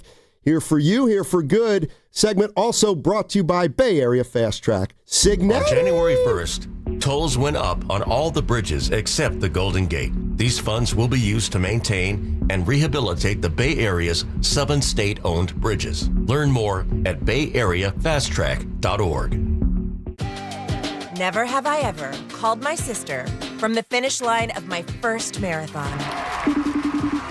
Hello? You won't believe where I am. Are you running? Mile 26. I'm gonna make it. Switch to T-Mobile's 55 Plus plan and get iPhone 16e with its advanced camera system on us. Plus 2 lines for just $30 a line. Guys, I can't believe it. I knew you could do it, babe. That was amazing. Mom, how do you feel? I feel great. I can't feel my feet. Let's take a picture, and then you may carry me to the car. Share every stride, every mile, every memory on America's best network. Switch to T-Mobile's 55 Plus plan and get iPhone 16e on us and 2 lines for just $30 a line. With 24 monthly bill credits and 2 eligible port-ins on Essentials 55 Plus for well-qualified customers with AutoPay plus taxes, fees, and $35 device connection charge. Credits end and balance due if you pay off early or cancel. Contact us. Finance agreement 128 gigabytes, $599.99 required. Best mobile network in the U.S. based on analysis by Ookla of Speed Test Intelligence data 1H 2025. Visit T-Mobile.com. For all contest rules, go to 957thegame.com/rules. What if you had the smartest Wi-Fi? If you did, it'd be Xfinity, of course. And it'd come with their best state-of-the-art equipment. It would boost speeds to the devices that needed them most, prioritizing your most important connections, whether you were streaming, gaming, or gaming while pretending to work. And it would let you stream 4. That's right, 4 games on one screen. It would even power your mobile connection so you could bring faster, secure Wi-Fi speeds with you where you use it most. It would be proactive and fix problems before you knew you had them. Impressive, right? And it would have security features that protect you from threats at home and online. Kinda like a force field for your life. If you had the smartest Wi-Fi, well, everything would work together seamlessly to keep you connected, no matter what. Xfinity. Imagine that. Restrictions apply. It's the RV Mega Show and Sale. January 2nd through 11th at Cordelia RV Center. All 2025 models must go. All reasonable offers considered. Family owned, top brands, and the best deals of the year. CordeliaRV.com. We do business with a handshake. This is Larry Flick, owner of the Floor Store. When the year ends, the savings begin with our New Year's clearance sale. Now through January 12th, get up to 50% off store-wide on carpet, hardwood, laminate, waterproof flooring, and much more. plus 2 years interest-free financing, and we pay your sales tax. All those savings add up to one thing: a Happy New Year from the Floor Store. Go to floorstores.com to find the nearest of our 11 showrooms, from Santa Rosa to San Jose. The Floor Store, your Bay Area flooring authority. Looking for lifelong financial guidance? Look no further than Pettinelli Financial Partners, your dedicated financial coaches for every stage of life's journey. Whether you're planning for retirement, starting a family, or buying a home, we're here for you every step of the way. Visit PettinelliFP.com. The financial consultants at Pettinelli Financial Partners are registered representatives with and securities offered through LPL Financial, member FINRA SIPC. Investment advice offered through Stratos Wealth Partners, a registered investment advisor. Stratos and Pettinelli are separate entities from LPL Financial. Elevate your kitchen at the Mila Innovation Center at Freedman's Appliance in Pleasant Hill. Out of your dreams and into your kitchen. Select the qualifying built-in kitchen appliance package that is right for you. With unrivaled technology and luxury-grade quality, when you bring home a Mila, you're bringing home true innovation. Now, for a limited time, save up to 10% with the purchase of a qualifying Mila kitchen package. Visit the Mila Innovation Center at Freedman's Appliance in Pleasant Hill or at freedmansappliance.com. I'm Bob Burke, founder and chairman of Burke America Parts Group, a family of brands that includes RepairClinic.com, an appliance and HVAC parts solution company that's grown into an international brand. Before AmericanEagle.com, we partially launched a new technology platform developed by another firm. American Eagle helped take our technology to a whole new level with digital marketing, software development, and business insights into our key markets, appliances, HVAC, and outdoor power equipment, and did so both on time and on budget. AmericanEagle.com has the resources, experience, and talent needed to produce solutions. Our new technology platform, developed by AmericanEagle.com, has produced tremendous results with higher traffic, conversion, engagement, and online revenue. If you have any home repairs you need to take care of, check us out at RepairClinic.com. If you need a world-class website or technology project, then I would highly recommend AmericanEagle.com. Call AmericanEagle.com at 773-NETWORK. That's AmericanEagle.com, 773-NETWORK.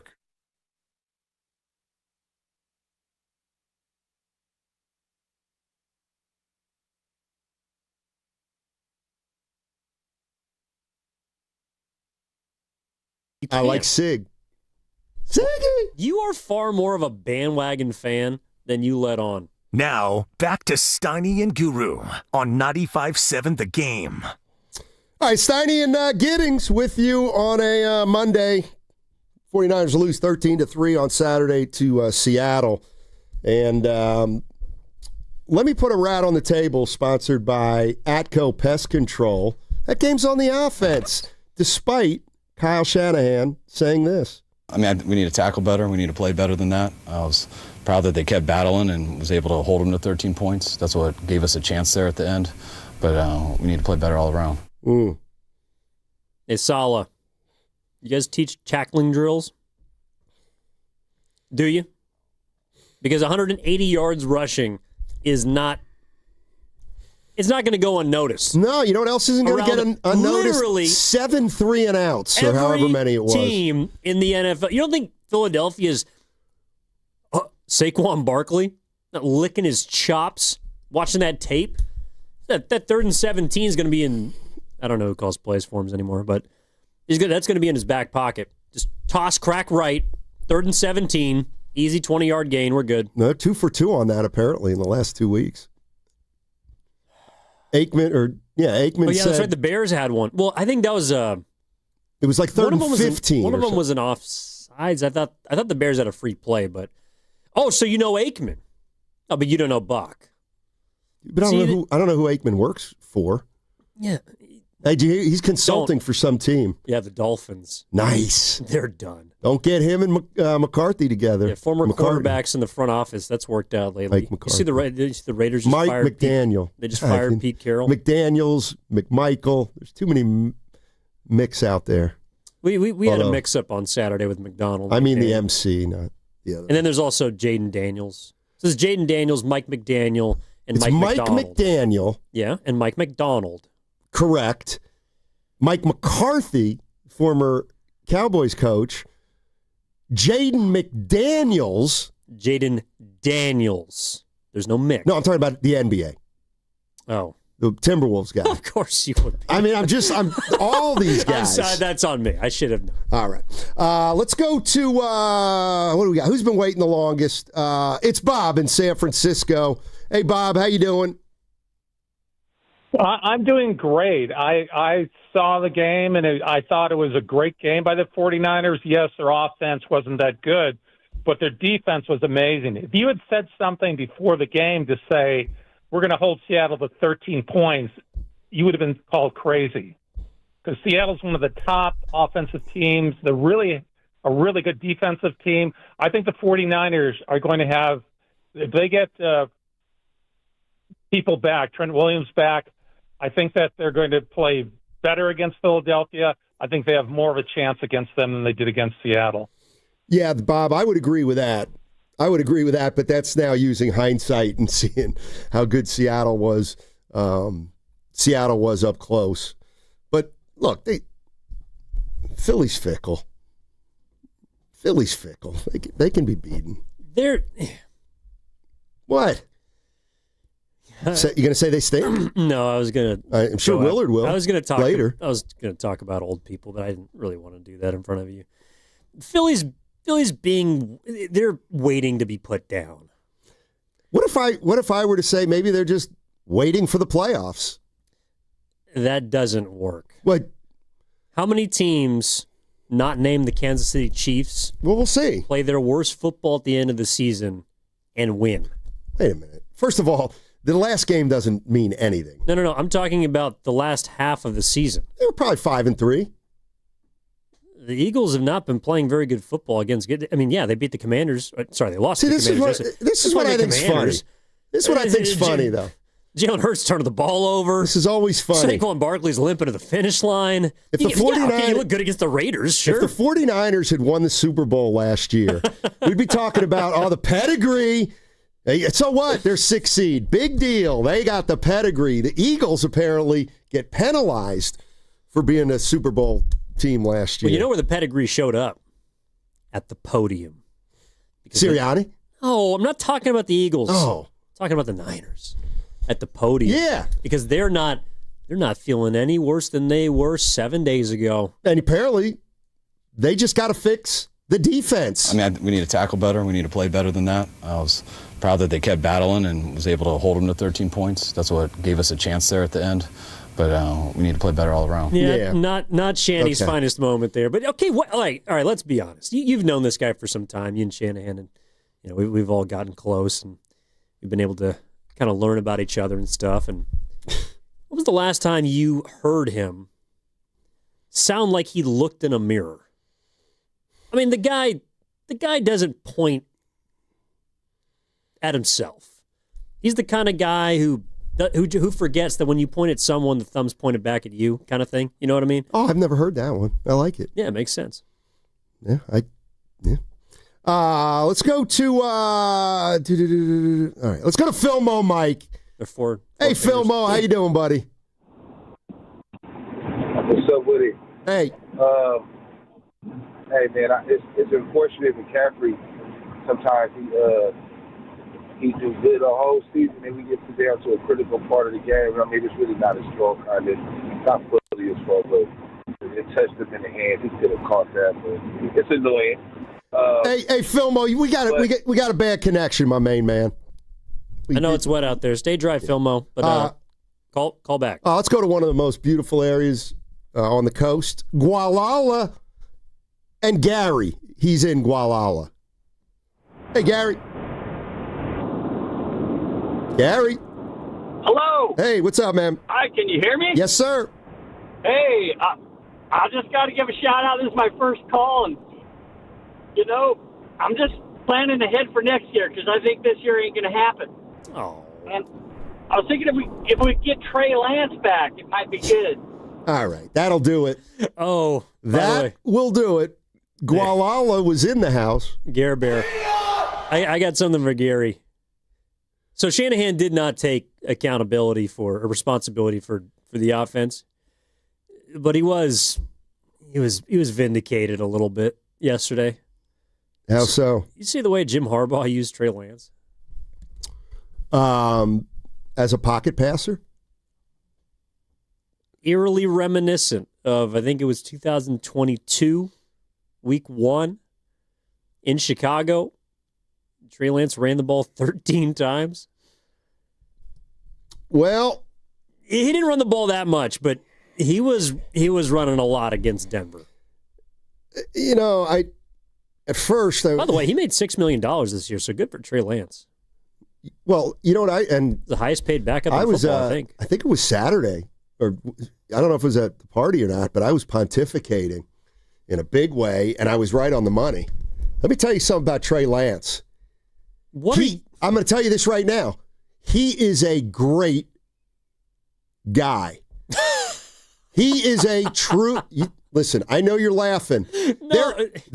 There is the only way, the only reason he is still in the league must be because he is a true professional player, shows up on time, is a team. Like, there's no way.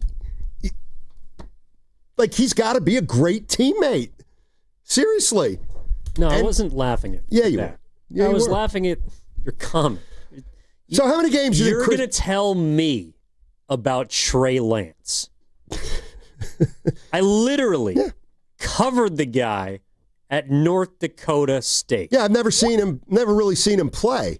It wasn't a drop except until for the now. Niners, and I realize he's not a very good quarterback. So why is he still on a roster? Because there's always room for a great teammate and a true professional. So hats off to Trey Lance. Yeah, he made a pretty penny this year for running the ball 9 times in Week 18. How many playoff games do you think Christian McCaffrey's played in? Ooh, well, I know 3. He had 2 in 2022. I'm going to say 6. 7. What if I told you now I'm looking at some of the playoff games and I'm has he been pretty good? No. Oh, that proves my point. Thank you. Okay, played 1 for Carolina. How many 100-yard rushing games has Christian? I don't believe he had one during the 2023 season. In 7 playoff games, he's had 100-yard game, and that was with Carolina. He had... Well, that's good. No, that's wrong. Did they win the game? No, I'm wrong. Oh, he had 101... Oh, wait. This thing's so hard to read. Oh, I'm he had sorry. 101 receiving yards. Okay, my bad. He still had 1. He had 119 yards and 15 carries in the 41-23 win against Seattle in 2023. Yeah, actually, I think both of us might want to backpedal on this. He's been pretty good. Okay, and then against Dallas, he had 10 rushing attempts for 35 yards, 6 receptions for 22 yards. Yeah. So he didn't do much against Dallas. I think he also might have been hurt in that game, but Dallas's defense was awesome that year. Remember, Dak threw the first 2 picks in the first half. Yep.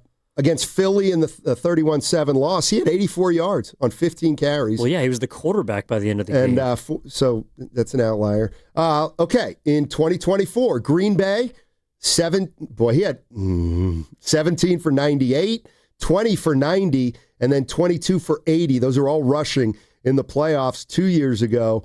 And the receiving yardage, he caught 19 passes for 150-ish yards.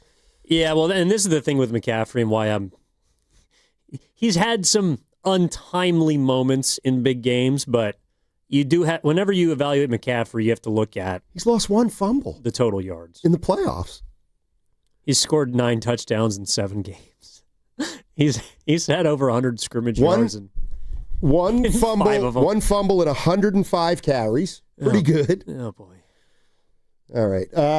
You're listening to 95.7 The Game, KGMZ FM and HD1 San Francisco and Odyssey Sports Station. Always live on the free Odyssey app and now broadcasting from the Laughing Monk Studios. Then why were so many Niners fans mad at him? I'm a voice for the people, for the young generation. Well, let's get back to Filmo. He called us back and he brought up McCaffrey. So let's get back to him about McCaffrey. I'm sorry, Filmo. Hey, Filmo, what's up, buddy? Yo, nah, it's just unfortunate. It's just untimely. It happens it's very weird. And we're always down there by the 20-yard line. Yeah. But I also wanted to bring up the fact that if we're getting only like a yard a carry, 2 yards a carry, why don't you just put McCaffrey in the slot? Like, and let B. Rob get a yard or 2 yards a carry. I mean, he's a serviceable back. You haven't played him that much this year, right? He's probably a little bit fresher. In regards to our personnel, I think what Cal was, his quote was interesting, but I don't think he's not putting blame on his offense, Steiny. I just think he's pointing out that the defense, they got to tackle better, man. But when you're tired, you don't tackle well, right. And you're put out of position, and you're trying to tackle, but you're just grabbing at the player, and you're not thumping them. Seattle, what impressed me about them was their girth. They're not just fast; they're very girthy. Even with the Niners, good players, even with Bosa, he's kind of slight. Warner, when he hits you, it's sometimes he's there, but it's not girthy. A lot of the players, when Seattle hit our players, it was girthy. And my last point is, and someone else brought this up, actually shout out Larry Kruger, and Damon Bruce is also Indiana Hoosiers fan, just FYI. But anyway, that is neither here nor there. Literally, they're not here nor there. But he did bring up this point. He said that instead of the Niners, we did take leaps and bounds on our special teams, but we got 2-3 specialists on our special teams that are not used playing defense. If we could kind of like maybe use only one like specialist, like when I say specialist outside of the kicker or the punter, if we could get someone else and just like draft better players, maybe more athletic players, and coach them up on the special teams, but allow them to play more snaps for our defense, I think that'll help us because we got players that are like our backup linebackers are like special teams specialists. Yeah, you know what? It should be the other way around. You know what, Mike? In my opinion. Yeah, you know what, Mike? I heard something similar. I was watching the end of the Philly game against Washington, and Ross Tucker was on the call. And he's pretty tough. What did you think of Ringo? I said it was one of they ran the replay, and he said, "What's he doing?" He said, "That's brutal." For those who didn't catch it, Josh Johnson ran left for the game-winning touchdown, and there's a defensive back who looked like he was in position to make a tackle and just literally turned his back on the quarterback. The one thing he said was late in that game, like he was like, Philly is gassed defensively. And he said part of the reason is because they play guys who don't play a lot.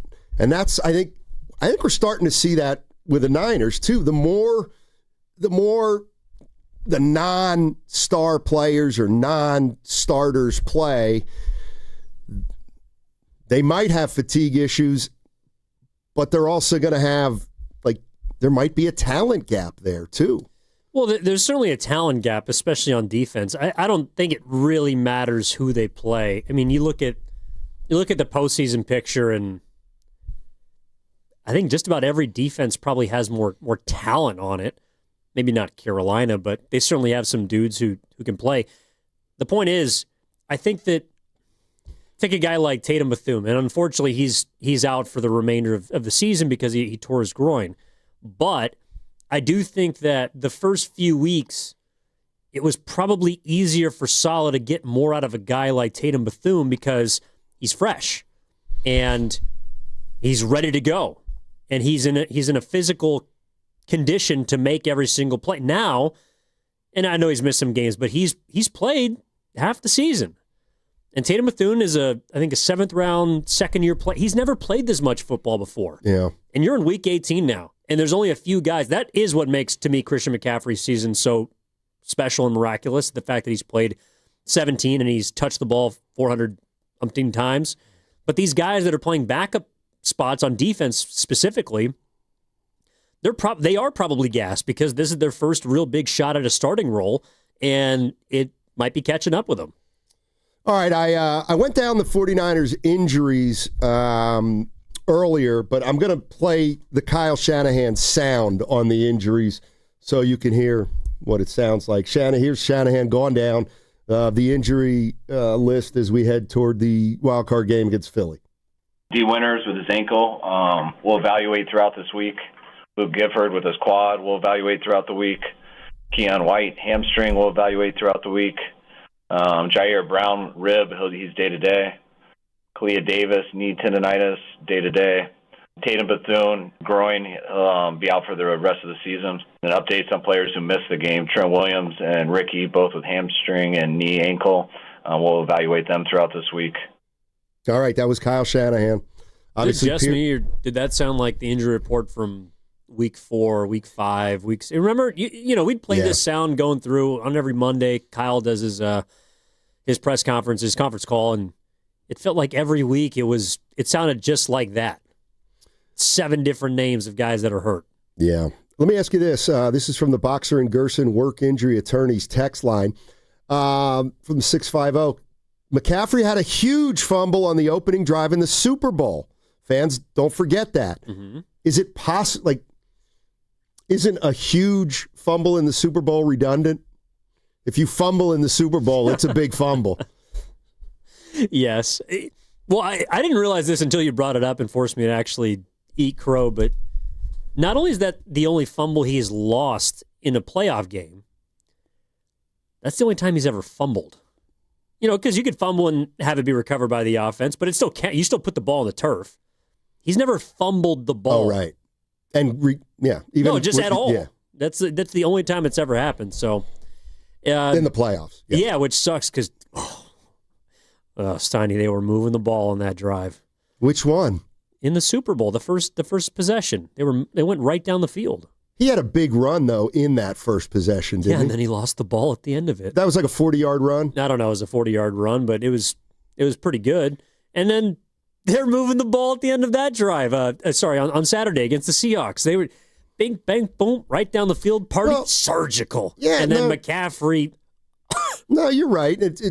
I think Kyle, they had one good drive, and they stubbed their toe on the 1 or 2 yard line. But I think Kyle's okay with that.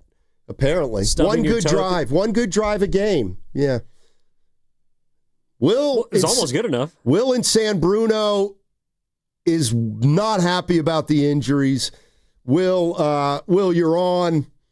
Talk to me about the injuries. Will in San Bruno. What's going on, Steiny? What's up, brother, man? Hey. Look, hear me out.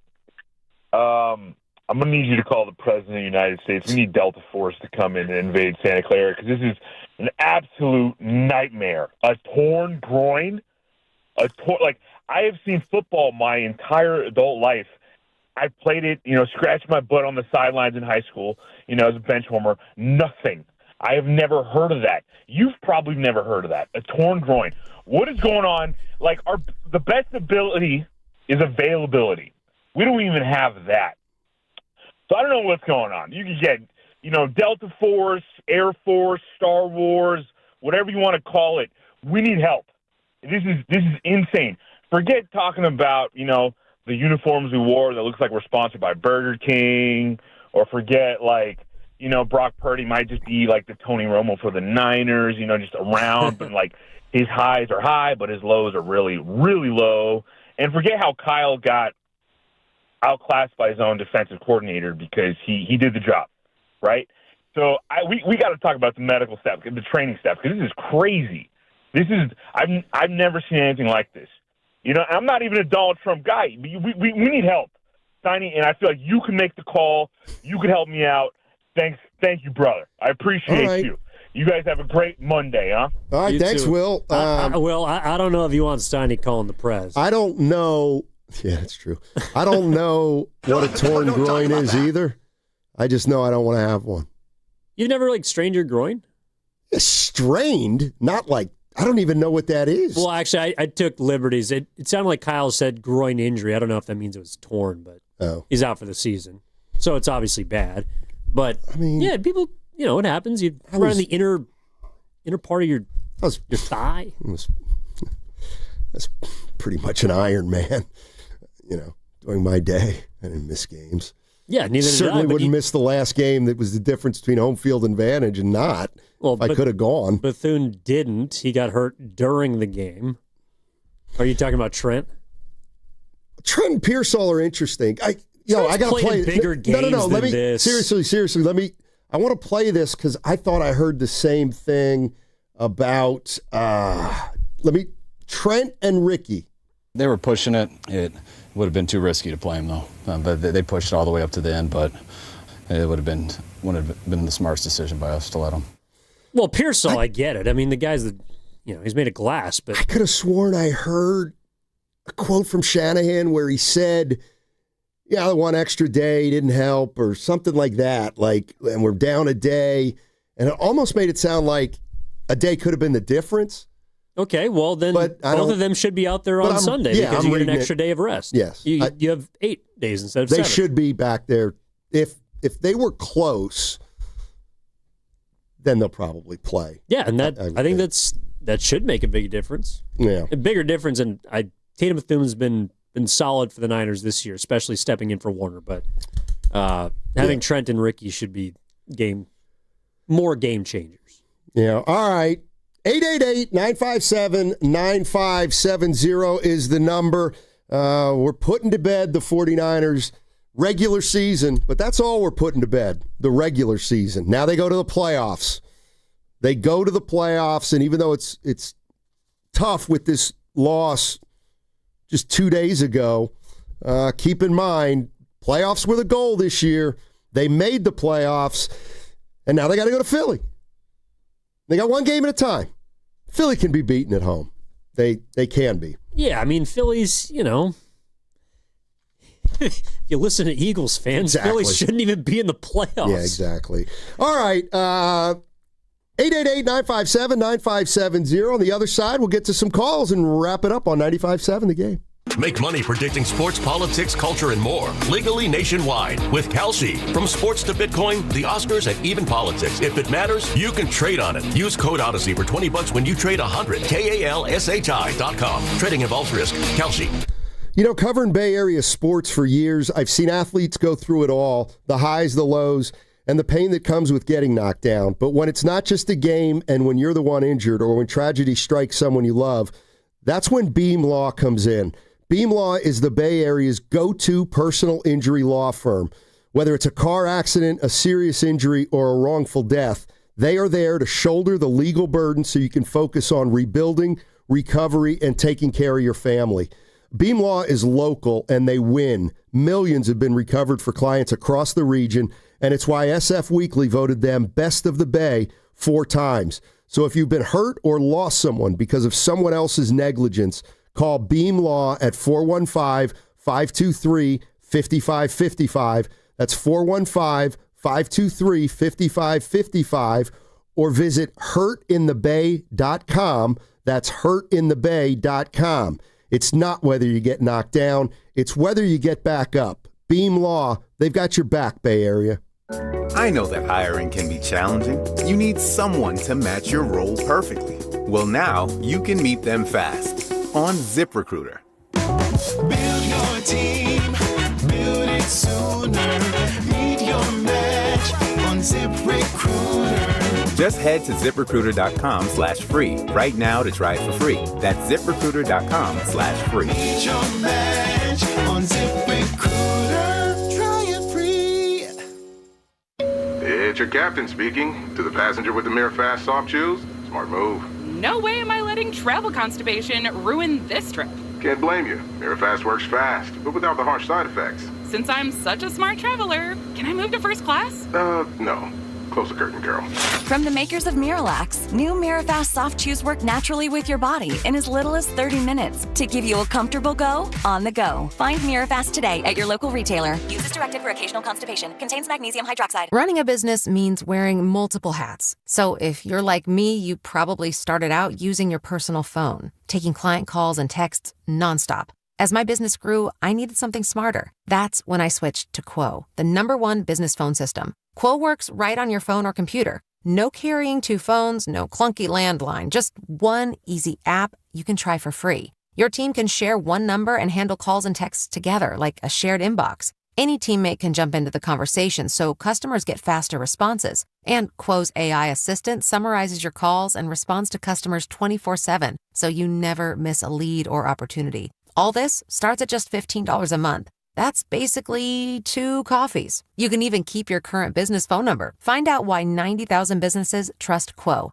No missed calls, No missed customers. Try Quo for free at quo.com/sports. That's quo.com/sports to try Quo free. QUO.com/SPORTS. Neuropathy is a debilitating condition that is sometimes misdiagnosed. Symptoms can include pain, numbness, and tingling in your hands, legs, and feet. Neuropathy is a progressive condition that only worsens unless you get effective treatment. SF Bay Wellness is a leader in neuropathy reversal and uses FDA-cleared, non-invasive electric cell therapy to restore nerve function with no injections, no drugs, and no surgery. The treatments have a 95% success rate. If distance is a factor, ask about our virtual consultation option. Call SF Bay Wellness at 844-94-NERVE for the $99 neuropathy evaluation and receive a personal treatment plan that is tailored to your needs.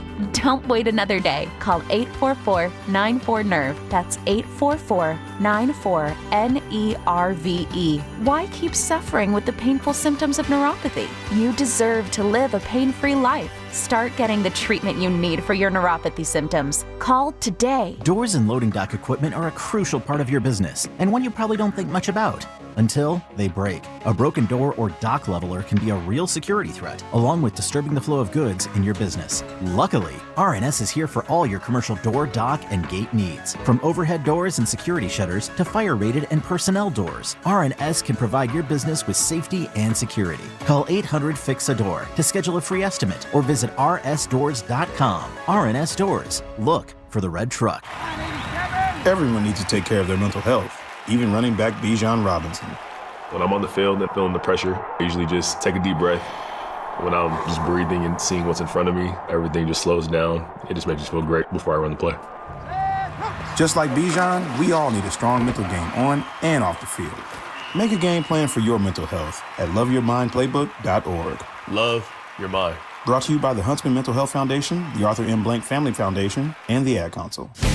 Hola, amigos! It's the big noise, Brad Evans from BetMGM tonight. Listen Monday through Friday starting at 6 p.m. Eastern on Westwood One Sports as we cover the biggest sports stories from coast to coast. Get insights on the NFL playoffs, college basketball conference races, and more. Download the Odyssey app now and listen from anywhere. BetMGM tonight, live and interactive, presented by BetMGM. Tune in, Team Huevos.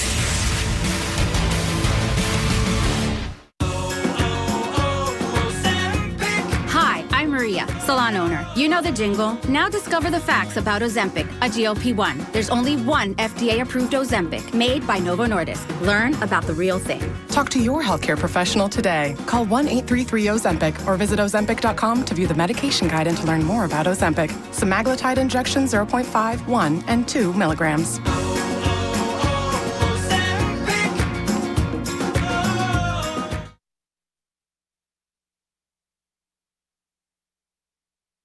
Hey, it's Willard from Willard & Dibs coming up at 2 o'clock. Now back to Steiny and Goo. Steiny and Goo. You're having a great show today, guys. Keep it going. That shows you what you know, Mark. Gooter's not even here today. Evan Giddings is in. Willard's going to be joining us in 30 minutes for the crossover. Yeah, Goo should be back sponsored by Bay Alarm. Yes, sir. Yeah, that's new. 2026. Willard showed up to my New Year's Eve party. Willard and Christy. For a sec, yeah. Yeah. That's all. Well, was that an upset or no? You weren't expecting him? You want me to go down the list of who came and who didn't? Yeah, I mean, like how many people did you expect to actually from work go? Yeah, about exact. Lucas Alexander was a little bit of a surprise, which was a good surprise. Well, that's because I gave him a ride. Okay. Nevertheless, I expected you. I had no intention. I had no thought that Guru was going to be there, and I was right. Everybody else who didn't show had said, they weren't gonna show. Most people gave me notice. Well, a couple of people you didn't give much notice to. Kenny, I invited Kenny late. He said he was going to try to make it, and then he texted the night of. I got to believe the weather. The weather kept him. Well, first of all, there were a lot of people there. Well, he has a child. Yeah, the weather and the wife. Yeah, she had it's to work. fine. It's like one and the same. Like I don't know if he was serious. They're always changing. I didn't get a response from Risotto though. Well, you invited him the day before. Right. It was a throwaway line like, "Hey, pasta. I sent him an invite. You're not doing anything I asked the boss night. for Risotto's contact. You have no life or anything to do on New Year's stuff. Feel free to stop by whatever address. You have my contact. Now I do, yeah. I just had your number, and I kept scrolling, and I was like, I don't know if that's risotto. I don't know if that's risotto. Well, I think what happened is we passed each other on the sidewalk walking out, and then right after we passed each other, I got a text from you. That's right. Steven, you should be happy he knows your name. That's not a given. Please. I was going to invite Dylan. Ryan. 7th time's the charm. Oh. All right. He actually has a strange resolution. I know we're going to get back to the Niners. Dylan.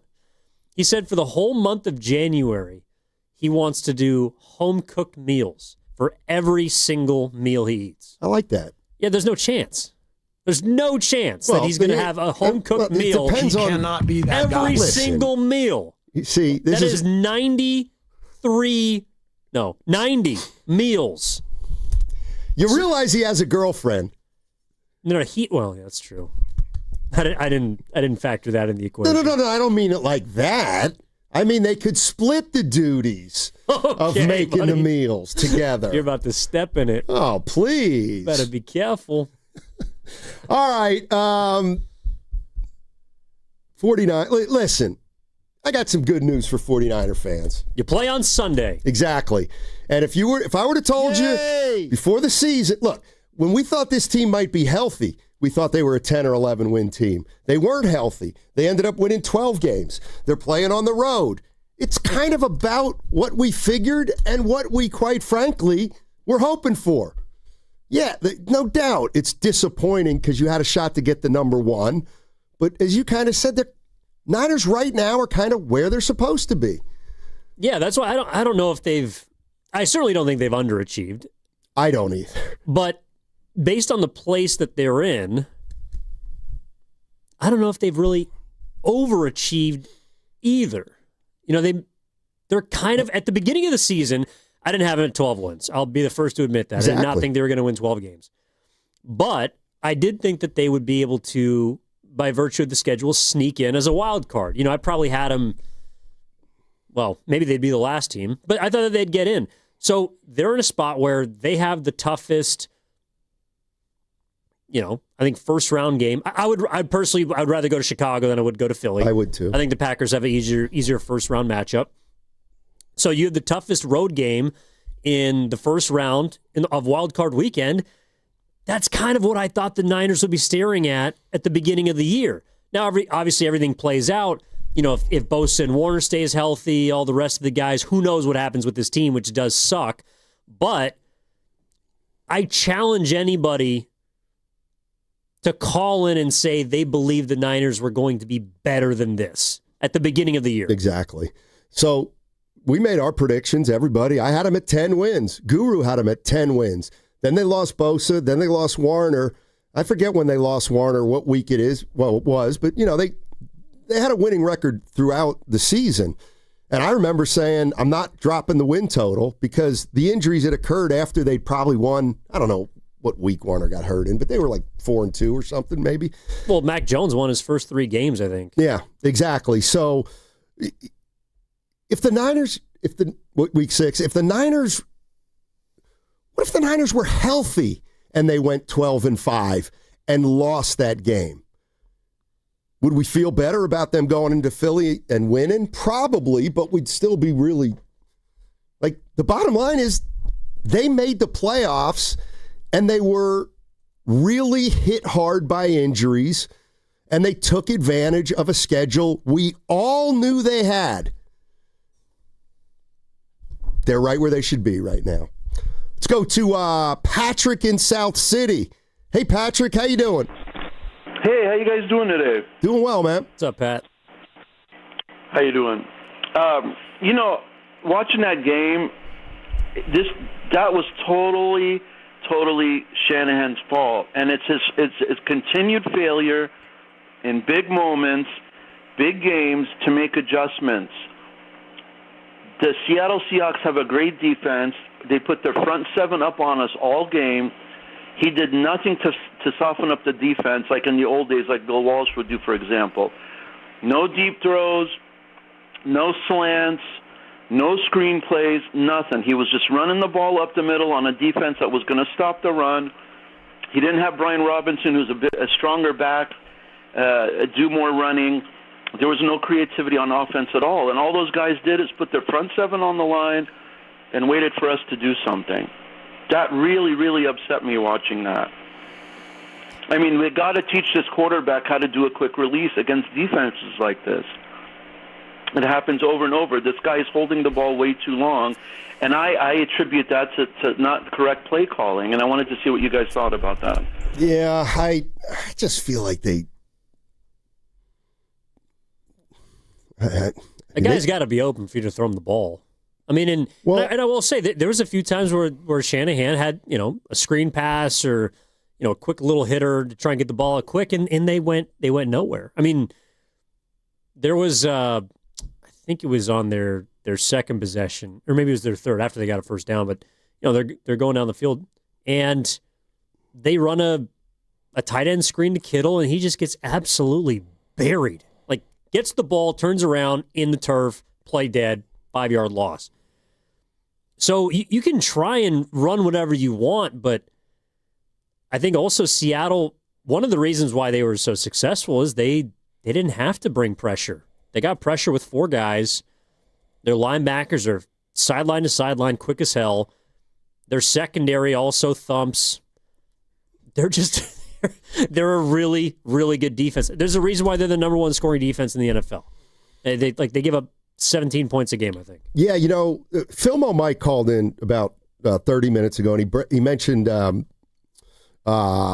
Brian Robinson, and you even made a reference. He might have been their best runner. I don't know. He had 2-3 carries. Well, against that sort of team, he's your most physical back. Like, with all due respect to McCaffrey, he can absorb punishment. He's very sturdy. But Brian Robinson is a guy who, because he hasn't been used 400 plus times over the year, he's got a little more juice. And so he can hit the hole with a bit more authority. He's bigger, he's stronger. And I'm not saying that would have been the difference in them winning the football game, but if you're trying to, as our caller talked about, soften things up, maybe Brian Robinson would have been an option. Yeah, but I think the catch-22 is, in a game like Saturday, is... like, ideally, you would use Robinson to spell McCaffrey and ideally get 6 to 8 touches or maybe even more if you want. But again, when you're going 3 and out the first 2 series, well, now the first priority is you got to try to get McCaffrey involved. Like, it's almost like a catch-22 if you're taking McCaffrey. And like about putting McCaffrey in the slot, I mean, yeah, that makes sense to me. But I don't know how realistic it is for Kyle Shanahan or whether it's a seamless thing to do. You know what I mean? Oh, yeah, McCaffrey can play slot and we'll just keep going. I don't know what Kyle Shanahan feels about that, but, it's hard when McCaffrey's only getting 10 carries, but then you don't have any plays to get Robinson on the field more. Yeah, and I mean, the other tough. issue with Robinson is, if he's in the game, it kind of is a tell. I mean, if he's in the game, it's to run the ball. And if you're not using him, then he's not like McCaffrey. He doesn't really catch the ball out of the backfield. At least he hasn't in this offense. So, I think there was one time where they had Robinson in and it was a shotgun, like it was a gun run. And I think they tried to disguise a run by putting Purdy not under center. But even that didn't really go anywhere. So I don't know. I just feel like the whole game, Kyle Shanahan was trying to get into a rhythm. And unfortunately, it took him until essentially their last drive to do it. And that was the drive that resulted in a turnover. All right, so we got some sound from Kyle Shanahan. I'm going to go to Orlando and San Bruno. Then I'm going to get to all this Kyle Shanahan sound from today. This is stuff you haven't heard. But first, let's finish up the calls with Orlando and San Bruno. What's up, Orlando? Hi, guys. Happy New Year. Same to you. You too. Thank you. You know what? I'm going to be positive that, yes, they're still alive and they're going to be playing in the playoffs. The reason why they lost is they were outcoached the Seahawks, to me, were focused on CMC not beating them and Purdy. And Purdy always makes mistakes. And on that note, that ball should have been thrown to the sideline and to Purdy. And to the sideline and to CMC, not to CMC and the defender. And that's why you have the interception. Yes, he should have caught that 3rd and 17 play, like everyone's been talking about. That was the biggest deflator. We're very happy and thrilled that they're 12-5 because, yes, guys, like you guys mentioned, 10-7 to me. I can't remember when they were 4-2. I can see them winning 11 games. Them winning 12 surpassed our expectation, especially with the type of season they've had. Yeah, you know what? It almost. No, thanks, Orlando. We got to get a little move on, but you're right, and I think, I've been around the sports game for a while. I know how this works. Come Thursday or Friday, these frowns are going to be turned upside down, and we're going to be talking about how you go into Philly and win the game. My question is this. Had the Niners not been playing for the pick, but won the game and still had to go to Philly just because of the Rams still won, would we feel better about this team? Yeah, 100%. Because, I think you put it perfectly. It's not that if you won the game, you're still in the playoffs, but losing that game impacts your chances to win a Super Bowl. Now we're talking about, can you just win a game? I think if they'd beat Seattle, they're the 1 seed, they host. We're obviously going to have 2 weeks off, but you're now thinking bigger than just the division round. You're thinking NFC Championship. You're thinking about Bad Bunny at halftime here at Levi Stadium. You're thinking about us at the Moscone. People talking about the Niners. Your mind is moving forward now, which is kind of, in a way, now that I'm talking out loud, the way the whole season has gone, that loss forces you to be present. And it forces you to only focus on this game and if the Niners can win this game. If they'd won, well then, KG, anything's possible. And that's the thought that's kind of removed. And you know what? And I get that. But to me, as a radio guy, that wouldn't have been good. What? Them getting the 1 seed? Yes, because here's what I think. I think getting the 6 has now given 49er fans the perspective on how tough it's going to be to win the Super Bowl. Had the Niners won yesterday, I think that's right. We wouldn't be talking about who they're going to play. Can they win the Super Bowl? Are they going to win 3 games? They're going to win the Super Bowl? They don't have to leave the bit. It would have been, well, now they can actually win a Super Bowl. And we wouldn't be talking about almost individual games until they came. No, but I think what I mean? But I think that people were starting to really get behind this team, not just as a fun story and as an overachieving group, but as a potential contender. Well, let me ask you this. Let's say they are kind of pretenders, but they won last year. But this is the other part, too, is you played the best team in football. I mean, what if I told you the Niners are the 3rd best team in the NFC? Would you take that? Sure. Okay, it still doesn't mean that you're going to even get to the NFC Championship game. No, I know. That's what I think people are. Well, my question is this. I'm going to give you 2 choices. You win yesterday. Okay? You're the number 1 seed. You have a bye, and you get exposed and lose that first playoff game at Levi Stadium in a similar way you did Saturday. Sure. Or you can lose Saturday, you go to Philly and win, but you lose in the second round not having the bye. I see what you're saying. I mean, I know it's a goofy hypothetical. Well, and that's what we do. But I think that game and the way they were, honestly, exposed by the Seahawks, That's part of this whole equation. Yeah, but if your glass is half full, you can absolutely look at that game and say, all right, well, shoot, here's what we got to do better. If we're going to play a team like that, and Philly is not as good as Seattle, but if you're looking at the Eagles' defense, you're saying, wow, they got a pretty good secondary. They got those two monsters in the middle of that defensive line. They can get to the quarterback. They can stop the... How are we going to beat that? Okay, well, you got a glimpse. Brock Purdy got some actual reps against a defense that's really freaking good. Because remember, he also didn't play against Houston. It was Mac Jones. So that was Brock Purdy's first game against a dominant defense this entire year. You could say Jacksonville, that was early. He obviously had the turf toe, wasn't himself. This is as close to 100% Brock Purdy as possible, and he just saw the best. So if you're him, if you're Shanahan, you can apply that, I think, to Philadelphia. And that's where we're going to be talking about this week, how they actually try and flip the script, You actually said something that I really agreed with in a big way, and it was. And I do that. It's the part about if you're gonna be someone like me who says, they took advantage of the schedule, and then what happened? Well, then they got their comeuppance against it. They finally played a good team. Well, it doesn't mean they can't beat a good team. It meant they couldn't beat a good team on Saturday.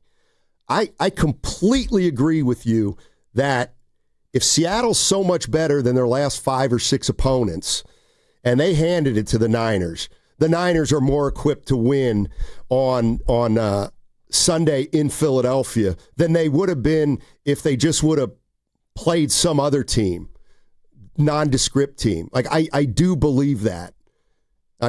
No, and I also think it's good that they played them now as opposed to the last time they played a dominant defense was week 8. I mean, that's eons ago. I think Kyle Shanahan said something after the Bears game. Someone asked him what happened. I think it was either Indianapolis or Tennessee, and he said something like, "Oh God, that game feels like a month ago." That was 2 weeks ago. If 2 weeks feels like a month, what does 10 weeks feel like? Like, this is a completely different team. So not only did you get to see the best of the best, but you saw them as a precursor to what the postseason is going to be about. And that's physicality, taking care of the football, making plays on big downs. They obviously did not do that against the Seahawks, and it sucks because they lost the game. But you could also look at it and say we're better off for it because the probability of them scoring 3 points again, I believe, is extremely low. And I think most people are in the same boat. Yeah. Well, the other thing is... They had 9 first downs. 9 first downs. I mean, as far as I'm concerned, that was their first game against Seattle. Because they played Seattle week 1, right? It was the first week of the year. September 7th. And they won on the last possession, right? Or they scored and then got a hold, which they never got 2 years ago, but they got all the time this year. So... I do think there's something to that. And the other thing is, it's two things I think that are, one, that was a humbling loss, but at least you've got veterans on your team. And I do think that's why I give the 49ers a chance. It's going to be tough for them to win 3 tough road games, but if you take them one game at a time, like everybody says, then they know all you got to do is beat Philly. All right, here is, you want to hear some Kyle Shanahan? Yeah. Let's see. We did the injury updates. He was asked about Warner. Here you go. I think it's too far off right now. I think it is a possibility, as we got closer to a possible third game here, championship game, but it's not something we're thinking about right now. All right, so that was Fred Warner. He was asked about the missed tackles that led to a dominating 13-point performance by Seattle. I mean, that definitely doesn't make it easier. I think that stuff adds up. I think it does with injuries and stuff too, but that can't be your excuse for it. I mean, that's just stuff that doesn't make it easier. You got to find a way to do it, and we said it during the game, and it's only more evident after. 18 missed tackles is way too much. Oh. No, well, I'm just going to run through these because they're brand new. Okay. All right, Ricky Pearsall. I mean, he re-aggravated it, which whether that looks like a setback or, I guess it's not a setback. It was just he re-aggravated it, which is usually what happens with PCLs. All right. What about the offensive line? Oh, boy. I mean, yeah, it was a tough game, and we knew it would be going into it. There was a couple times, especially that last third down. There was a few times that they got edges on our tackles. The 4th and 1 was a big one, and the last third down was a big one. But I also think they had a number of plays where they did give us time, but we didn't take advantage of those on those drives. But it's going against a defense like that, you are going to have some bad plays, which they did, but by no means were they not up for the challenge on other plays also. All right, last one. This is but now it's going to be hard, and now you got to play the Eagles and blah blah blah.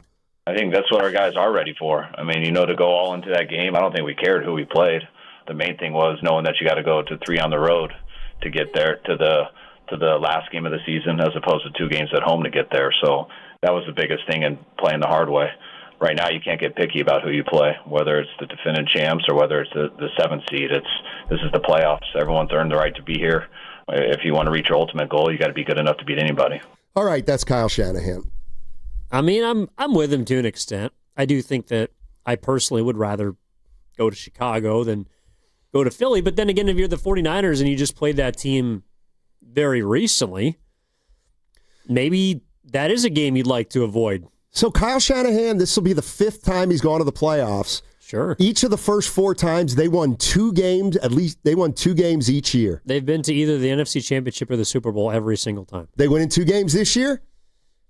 Not out of the question. There was a show we did. Oh, God. It was like, maybe it was around the beginning of the season. We had like a hot take about the Niners.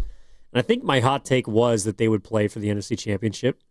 I did feel that before the Seattle game. And I think I got to stick with it. All right. We'll see. I think they can beat Philly. I think it's interesting that of all the games this weekend, they're the second highest spread as far as points against. I think some of that has to do with the injuries.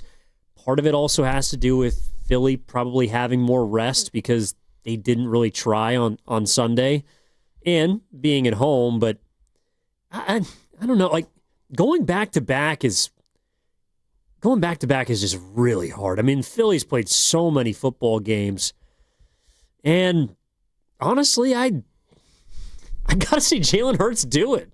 I just do. That's fair enough. And also the 49ers, the one thing that they did accomplish this weekend is that they prevented us from talking about the Warriors today. That's going to change. I thought you were going to hit a break. We were going to have a perfect show. That's going to change tomorrow. You know who you are? You're a pitcher who just got 26 straight outs. Yeah. And you gave up a broken bat 2-out single. That's fine. We'll win the game. To blow a perfect game. We'll win the game. See, I don't care about numbers. Not like that guy from St. Mary's who almost started a fight because he wanted 30 points instead of 28. His name's Paulus Moraskis. You're Armando Galarraga. What's coming up on the game? Brought to you by Fremont Bank. Here for you, here for good. That segment was also sponsored by the Super Bowl Experience, presented by Jersey Mike's. The NFL is taking over the Bay Area. Experience football like never before with Super Bowl Experience presented by Jersey Mike's, February 3rd through 7th at the Moscone Center. Tickets start at just $40 and kids 12 and under attend for free. Visit superbowl.com to buy your tickets today. We've all been there. Sleepless nights, wondering if your business's security service is really protecting what matters. At Bay Alarm, we can put your security insecurities to bed. Our advanced technology and personalized support ensure you can rest easy knowing we're here for you. BayAlarm.com. Want to interact with the hosts but can't call? Text the Boxer and Gerson Work Injury Attorneys text line at 888-957-9570. Boxer and Gerson, Northern California's premier workers' compensation law firm, helping injured workers get their lives back for over 40 years. We all hear the radio ads about the IRS. They tell you to be afraid, to be scared, and they try to frighten you into calling. I'm not here to do that. Tax Relief Advocates is different. TRA is here to tell you that if you owe money to the IRS, whether it's $5,000, $50,000, or $500,000, we have a solution. It doesn't matter if you're sitting in your car, at work, or with your kids. No matter where you are, call now. 800-507-9701. Don't lose hope. TRA can eliminate or reduce what you owe to the IRS. Generous programs are now available that can give you a fresh start. Our passion is taxes and helping individuals fix their IRS problems. We have over 1,000 5-star reviews on Google and an A+ with the Better Business Bureau. You don't need to be afraid of the IRS any longer. End your tax nightmare today by visiting us online at TRA.com or call 800-507-9701. That's 800-507-9701. Tax Relief Advocates. Real solutions for real people. Dan owed an unbelievable amount of money to the IRS. I got behind on my taxes. It's a horrible feeling. He was in denial. And when I got those letters from the IRS, you wanted to act like they didn't exist. Finally, Dan turned to Optima Tax Relief, the leading tax resolution firm. A+ rated by the Better Business Bureau, they've resolved over $1 billion for their clients. Optima got me a settlement with the IRS. These people are really people-friendly. It was every bit of a new lease on life for me. The fast action and the great results made Dan's head spin. I felt like I was in a dream, but it's real, and I have paperwork to prove it. They got the job done, and life is good. For tax help you can trust, call Optima now for a free consultation. If you're worried about what's going to happen with the IRS, stop worrying. Make the call now. Call 800-568-6533. 800-568-6533. 800-568-6533. Optima Tax Relief. Testimonial from an actual client. Some restrictions apply. For complete details, please visit OptimaTaxRelief.com. Tune in to 95.7 The Game for Warriors Live, 60 minutes before tip-off. Every Warriors game throughout the season as we get ready for the action. Presented by Xfinity, your home court advantage. Brought to you by Xfinity. Watch all your favorite teams all in one place. Xfinity. Imagine that. When back to the office means back in traffic. Crash blocking the 2 right lanes. Turn to the traffic leader, KCBS. Adding water in the roadway that's causing... Brought to you by your NorCal Honda dealers. Award-winning efficiency and great deals. There's a Honda for that. The Honda Civic Hybrid from your Northern California Honda dealers. Hi, I'm Chris. I'm David. And I'm John Margevisi with Jack's Restaurant and Bar. Dude, what's with that voice? Bro, it's my radio voice. People say I have a great voice for radio. Bro, people say you have a great face for radio. Oh, you have a radio face. Guys, not again. We're here to talk about Jack's. Our mom taught us everything we know. Use the best ingredients. Cook everything homemade. Treat everyone like family. Don't forget the bar. With amazing cocktails. Of course. Full bar. Amazing cocktails. Let's stay focused. You're right. I'm sorry, bro. I'm sorry, too. That's better. Besides, you're twins. You have the same face for radio. Why, you little I love Jax.com. Straight Talk presents The Math of More. Here's how it works. When you say yes to more with Straight Talk, you're left with more for all the other good stuff. So getting an unlimited plan starting at just $25 a month equals more savings for your family's weekend adventures. And with a network covered by Verizon, you can share more from wherever you go. It's simple math, really. More equals more with Straight Talk. Available at straighttalk.com and Walmart. Taxes and fees apply. The $25 plan requires a compatible unlocked device and a new line of service. Additional terms apply. Hey, Joy. Oh, you are glowing. Oh, hey. More like Mirajoyed. That Miralax helped me go. I was so backed up. Tried mega coffees, prune juice, everything. Then Miralax. And hello, gentle relief without the harsh side effects. Ooh, how does it work? It works naturally with the water in your body for constipation relief. Find Miralax today at your local retailer. Use as directed for occasional constipation. My name is Whitney Allen. I am a widow. My husband, Ryan, died. We never thought in a million years we'd have to use life insurance. The unexpected happened. With Ethos, it is so fast and easy. It's 100% online. You can get a quote in seconds, apply in minutes, and get same-day coverage, no medical exams, and you can get up to $3 million worth of coverage through Ethos. Get your free quote at ethos.com/radio. That's ethos.com/radio. Time spent on application may vary. Online health questions required.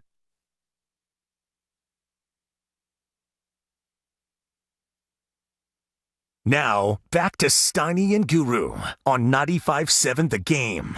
All right. It is crossover time, sponsored by Bay Alarm. Rest easy. We've got you covered.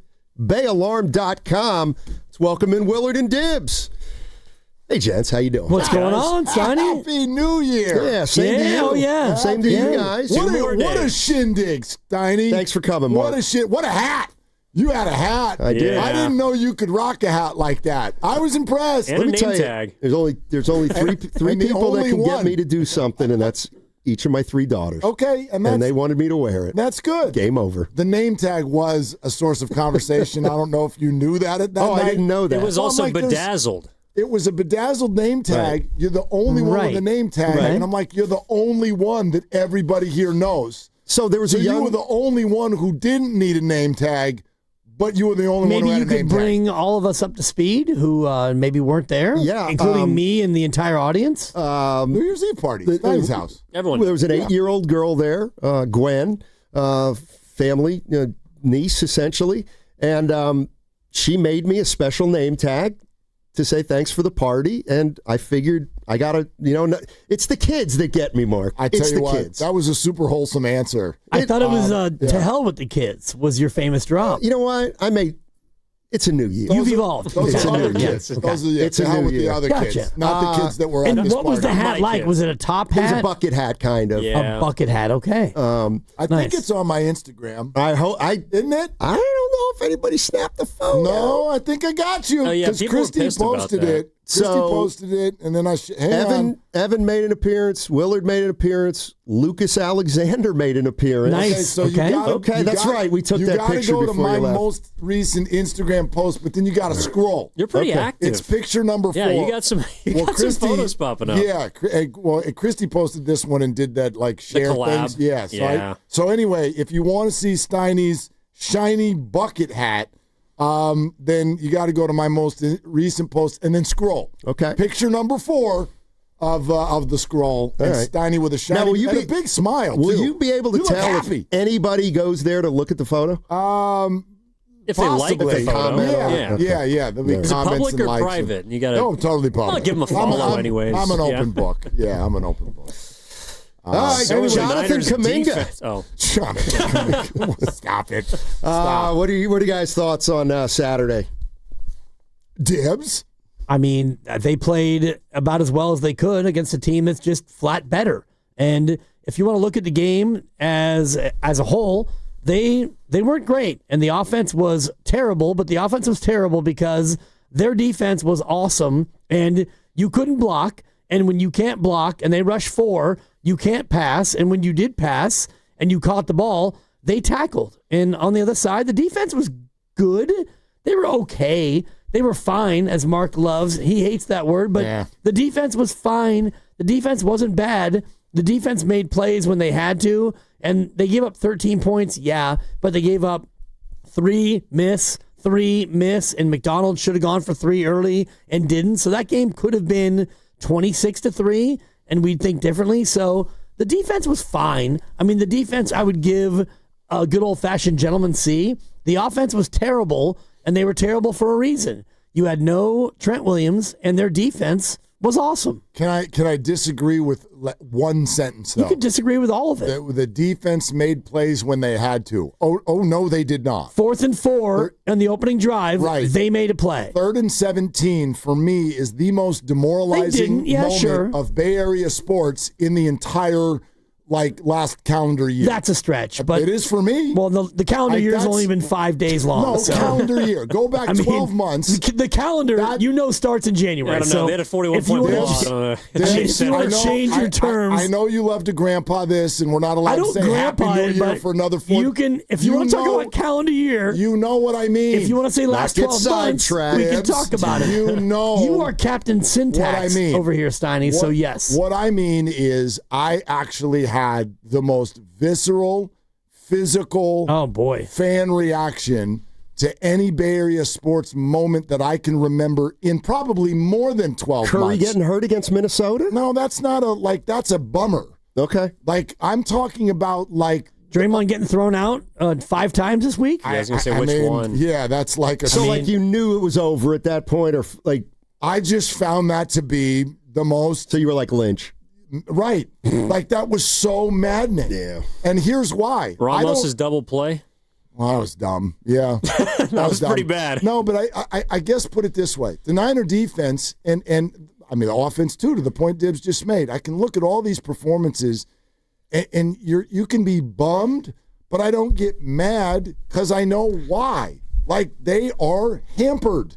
They're outmanned when they go against a team as good as Seattle. So why would I be like, you are awful people for losing? No, you're outmanned. But even an outmanned team can do that. You can stop 3rd and 17 when they wave a white flag and run the ball in an attempt to punt. They're trying to punt, and you give them 19 yards. I found that to be just I thought demoralizing. I thought That's that the was only the word I could. Biggest to me, that was the biggest play of the game. Bigger than McCaffrey's drop because they were down 2 scores at that point. I guess Aikman said they had converted one of those the week before on like a 3rd and 15 where they ran it. And they was it against Tampa? Or was it? They played Carolina. Carolina, and it was kind of the exact same situation. Not that it's looking back at it, it's one of those games where you needed everything to go right. Totally. And you needed all these. You needed to stop there. You needed McCaffrey to score.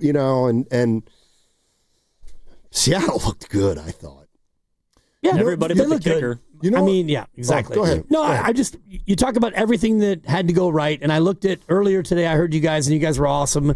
The pivotal plays in 1-score games this year for the Niners, and if you look at all of them, week 1, Tonja's touchdown, Bosa forced fumble, you beat Seattle. Week 2, you're up 5 against New Orleans, and it wasn't yet dicey, but on 4th and 2, Huff with the sack fumble, you win.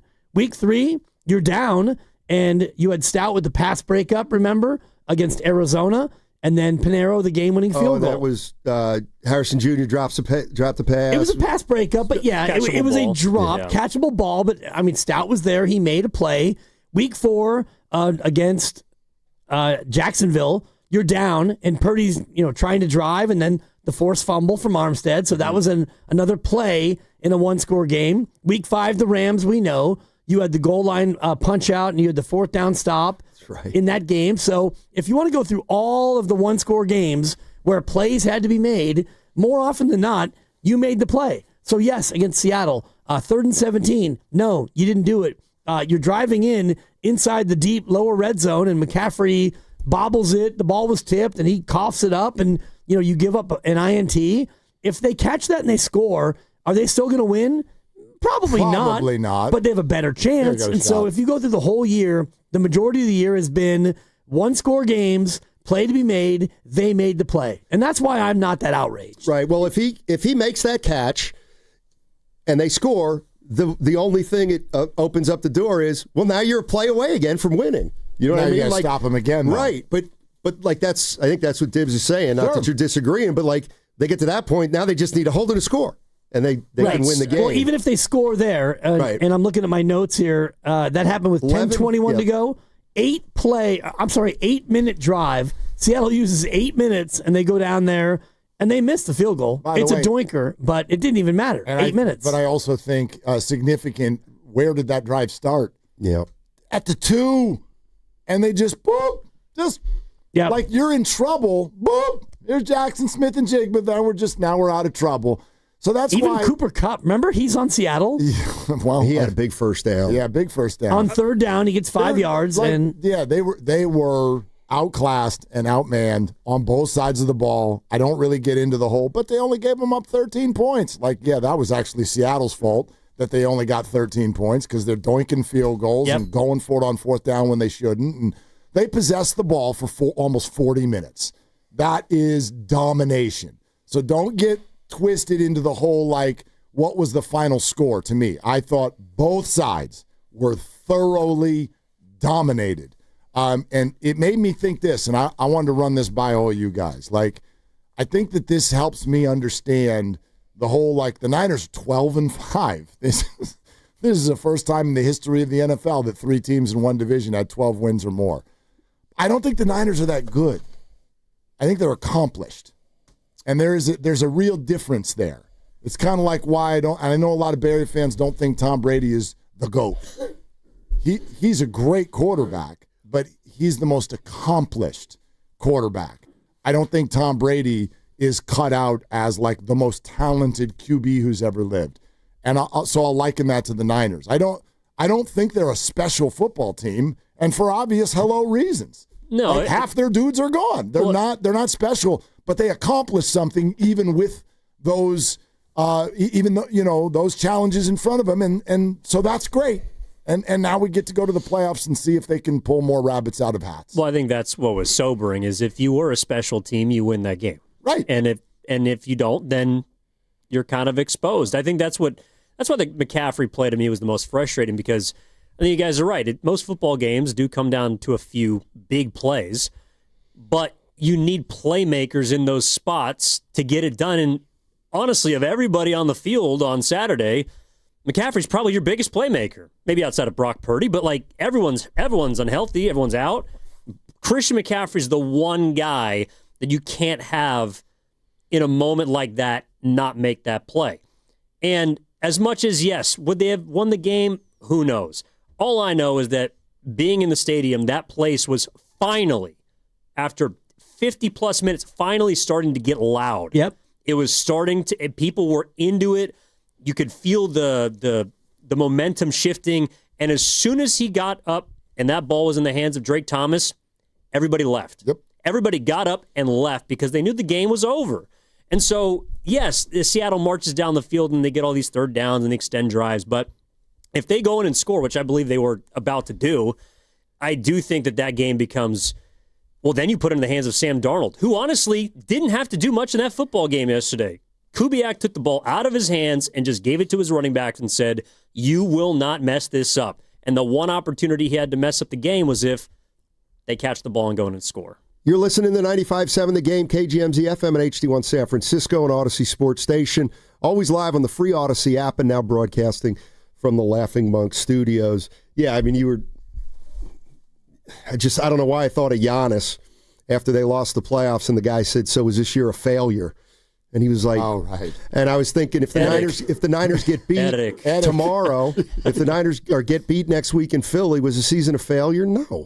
No, and we actually talked about this last week. Like, if we wanted to look at our satisfaction ratings right now going into that game, we both were like a 7. So even if you lose to Seattle, which you did, and now you go to Philly and you lose, which I think that you probably will, does that mean that all of a sudden now we're going to fire people and we're irate? No. You had so many injuries. You went 12-5, and you didn't quite win the division. You didn't get the 1 seed, so now you go to Philly, and if things go the way that the odds makers will tell you that they probably will go, and we don't know if Trent will play, and Ricky Pearsall, somebody called him Charmin earlier, and I hated to hear it, but I actually liked the comp. That was me. Yeah. Charmin's really soft, and Charmin's probably more useful than Ricky Pearsall, but I got what you were saying. When he's in play, he's awesome. He just...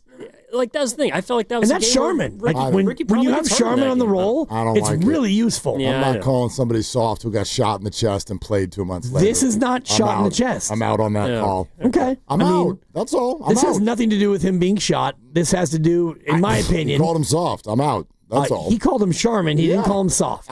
Charmin is 3-ply and very useful. But I understand what Willer's saying. I get it. All I know is that the guy has not been able to get through a football game pretty much since he got in the NFL. Yeah, it's let alone a football season. Now, when he does, he's awesome. Yeah. But even against Chicago, which he did finish, he still got hurt. Yeah, no, he's going to need to figure that out. And we don't know if he'll play this weekend. And if he doesn't, and you're left with Jawan and was Kendrick Bourne even? Was he active? Oh yeah, he got 100. Yeah, he got 100 singles before the game. That he forgot to throw up in the crowd when he ran out of the tunnel. Honesty, full honesty. How many of you knew who Garrett Wallow was? No. Before the game? No chance. Before the game. Like, no. Honesty. He ran a 4.8. No idea. Evan, I believe you. He raised his hand. He ran a 4.81 at the combine back in 2000. Let me say it again. Did you know he was on the Niners? Did you know that he was active? Did you, when he came out on the field and you saw number 49, are you like, that's Garrett Wallow? Or did you have to look it up? I will tell you when I knew. I was looking at the roster before we did here it is. The kickoff show with Laughing Monk, and I was like, who is this guy? So I texted. That's the only reason I knew before the game. But my kids were like, they're like, is that Luke Gifford? I'm like, I don't know. I knew after the first time they punted, when the Niners punt, and it's a face mask, and they said the number, and they said the name. The name showed up on the graphic. And I was watching with Pop, my father-in-law, and my wife, and, of course, baby Mila, who is the Candyland champion, by the way. Oh, nice. And I had to pause it. I said, wait, face mask on who?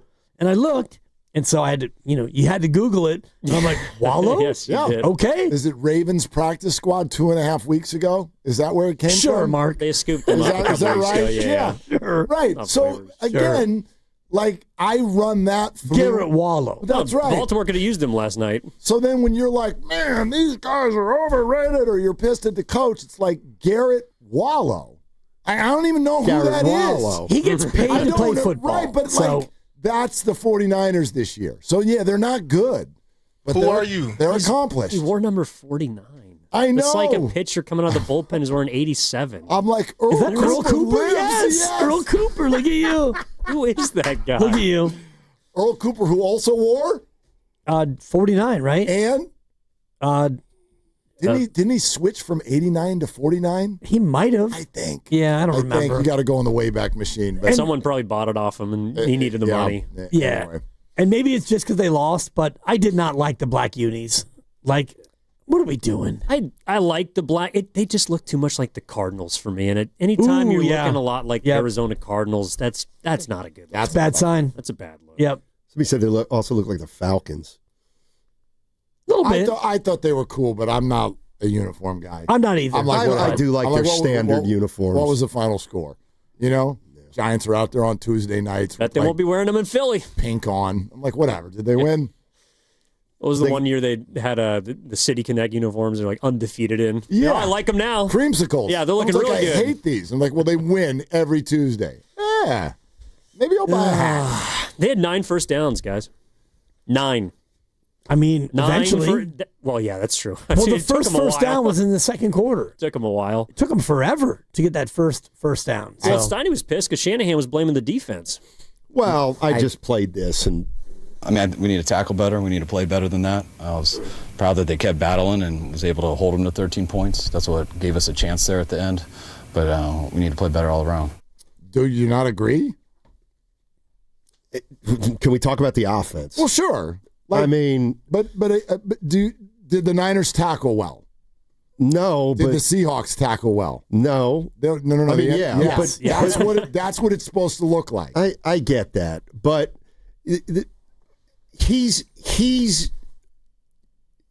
their offense is way more whole than their defense. If they're going to go anywhere, their offense is going to have to carry them. And quite frankly, as bad as the defense played, they couldn't have played much better in a way because they're so undermanned. And the reality is you only give up 13 points. So they go down the field, 8 minutes, you hold them. Like, now you can't go 3 and out. Yeah, but they went 3 and out, and then boom, they score, and then they go 3 and out again. It's like, I get that those long drives put more pressure on your offense, but that's all it does. It puts more pressure on your offense. But they never move the ball. Can I ask what the question was that Kyle was answering? Because it's not. I'm sure he said. I'm sure it was probably a throwaway like he line. Was asked about the defense. Yeah. So I don't know if that's blaming the defense. If you're just like, well, we need to tackle better. Sure, the defense needs to play better, but that was to me the secondary story of the game, and it's. Kyle, whether you like it or not, you're a great offensive coach, and you guys couldn't move the ball. He's also the head coach. I know we do that too much where we're like, Kyle's in charge of the offense. Kyle's in charge of both. I get it. I know he's the offensive play caller, but like if he was asked about the defense and that's the way he answered the question, I think it's a pretty fair answer. Ask him about the offense next. He might be like, we weren't efficient. We need to get first downs. And we did. You know what I mean? I'll tell you right now. Which was the more disappointing unit, though? I guess the offense. They had 10% of their sacks on the season in that game. They had a chance to get a fumble. Couldn't fall on top of it. Sam Darnold was pretty mediocre, I thought. The only thing they couldn't do was stop the run. Meanwhile, the offense couldn't move the ball all but one drive in the game. Yeah, when you're like this is true of any football team. And it's why, for instance, Phillip Rivers for a half was even able to move the ball. If your offensive line he looked good. Is creating time, any NFL quarterback can move the ball. And if your offensive line is not creating time, no NFL quarterback can move the ball. That's the way I see it. The Niners have a trench problem. And if you want a macro criticism, the way that they have not addressed their offensive line through the last few years came home to roost in this one. And I think that that's completely fair. But, they were outmanned. So I don't, in a micro, I don't look at Niner skill position players, wide receivers, running backs, and quarterbacks and go, you screwed up. I don't think the opportunity was there for them to play well. There was no time to function. Well, even when they tried to do different things, and I'm looking at the last drive of the half where they run the screen to Kittle, and he catches it, they lose 6. Okay, now we're 2nd and 16. Yeah. Oh, boy, but they converted with Juwan on 3rd and 10, and then you get down, you had the jump pass, Brock Purdy. He's getting so pressured. Jump. I'm going to jump pass. I'm Tim Tebow. And all that, you got down and you had a 48-yard field goal for your only points of the game. You had to fight like heck. And, by the way, you were benefited by a kick out of bounds. So you started at your 40. You wound up at their 30. You got 30 yards in, I'm looking at 8 plays. That's about 3.5 per play. So they had to fight tooth and nail just to get to that point. For me, the biggest one was the McCaffrey bobble pick, because if you go in there, that was the one time, Evan, to your point, that they actually looked like the old Niners where it's just boom and, bootleg and Brock's out of the pocket. And that's where I criticize Shanahan. I don't think that he did enough to give Brock a chance to, even run some read option and get out on the perimeter and, give yourself a chance to have that RPO, that run pass option. I agree with that. I just think good things happen when Brock is out of the pocket, and they didn't do that.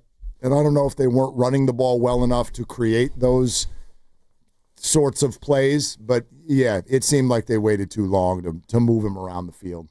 I mean, also, we're talking about the defense. Okay, they weren't great, but they only gave up 13 points. Their defense may be better next week and give up 26 because they gave up 13, but it could have been a lot worse. They blew a game where their defense kind of got every break in the book.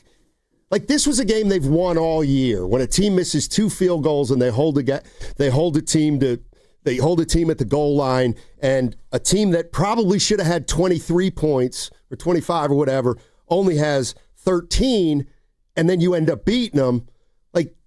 You're going to need to score more than 14 points probably to win your next game. And 14 would have gotten it done, is all I'm saying, this past game. Yeah, Philly, I get all of Philly's problems, but they're a better offense than Seattle's. They're not as good of a defense as Seattle. They're a good defense. They're not as good as Seattle. But yeah, Seattle kind of played the exact same game against the Niners both times. Scored 13 points. The Niners were able to grind out a couple of touchdowns the first time they played Seattle. They were not the second time. And the Niners are a completely different unit. I mean, I can't even the first game they outgained them by 100 yards. Yeah, I mean, remember Seattle outgained the Niners. No, the Niners controlled that game. They were better on third down. Actually, I think it was 150 yards more. I mean, that was a game that was 17-13. But I remember coming in Monday and everybody saying they dominated. Well, they had their people. Well, yeah, exactly. They ended up making the plays. Bosa is the biggest one. This game was the total I'm just looking at those notes, and they're down 10-7 at the half, and then 10-3. He's talking about week one. Week one. Game one. Brock throws a pick coming out of the locker room, and then the Niner D holds, and then you go all the way down to the 18, and I think it was Jake Moody at the time. Sure was. Yeah. Field goal blocked. So now you're still down 10-7, and you hold Seattle again, and then you finally get a Moody field goal to tie it. So that game was kind of a little bit of a mirror image of this one where your special teams were awful, and then you were able to gut it out. Didn't he miss 2 in that game? He missed 1 and got 1 blocked. Yes. I think late to maybe go up 7. He missed 1. He yanked it. Short one. I think he missed, and got 1 blocked. 3 attempts. Yeah, he made it to go 10-10, and then your boy, President of Brockistan, throws another pick. Yeah, he did. 10-10. A couple of them in that Seattle game. Field goal, and then SF, the Tonjes play to go up by 4. Then it's money time. Yeah, exactly. Although, it's funny that yesterday that Tonjes couldn't even get a snap. That is a little strange, isn't it? Well, Kittle was healthy. I know, but you played Luke Farrell, which I know he's the blocking tight end, but here's an idea. Shanny, go to 3 tight ends like everyone else. Do something different. When what you're doing is not working, mix it up. Okay? Do we know they practice that? They better. They probably don't. 31? Juice kind 31? He didn't belong in that 13. game. 13. No, he acts as a tight end sometimes. Possibly. Yeah, Sure. Juice does. Dibs. Steiny. I don't think your boy. I don't think he belonged in that game. Juice check. He was just overwhelmed. He had a couple big catches. I think he only had one. He did? He had a 4th and 1 that he. I'm just messing. I almost don't remember any Niner offensive player. Well, I don't. You know what I mean? I remember a few plays. Yeah. All right, guys. So you guys bring it home on 95.7 The Game, and Happy New Year. Great hat, Happy New Steiny. Year to everybody. Great hat. Thank you. All right.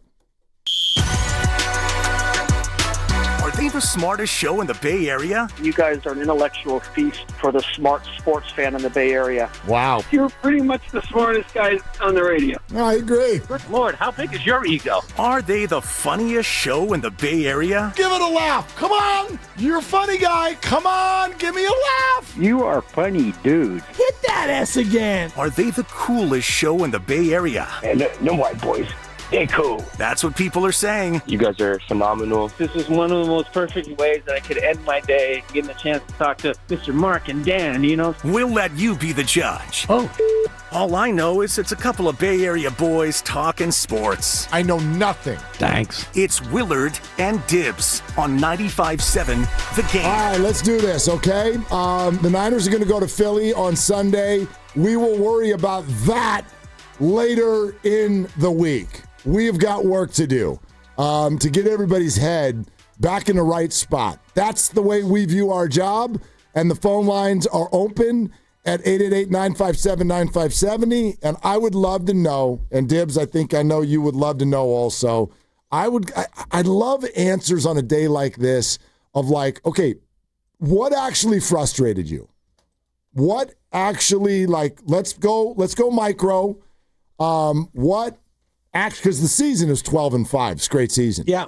But macro is awesome. What frustrated you about Saturday? And the reason I find answers to that to be super interesting, and we would love to hear from all of you on that, like the specifics of what frustrated you, is I think a lot of us will look at this current 49er team and go, well, they don't have the people. They don't have their people. They don't have the people that are needed to win football games. If you don't have a Trent and a Ricky and a Fred and a Nick, and we're meeting linebackers for the first time in week 18. What's his name? Garrett? Wallow. Whatever. When we're just meeting people for the first time. Who are you? And it's funny because what we're doing is actually his last name. We're all kind of wallowing. We're wallowing. Yeah, yes. It's a wallow. It's a wallow Monday. It's not a victory Monday. We're kind of wallowing. It's wallow. Yeah. Thank you. Shout out Washington. Right, and Tatum Bethune out for the year. There you go. Yep. How many Mike linebackers can you have in a year that go out for the year? Does Wallow get the green dot? Not 6, not 7. Right? Maybe. I don't know. Is there somebody named Curtis who will come play? I don't know. So we can all explain it. We get it. But we're mad anyway. So I want to know what it is specifically about Saturday that frustrated you. I haven't met anybody yet who thinks that the 49ers were the better team than Seattle on Saturday night. They were outmanned. And when your lines in football are totally overwhelmed, then you lose. You can't function. So you kind of shared. For me, there's a micro and a macro, even within my frustration. The micro is, and I said the same thing on Saturday night that you just said on the crossover. I would have loved to see an offense that moved Brock around more. Yeah, do something. Kyle said after the game, Brock was under a lot of pressure, and we figured it was going to be that way. Oh, you did? If you figured it was going to be that way, then why don't you get him out of there? Right. That's the question. That's what frustrated me. The macro is more like why don't you build your lines better? Why can't you build your lines better? I think they tried. I mean, did they? Well, they devoted a lot of early picks on Michael Williams and C.J. West and Alfred Collins. The defensive line. What about offensive line? Well, you said the lines, and so you've got Trent Williams, and he might play another year, 2 or 3, so you're not really going to get a left tackle yet. Now, can they get a better center? Sure. You devoted, a third-round pick on Dominic Pooney? Yep. And so that is, to me, an allocation sensation. And, your right tackle's a guy that you invested in a number of years ago. So, thank you. Could you have, kept Banks and kept Jalen Moore? I guess, but you're not going to pay top dollar to guys who are not necessarily your guys. So I get the sentiment about the offensive line. And the defensive line, I think they tried, but they've had injuries. And what frustrated me about Saturday night's game was every time Sam Darnold got the football and he was going to hand it to either Charbonnet or Walker, you knew it was going to be 5, not 6. Oh my God, not 7. What was you don't have to play it again. What was the tail of the tape? Not 6, not 7. I don't even know what the actual. Was their average yards per carry? I'm just looking at my play-by-play. I'll pull it up. And it's 2nd and 8 opening drive. Walker gets 9. 1st and 10. Charbonnet gets 6. 1st and 10. Walker gets 8. 4.6 as a team, but that includes 6 statistical carries by Sam Darnold for 9 yards. And also some negative plays. There was one in the second half where Diameter Lenore hit him for a -5. So if you want to look at all the runs that were, either not explosive, but there's a lot of 6, there's 8s, there's 5s. There's not a lot of 0s and -1s. Walker averaged 6.1. Right. That's an absurd. He's not that good of a running back. And I'm looking at the... He's a very mediocre... he's not bad, but he's he's a middle-of-the-road running back in the NFL. Third drive, Niners are yet to do anything. They're down 7-0. 1st and 10 at their own 18. Walker goes for 20. Just a clean 20, if you don't mind. And then, Walker for 1. JSN for 11 on a pass, first down. And then, JSN for 17. Charbonnet... 1st and 10 at the 37. How about 11? How about 11, Z? You want 11? You got 11. Boom. Well, even the touchdown run was one guy sets the edge, and Charbonnet just okay, and now we're just walking to the end zone untouched for what was that? 27 yards? So Jair Brown comes up, and he doesn't set the edge. He gets blocked, and then Malik Mustafa comes over later, and, he gets a little half a juke. Touchdown. Untouched. Yeah, they're just touchdown. So I struggle with all of it because I can look at it and be they're better. They're better than you. And you've lost a bunch of your players. The Niners have all of the reasons in the world to explain why they don't play that well. So then to me it whittles down to certain plays. I get it. I think we had all been conditioned to the idea. The Niners don't have a defense that's going to come out and stuff the opposition. They don't have that. So what we look for, to me, is more, you have to be opportunistic. If they fumble the ball in front of you, you have to pick it up. If they set up a 3rd and 17, now this defense can stop. Every defense. That you can do. Yep. And they didn't do it. And so those are the plays that get frustrating. And then same thing on offense, which actually... I didn't see a lot of opportunities missed. I just saw a team that was running for its life the whole time. And we're they can't separate on offense. They don't have time to separate. Brock Purdy wasn't bad. He wasn't good. He wasn't anything. No skill. Christian McCaffrey, was he bad? I don't even think he was bad. That play was bad. Yep. But outside of that, did you see opportunities? Where the offense, and you're hey, dummy, you're supposed to do that. I didn't even see opportunities. I just saw an offensive line get overwhelmed, and that blows everything up.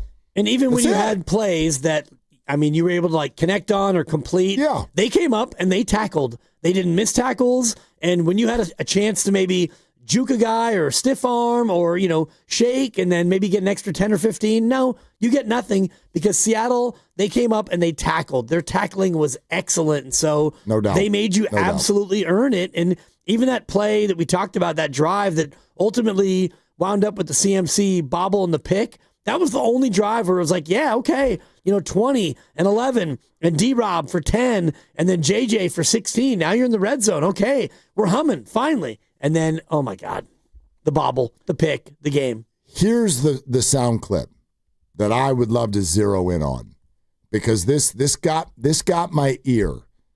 And I wonder, because I think that football players and coaches and that connection, they're all really tight, right? They're around each other all week, and I think that they can see things and smell things, and they know when you're being real with them. And one thing we've always heard the players say about Kyle Shanahan, that's what he does really well, right? He's honest with them. He keeps it straight, sometimes more honest than they want him to be, but like he keeps it real with them, right? Listen to this quote after the game and tell me what this does to your emotions as a fan. This is Shanahan talking about the Seattle defense. It was what we expected. Just with their defense, we expected to do better than we did, but we knew it was a good defense. We knew that in week one. We knew it from watching tape all week. We knew it would be a challenge, and they got us in a number of moments, had a couple opportunities, I thought, that we missed, and you can't miss those versus a team like that. I feel like there were a bunch of comments from Shanahan after the game where they were like, yeah, we knew we weren't going to have any time. And two things popped into my head. And number one is, well, then why wouldn't you try some different things right out of the gate, number one? But number two, did that opinion filter down to the team? Did everybody take the field that night knowing we're outmanned? Because I don't know if did you keep that to yourself all week, Kyle? You know what I mean? Yeah, we knew.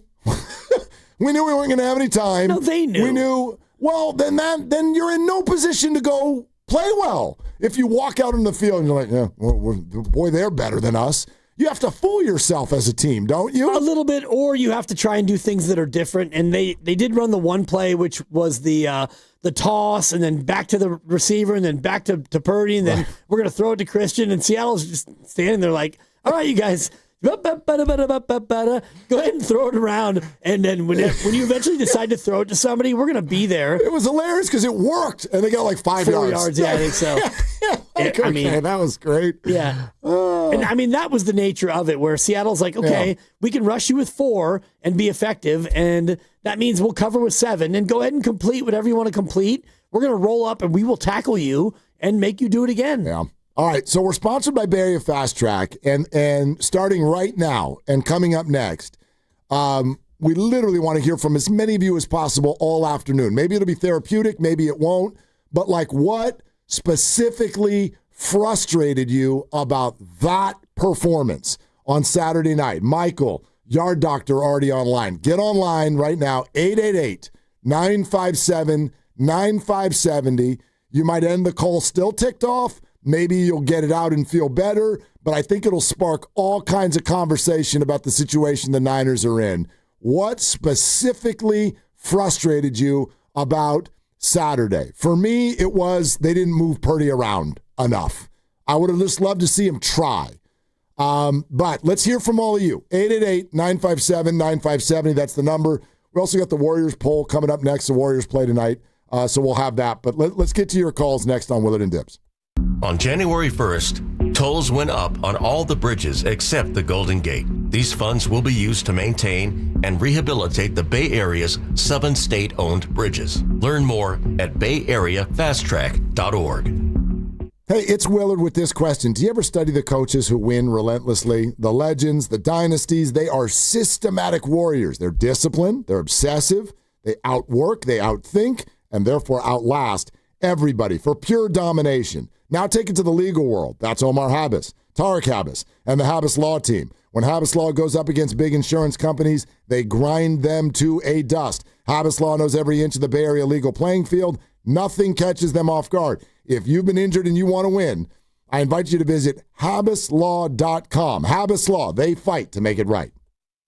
Pizza's here. Oh, great. I'd love some, but I'm worried about my stomach issues. If you're worried about having diarrhea, gas, bloating, stomach pain, or loose, oily stools, it may not just be stomach issues. It could be a condition called exocrine pancreatic insufficiency, or EPI. With EPI, the pancreas doesn't release enough enzymes to break down food, but EPI is manageable. Use the symptom checker on identifyepi.com and talk to your doctor. That's identifyepi.com. Sponsored by AbbVie. My name is Whitney Allen. I am a widow. My husband, Ryan, died. We never thought in a million years we'd have to use life insurance. The unexpected happened. With Ethos, it is so fast and easy. It's 100% online. You can get a quote in seconds, apply in minutes, and get same-day coverage. No medical exams, and you can get up to $3 million worth of coverage through Ethos. Get your free quote at ethos.com/radio. That's ethos.com/radio. Time spent on application may vary. Online health questions required. Elevate your kitchen at the Mila Innovation Center at Freedman's Appliance in Pleasant Hill.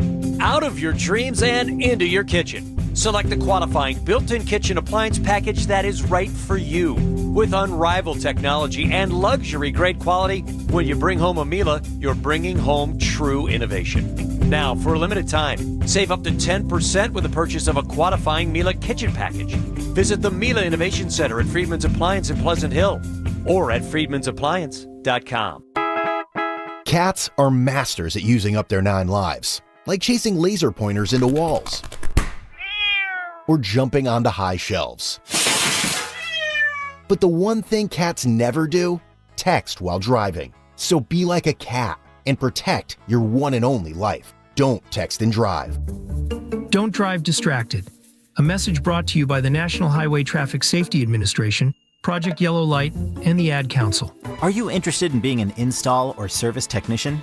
Good news! R&S Doors and Gates is hiring. If you have good mechanical skills and a knowledge of power tools, welding, and motor controls, you should apply today. R&S Doors has openings to repair and install commercial overhead doors, entry doors, and loading dock equipment. You must be able to work in a professional, fast-paced environment. Call 800-FIX-A-DOOR and apply today. That's 800-FIX-A-DOOR or visit rsdoors.com. R&S Doors. Look for the red truck. Ready to get rid of that old car? Donate it to Cars for Kids. Call 1-877-CARS-FOR-KIDS to reach a friendly live agent. Donation is super easy and your car can be picked up as soon as tomorrow. Call now, 877-CARS-FOR-KIDS or go to carsforkids.com. That's cars with a K. Guys, thanks for helping me carry my Christmas tree. Zoe, this thing weighs a ton. Drewski, lift with your legs, man. Santa! Did you get my letter? He's talking to you, Bridges. I'm not that. Of course he did. Right, Santa? You know, my elf Drewski here, he handles the nice list. An elf? I'm 6'3". What everyone wants is iPhone 17. And at T-Mobile, you can get it on them. That center stage front camera is amazing for group selfies. Right, Mrs. Claus? I'm Mrs. Claus's much younger sister. And at T-Mobile, there's no trade-in needed when you switch. So you can keep your old phone. Or give it as a gift. And the best part? You can make the switch to T-Mobile from your phone in just 15 minutes. Nice. My side of the tree is slipping. Timber! The holidays are better at T-Mobile. Switch in just 15 minutes and get iPhone 17 on us with no trade-in needed. With 24 monthly bill credits for well-qualified customers plus tax and $35 device connection charge. Credits end and balance due if you pay off earlier cancel. Finance agreement 256 gigs, $830. Eligible port in a new line. $100 plus a month plan with auto pay plus taxes and fees required. Check out in 15 minutes or less per line. Visit T-Mobile.com. My ride smells just right, just right, just right, just right. I gotta try that for Bree's car. Just right, just right, just right, just right. La la la la la. With up to 40 days of consistency. All over Bree's car clips right on your vent. You know my car's my happy place. Keep that smile on my face. When it smells just right, just right, just right. Yeah. Breathe happy for Breeze. La la la la la. Pizza's here. Oh, great. I'd love some, but I'm worried about my stomach issues. If you're worried about having diarrhea, gas, bloating, stomach pain, or loose, oily stools, it may not just be stomach issues. It could be a condition called exocrine pancreatic insufficiency, or EPI. With EPI, the pancreas doesn't release enough enzymes to break down food, but EPI is manageable. Use the symptom checker on identifyepi.com and talk to your doctor. That's identifyepi.com. Sponsored by AbbVie.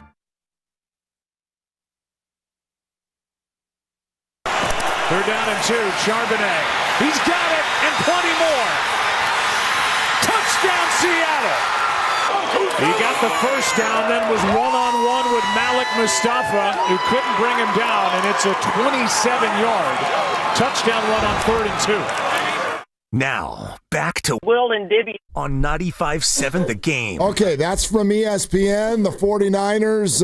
Did I hear, Grandy, you might know this off the top of your head, is that tie only one other time in the Kyle Shanahan era have the Niners only scored 3 points in a football game? And I think it was right off the top when he took over that just hellacious roster. Possibly. Is that? Did you hear that? I thought I heard that it was the lowest scoring game he's ever coached. I thought one other time it had happened and it was like right out of the gate right when he took over. So, look, credit Seattle's defense; they were phenomenal, and yeah, the Niners are an awesome story. They're very accomplished. I'm not going to call them a bad team, but I just don't think they're that good of a team. I think they're very accomplished. I think they did some amazing things this year to be in the position that they're in, but don't get it twisted. I don't find them to be a team that's going to swagger into the playoffs and start messing around with teams at the top of the conference. I always talk about how you are what your record says you are, but they are not as good as what their record says. I think that's fair. I would agree with you. And I ran this down during the crossover of all the games where they were pivotal, one score, like make a play or don't make a play, and they made the play.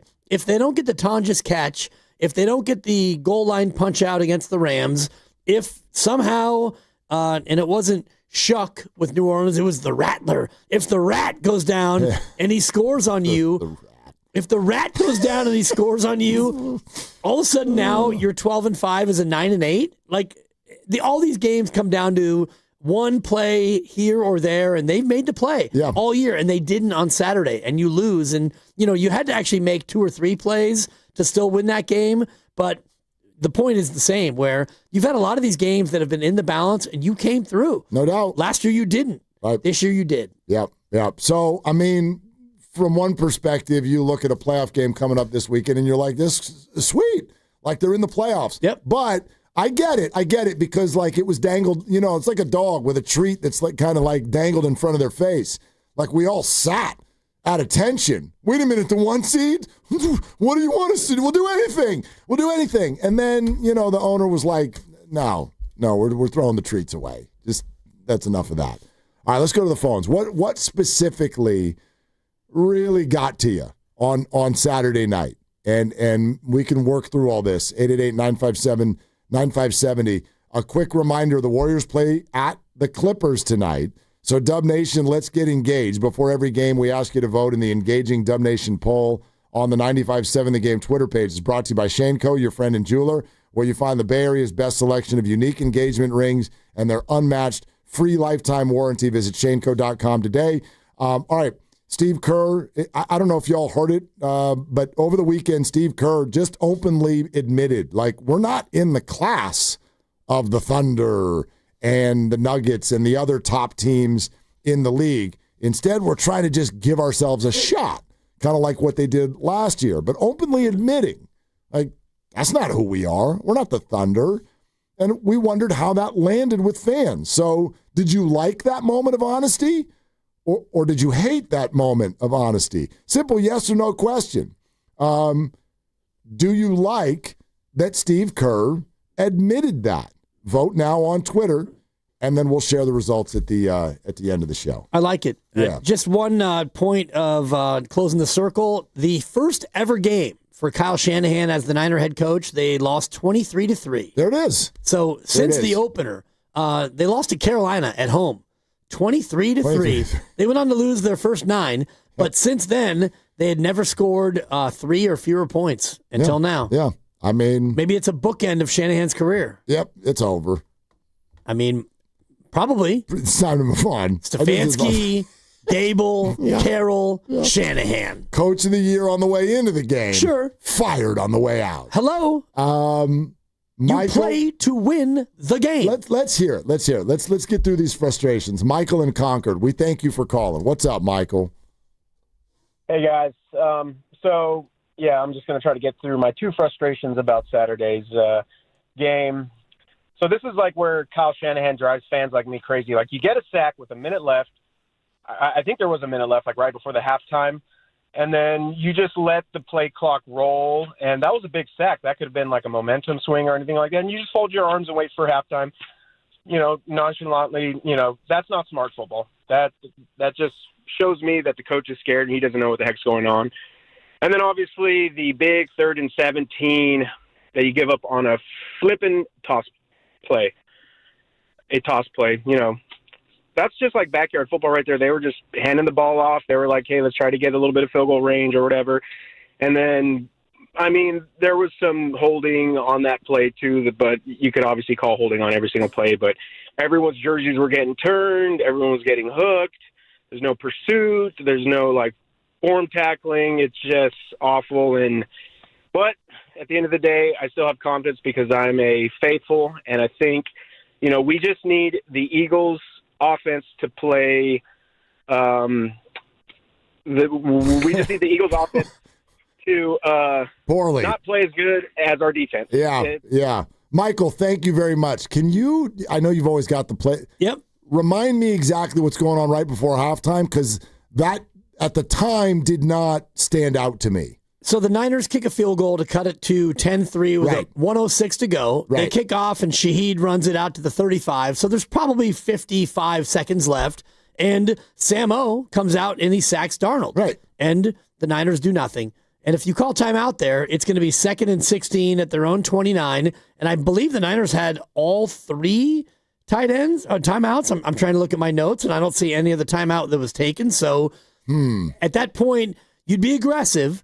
And, you know, it's 2nd and 16. Okay. And if you call timeout there with 51 seconds left, you're basically saying, all right, defense, get another stop, and then we'll call timeout again and get one more stop, and then we'll get the ball back with 39 or 40 seconds left, and we'll try to do something we haven't done yet today. And we'll be getting the ball deep in our own territory. You just helped me. Yeah. You helped remind me why that didn't stand out at the time. I disagree with the take. And that's okay. I understand where you're coming from. Had you been a team that had done stuff on offense, right? You know what I mean? I'd like to take if you were a team that had done stuff on defense. Like remember, I know a lot of you want to cherry pick and do well. They only gave up 13 points. Seattle possessed the ball for almost 40 of the 60 minutes. That is total domination. It may not have shown up on the scoreboard because their kicker sucked, and they made what I thought to be like I was thrilled when McDonald went for it on 4th and goal in the opening drive. I was thrilled when he did that.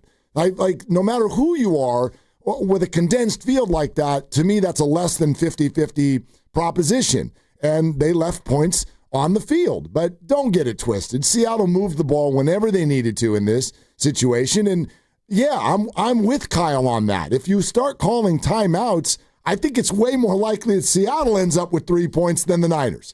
Just my opinion based on the way I was watching that football game. It just depends on... I think they're going to convert on 2nd and 16. They converted on 3rd and 17 without even throwing the ball. I can't refute that based on what we would find out later in the game, but I'm looking at their drives, and their third drive, they started their own 18, and they wound up at your 29. They missed a field goal. So they went... That would be 53 yards, and they were able to get down there in 4th and 13. And the defense, I thought...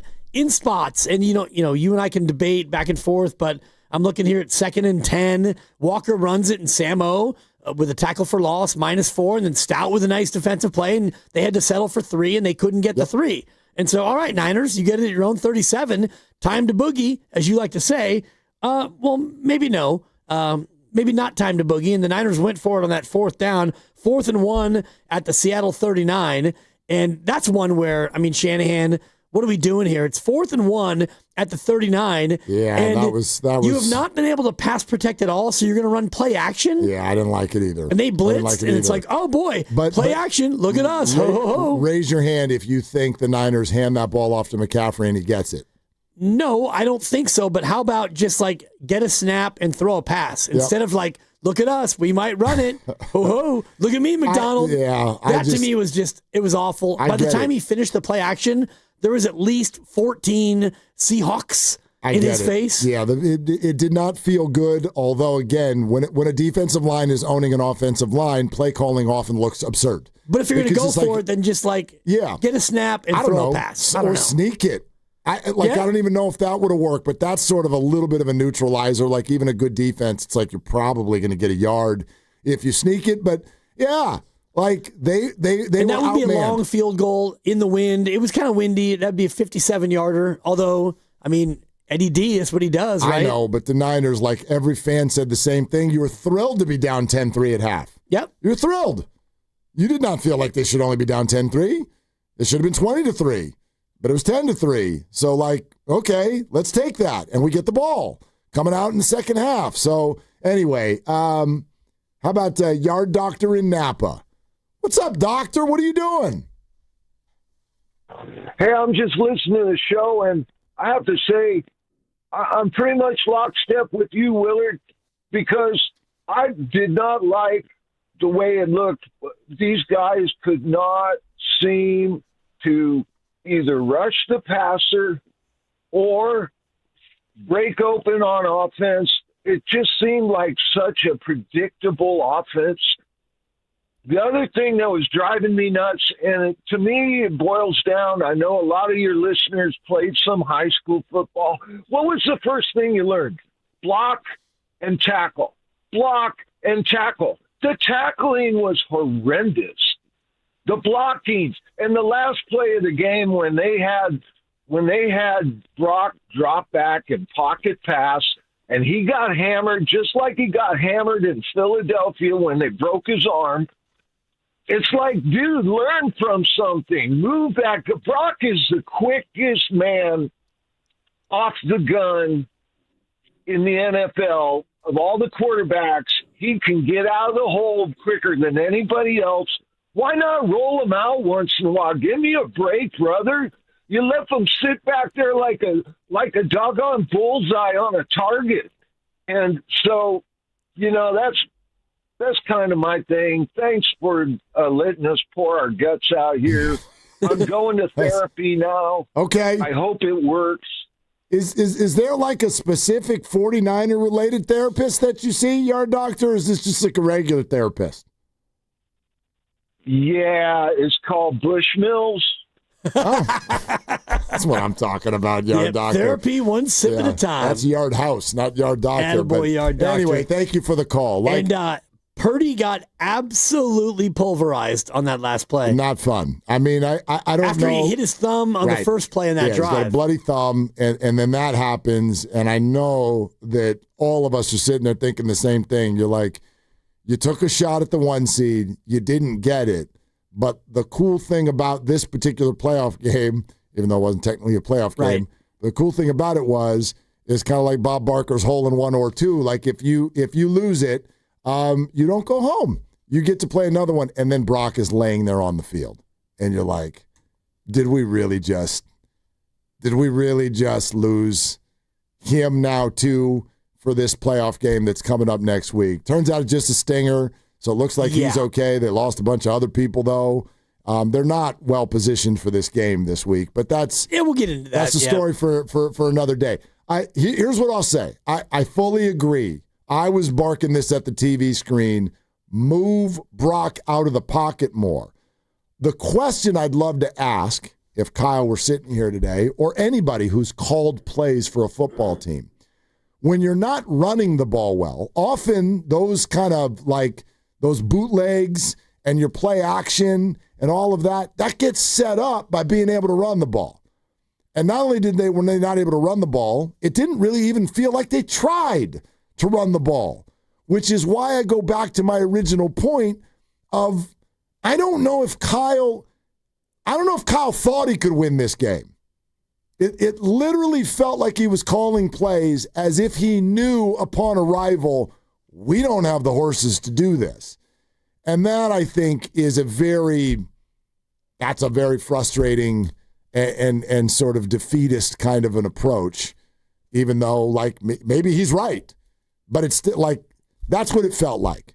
It didn't even try to run Christian McCaffrey. I'm looking at my notes, and I'm counting 3 runs in the first half.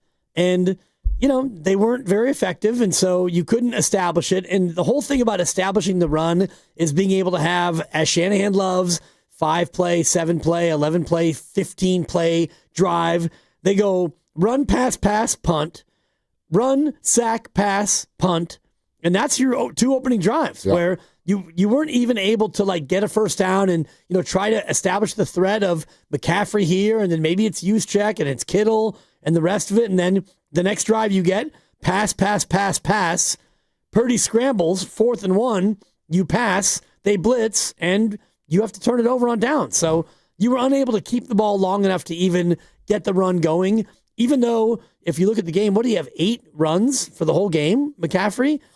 Yeah. The team had 12, right? Right. And some of those were Brock scrambles. Exactly, Brock scrambles. Yeah. That was the most effective run you had. So you couldn't run it, and so you were continuing to try to do play action, and even though, Seattle's kind of looking at that, and I don't think that they were actually laughing, but if I'm Seattle, I'm laughing. Yeah, play action. Go ahead and play act it. Go ahead and give it to McCaffrey. We're here. And if you pull it out and you're going to pass it, well, we're only rushing 4 anyway, and our 4 is better than your 5. So, yeah, throw it to whoever you want, and he can catch it, and we're going to be there. And Juwan had the one where he got absolutely just pummeled, caved in, pummeled. And Kittle had a couple where, you tried to get a screen to him, and boom, they were there. They were there on everything. Yeah, they beat him up. They were better. It was. So even if you want to roll them out and do this and trickeration, I don't think that anything was going to work. Think about it. If you're an offensive play caller and you're thinking about, all right, we're kind of outmanned in this one, so we're going to have to do some quirky other stuff. You're going to try let's try A, and if A doesn't work, we'll move to B. And if B doesn't work, we'll move to C. And I think you even said it earlier. You're like, it's not working, so try some different things. Yeah. Well, how many plays did he even have in the first quarter and a half of this football game to sort of say, oh, A's not working, let's move to B. Oh, B's not working, let's move to C. Their first 2 drives, 6 plays. And that's the first quarter. Poof. Yep. So how many, you know what I'm getting at? Totally. Okay, hey, Kyle, try something different. And he's like, can I have the ball? Can I have the ball? And no, you can't have the ball because Seattle's going to possess it the whole time. And then you do get the ball, and you try A, and then you try B, and that's not good either. That doesn't work. So that's what I'm getting at. I'm going to remove myself from the conversation about is the offense to blame or the defense to blame and who was worse and who was better. To me, it was all outplayed. All of it. All of it was outplayed on Saturday night. That's not about blame one side more than the other. I just don't think anybody was able to do what they would like to do because they were just getting outplayed no matter who had the ball. That's true, but I mean, you could do things like, go up tempo, go no huddle, or gotta have the ball. Right, but when they finally did get the ball and you kind of stuck with what you were doing and, the one play where, you get down to the 39 and it's 4th and 1 and you go for it and you run the play action and they blitz. And so now you're kind of screwed because, Purdy doesn't even have time to get all the way back to his drop and he's being swallowed up again. I just thought that Shanahan was in a spot where he was sticking to what he was doing, what he likes to do too much, where none of it was working. I think that's fair. I think that's totally fair. It was not a great night for his play calling. At the same time, when your lines are getting dominated, your options are limited. Right. Your options are limited. And to your point, when Seattle scores their field goal to go up 10-0, you get the ball back at the 40 because they kicked the ball out of bounds. Yep. And shout out Seattle's special teams. My God. Well, the kicker was terrible, and he's had a good year. 2 misses and a kick out of bounds. So now you get it at your own 40. And so the Niners, thinking about what you're talking about, which is, oh my God, we're getting overwhelmed. We're going to run a screen.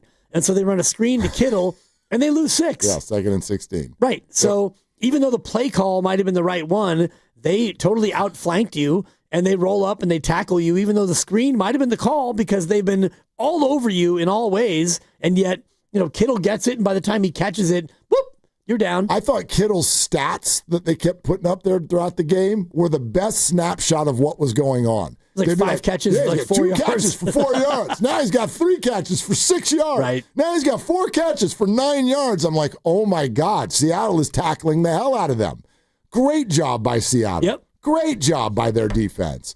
Okay, keep them coming. 888-957-9570. Specifically, what frustrated you about Saturday night? OG in San Jose. Hey, OG, thank you for calling. Hey, Willard, how's it going? Look, I was frustrated by the fact that Kyle went away from what had been working in that 6-game win streak. We needed 2 and 3 tight end sets. When you're getting beat in the trenches, football is a numbers game. Just add to the numbers. You don't have the players. You're getting beat up. I wanted to see Jake Tonjes. I wanted to see Kendrick Bourne. we didn't see them. Sky Moore, he didn't touch the ball on offense. So all these things, they added up. And, I don't want us to make the same mistake next week. I think it's going to be a very similar game. The same thing on defense. We need more guys up front. Maybe go with a 5-man front and 6 DBs. I'd rather play Marquez Siegel and some of our young guys rather than a 7th-string linebacker I've never heard of. So that's where I see it. And, I want to get your guys' take also. What do you think is going to happen if the Niners lose? Could this be Shanahan's last game? Thanks, OG. Thank you. Short answer, no. Not. Long answer, no chance. Yeah, absolutely not. This is possibly not Kyle Shanahan. Kyle Shanahan he's in less danger with his job status than some minted made dudes in this league. I was thinking Mike Tomlin and John Harbaugh have more questions around them. I was even thinking about Sean McDermott. Yeah, if Buffalo has another flame out, great, which they might. They got a tough one. This Jacksonville is they're on a heater. We can get into this as the week goes on, but we've got 4 teams that are home dogs. Home dogs. And it's a hell of a playoff. There's one major favorite, and the rest feel like coin flips. I've run the numbers on the history of home dogs since 2000, and I can share that as we get deeper into the week. I can't wait. Yeah, Kyle's in no danger, and don't forget that most people wanted to vote for him for Coach of the Year before this game started. Not now. No, which is fine. He's not going to win the award. Hell, the guy on the other sideline should win it over him. I put my ballot in the mailbox and had to break into the mailbox to get that ballot. That's a federal crime. It's a felony. Okay, we're brought to you by Fremont Bank. Here Obviously, for you. there's a risk for everything. Here for good. Dibley more aggressive than Shanahan, clearly. 888-957-9570. We're talking to you today. What frustrated you specifically about Saturday night? This is Willard and Dibbs. Never have I ever called my sister from the finish line of my first marathon. Hello? You won't believe where I am. Are you running? Mile 26. I'm gonna make it. Switch to T-Mobile's 55 Plus plan and get iPhone 16e with its advanced camera system on us. Plus, 2 lines for just $30 a line. Guys, I can't believe it. I knew you could do it, babe. That was amazing. Mom, how do you feel? I feel great. I can't feel my feet. Let's take a picture, and then you may carry me to the car. Share every stride, every mile, every memory on America's best network. Switch to T-Mobile's 55 Plus plan and get iPhone 16e on us and 2 lines for just $30 a line. With 24 monthly bill credits and 2 eligible port-ins on Essentials 55 Plus for well-qualified customers with autopay plus taxes, fees, and $35 device connection charge. Credits end and balance due if you pay off early or cancel. Contact us. Finance agreement 128 gigabytes, $599.99 required. Best mobile network in the U.S. based on analysis by Ookla of Speed Test Intelligence data 1H 2025. Visit T-Mobile.com. If you're one of the millions of Americans behind on your taxes, if you're afraid to open your mail because IRS collection letters could be coming, listen carefully. The IRS is cracking down, taking paychecks, freezing bank accounts, revoking passports. That's a fact. But here's what most people don't know. There are official tax relief programs designed to help struggling taxpayers. Programs that could save you thousands if you qualify. No one knows these programs better than the experts at Optima Tax Relief. Optima's award-winning team will fight to protect your paycheck, your passport, and your property. Their tax attorneys and licensed tax professionals will work tirelessly to get you the best deal possible with the IRS. Every day, penalties and interest keep piling up, so don't wait. Call Optima now for a free consultation. Call 800-568-6533. 800-568-6533. 800-568-6533. Optima Tax Relief. Some restrictions apply. For complete details, please visit OptimaTaxRelief.com. It's game day. Are your moderate to severe Crohn's disease or ulcerative colitis symptoms keeping you from the action? Skyrizi, risankizumab Riza, could help you get back to the game. Skyrizi is proven to help people feel significant symptom relief, achieve remission, and visibly improve damage of the intestinal lining. Skyrizi is a prescription injection medicine for adults. Don't use if allergic to Skyrizi. Serious allergic reactions, increased infections, or lower ability to fight them may occur. Before treatment, get checked for infections and tuberculosis. Tell your doctor about any flu-like symptoms or vaccines. Liver problems leading to hospitalization may occur when treated for Crohn's or ulcerative colitis. Control is everything to me. Ask your doctor about Skyrizi, the #1 prescribed biologic in Crohn's and ulcerative colitis combined. Learn more at skyrizi.com or 1-866-SKYRIZI. You know, covering Bay Area sports for years, I've seen athletes go through it all. The highs, the lows, and the pain that comes with getting knocked down. But when it's not just a game, when you're the one injured, or when tragedy strikes someone you love, that's where Beam Law comes in. Beam Law is the Bay Area's go-to personal injury law firm. Whether it's a car accident, a serious injury, or a wrongful death, they're there to shoulder the legal burden so you can focus on what truly matters: rebuilding, recovery, and taking care of your family. Beam Law is local, and they win, with millions recovered for clients across the region. That's why SF Weekly voted them Best of the Bay 4 times. If you've been hurt or lost someone because of someone else's negligence, call Beam Law at 415-523-5555. 415-523-5555. That's 415-523-5555, or visit hurtinthebay.com. That's hurtinthebay.com, because it's not whether you get knocked down, it's whether you get back up. Beam Law, they've got your back, Bay Area. $5,000. That's the average amount of money people in the U.S. are now spending on gas in a year. $5,000. That's crazy. If you drive, you have to download Upside, the free app that gives you cash back every time you get gas. That's right. You can earn real cash back with Upside just by buying the gas you're already buying. You can literally start earning cash back today. I use Upside every time I fill up, and I've already made around $300. You're putting gas in your car anyway. Why not get real cash back? If you like free money, download Upside. I'm saving the cash I earn from using Upside to help pay for a vacation later this year. Download the free Upside app now to earn cash back every time you buy gas. Use promo code FRESH to get an extra 35 cents per gallon on your first tank. You can cash out anytime right to your bank, PayPal, or a gift card for Amazon and other brands. Just download the free Upside app and use promo code FRESH for a 35 cents per gallon bonus on your first tank. That's code FRESH for a 35 cents per gallon bonus. This is Larry Flick, owner of The Floor Store. When the year ends, the savings begin with our New Year's clearance sale. Now through January 12th, get up to 50% off store-wide on carpet, hardwood, laminate, waterproof flooring, and much more. Plus 2 years interest-free financing, and we pay your sales tax. All those savings add up to one thing: a Happy New Year from The Floor Store. Go to floorstores.com to find the nearest of our 11 showrooms, from Santa Rosa to San Jose. The Floor Store, your Bay Area flooring authority. This is the story of the one. As the purchasing manager at a manufacturing plant, she knows the only thing more important than having the right safety gear is having it there when you need it. That's why she partners with Granger for auto reordering, so her team members can count on her to have cut-resistant gloves on hand, and each shift can run safely and efficiently. Call 1-800-GRANGER, click Granger.com, or just stop by. Granger, for the ones who get it done.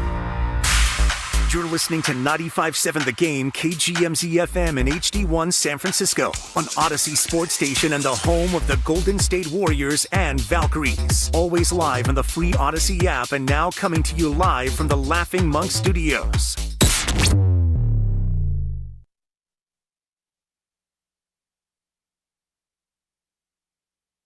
Little Michael Bennett tribute from Jaron Reed.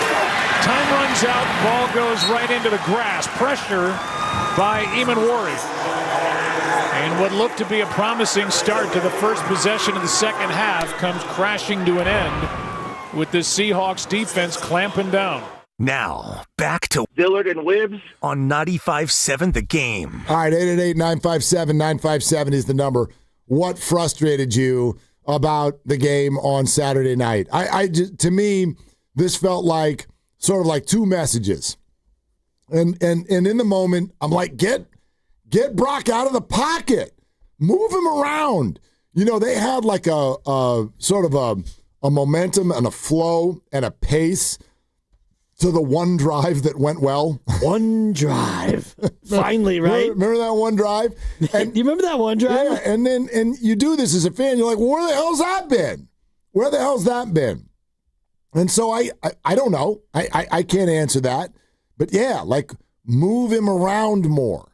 And why didn't they do that? I think that's a fair question. But the other side to this, which is, I guess frustrating is the right word. It's more just kind of sobering. And I think a lot of us have thought this all along. Even the Niners' record has never really been matched by their swagger and by their play. You can come out of last week's game and go, ooh, they beat the Bears. Right. They beat the Bears. You watched the game. Did it look like the Niners were like, we're big dogs in the NFC? Right. Take you behind the shed. No, they win by these little teeny shaven hairs on their chin. And that's great. These are accomplishments, not dominance. So that was what I took away from Saturday night.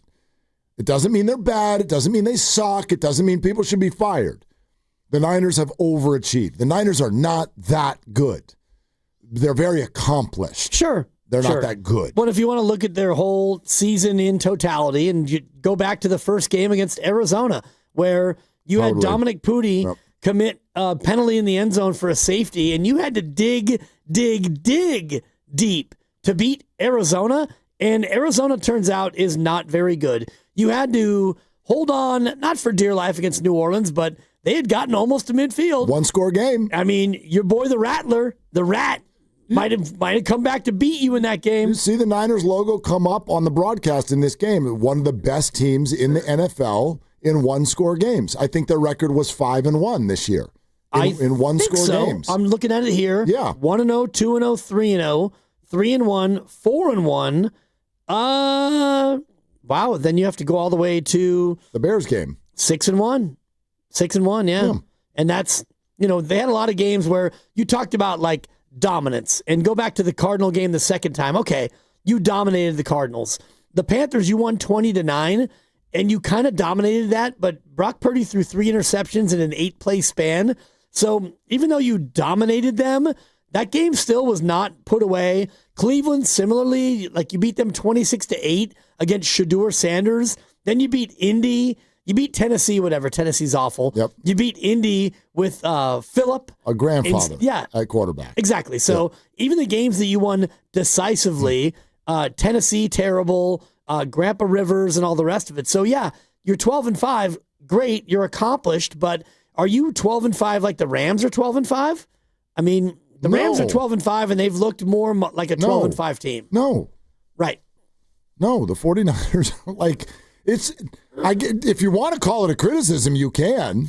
I don't even find this to be all that critical. Like the 49ers, I actually think it's a compliment. They're very accomplished. We can all agree they have faced enough adversity to not be 12-5. Right? Like 12-5 was the most optimistic outlook I heard from anyone at the beginning of the year. Even with the quote-unquote stupid easy schedule. Yeah, and we can get into that if you want. Nobody said anything better than 12-5. And they did it without, tons of their players. Tons of missed games by top players throughout the year. Right. So that's a great accomplishment. This is a pat on the back. But they're not that good. They're not don't get that fooled. good. Don't get fooled. There's a team in the NFC that had a plus 68 point differential, and there's a team that had a plus 66 point differential. The plus 68 team went 9-8, Detroit, and the plus 66 went 12-5, the Niners. And I know that point differential can be a little bit funky, it can be a little bit skewed, but I do think after 17 games, it is representative of who you are and what you've been. There's no doubt. And the Lions are 2 points better than you, and you have 3 more wins.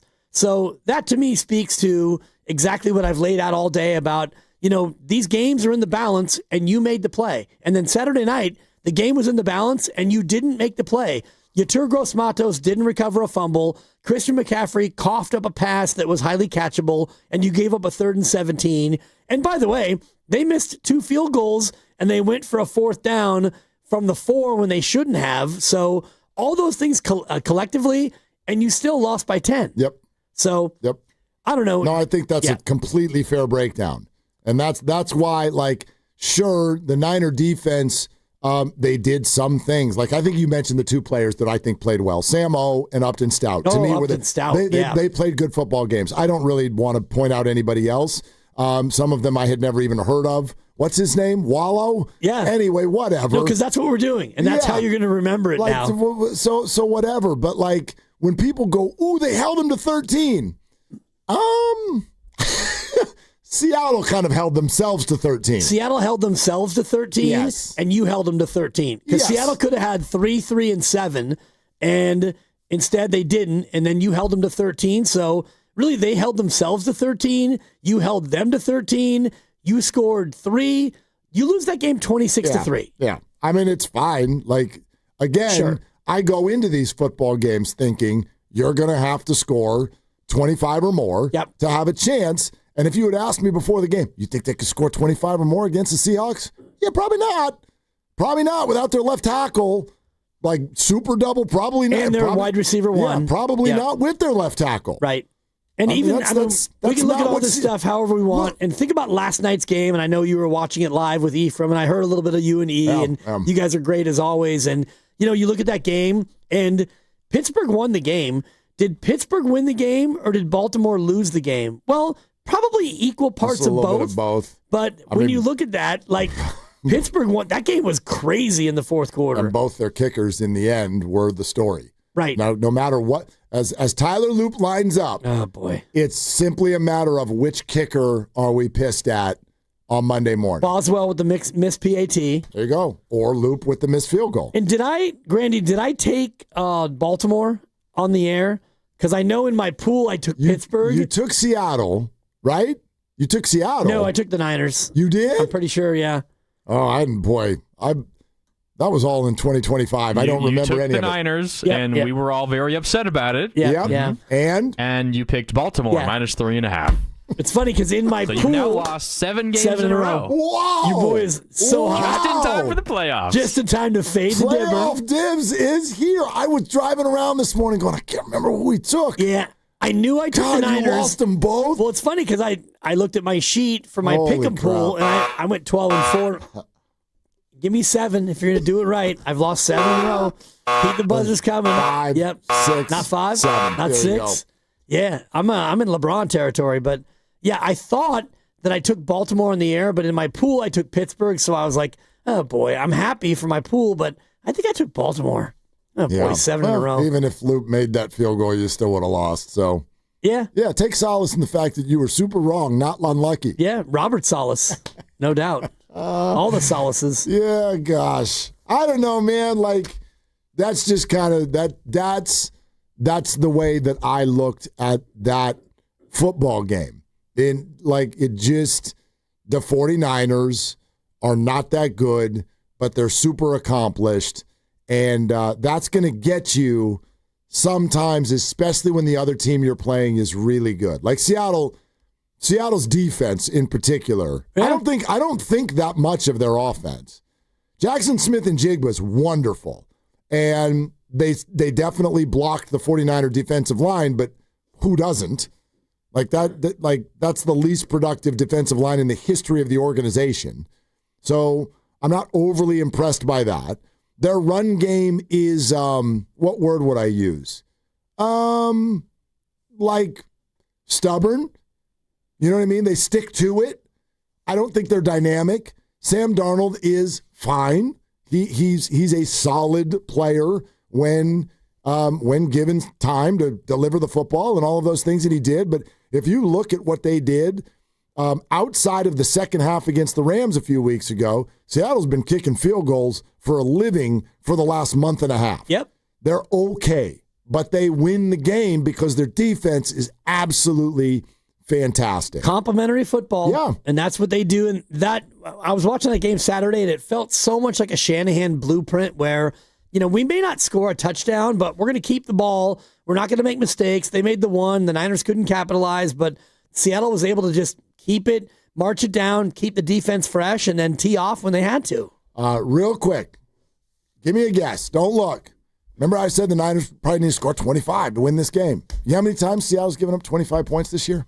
How many times they've given up 25? 17 games. How many times have they given up 25 points Probably or more? 3, because my daughter's 3. Lower. 2? Correct. Wow. Yeah. Twice. Everything is 3 in my world now because my daughter. I get 3 cookies because I'm 3. Lost to the Bucs 38-35 on October 5th. That was when the Bucs were good.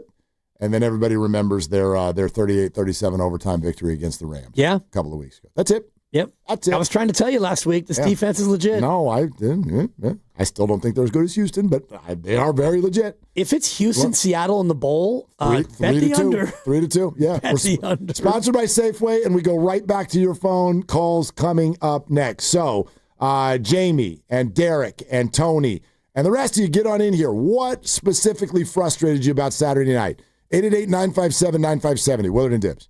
Head to Safeway this week for USDA Choice Boneless Beef Chuck Roast. Just $5.99 per pound. Limit 2 packages. Clip coupons from the weekly mailer or download them from the Safeway app. Visit Safeway.com for more details. See you in the aisles. Running a business means wearing multiple hats. So if you're like me, you probably started out using your personal phone, taking client calls and texts nonstop. As my business grew, I needed something smarter. That's when I switched to Quo, the #1 business phone system. Quo works right on your phone or computer. No carrying 2 phones, no clunky landline, just one easy app you can try for free. Your team can share one number and handle calls and texts together like a shared inbox. Any teammate can jump into the conversation, so customers get faster responses. And Quo's AI assistant summarizes your calls and responds to customers 24/7, so you never miss a lead or opportunity. All this starts at just $15 a month. That's basically 2 coffees. You can even keep your current business phone number. Find out why 90,000 businesses trust Quo. No missed calls, no missed customers. Try Quo for free at quo.com/sports. That's quo.com/sports to try Quo free. QUO.com/SPORTS. Want to interact with the hosts but can't call? Text the Boxer and Gerson Work Injury Attorneys text line at 888-957-9570. Boxer and Gerson, Northern California's premier workers' compensation law firm, helping injured workers get their lives back for over 40 years. We've all been there, sleepless nights, wondering if your business's security service is really protecting what matters. At Bay Alarm, we can put your security insecurities to bed. Our advanced technology and personalized support ensure you can rest easy knowing we're here for you. BayAlarm.com. When the new year hits, every business could use a little something to stay ahead. A lift, a jump start, an edge, or perhaps a boost. Like the all-new 5-year business boost from Comcast Business. It's the certainty of a price lock for 5 years on qualifying internet bundles. Plus, you'll have the most reliable Wi-Fi with our best equipment, so your whole team can stay connected at a great rate. And to sweeten the deal, ask about a $500 prepaid card when you add 2 lines of mobile. It's the boost your business deserves. So sign up for the 5-year business boost and get a 5-year price lock on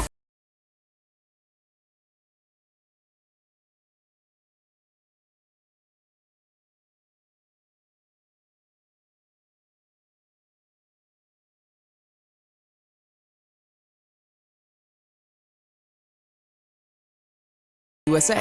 Fixed Broadband Experience Report, May 2025. Cats are masters at using up their 9 lives, like chasing laser pointers into walls or jumping onto high shelves. But the one thing cats never do, text while driving. So be like a cat and protect your one and only life. Don't text and drive. Don't drive distracted. A message brought to you by the National Highway Traffic Safety Administration, Project Yellow Light, and the Ad Council. Just hearing the word IRS can make people break out in a cold sweat. No one wants to deal with the IRS, and now you don't have to. The good news is Legal Tax Defense has been successfully negotiating with the IRS for more than 15 years. It doesn't matter how much you owe, whether it's $5,000 or $5 million. You deserve the best in the business on your side, and that is Legal Tax Defense. Even if you're working with someone else and just want a second opinion, there is no cost or obligation to call. They can prevent levies, liens, wage garnishments, even file back tax returns. And the best news about Legal Tax Defense is they won't take your case unless they know they will reduce or eliminate your tax debt. Call Legal Tax Defense right now for a free no-risk consultation. 800-284-1238. 800-284-1238. You have nothing to lose but everything to gain. 800-284-1238. This is the story of the one. As an HVAC technician, he and his digital multimeter are in high demand. So when a noisy office HVAC turns out to be a failing blower motor, he doesn't break a sweat. With Granger's easy-to-use website and product information, he selects the product he needs to keep everything humming right along. Call 1-800-GRANGER, click Granger.com, or just stop by. Granger, for the ones who get it done. Are you 50 or older? This news is for you. The CDC recommends you get vaccinated against pneumococcal pneumonia. Even if you're healthy, your age puts you at risk. People 50 or older are over 6 times more likely to be hospitalized with pneumococcal pneumonia compared to adults 18 to 49. Just one shot can help protect you. Learn more and schedule at vaxassist.com. That's VAXassist.com. Sponsored by Pfizer. My ride smells just right, just right, just right, just right. I gotta try that Febreze car. Just right, just right, just right, just right. La la la la la. With up to 40 days of consistency. All over Febreze car clips right on your vent. You know my car's my happy place. Keep that smile on my face. When it smells just right, just right, just right. Yeah. Breathe happy Febreze. La la la la la.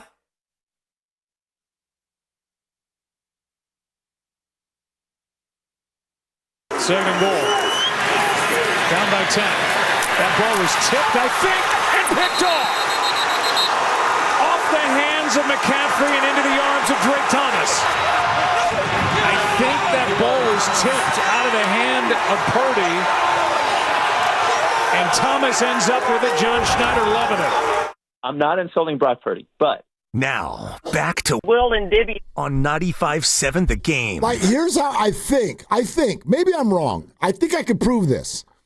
Here's how you know the Niners were outmanned in this game. How, Mark? Okay, what player are you mad at? On the Niners? Yep. I'm mad at Spencer Burford. I just made that up. I can't ask you. Yeah, get him, Dibs. I can't ask you because you're too sarcastic. Like Burford on that second down play, your drop step was a little bit sluggish. If you think that the Niners, quote, like barfed all over themselves or whatever, then you need to give me the player who barfed on himself, who just like totally sucked out there, as opposed to what I think actually most of you think at the core of your being, which was that the Niners, they did not have the people to win that football game. Did they have opportunities? Sure.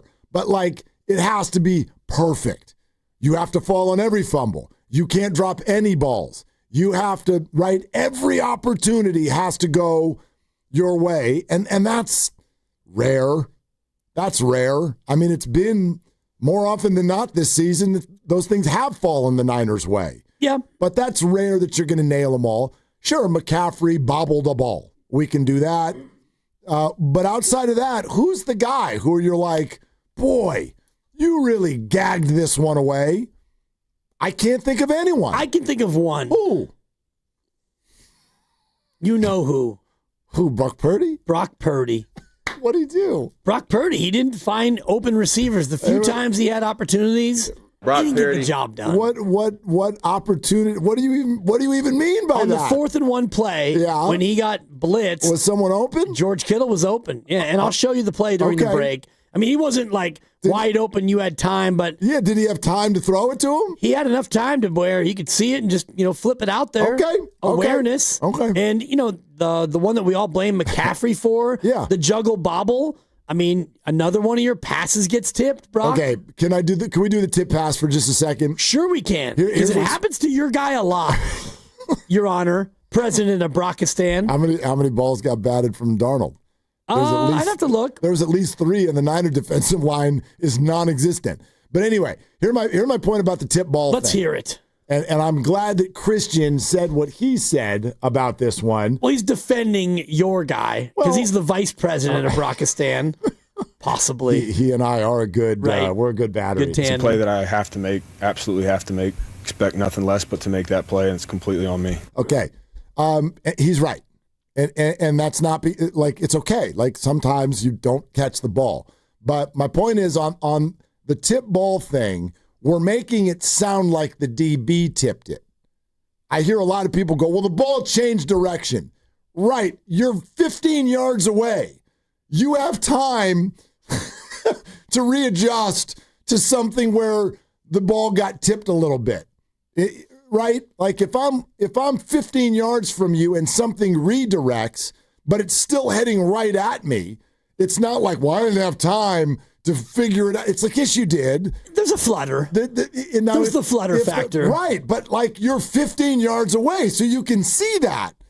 It's and he's got, the ball still lands literally in his lap. A little behind him. I mean, he's got two hands on the ball. He's got to catch it. So, like, that's just a flat out, the guy bobbled the ball. It's okay. It happens. It's not okay. It happens. It does happen, but it's not okay. Well, it's not okay when you're in the red zone for the first time all night, and you actually might get a chance for the announcer who's coming back off of leukemia, and all he wants to do is scream touchdown San Francisco. And it didn't happen. And it didn't happen. Field goal! I don't know if that's his call, but poor guy, and I love him.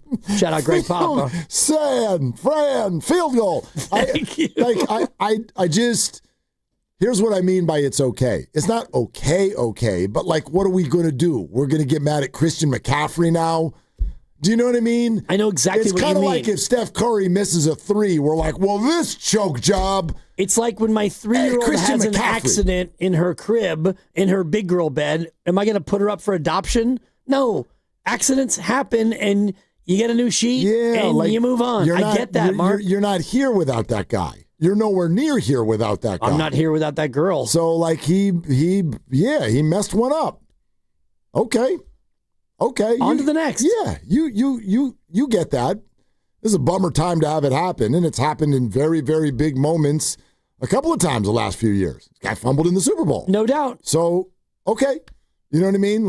And for me, that was not a make or break play. Like we all talk about that play in the Super Bowl where was it Burford who went the wrong way? Yeah. And I'm picking on Burford too much in this segment. I don't even know Spencer. Tomorrow at 5. Shut up! But he goes the wrong way, and a sure touchdown is not a sure touchdown. And so even if you want to look at that one play as the play that cost him the game, and everyone wants to talk about Kwaski Tart against the Rams in the NFC Championship game, well, there was another 167 plays in that game that you could have made or did make. So too often we drill down on one thing too much in football. That one Saturday, though, was like, oh, man, they're finally, like you said, they're finally humming. Like, boom, Kittle and Juwan and a little bit of McCaffrey and March. This is what we're used to. And oh, God. And then it just stopped. Bobble game. Derek is in Chicago and wants to weigh in. Derek, thank you for calling. Willard and Dibs, what's up? Hey, guys. How you doing? We're going good. We're doing great, Derek. What's good? What's on your mind? Okay. You asked me the question. I'm going to answer it. What's the thing that's been frustrating me? It's been Kyle the whole time. I've been watching him for 9 years. Kyle continually does the same exact thing. When he gets shut down, I mean, I'm talking about the Christmas Day game. I'm talking about the game that Jim Schwartz has beat him. I'm talking about the game on Saturday. When our team gets out there on offense, you got 4 defensive linemen up front, and you have 7 men within 10 yards of the line of scrimmage every time. How do you defeat that? You get 2 wide receivers, and you have them run go routes every single play.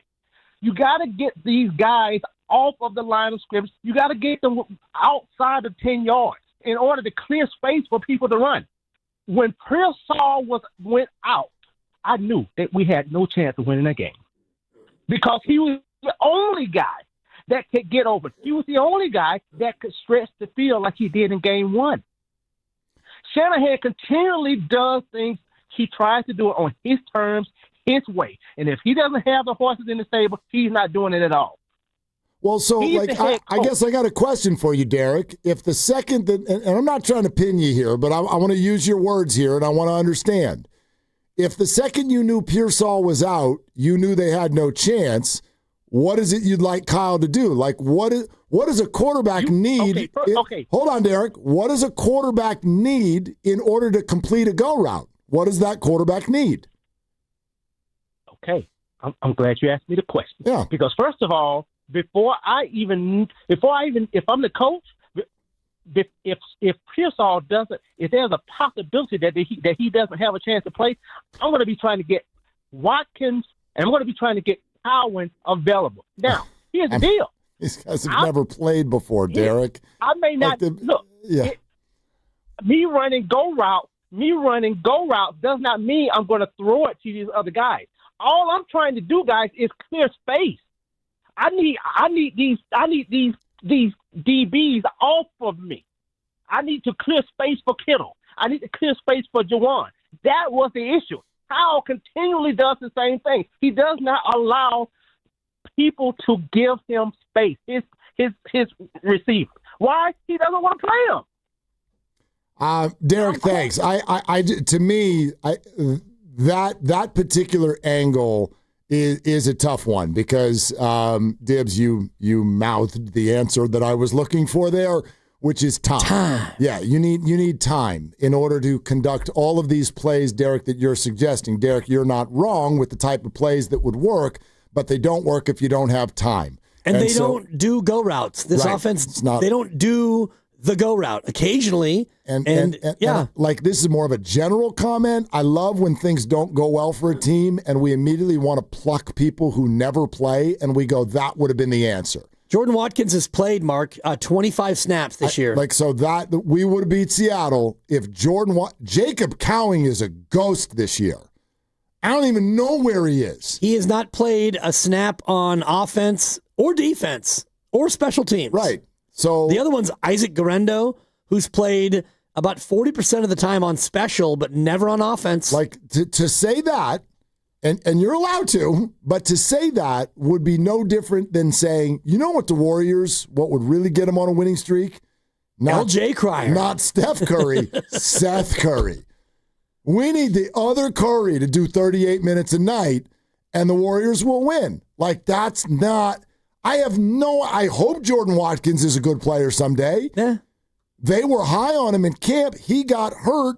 I do know that learning this offense for wide receivers is really hard. Every wide receiver has always said that. And you have to block, so if you don't block, you don't get the rocks. I'm not...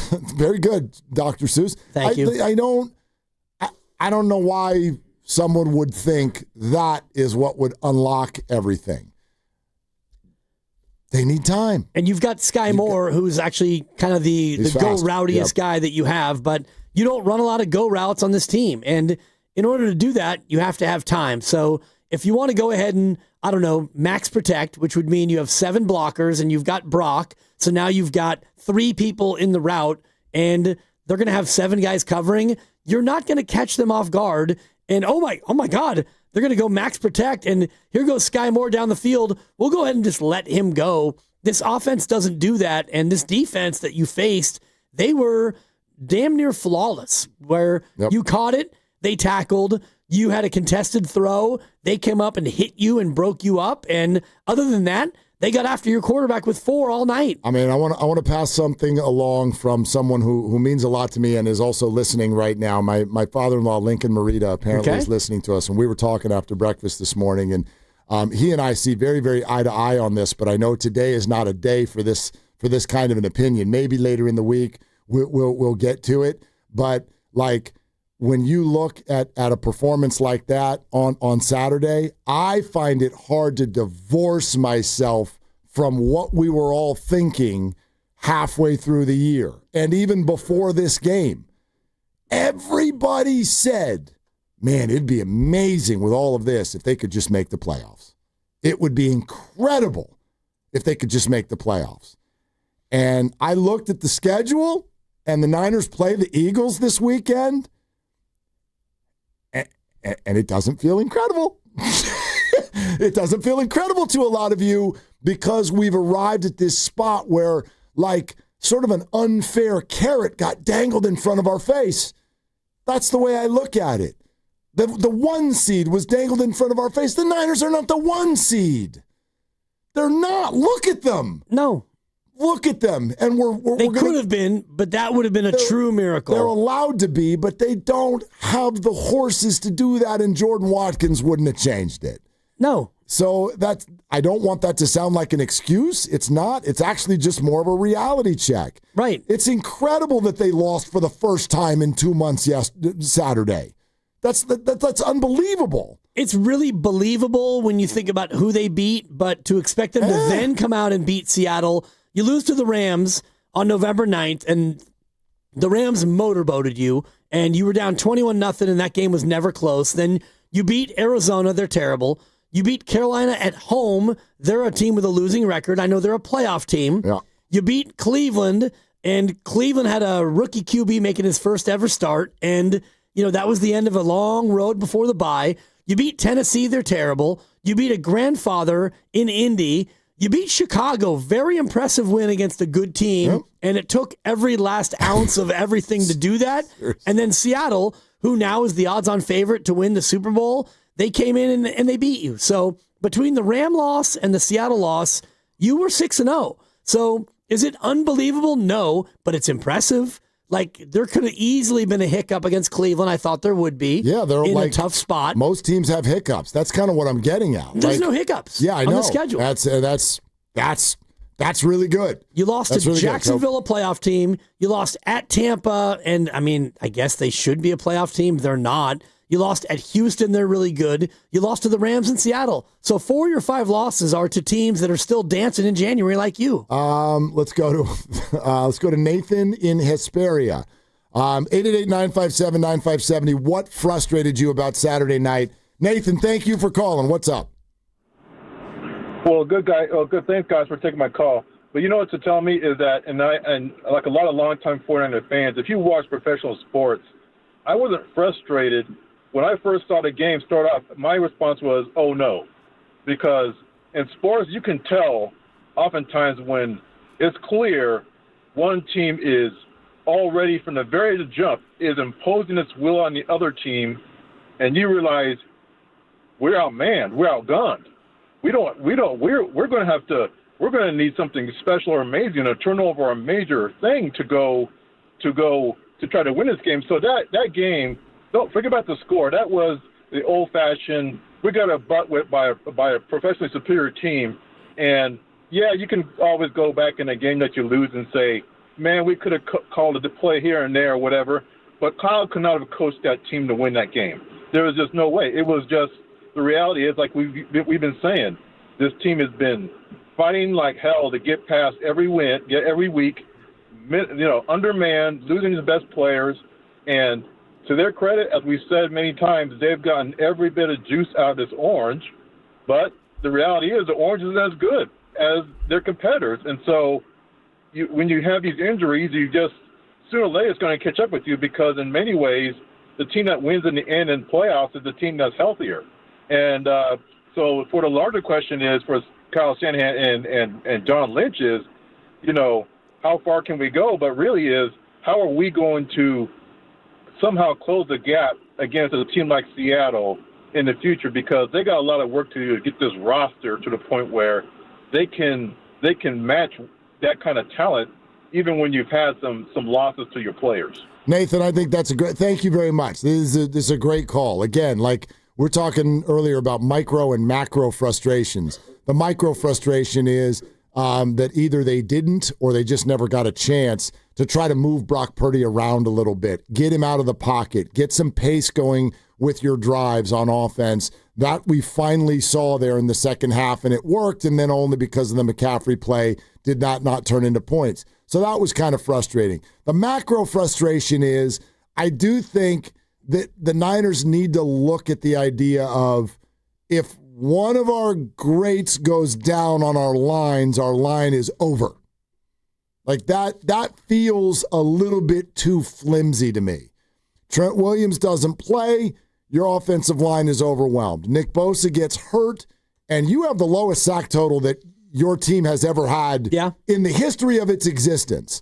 I mean, honestly, you also lost Mykel Williams. Yes, but he wasn't crushing it like when he was playing either. Right, but he's not going to ever be a big sack master, but he's at least a guy who could help you maybe free up other people to be a part of the action as well. And he's a rookie, so like you're not going to put out all on his shoulders right away. But that's what I would hope for, is that Because, for instance, like the Steelers lost T.J. Watt for a couple of games.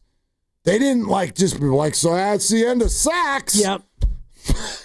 No more sacks. T.J. Watt's out. We'll wait till he's back. But they also have Hayward, and they've got other guys who are like veteran big boys up front. Right. But, I mean, the Niners have Bryce Huff. That's a veteran pass rusher. Sure. And they got Keon White, and you've got Sam O, and you've got a bunch of 23 and 24-year-old pups. So I don't know about you. You know what I kept yelling at the screen on this one? I'm like, when Sam O finally got home for that sack, I was like, you guys don't need an invitation. You're allowed to go in there. You're allowed to. Get him. You know what I mean? Yep. And that's just me fanning out. I get why. They don't have the people they need to rush the passer.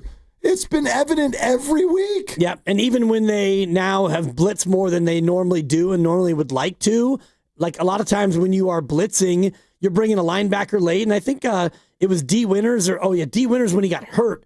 He blitzes late. And Sam Darnold kind of sidesteps him. He whiffed. But he collapsed in pain. He got hurt on the play. Either stepped on or whatever it was. So Sam Darnold's like, oh, okay, let me go ahead and amble for 5 and a first down. So even when you did the right thing and you brought the pressure, you still weren't making the effectual plays that you want to make. Which is why I think Kyle Shanahan keeps talking about tackling, and it ticks everyone off because people don't want Kyle talking about the defense because apparently Kyle's not even about the defense. It's only about the offense, and it sounds like he's blaming the defense.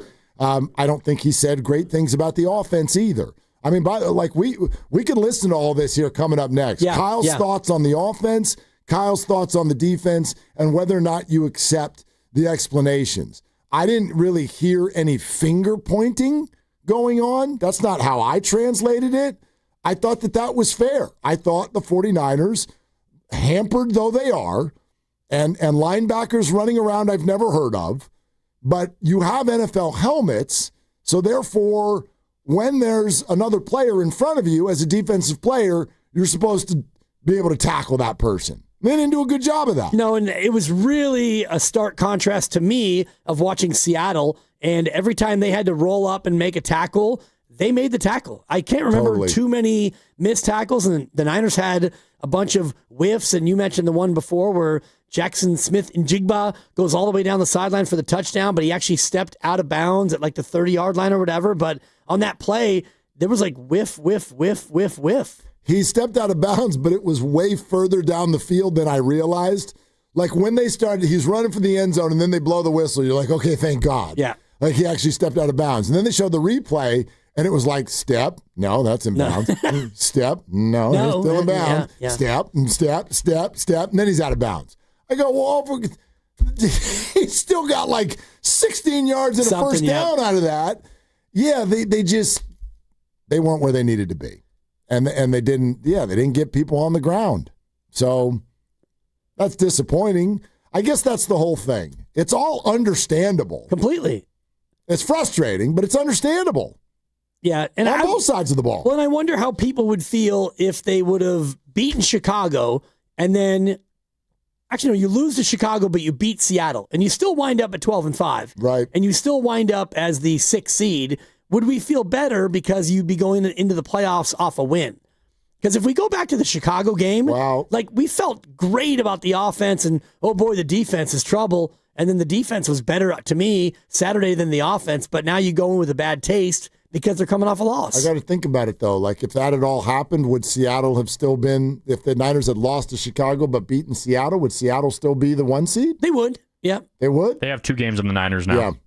Yeah. Well, no, but you're saying if the Niners had beaten Seattle. Yeah, so if the Niners had still beaten them, the Seahawks would still be a game ahead. Yeah. I got it. Yeah. Okay. But that wouldn't have changed the any tiebreaker procedure with the the Rams or anything like that. For me, the greater point is more about taste in mouth. Yeah. And like our taste right now is not good because the offense that we all want to hang our hat on, they got 3 points, and the defense, they held them to 13, but I mean, kind of. Right. We're brought to you by Fremont Bank, here for you, here for good. So let's take a listen to Kyle's defensive comments, Kyle's offensive comments. Coming up next, we'll reboot kind of the injury news of the day because Kyle did talk about that on a conference call. And your phone calls for the rest of the afternoon continue to be very welcome. Specifically, if you thought the 49ers were outmanned and therefore whatever, or were there specific frustrations out of Saturday night that you'd like to point out and get off your chest. 888-957-9570, the number on Willard and Dibs. Tune in to 95.7 The Game for Warriors Live, 60 minutes before tip-off. Every Warriors game throughout the season as we get ready for the action. Presented by Xfinity, your home court advantage. Brought to you by Xfinity. Watch all your favorite teams all in one place. Xfinity, imagine that. What would you say was the biggest factor in getting that win tonight? I mean, you said it. I think that was it for me. Factor. I was feeling strong. Had plenty in the tank for overtime. Wait, Factor, like the meals? Yeah, Factor meals. I've been getting Factor high-protein meals delivered all month. I get all the power I need. They taste great, and they're ready to eat in 2 minutes. Okay, I need to get on that. For real. Go to factormeals.com. It's the easiest way to eat like a pro. Wesley Financial Group is not a law firm. I'm Chuck McDowell, founder of Wesley Financial Group. Did you buy a timeshare because they told you it was a great investment? That's a lie. Most timeshares can be bought online for $1. To find out what your timeshare is worth and to cancel it, call us today and we'll send you our timeshare exit kit free with all your options for cancellation. Call Wesley for your free exit info guide. 800-959-3388. That's 800-959-3388. Paid non-attorney spokesperson. Paid for by Reliable Legal Marketing. Attention California residents. Non-Hodgkin's lymphoma, including chronic lymphocytic leukemia, a common subtype, is one of the most common cancers in the United States. If you or loved one was diagnosed with non-Hodgkin's lymphoma or chronic lymphocytic leukemia and were exposed to Roundup weed killer, you could be entitled to cash compensation. Bayer, the owner of Roundup, has agreed to pay more than $10 billion to cancer victims linked to the weed killer. Call our Weed Killer Cancer Hotline now to see if you're entitled to cash compensation. If you or someone you love has been diagnosed with non-Hodgkin's lymphoma or chronic lymphocytic leukemia and were exposed to Roundup, call now. Our attorneys have the experience and specialize in fighting for everyday people to get the compensation you deserve. If you or a loved one was diagnosed, even if a loved one has passed away, call 800-341-4933 now. But hurry, time is limited. Call 800-341-4933. 800-341-4933. Prior results do not guarantee a similar outcome. Will Trial Law, LLC, 1001 Bannock Street, Denver, Colorado, 80204. Neuropathy is a debilitating condition that is sometimes misdiagnosed. Symptoms can include pain, numbness, and tingling in your hands, legs, and feet.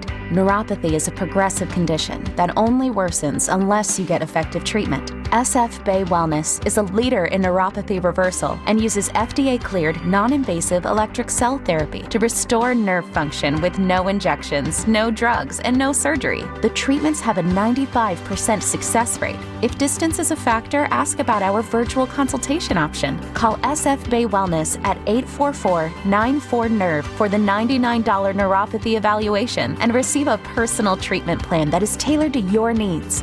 Don't wait another day. Call 844-94-NERVE. That's 844-94-NERVE. Why keep suffering with the painful symptoms of neuropathy?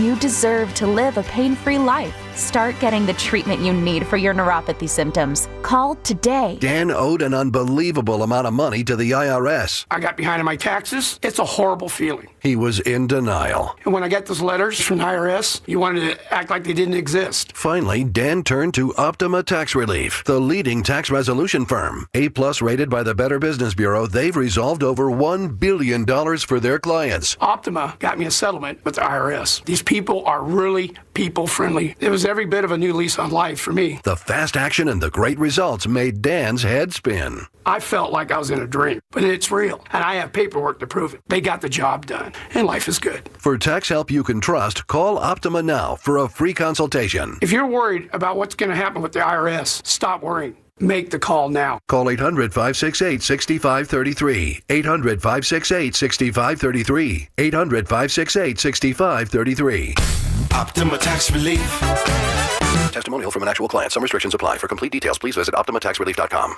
Are you looking for a podcast about pro football that doesn't put you to sleep with an avalanche of analytics or insult your fandom with brainless hot takes? Well, hi. I'm Dan Hansis. And I'm Mark Sessler. Oh, hi, Mark. And we're the hosts of Heed the Call, the NFL podcast you've been waiting your whole life for. Heed the Call covers every game, every storyline, everything that matters, and we do it all with a touch of mirth. Football is fun. Why shouldn't your football podcast be the same? Follow and listen to Heed the Call NFL podcast wherever you get your podcasts. I'm Kiara Palazzolo, VP of Digital Marketing for the American Management Association, a company focused on the management training skills needed to enhance the careers of business professionals. We did our research when it came to the best companies for website development and chose AmericanEagle.com. And we couldn't be happier. AmericanEagle.com worked closely with us to understand the front and back end requirements needed to launch an e-commerce website that could handle the complexities of running thousands of seminars nationwide. Our robust new website and improved SEO saw immediate increases in site traffic and web revenue. If you're in need of managerial effectiveness and success, visit our website at amanet.org. If you're in need of a website that provides an unparalleled consumer experience, I highly recommend AmericanEagle.com. Transform your business today. Dial 877-WebNow1 for a free digital consultation with AmericanEagle.com.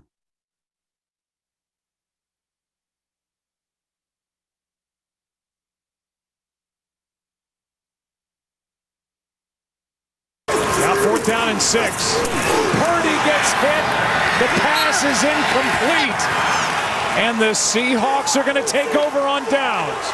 Derek Hall came in, delivered a blow, and Purdy is not able to get up. Now, back to Dillard and Wibbs on 95.7 The Game. Yeah, that was the thing there at the end. Purdy is not able to get up. That hit, that, pop, like one half of the body's going one way and the other half's going the other way. Whew. Because then you're like, man, now, Right. And you've already got PTSD with Philly. Right. Post-Philadelphia traumatic stress disorder. And I know that the Niners have a good backup, but come on. Let's see what they can do. And I also was having a little bit of those flashbacks with watching Josh Johnson for Washington going out there and leading the Commanders to a victory. Oh, now he can win in Philly. Okay, Josh. Oh, now you can score 24. And you see him after that last touchdown, the pride of Oakland. And I believe that the call was, he's played for half the teams. Seriously. And I was like, has he played for 16? Dude. Close. And then he throws the ball off the Philly, the grandstands. I'm like, good for you, Josh. Did you see how he scored that touchdown? Yeah. So Ringo for the Eagles had him covered, and he was not going to be able to run past him and get into the end zone. And Ringo turns around to cover a receiver that's already being covered, and Josh Johnson walks into the end zone. Week 18 is filled with weird games and players who are like it's Ringo and Wallow. It's preseason redo. Totally, it really is. I mean, if you watched any of that Eagles Commanders game, first of all, Tanner McKee. He can't even throw the ball in bounds. Oh, my God. Trey Lance. Shout out Stanford. Trey Lance, thank you. Oh, my God. Again, it's tough. Like, it's preseason. You're playing backups. You're going against the 1 seed. I'm not going to come down Trey Lance's road. My goodness. But come on, man. Yeah, you had some weird quarterbacks playing this weekend. Shaka Khan, Trey, I feel for you because I really, really wanted him to go out there and look competent. Yeah, that would have been nice. And there were so many throws where it's like, Trey. I have a rule. You don't have to like it. You don't have to agree with it. I know people get super offended when the word bust starts to come up. This is no different than James Wiseman. Here's my thing. Hi, this is James Wiseman. No, there's all kinds of circumstances in the world, and they all matter. But if you've been with 3 teams, you still can't get on the field, then I think we've got our idea. I think we get it. If you've been with 3 teams and none of them are like, wowza, we got to put you in the game. And I know that the Chargers have Herbert. That's not my point. Right. Dallas didn't even use Trey Lance as a backup when Dak Prescott went down. If you've been with 3 teams. They used Cooper Rush, who turns out he stinks. He's terrible. Yeah. So if you've been with 3 teams and you can't get on the field, I think we have our answer. That's all. Yep. I'm sorry if that feels mean, but that's. I don't think it's mean. His race is not completely run just yet, but no. And I'm a big horse racing guy, and in his horse race, we've gotten to the top of the stretch, and He is 8th out of 8, and he's not making a bold move 4 wide to try to close in on this thing. The race is not yet run, but yeah, yesterday that was the one where I was like, okay, come out there, win or lose, just look good, look better. And man, he did not look good, and he did not look better. And you look at the slate of backups yesterday, and even Davis Mills, who came in for Houston, and he looked terrible, but he's 3-0 this year as a starter. I think football's tough when one of the teams needs it and the other one doesn't, which is kind of what Trey Lance was facing. The Broncos are trying to clinch the 1 seed, and the Chargers are like, whatever. Whatever. And that's tough. So I'll give Trey that. You look around the league, and that's like, I don't know if the Bears and Eagles, quote unquote, needed their game, but it's kind of like the Rams and Cardinals. When the Cardinals took the lead there in the second half, all of us were like, ooh, is this actually going to happen? And the Rams are like, no. This is not, no. We're not doing this. Yeah, you need us to turn it up a notch? Okay, we'll turn it up a notch. Poof, 21-0 rest of the way. It's hard. It's hard when one team wants it and the other team's like, are we done here? Can we go home now? So that's what Trey was facing. And you had to love the Raiders going out and winning one for the gum, chewer, and still keeping the first pick overall. Yeah. Which is kind of wild. Well, the Giants had lost. Yep. Or had won. I'm sorry. The Giants had won, so they had clinched it before they even took the field. That's a nice, comforting thought. Josh Johnson, by the way, has been a part of 18 different professional football teams, including the Sacramento Mountain Lions. I did sideline for a couple of games. Oh. And the San Diego Fleet, the Los Angeles Wildcats, and a bunch of NFL teams. So there you have it, Josh Johnson. Keep on QBing. He's turning into a documentary more than a quarterback. He's the NFL's version of Ish Smith. Seriously. If you partake in Ish Smith. If that was a documentary, you wouldn't make it to the end. You're just like, all right, I get it. And then there was a 15th team. He's got a storage unit for all the uniforms. Just for uniforms. Here's what Shanny said about sort of the Niners offense versus the Seattle defense. It's what we expected. Just with their defense, we expected to do better than we did, but we knew it was a good defense. We knew that in week 1. We knew it from watching tape all week. We knew it would be a challenge, and they got us in a number of moments, had a couple opportunities, I thought, that we missed. And you can't miss those versus a team like that. And here's what he said there. A little more on that about the run game. I think when you have, having 40 plays, couldn't get the run game going. I think we only had 12 runs. I think we converted 1 third down in the first half. That was a series, I think, the only series that we got the score on. But you convert 2 third downs in a game. They control the clock for 40 minutes. Versus good, it's kind of the opposite of what happened last game. I thought we did better on our third downs. We played them in week 1. We had the ball for 40 minutes. We averaged about 3 yards a carry in that game, but we stayed on the field, so we were able to get 36 runs. Today the run average was similar, but we only got 12 of them, and they controlled the ball, kept it from us, and when we had to get something going, we didn't stay on the field on third. Okay, so that was what he said about offense, and then here's kind of what he said about defense. We need to tackle better. We need to play better than that. I was proud that they kept battling and was able to hold them to 13 points. That's what gave us a chance there at the end. But we need to play better all around. Okay, so I heard a lot of this, and on the crossover, Steiny was like, come on, Kyle. Does it sound to you like he's blaming the defense for this football game? No. What he's saying is that in order to win, they have to play complementary football. They have to possess it for more minutes than the other team. They have to run it 30 times. They have to give themselves a chance. The offense gave the defense no chance to really assert themselves. The defense did enough to give the offense the chance, but you look at them on third down, they converted 2. They were 2 for 9. And even through that, Mark, the Niners, do you know where they ranked this year in third down conversion percentage in the NFL? Prior to this game, you're talking about? No, even after this game. Very high. Number 1. Number 1, yeah. Numero uno. But guess what Seattle ranks in stopping third down? Probably number 1 or number 2. Number 1. There you go. Yeah, this was the power versus power matchup, and Seattle won it.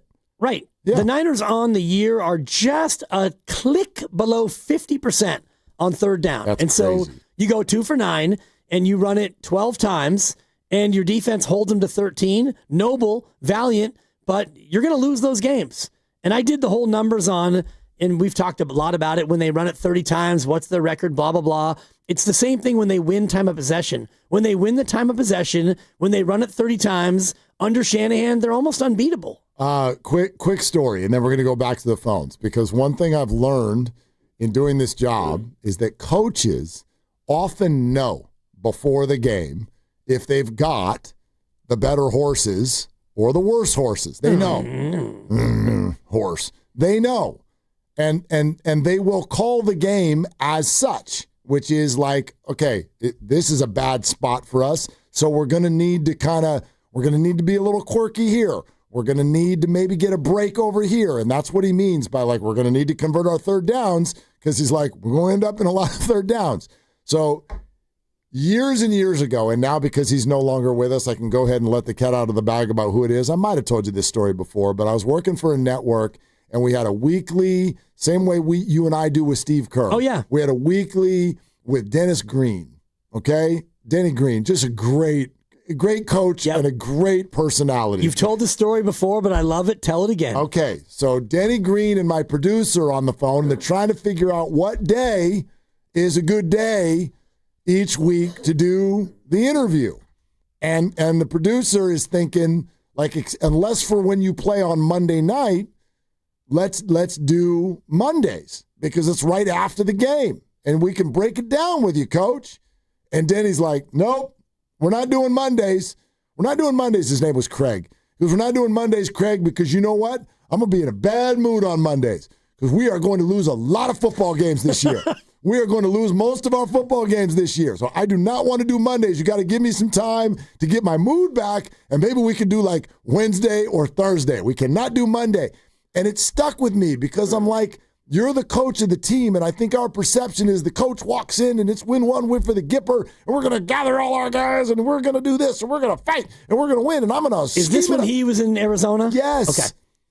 Okay. Like, all of you scheme it up people, like, you can't just snap your fingers and scheme it up and make a team go out there and win if they're not the better team. And I felt like, in listening to Kyle, and by the way, some of the players too, Kittle was another one. When I listened to them talk, they knew that they were at a deficit in this football game. They knew that.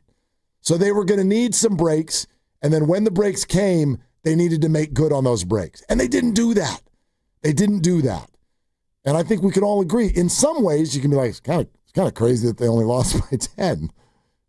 Right? We all feel like they could have, should have, would have lost by even more than that. Yes. But that's where it's so tantalizing, is because even though they coulda, woulda, shoulda, you still had a fumble that Yeturgos Matos could have recovered at the plus 25-yard line. You had a catch at the 5, which at least would have been, closer to a goal-to-go situation for CMC. He bobbled it. They got the pick. And a 3rd and 17 that they converted. And through all that, you lost by 10. So if I look at the micro of the game, I think, boy, they had chances to win it, and they couldn't get it done. But the macro is they've had so many of these games, and this year, those games have gone their way. Last year, they went the other way. Yep. And I don't know if you saw Ronnie Bell yesterday with sure did. A highlight-worthy one-handed catch in the end zone. My God. I learned so much watching football yesterday. Who didn't know that Ronnie Bell was still in the league? Me? Raise your hand. You know who I learned it from? Who? It's Uncle Scott. From Sundays. I was watching the Red Zone. I'm like, Ronnie Bell. I missed I was in and out, whatever. You're picking and you're popping. I got a 3-year-old, whatever. We're playing Candyland. It's week 18. So I get to the end, and I always catch the touchdown montage, and we're getting right before that, and it's the top plays of the week. Ronnie Bell with a one. Wait. I can do you one better. You know what other receiver the Saints have? Oh, gosh. Former Niner? A former Niner. Dante Pettis. Dante Pettis. And Actually, he was playing yesterday. No, see, that one I knew, though. I knew Ronnie. I did not know Dante. See, I was the opposite. I knew Dante Pettis was on the Saints, and I knew he was still in the league. Ronnie Bell, I thought for sure was like Ronnie from State Farm. Like, I thought he had moved on to insurance, for sure. Wow. But they're both there. So, anyway. Ronnie Bell, 2 catches this year. Well, that was one of them. 1 touchdown. How many drops? Well, he only had 4 targets, so I'm going to assume 2 drops. All right, you're listening. Which is mean-spirited. Saints, they probably threw it over his head. Dante Pettis, 9 catches, so there you go. Okay, you're listening to 95.7 The Game. KGMZ FM and HD1 San Francisco and Odyssey Sports Station, the home of the Golden State Warriors and Valkyries. Always live on the free Odyssey app. Coming to you live from the Laughing Monk Studios. Hi, Rudy in Riverside. Thank you for calling. What's going on? What's up, fellas? I appreciate you guys. I'm gonna give you some insight. I'm a Ram fan. Okay. And I've called you guys before, and on the other show too. And since day one, I would call Brock Purdy fool's gold because he looks so good versus average teams without a pass rush. It's not his fault that the Niners are always injured. I'll say that. He looks so good against those teams, and in Kyle Shanahan's schemes, he's really like perfect for that offense. When you get a defense that's hard hitting and pounds him because he's a little guy, he has problems. Now, Mac Jones did all the heavy lifting this year. 6 games, Brock Purdy sat out with an injury, right? 8, actually, Rudy. Cupcake team. Rudy was 8. It was 8. Who was the really good team that Mac beat? The Rams. Oh, okay. Well, he beat the Rams in the sock to the jaw goal line fumble, then the block kick, and we ended up getting rid of our kicker. Right. But I'm just saying he was able to be fresh-legged, sit out those games, Phil Spry doing the Dougie against his cupcake teams, finally playing a good defense, get pounded, and he didn't look the same. And tell me if I'm wrong. Whenever he plays a good defense, and it's mano a mano, the teams are evenly level. He doesn't look the same, and it's not his fault. He used to be a 7th round pick. He's one of the better quarterbacks in the NFL. I'll give him that. But he was able to be fresh-legged for these games, and finally played a good defense. And it's not his fault that the Ayuk fiasco and stuff and CMC couldn't do the same thing. But I really think it's going to be the Seahawks or the Rams holding up the Lombardi at Levi this year, and we'll see what happens. But I appreciate you guys. But that was just my take on Brock Purdy. I think Mac Jones would have scored more points on Saturday than 3 points. Yeah, okay, Rudy. Thanks, Rudy. Rudy, I wonder if the Seattle Seahawks are a good defense. Can we all agree that they're a good defense? We sure can. Does he get credit for beating them in week 1? No, that's not the way. That's not the way. But they were a good defense. That's not the way draftism works. But Brock Purdy. No, you're not allowed to do that. But Brock Purdy. No. This is sports radio. But if you dock him for losing to them on Saturday, also have to give him equal credit. No, Dan, you are not allowed to compliment people on sports. Dan. Okay.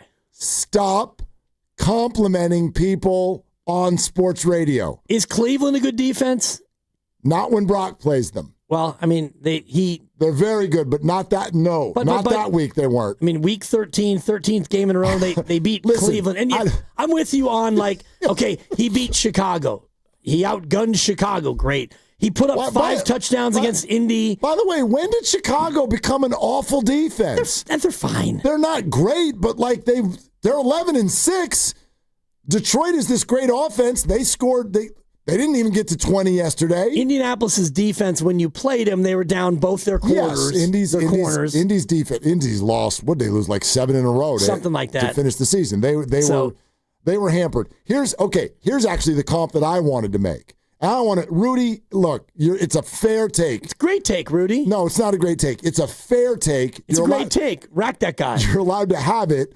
I disagree. I think you disagree too, Dan. That's about enough of that. Okay.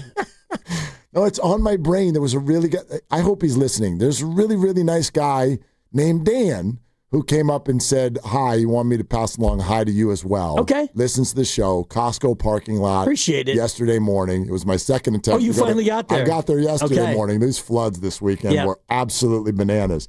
So anyway. And all you Happy New Year people, you've got until Friday, so let's go ahead and get them out early. Did you know that Larry David said that it expired yesterday?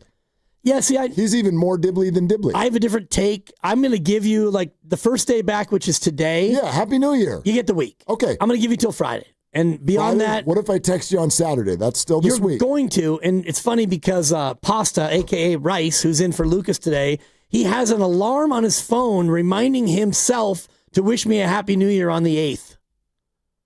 That's the kind of person we're dealing with here. But the 8th is still within your frame. Yeah, then I'll even give you the 9th on Friday. Okay. I'm in a generous mood this year. What if I try the 12th? Then you're on my list. Okay. Ernie Chavez actually. What happens if I'm on your list? What do the list people get? I mean, you don't want to know. You don't want to know. I don't want to know. You know I'm a grudge holder, so don't make me hold a grudge. Anyway. Anyhow. This is what I wanted to throw at you. Happy New Year.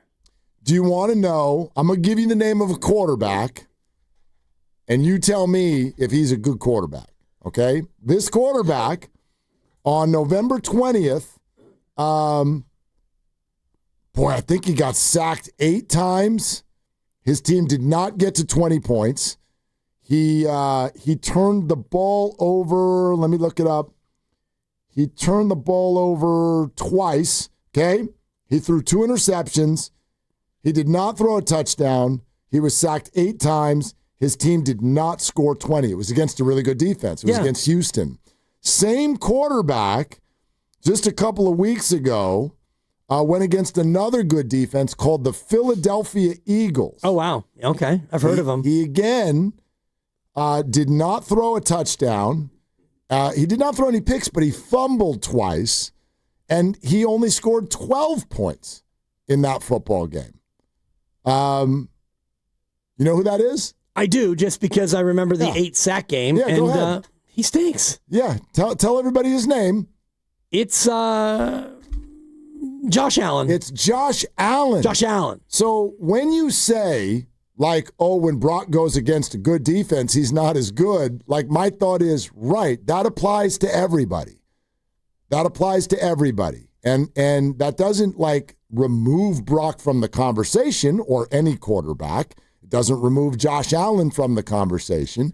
But when you have a great defense that overwhelms an offensive line, it is going to make anybody who is a quote-unquote skill position player suddenly look ordinary. It messes up an offense. Something awful. So do I think that Brock Purdy gets worse against good defenses? It's kind of a weird question. Right. Yes, because all do. Do your socks get wet on rainy days? It depends on my shoes, but yeah. Yeah, right. And then, but similarly, you know, like, is their output worse? Yes, but I'm also not going to buy that we've never seen Brock Purdy play well against good defenses. This is somebody who's racked up playoff wins, multiple playoff wins twice in a young career. Those, by definition, those are good teams. Those are good defenses. Right, playoff teams. The Packers 2 years ago had a good defense and a lead in the fourth quarter. And Brock Purdy, in rain, drove through the rain and won the football game. And nobody wants to ever acknowledge that it happened.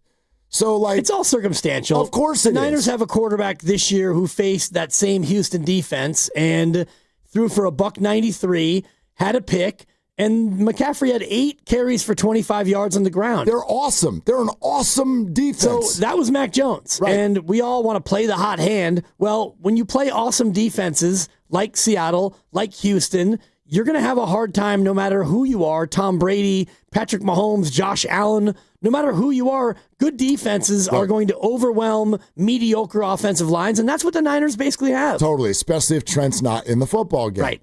So Kyle is not free from criticism in this game. If you want to make it about Brock Purdy, I didn't really see anything that stood out good or bad about Brock Purdy. It was kind of just a whatever type of a performance. He did not have the time to have the offense function the way it did, but I thought if we could just rewind the clock like 48 hours, I thought that we had collectively as a society arrived at the spot of, like, can we stop the Brock thing?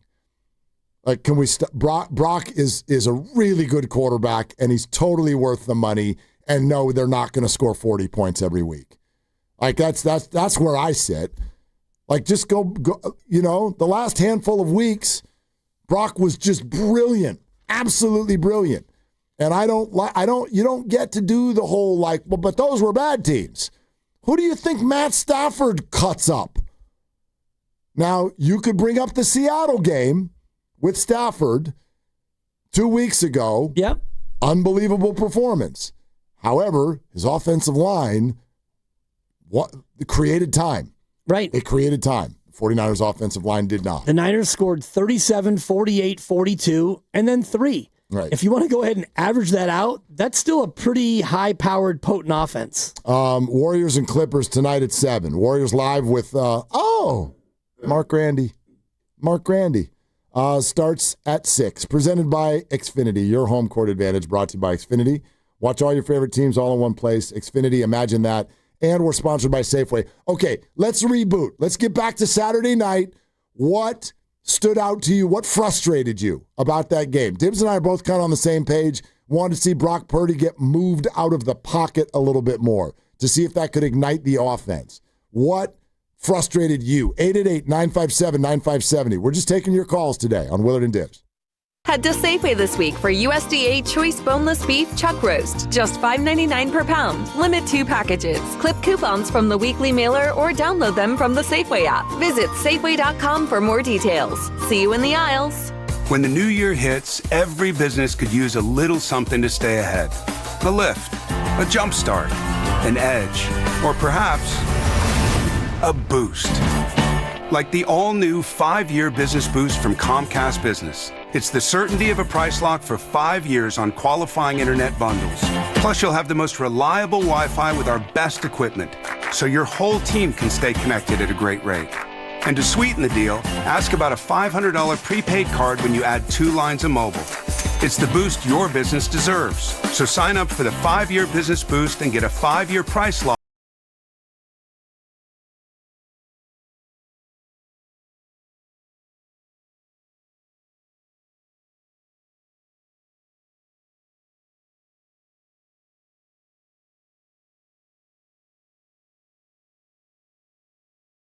USA.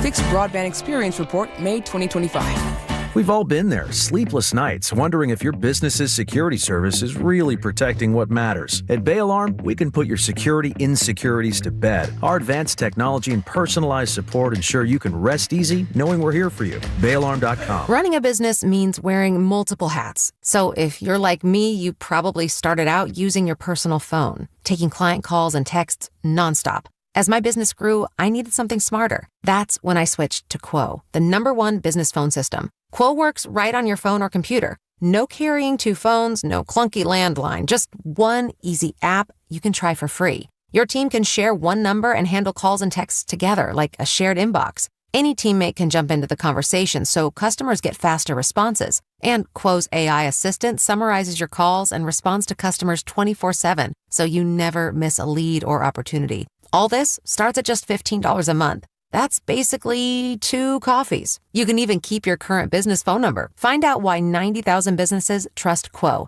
No missed calls, no missed customers. Try Quo for free at quo.com/sports. That's quo.com/sports to try Quo free. QUO.com/SPORTS. What's your financial future look like? At Pettinelli Financial Partners, we help you shape it. Whether you're planning for retirement, buying a home, or saving for something special, our professionals are here to provide clear guidance and smart strategies. Visit PettinelliFP.com today and take the first step toward a more secure financial future. The financial consultants at Pettinelli Financial Partners are registered representatives with and securities offered through LPL Financial, member FINRA SIPC. Investment advice offered through Stratos Wealth Partners, a registered investment advisor. Stratos and Pettinelli are separate entities from LPL Financial.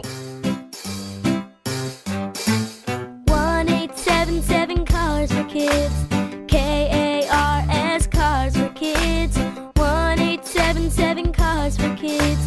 Donate your car today. 1-877 Cars for Kids. Donate your car today. Ready to get rid of that old car? Donate it to Cars for Kids.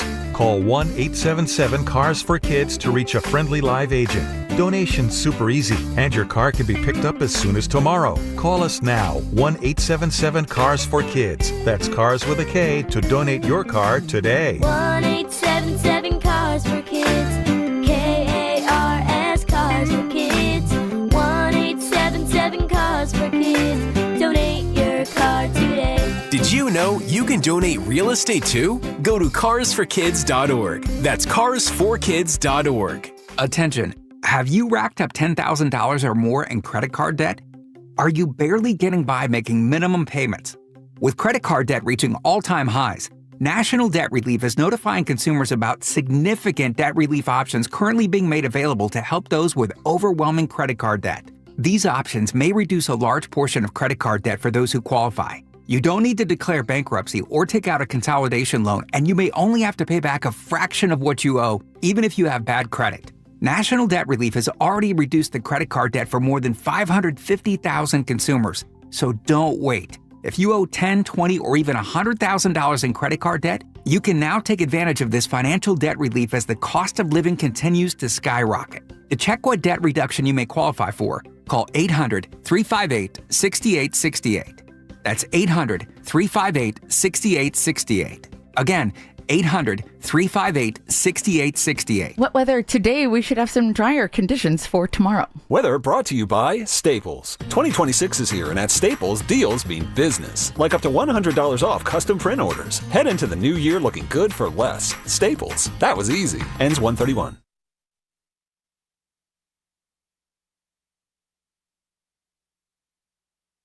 Diamador Lenore across from Jackson Smith and Jigba. And wrapped up and brought down as Darnold. Second sack of the night for the 49ers, and it's Sam Okuwanu.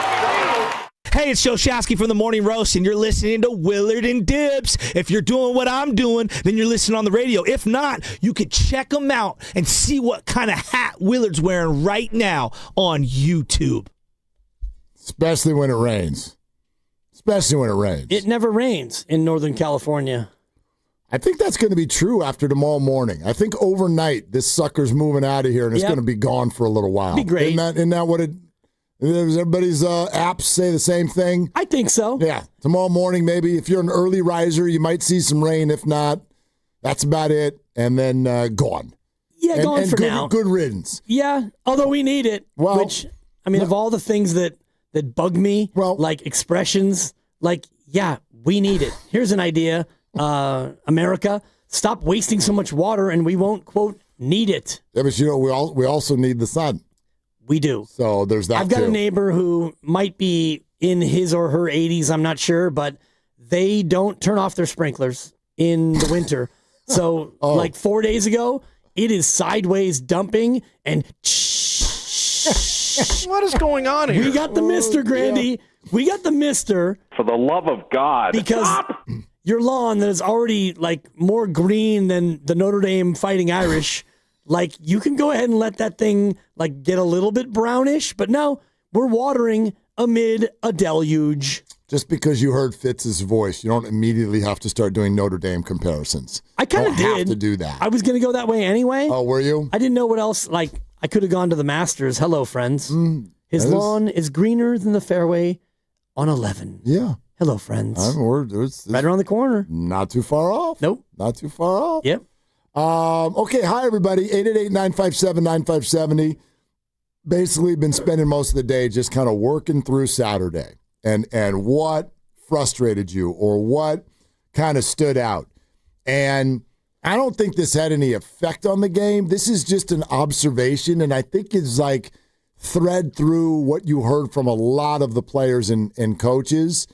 And for me, it says something about this matchup. For example, take a listen to George Kittle after the game. Disappointed. I mean, yeah. NFL, you can have a bad game any game. Unfortunately, we decided to have a bad game today. Not efficient. Were we 2 of 9 on third down? Tough. Didn't really get our run game going. We started the game off with, 2 3 and outs? If they have a good defense, and their run game was super effective tonight, kind of hard to, expect to really, win the game if we're not going to score more than a field goal. Shout out to Eddie, though. Thank you for making it. Okay, so there's that. There's Love that. it. But then he has a little bit more about Seattle's defense. No, they pressured randomly. They brought a lot of pressures, which is what they do. They drop really deep. They force you to check the ball down, and they routed the ball really well. It's just, that's their defense. That's what their head coach has made their defense do. When you've got a really good, D-line, and, they can all win one-on-one battles from time to time, and then you bring pressure with it, and they got a smart secondary. So, no, nothing surprising. Just, I wish we would have taken advantage of some of the situations, and we didn't, and that's football. Christian McCaffrey on Seattle's defense. It's a good defense. I think, also I think we just got to execute better. I think, again, we'll have to watch the tape and go from there. Purdy on the defense? Yeah, I mean, obviously they're good defense, good front. Did a good job with making us, go through reads and checking the ball down. And, for me, it's like I just wish I could have been a little bit more efficient. And, they're going to make you work for the yards and make you have to convert on third down. And I just feel like third downs were definitely an area that I have to be better. Our offense as a whole, I feel like that's the part where if you got to win these kind of games, you got to be good on third down. So, they did a good job. Okay, and then here's Kyle Shanahan on the Seattle defense. I mean, it's what we expected. I mean, just with their defense, we expected to do better than we did. But we knew it was a good defense. We knew that in week one. We knew it from watching tape all week.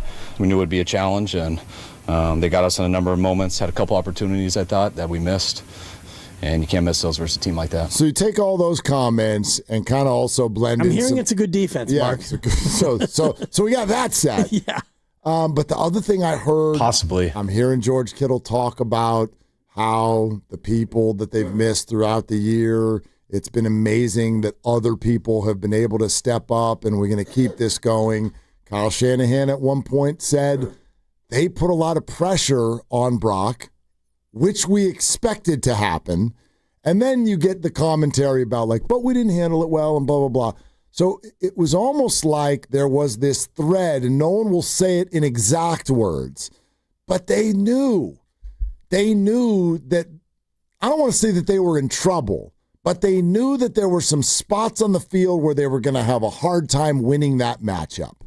And if you can't win those matchups, it becomes a trickle-down effect. So it's like, okay, they've got a really good pass rush, but we're going to need to kind of hold them at bay, and then you don't. Well, okay, that's it. Now it's a snowball. Brock's got pressure. We can't run the ball. Nobody can separate. We don't have time. The whole thing just gets blown up, and you end with the opinion they were outmanned. They were, and when you have a team that has a really good pass rush with just 4 people, which was the majority of what Seattle did, there's only so much you can do. You can run screens. They ran some screens, and Seattle blew it up. I don't think that they ran many draws. This is not very much of a draw team. They run a lot of the outside zone. They didn't run very much read option, again, because Seattle was rallying up and making all the tackles that they could. And George talked about third downs. They were 2 for 9, and I'm looking at a couple in particular. The opening drive, 3rd and 2, and you throw to Juwan incomplete. And the other one was 3rd and 2 in the second half when you threw it to Demarcus Robinson, and he went up high for it. He got to the sticks almost, and he caught it, but they were right there. They tackled him. You gained 1, and then it's 4th and 1 and stuff, and you got a punt. And both those plays you're talking about got like Brock was throwing the ball as he's falling on his back too. Right. I mean, he just. Yeah, the Seattle, the Seattle, to me, you just give credit. They were better. They were fantastic. And you know how the Shanahan offense at its best is run to set up the pass to set up the run, keep it, possess it, have more time than they do. McCaffrey had 8 carries. And this is a guy who came into the night with 399 touches on the year. And if you're looking at a McCaffrey recipe, the kind of game you want McCaffrey to get to that 25 touch mark, but he couldn't because you could not stay on the field. And the defense, and this is where I give the defense a lot of credit, where it was bend but don't break, and they had the 4th down and 4 that they stopped Seattle on, 2 missed field goals that, okay, Seattle, you go ahead and gacked it away, but in general, the defense, while they didn't tackle well, they didn't do what they did against the Bears, which is give up a lot of explosives. Here's another reason. You're absolutely right, and here's another reason I sort of look at it the way that I do. You talk about this a lot. What's Kyle really good at in terms of a offensive game plan? Is that script, right? The script and the pre-snap motion, and being in a spot where if it's 3rd and 4, you don't know if it's going to be McCaffrey running, McCaffrey split out, use check, Kittle, 3rd and Juwan. You just never know. Right. And how many plays is the script? It's usually the first 15, right? 15, roughly. Sometimes 20. Okay. How long into the game was it when the Niners offense ran its 15th play? Let me see. There was 3, then there was 3, then there was 5. So we're at 11 plays through 3 drives. Okay. I'm sorry, 12, because they went for it on 4th down. Right. And then they had the one long drive that culminated in Eddie Thank you, Eddie. Shout out George for shouting out the field goal. And that one was 8 plays. So 20 plays in the first half. In the first half. So the Correct. 15th play came on their 4th drive. Yep. And we were already within 2-3 minutes left to go. Just about the 2-minute warning, half. yeah. Okay. And you're down 10-0. So does that change your script? Because when you're scripting the plays, you're not sitting there going, and then we're going to run this because we'll be down by double digits. You're down by double digits. That might cause for you to leave your script a little bit. That's the other thing that happens when you fall behind in the game. And the 49ers are accountable for falling behind in the game. Like, they were allowed to score too. But Seattle being better in what I saw every phase of the game. I guess not special teams. Their special teams were all over the place. But they were better on offense. The Niners' special teams weren't great. They weren't great, but they didn't have like some of the glaring errors that Seattle's did. Yep. So, okay, fine. But offensively, Seattle better. Defensively, Seattle better. So you have your script, and you're really good at that. But what do you do when you go out there and, you can't even get your script going? I can't even get to my 4th play. I can't even get to my 7th play. And then by the time you are like, okay, now it's play 10, what does my script say? Well, but now we're down by 10. I wanted to run the ball with McCaffrey, but now we got to start hurrying up a little bit. They're chewing up clock, and we're down by double digits. So the one question, and I didn't hear it get asked, when Kyle says we didn't run the ball well, I kind of wanted to be like, do you feel like you even tried? Do you feel like, did you get forced to leave the run earlier than you wanted to? I would have loved to have heard an answer to that question from Kyle Shanahan. Because he's like, we didn't run the ball. And I was like, I don't even think you tried. Well, I'm looking at my notes, and McCaffrey had 3 carries in the first half, and Brian Robinson had 1. You had a couple of Purdy scrambles, but that was about it for the ground game. And so I don't think that you got off the run because you were down 10-0. I think you got off the run because you couldn't run it. And even though you didn't. What tells you can't, like if you do 2 runs and only get 5 yards, does that mean, we can't run it? No, but I do think that, and I'm looking at down and distance, and the second drive, McCaffrey runs it on 1st and 10, he gets 2. Then you get a sack, so now it's 3rd and 9. So now you're not going to run it on 3rd and 9. You pass to Juwan, he gets 8, you punt. The next time you get it, it's pass, and then pass, and then a scramble, and then you go for it on 4th down. So in that spot, could you have run it? Yeah, but you got 6, you got 9, you lost 1, then Juwan had that savage hit on the 2nd and 11, and so now it's 3rd and 11. Now you're not going to run it there. So a little bit was down in distance, and even on those drives where the next drive, pass, and I mean, you lost 6, you got 6, you gained 12, then you ran Robinson for 6, and you were starting to click a little bit, but every time you started to get things moving a little bit, the drives would end. When someone goes, well, the Niners couldn't run the ball, I'm like, well, they couldn't pass it either. Right. So why, you know what I mean? Like, that's all. I'm not saying that it would have gone better if they had tried more. I just didn't walk out, at least at halftime. I didn't walk out of there going like, boy, the Niners cannot run the ball. I'm like, the Niners haven't even tried to run the ball. I don't know if they've even had an opportunity to run the ball. They've only had a handful of plays. 20 plays. They didn't have the ball. They had 42 plays in the game. So that's why I kind of clapped at conversations I've heard earlier, and some of them just us texting back and forth over the weekend. I'm like, I don't want to hear that the defense had a good game because Seattle only had 13 points. I get why the defense doesn't have their players, so I'm not mad at them. But the Niners didn't have the ball. They didn't have the ball because the defense could not get Seattle off of the field. And then when they did have the ball, they could not stay on the field. Yeah, everything was poor. The reason why I give the defense more of a nod than most people, and I'm just looking at my game script here, Seattle's opening drive in the 3rd quarter, they're marching. It's 3rd and 2 at the 40.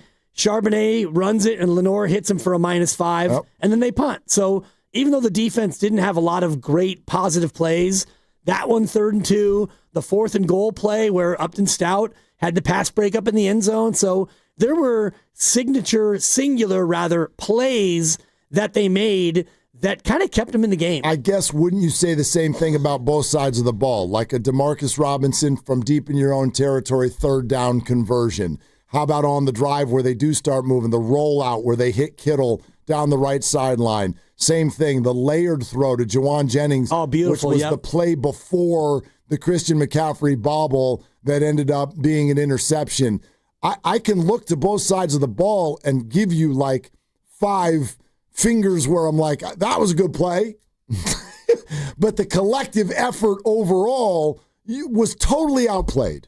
On both sides, both for sure. sides of the ball, absolutely. I do think about, the defense, and I'm looking at the first play of the fourth quarter. It's 3rd and 7 for Seattle. They're at your 14, and they throw to Saubert, and Stout comes up and pops him, and you force a field goal. So that's a 4-point play, basically, because Seattle was marching, and they're in the red zone, and you were able to hold them. And again, these are not like, blue ribbon, go ahead and keep these in your memory banks forever plays, but there were some clutch plays defensively that kept it from being 30-3. Yes, and then from a clutch standpoint, there was also the opposite for both sides of the ball. Correct. Again, I'm sorry if I'm harping on it, but as disappointing of a play, one singular play, as I've seen all year long, was the 19-yard run on 3rd and 17 for Kenneth Walker. Like that was like, from a fan standpoint, that was like somebody walking up and whacking you in the gut with a broom.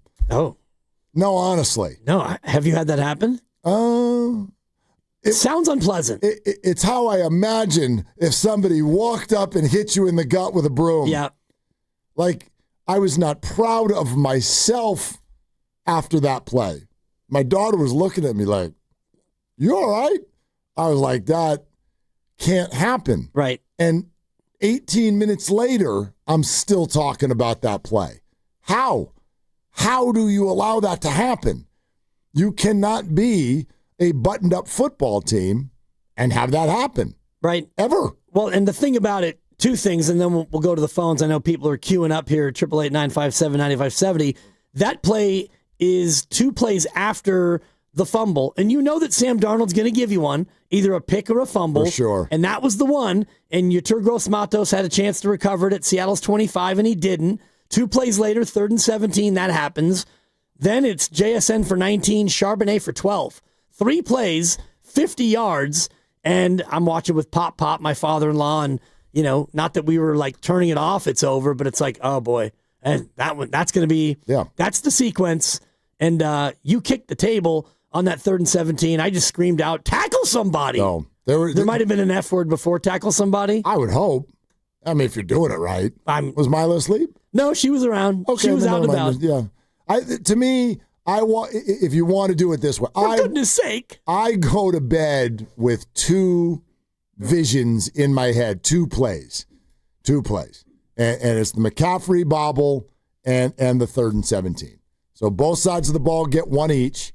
And those are the plays that after they happened, both times, I was like, they're not winning tonight. Yeah. It's not happening. It was after the bobble for me because, fine, you hold them to a field goal, even after you didn't recover the fumble. 3rd and 17, they convert. Through all that, you held them to 3, and it's 13 and change left in the 4th. You're only down 10, and boop, boop, boop, boop, boop. Here we go, Niners. There's the old offense that we love. And then McCaffrey, the bobble pick. It was at that point where I thought, okay, this is just not, it's not going to be your night. 888-957-9570 is the number. Taking your calls on what frustrated you about Saturday night, what stood out to you. Let's go to Shelly in the city. Hi, Shelly. Thank you for calling. 888-957-9570 is the number. Can you check in on Shelly there and see if we can get the radio turned down? Yeah, we don't need to hear ourselves talking. My God, we hear plenty of that. Plenty of us. Yeah, no doubt. Yeah. So, those are I think we're all in lockstep here. Those are the 2 moments and the only 2 moments where I was sort of like on the forward edge of the couch. Like you want to know what really sucked about this game? I watched most of it leaning back. Like they just never. Shut out Fat Joe. Yeah. I lean back. Thank you. I lean back. I just never. They never got us up. It was It was not a fun watch. And that really sucks when you go into a game as fired up as everybody was. Like, this was such an opportunity. It's the kind of game where you wake up in the morning and you're like, when's 5 o'clock getting here? Like, let's, get everybody together, figure out the food. We're going to do the darn thing. You're all fired up, and then just bubkiss. A little bit. And for me, it was just a bunch of bubkiss. It was an emotional roller coaster because you had mentioned the Marin floods before. I'm refereeing youth basketball in Marin. My last game was supposed to start at 5, which means I'm done at 6, which means I drive and I'm home at 7. Not ideal. Catch a lot of the game on the radio, no big deal, and I'm going to watch it again anyway. But my 5 o'clock game, it got canceled. So now I'm done at 4. I got a game at 4. I'm done at 5. But because of the floods, the game at 4 didn't happen. So I'm done at 4. So I'm on the road and I'm home at 5. So I was thinking, like, how the hell did you get through it all so quick? The games were canceled because the roads were absolutely disastrous. But going to the East Bay, you're dealing with the Richmond Bridge, and by then the whole Sir Francis Drake, I didn't have to go south into Larkspur and Mill Valley, which is where you got caught up. But so I was able to I was able to skirt it. But long story short, I'm done at 4, so now I'm home at 5, and I'm yacked in. Yeah. So now I have a chance to, picked up Linjia Chinese food on the way, and we're ready to go. We got the Dragon in Phoenix, and we got some Kung Pao this, and we got some rice over here. And I'm like, all right, let's go. The 1 seed. And then, like you said, it was kind of this is a dud. You're sitting. Yeah, it was a dud. It was a sit back. Total dud. Yep. All right, let's try Shelly again. Come on, Shelly. Come on, Shelly. How you doing? Oh, see, I don't think you get 3 tries. You don't. Okay, bye, Shelly. Let's go to Rich in Fremont. Hi, Rich. Hey, what's up, fellas? Thanks for taking my call. Yes, sir. First of all, to answer your question about what was the most aggravating part of the game, before I do that, I have to backtrack my steps because I stated last week that I thought the defense was going to show up big time, and I was wrong. So I messed that up. So that's my blunder. But they did play well because they only held them to 13 points.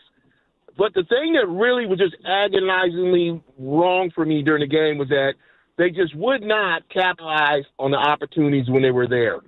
Okay? You had them in the 3rd and 17. You couldn't stop them. You know, CMC had a chance to catch the ball and put them in the red zone. He drops it. It lands into the hands of Seattle. You had a fumble that could have been recovered by us. You don't recover the fumble. I mean, those are opportunities. If we get them, it's a different ball game. But because they didn't, and you watch them play the way they did, you think, okay, here's the opportunity, and they don't capitalize. And I'm just like, guys, you're killing me over here. But that was just my take on all of it, man. But thanks. Yeah, Rich, I think that's fair. The thing that I look at is that would really bother me more if I felt like the 49ers were the better team. And I just didn't feel that way. I think when you're the worst team, everybody is always given a handful of opportunities in a game, and if you're the worst team, you kind of have to nail those. You have to be perfect, and that's what creates Uncle Mo and upset alerts and all of those things. And you're not going to do that every week. Like, you're not going to be perfect. You two are gross matos. Let's talk about that for a second, okay? This is an oblong ball. We watch this every week. Every time there's a fumble, balls are whoop, whoop, whoop, the ball's squirting all over the place. It's wintertime. It's wet. He missed it. He missed it. So, yeah, you can't do that if you're the worst team. It's not like a blame game. It wasn't their night. They weren't perfect, and they had to be. Oblong ball, and the 2 plays where the oblong ball came into play, both times they got the ball. One time was a fumble you couldn't recover. One time was a bobbled catch by your Hall of Famer that he coughed up and they were able to collect. Right into their arms. Yeah. And I'm thinking about the Pittsburgh game last night where TJ Watt got that interception off a deflection that he just happened to, hey, look at me. My lung feels good, and now I've got the football. Game was crazy. Crazy game. That game was crazy last night. I nailed it. I love, yeah. See if Grandy's awake. You're on a heater. Thank you, Grandy. He's awake. Brought to you by Freedman. That ding was for me being awake. I know. I've only lost 7 in a row. Fade the dibber. We're just getting started. Yeah, we are. How many games? Is there still a chance that you finish under 500? No doubt. I think I'm only like 6 above now. Oh, only 5 above. 5 above. 34 and 39. If you fade dibs, you're 34 and 39. I got dibs going 85 and 72. And there's 13 games to go? 13 to go. Okay. We could do it if we try. And I will try. I'll pick all 6 games. And the picks are in. Oh, God. Oh, and I've got a couple things for you. Time on the picks are in. I've got a look at home dogs in the playoffs, and I've got a game that I want to play with you. Oh, let's do that. And yes, if you're on hold, we're coming. Derek, K. Bueno, we see you. We're brought to you by Fremont Bank. Here for you, here for good. Willard and Dibs. This is Dan Dibley, and I'm jumping on Caltrain with the fans heading to Chase Center. No brake lights, no parking hunt, just smooth, easy, straight into the city. If you're wondering why more and more Bay Area fans are choosing Caltrain on event nights, well, let's find out. Hey, how you doing? What's your name, young man? Eric. Why would you take Caltrain instead of drive to the game? I mean, just avoiding the traffic and then paying for the parking, right? I think just Caltrain is much cheaper, right? Much more affordable, and I mean, you don't have to worry about all that, right? Just straight to the game, get off the last stop, and you just make your way, 15-minute walk to this arena, and I mean, it's great. Kind of takes the stress out of the whole experience, right? Yes, exactly. Really does. You can hear it. No stress, no traffic talk, just people already in a good mood before they even get to San Francisco. That's the Caltrain difference. You show up relaxed, not rattled by parking wars or brake lights. So, next time you're heading to Chase Center or a night out in the city, skip the grind. Take Caltrain, your ride to what matters. Tune in to 95.7 The Game for Warriors Live, 60 minutes before tip-off. Every Warriors game throughout the season as we get ready for the action. Presented by Xfinity, your home court advantage. Brought to you by Xfinity. Watch all your favorite teams all in one place. Xfinity, imagine that. What would you say was the biggest factor in getting that win tonight? I mean, you said it. I think that was it for me. Factor. I was feeling strong. Had plenty in the tank for overtime. Wait, Factor, like the meals? Yeah, Factor meals. I've been getting Factor high protein meals delivered all month. I get all the power I need. They taste great, and they're ready to eat in 2 minutes. Okay, I need to get on that. For real. Go to factormeals.com. It's the easiest way to eat like a pro. Wesley Financial Group is not a law firm. I'm Chuck McDowell, founder of Wesley Financial Group. Did you buy a timeshare because they told you it was a great investment? That's a lie.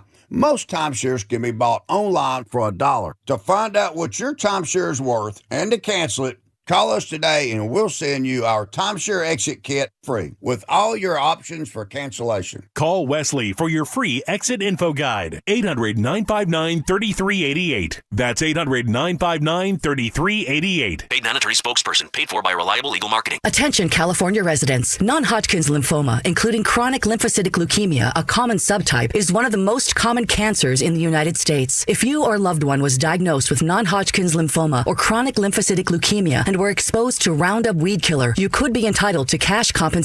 Bayer, the owner of Roundup, has agreed to pay more than $10 billion to cancer victims linked to the weed killer. Call our Weed Killer Cancer Hotline now to see if you're entitled to cash compensation. If you or someone you love has been diagnosed with non-Hodgkin's lymphoma or chronic lymphocytic leukemia and were exposed to Roundup, call now. Our attorneys have the experience and specialize in fighting for everyday people to get the compensation you deserve. If you or a loved one was diagnosed, even if a loved one has passed away, call 800-341-4933 now. But hurry, time is limited. Call 800-341-4933. 800-341-4933. Prior results do not guarantee a similar outcome. Will Trial Law, LLC, 1001 Bannock Street, Denver, Colorado, 80204. Cats are masters at using up their 9 lives, like chasing laser pointers into walls or jumping onto high shelves. But the one thing cats never do? Text while driving. So be like a cat and protect your one and only life. Don't text and drive. Don't drive distracted. A message brought to you by the National Highway Traffic Safety Administration, Project Yellow Light, and the Ad Council. I built this business the old-fashioned way. Hard work and a whole lot of spreadsheets. Yeah, about that, I upgraded us to Odoo. Odoo puts everything we need, sales, inventory, accounting, on one connected platform. No more juggling systems, no more headaches. So it all works together? Exactly.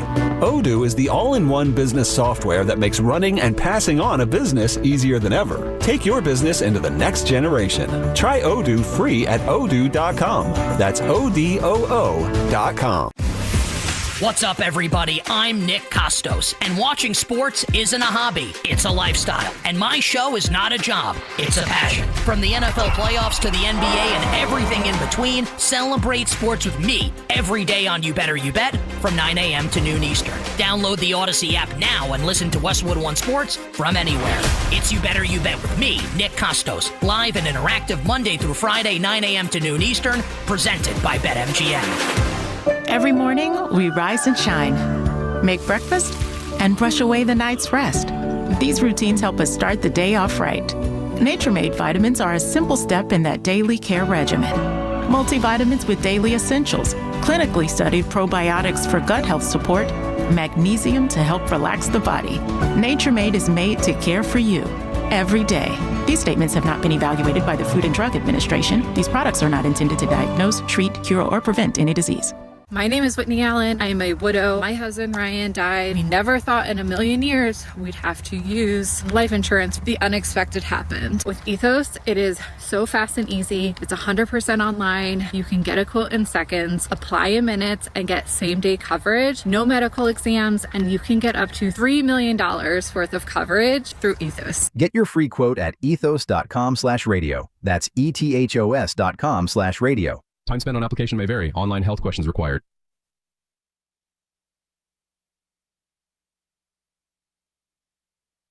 Now, back to Willard and Dibbs. I'm not a doctor, so it's questionable.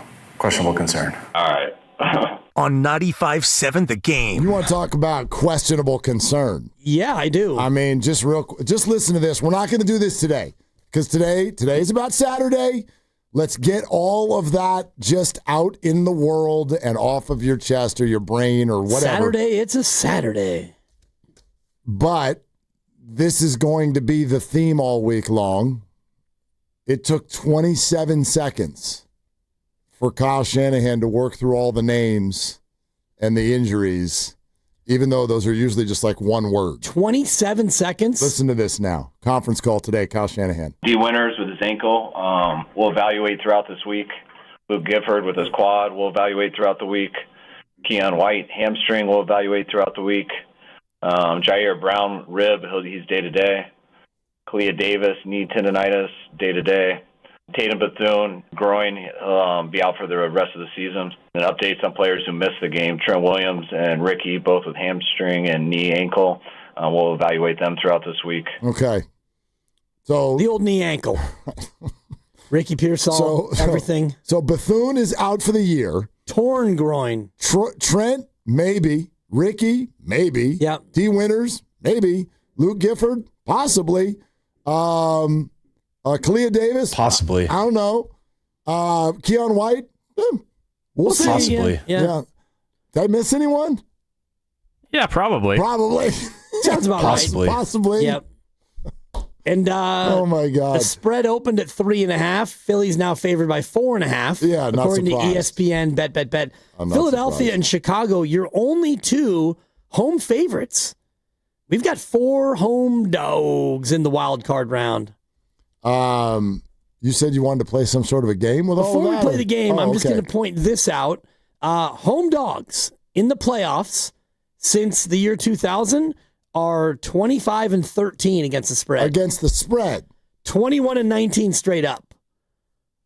Really? Home dogs. Home dogs have won the game outright more often than not. 21-19. Wow. Since the year 2000. And one more little nuggy-nug as we all get ready for a full weekend of betting. Home dogs that are underdog by 7 or more points, which the Panthers are Carolina. 10.5-point dogs. Yeah. Those super dogs at home are 4-0 against the spread since the year 2000. And what about outright? Outright, they have one outright win. Okay, 1 and that and was 3. the Seattle. Seattle was, I think they were 10-point dogs the year that they went 7-9. Oh, and they won the Saints. game outright. Yeah, that was the beast mode game, wasn't it? Correct. The Beastquake. So wow. Anyway, your home dogs in the playoffs, 25-13. And the home dogs at this hour, who are the home dogs? Because I'm looking at this and Panthers. Well, right, the Panthers, but Jaguars. I got them getting a point and a half. They are. They're Steelers getting a point and a half. The Steelers. Let's keep it chronological. Steelers are. Yeah. Oh, sorry. Go ahead. The Steelers. Yeah. I guess there's only You're welcome. 3 then. Thank you. Only 3. Grandy, you're throwing me off, Grandy. Not going to get me now. So I'll just run through them all. Yeah. And this is, I think, up to the minute. You correct me if you're seeing something different. But the Rams are a 10.5 point favorite. The Bears are 1.5 point favorite. The Bills are a 1.5 point favorite. The Eagles are a 4.5 point favorite. The Patriots are a 3.5 point favorite, and the Texans are 3.5 point favorites. Right. Does that look about right? That's right. So the Steelers are home dog, and the Jags, and the Panthers. So 3 of them. 3 of the 6, which I think these spreads also reflect what we've been saying all year, which is so Rams are supposed to beat the Panthers, and then it's coin flip, mini coin flip, mini coin flip, coin flip, coin flip. I mean, these spreads tell you. Yeah. I get 4.5. That's a real spread now. It opened at 3, and it's all the way up to 4.5. And, 3.5, whatever, because like the home team gets 3. So it's a little bit different, I guess, with Texans and Steelers. But point is these games are all expected to be real close. And real cold. Yeah. It's a bring your jacket weekend. Most of them. I'm seeing 31 in Chicago, 42 in Philly. How are we doing in Jacksonville? 63. Okay. I mean, cold for Florida. Yeah, the Bills will be like, what the hell is this? 32 in Boston, 38 in Pittsburgh. So, yeah, take that for what it's worth. Philly is what? 40 what? It is 42. Ronnie Lott. How are we doing on rain and precipitation? Let me check the AccuWeather because at Lincoln Financial. 42 is whatever. That is not preventative of anything. It's chilly. Yeah. That's whatever. You can play football in 42. You sure can. But wind, rain, I'm seeing hail. After a cloudy start, sunshine returns, breezy and cooler. Great. So there's no problem then. Breezy. Cooler. Breezy. Drew Breezy. Breezy does not mean windy. Right. So you're fine. Go score buckets of points. Weird because Saturday, 60 degrees with rain, and then the rain goes out and it's 43. In Philly, it's going to be 60 That's on what Saturday? it says here, according to AccuWeather. 60, a couple of morning showers followed by rain and drizzle in the afternoon. What did you say the Chicago forecast was? Chicago is 31. Colder. Yes. Precipitation? Sensation. Thank you. I have to click on and see. Ahead to, that's a Saturday game, right? Correct. 37 degrees, cloudy. Cloudy. There was a conversation going on in my house about what would have been better, Philly or Chicago. Philly or Chicago. Chicago. Why? I think. Well, yeah, I mean, we think the Eagles are a better team. Yes. I just think matchup-wise, I think that Philadelphia can do things to you that Chicago tried to do but was unsuccessful in doing. But what if I threw this at you? The defense on the Niners is the more hampered group, right? Yep. All right, well then don't I want to play the worse offense? Yeah, I think Chicago's offense right now is more dynamic than Philly's. Right, but you just saw Chicago's offense and you were able to, I mean, you didn't really slow down much. To what? Outscore them? You were able to watch them go up and down the field? I think Philly's defense is markedly better than Chicago's. I agree with you, but I think Chicago's offense is better than Philly's. So, like, if when you play Chicago, the Niners are trying to win 40-38, but when you play Philly, you're trying to win 26-24? I mean, maybe. Do you know what I mean? Yeah. Like, I don't know. Maybe it's the name value of Philly, but sure, and the PTSD. The wide receivers and the tight end, they scare me as far as like who's going to guard these guys. Yeah, they're the champs also. Right. They're the champs. And it's a tougher environment in which to play, I would say. Yeah, I guess. Although I mean, Chicago, yeah. They're going to be ramped up. I'm looking here. Tickets as low as $424. How thirsty are you, Bear fan? Very, very. Look, and I think we did this a few weeks back. You were going through this. I just want to. I'm not here to throw water on anybody's January. Road playoff wins are very rare. Actually, you just said it. All of those home dogs, what do? They usually cover, and in fact, more often than not, they win. Since the year 2000, yeah. road playoff wins are like, you remember them forever. I mean, the 49ers had a year just a few years ago. Hufanga? Right. You Hufanga'd. You did Dallas the week before that, and then you came damn near going down to SoFi and winning that football game, Jaquaski Tart. But, like, if you go through the Niner dynasty, we should do this actually for this week. Start in 1982 and count up the road playoff wins for the 49ers. And I don't even know if you can get to your second hand. I don't know if you can. I can think of Hufanga and Dallas that year. Yep. I can think of the NFC title game in Atlanta with Kaepernick. I can think of an NFC title game that the Niners won in the 80s in Chicago, 28-3. And I'm sure I'm forgetting maybe another one or two. The year they lost to the Seahawks in Seattle, they won in Carolina and also in Green Bay that year. In the playoffs? Yeah, with Colin Kaepernick. Okay. So hard to come by. It's really rare. Yeah, and I just did really a quick glance at the Shanahan era, and as many times as he's made the playoffs, they have 2 road playoff victories. Right. And those are the 2. Those are the 2. Yep. The other ones, they've been the 1 seed. Yeah, so. And I get that that's why a lot of people were like, that's why yesterday was so important. But again, I am not going to leave that game Saturday night and say the Niners should have won. Nobody's saying that, are you? The Niners should not have won. No. The Niners should have lost by more. If you want to play the should have, the Niners should be 9-8 or 10-7. Yep. If you want to should it up, then take an honest look at the season and look at the games that they won that were in the balance that maybe they kind of pulled the rabbit out of the hat. Seattle just came in and was better than you, and turns out they might be the best team in football. We just don't know yet. You're listening to 95.7 The Game, Dan. Okay. It's KGMZ FM in HD1 San Francisco and Odyssey Sports Station and the home of the Golden State Warriors and Valkyries, always live on the free Odyssey app. And coming to you live from the Laughing Monk Studios. Let's go back to the phones. How about Kay Bueno in Oakland? Hi, Kay Bueno. What you doing? Hey, what's up, guys? Thanks for taking my call here. Willard, first of all, don't worry about throwing water on our January, dude. We're getting plenty of that right now, so I think that base is covered. You're talking about, earlier about the plays of the game that really just, were ultimately, defining of the game. You named the 2, 3rd and 17, yep. And the CMC interception there. But it just seemed there's 2 things that I left with after watching the game. It just felt like, one, there was just a lack of intensity on both sides of the ball from us. I mean, I know our defense is just depleted. We got a bunch of backups for the most part. And it was like watching varsity versus JV.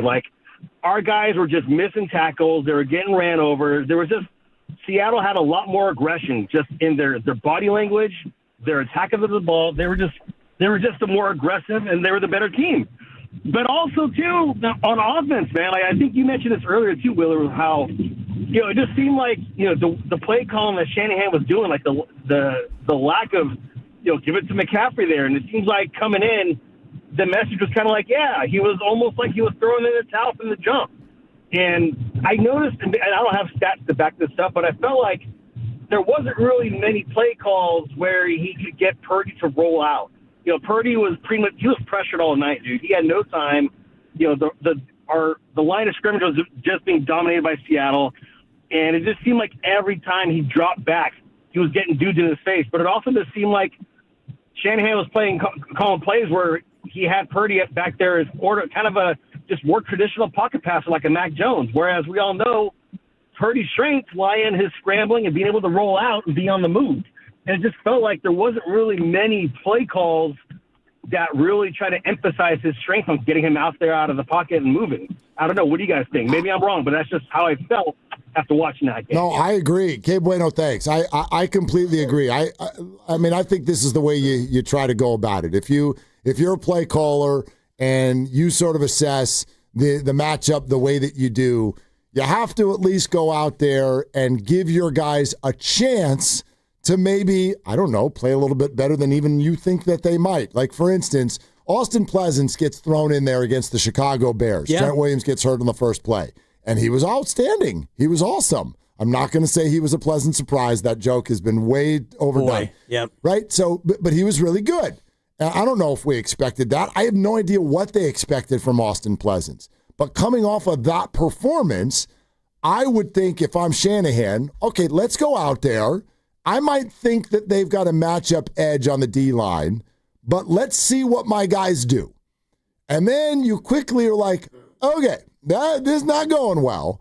And I will agree with Kay Bueno that it felt, I'm no play caller, but it felt to me like the adjustment of try some of getting Brock out of there, roll him out of there, came too late. That could have or should have come earlier. I do understand, though, a play caller being like, well, let's try something standard first. Let's try to do what we want to do. Right. And then if it doesn't work, let's switch up. And that felt a little slow. I'll buy that one. I will buy it to the extent that it would be ideal that you could do that, but you mentioned it before. 3 and out. You ran 6 plays. You ran 12 plays in your first 3 drives. You got one singular first down over those first 3 drives, right. And you really couldn't establish anything. So you're not just going to straight roll him out. That's not what you do. It's pre-snap motion. It's run the fake, run the boot action off of the run. So the run game's not happening yet. So any play action you're going to run, Seattle's like, oh, okay. It's like when your toddler, and I have one, like throws a tantrum, and sometimes she'll just throw herself on the floor, and it's all I can do to not laugh because, really? Is this what we're doing? Like, you're a faker. You're not really hurt. You're not really anything. Well, and if they're not scared of the run because they're stopping it with their base 4, right, then you don't have to overreact to a play action fake. So then you can just do like a straight sprint out, roll out, and all the other stuff. But I like what you said before, where you want to give your stuff a chance to not work before you get really crazy. And that's where I think it was the end of the first half. They ran the pitch to the other guy and then back to Purdy and then Purdy to McCaffrey. And it's like, okay, now this is what we're doing because our normal S is not working. Totally. So now we're going to do a little dipsy-do, and even that didn't work. Yeah. So yeah, and again, you're also, by the way, each time you go, oh, there's a series and that didn't work. Well, now when you get the ball again, you're down 7. And then you get it didn't work. And then you get the ball again, and now you're down 10.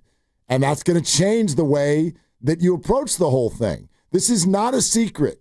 We can get mad at him for this if we want. We can put those little stats up on the screen. 1-38 when he's down by, like, Kyle Shanahan's system is not the greatest when you're down by double digits. Right. It just isn't. So if you know that, then, yeah, when you fall down 10-0 and you're undermanned, you're in a bad spot. And they were. And it showed. And Seattle knows it. And Totally. When you have a great defense and you're being able to be very effective with 4, and occasionally they'd bring the blitz, and the blitz was also effective, and no Pearsall to get open down the field, and no Ayuk all year, no Ayuk probably ever again. So yeah, the 49ers are kind of hamstrung as far as, like you're saying, you're not just going to all of a sudden go 4 wide and let Brock go out of the shotgun and just sling it. That's not what you do. Derek in Walnut Creek is next. We're taking calls on what stood out as the frustration of the night on Saturday, 888-957-9570. Hi, Derek. Thank you for calling. What's up?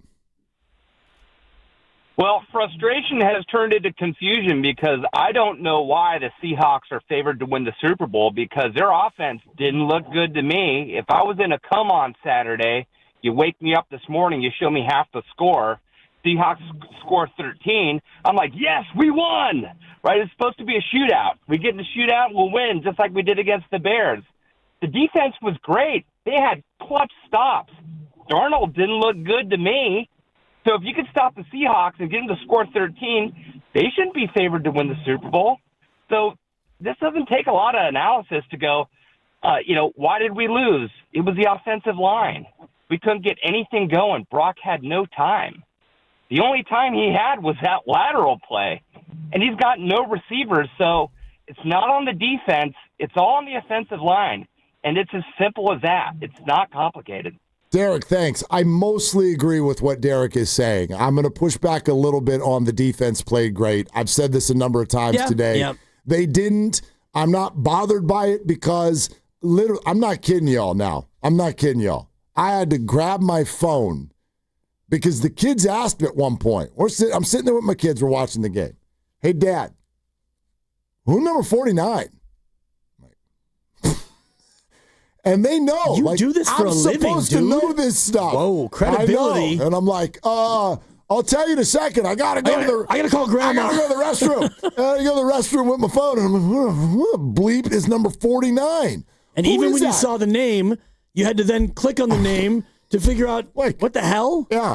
So, kids, his name is Garrett. What's his last name? I still don't know. But his first, Garrett. Yeah, somebody named Garrett that they picked up from the Ravens through. I have no idea who this person is. We're in the game of the year, and this guy's out there trying to play Mike linebacker. Where's Fred Warner? I got no clue. Where's Tatum Bethune? He's on the ground. What's going on with Luke Gifford and Curtis Robinson and Nick Martin? We could just throw all the names out there. I have no clue what the hell's going on at linebacker. So I'm going to take all of that info and sort of okay, caller, I agree. They've got every reason to not play well. And the 13-point thing at the end of the game is certainly a number you can work with. But what you can't work with is 38-plus minutes of time of possession for the Seahawks. What you can't work with is a 3rd and 17 run that goes for 19 yards. And what's also a fact is that the Seahawks partially only scored 13 because of their own errors. So you're not wrong. The offensive line for the 49ers, to me, was the number one sort of thing that fell apart in the game. But I didn't think anything was good, including the defense. For the most part. I mean, the defense, for me, was better than the offense, but the defense still was not good enough. And you can point to the only touchdown that Seattle scored where that was just too easy. Jair Brown gets blocked and Malik Mustafa takes a bad angle and then never gets over and makes contact. And it's a 27-yard touchdown run. And it's a lead that was never relinquished. And yeah, the whole idea about if you woke up out of a coma and you saw 13 points, well, what if you saw that you got outgained by almost 200 yards? And as you mentioned, 38 to 22 minutes in time of possession. If you saw those two numbers, you'd think, well, maybe the Niners got shut out at 13, 22 minutes and 173 yards of total net offense.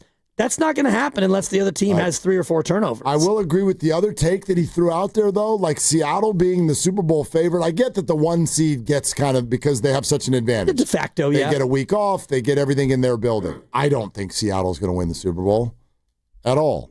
And I know defense wins championships, and maybe Seattle will play Houston. We'll see. But Seattle's offense is not great. It's not great. We've seen, look, Sam Darnold is a whole journey and a documentary in and of itself. Yeah. Was he overdrafted? Maybe. But is he better than what we all thought when he was seeing ghosts with the Jets and the Panthers? Yeah, damn right he is. Absolutely. But is that the horse that I want to ride when I'm going to head into these playoffs and Matt Stafford is out there and Jalen Hurts is coming off of a Super Bowl championship and Caleb Williams is dynamic and Brock Purdy has been through these playoff wars? And then if I look at the other side, Josh Allen is over there in the AFC. The Texans have a wonderful defense. The Jaguars are on a heater. Do I think Seattle's going to win the Super Bowl? No.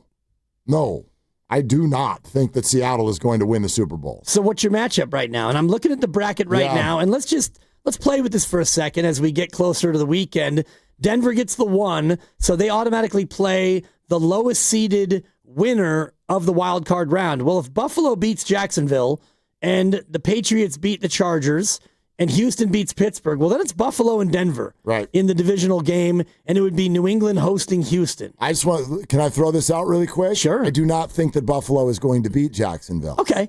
I mean, we get deeper into that as we go. Yeah. And of all the places you'd want to play, forget the teams. Jacksonville's pretty friendly environs, but even if the seeds hold, Jacksonville, New England, Pittsburgh, or Houston, well, Denver faces Houston in that divisional round because Houston would be the worst seeded team to win. So no matter who Denver faces, it's going to be a tough game.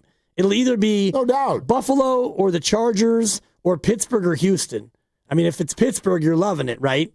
If Pittsburgh, New England, and Jacksonville all win, it'd be Pittsburgh. But even that is losable. I don't think Denver Right. is some sort of overwhelming favorite. Again, Right. just because they're the 1 seed, I know that they are the best odds of any AFC team. They're the 3rd favorite in the whole dance. So even if you kick that over to the NFC, Seattle's in the same spot. Rams are heavily favored to beat Carolina. If the Rams win, Chicago, Green Bay, let's say Chicago wins at home, and Philadelphia beats the Niners, which they're favored to do. Now it's going to be Seattle and the Rams, the rubber game. That's not going to be easy for Seattle. No, it's not. So, no, it's not. Do we all agree that Seattle kind of, I mean, at minimum, they got some breaks in beating the Rams yes. even just 2 weeks Didn't ago? they have 3 2-point conversions that they and converted? one of them bounced off of a helmet and rolled into the end zone, and a player picked it up without even realizing what the hell was going on, and they were down double digits in that football game. Sure, doesn't mean they can't win, but yeah, that's hard. If that's their first game, that's really hard, and that is probably their most likely opponent. Green Bay, Chicago's a toss-up, so if Green Bay wins, they automatically go to Seattle. Right. And then it'd be Rams and Philly, which, man, what a matchup that would be. And this is assuming that the Niners don't pull off the stunner. But the point is, if you look at the 1 seeds, nobody's going to have a cupcake in the divisional, let alone in the conference championship game, if they even get there. Yeah. So, yeah, Seattle's a favorite. Fine. They're the 1 seed. Denver, same thing. I honestly think if I had to pick between Seattle and Denver, which one do I think would get to the Super Bowl? I would go with Seattle. I agree with you that I give Seattle a better chance than Denver. Right. But I sort of feel like neither one of the 1 seeds are going to the Super Bowl. Somebody asked me 3 weeks ago, give me a Super Bowl matchup, and I said Rams and Houston. Couple of 5 seeds. And I'm not like, oh, let's stick to that. And no, I don't want that. I do not want the Rams coming into this building. I do not. But I think that they're going to have, they've got a pretty good draw. They get the Panthers this week, and then after that, they could end up going to Philly. They could end up hosting the 49ers. You know what I mean? They could, like, there's all kinds of scenarios. We'll see. But even if they go to Seattle, I don't think that intimidates them. Yep. And yeah, I've got my eyes on Houston and Jacksonville right now in the AFC. Those teams they play on both sides of the ball. Yeah, my guy Trevor Lawrence, great player, getting better, huh?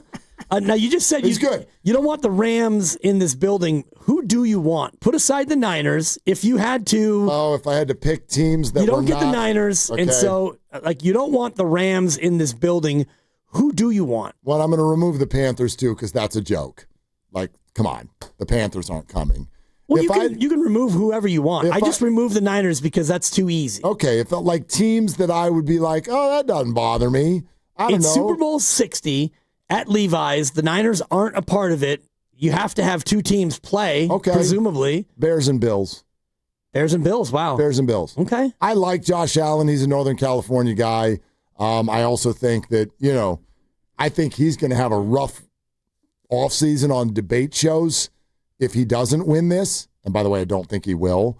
But I know you've got him losing to Jacksonville. Well, so I know. Tough to lose to Jacksonville and still win the whole thing. Yes, it is. But I think that I know how the debate show cycle works.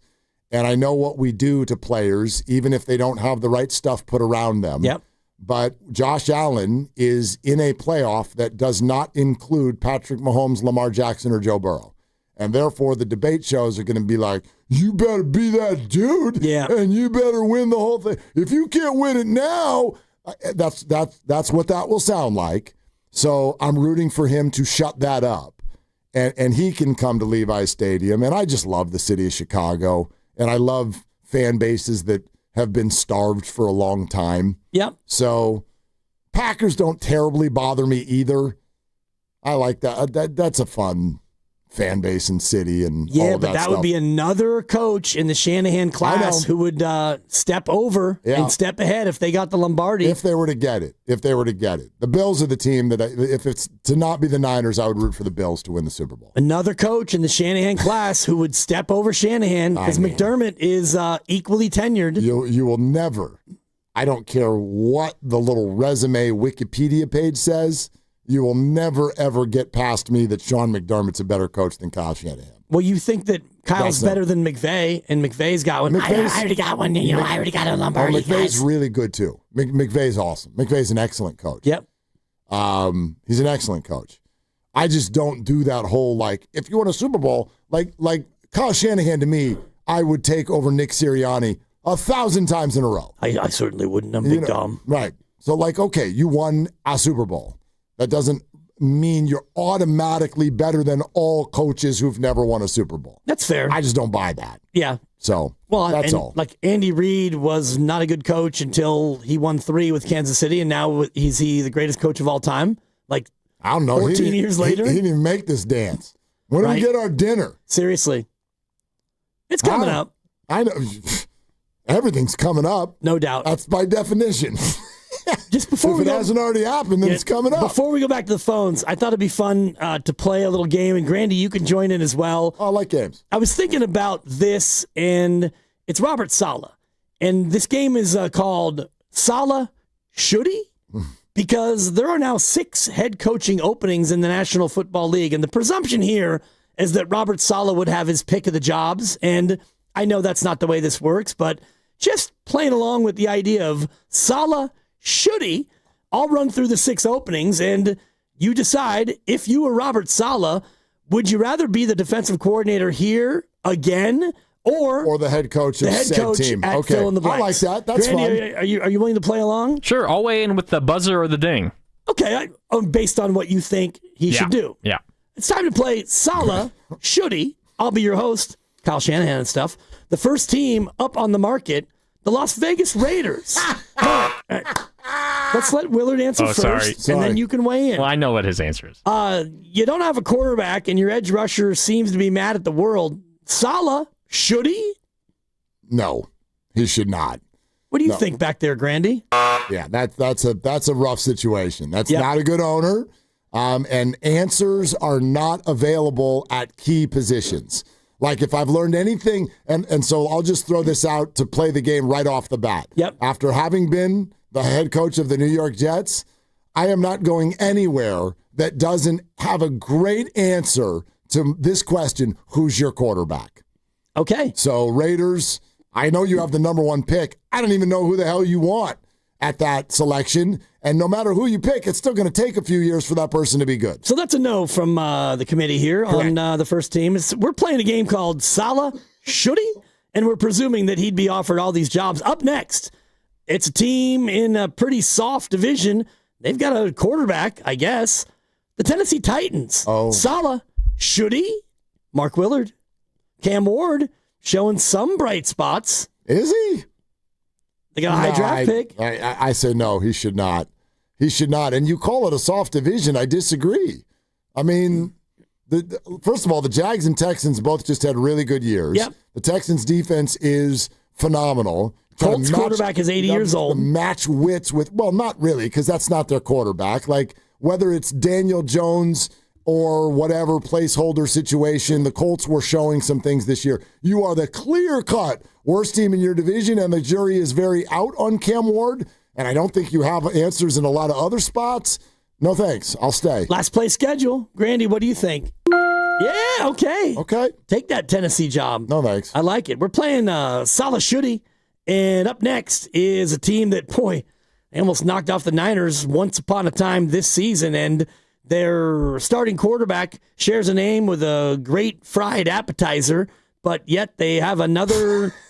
It's calamari. Saleh Should He? The Arizona Cardinals. Ooh. They have I'm going to stick to my answer and say no, because you can't give me a good answer to the main question I'm asking. Who's your quarterback? Jacoby Brissett? No, I'm out. Calamari? Nope. You got Trey McBride and Marvin Harrison Jr. You do. By the way, Marvin Harrison Jr. is not their best wide receiver. Button guy, it's Michael Wilson. He carried me all year. What do you think back there on the buttons? Salah? Should he? Nah. That's a no from the scary Grandy man. NFC West. Yeah, that's another good point. I'm going against the 12 and 14 wins. I'm out. So far, Robert Saleh's turned down 3 jobs, according to Willard. Grandy's got him taking Tennessee. We move on. Up next, a team in the NFC South. They were knocking on the door of a playoff berth, but they didn't quite get there. They have a quarterback? The Atlanta Falcons. Saleh. Should he? Mark Willard. They got Bijan Robinson. Bijan. Yeah. Don't call me Bijan. I guess Matt Ryan is going to take over the operation.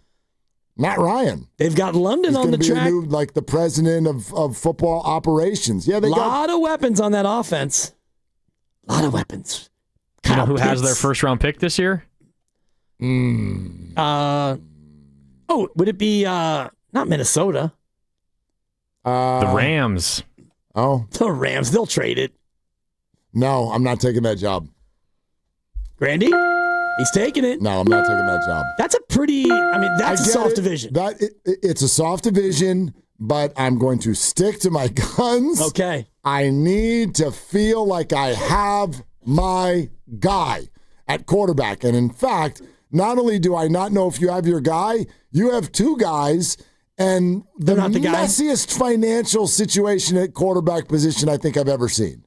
Just a weird way of going about it that the Falcons have. We're playing a game of Saleh should-he, assuming that he's offered all these jobs. There's only 2 open jobs left over there, Mark Willard. I can promise you there is one that I'll take. Oh, and this is probably the one, because if you want to talk about a stable quarterback situation, this is it. Okay. You've got a veteran, high-paid, guaranteed contract coming off an Achilles, and a rookie, couple of them, who flashed a little bit, and a very good defense out there by the lake. It's the Cleveland Browns. Saleh, should he? Hell no. Are you kidding me? They got 3 good quarterbacks. First of all, no, they don't. And second of all, that organization is the most mismanaged organization consistently in sports. Hard no. Sean Judkins. No, thank you. No, thank you. Gabriel, Shadur, and don't forget about Deshaun Watson. He's back, and this time he means it. That's precisely why I'm out. Grandy? No, I'm not taking that job. I thought that might have been a 2-buzzer. Get to the last one. We're down to the final one. This is the one that I'll take. We're playing a game with Saleh should-he. This is the one I'll take. This is a team with a good quarterback and a really good running back and a great brand in a city that is unrelenting. He's been there once. Yep. Does he want to go back to the Apple? You're damn the right. New York Giants. Yeah. Saleh, should he? Yes, he should. That's the job that I will take because, A, it's the Big Apple. I've been there before. I know what I'm expecting. I can stick it to the Jets by going to the other team in the same building.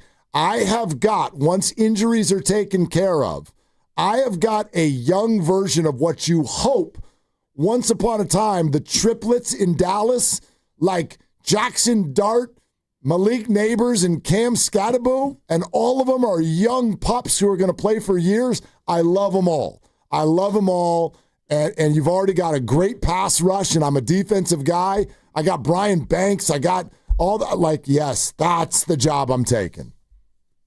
Oh. Grandy doesn't like it. Okay, that's fine. All right. We don't have to agree. So there you go. That was just... Why didn't you like the Giants job? I have 0 faith. 1, that Jackson Dart is the guy, and 2, that he's going to ever stay healthy. Why do you have 0? Okay, I get the health part, but he needs to, just like all mobile quarterbacks, they need to learn. He needs to learn how to navigate that. But why do you have 0 doubt that he's the guy? I mean, he showed some positive signs this year, but I mean, really positive. I don't think that was good enough for me to be convinced that he's the quarterback of the future for more than 3 years. I sure am.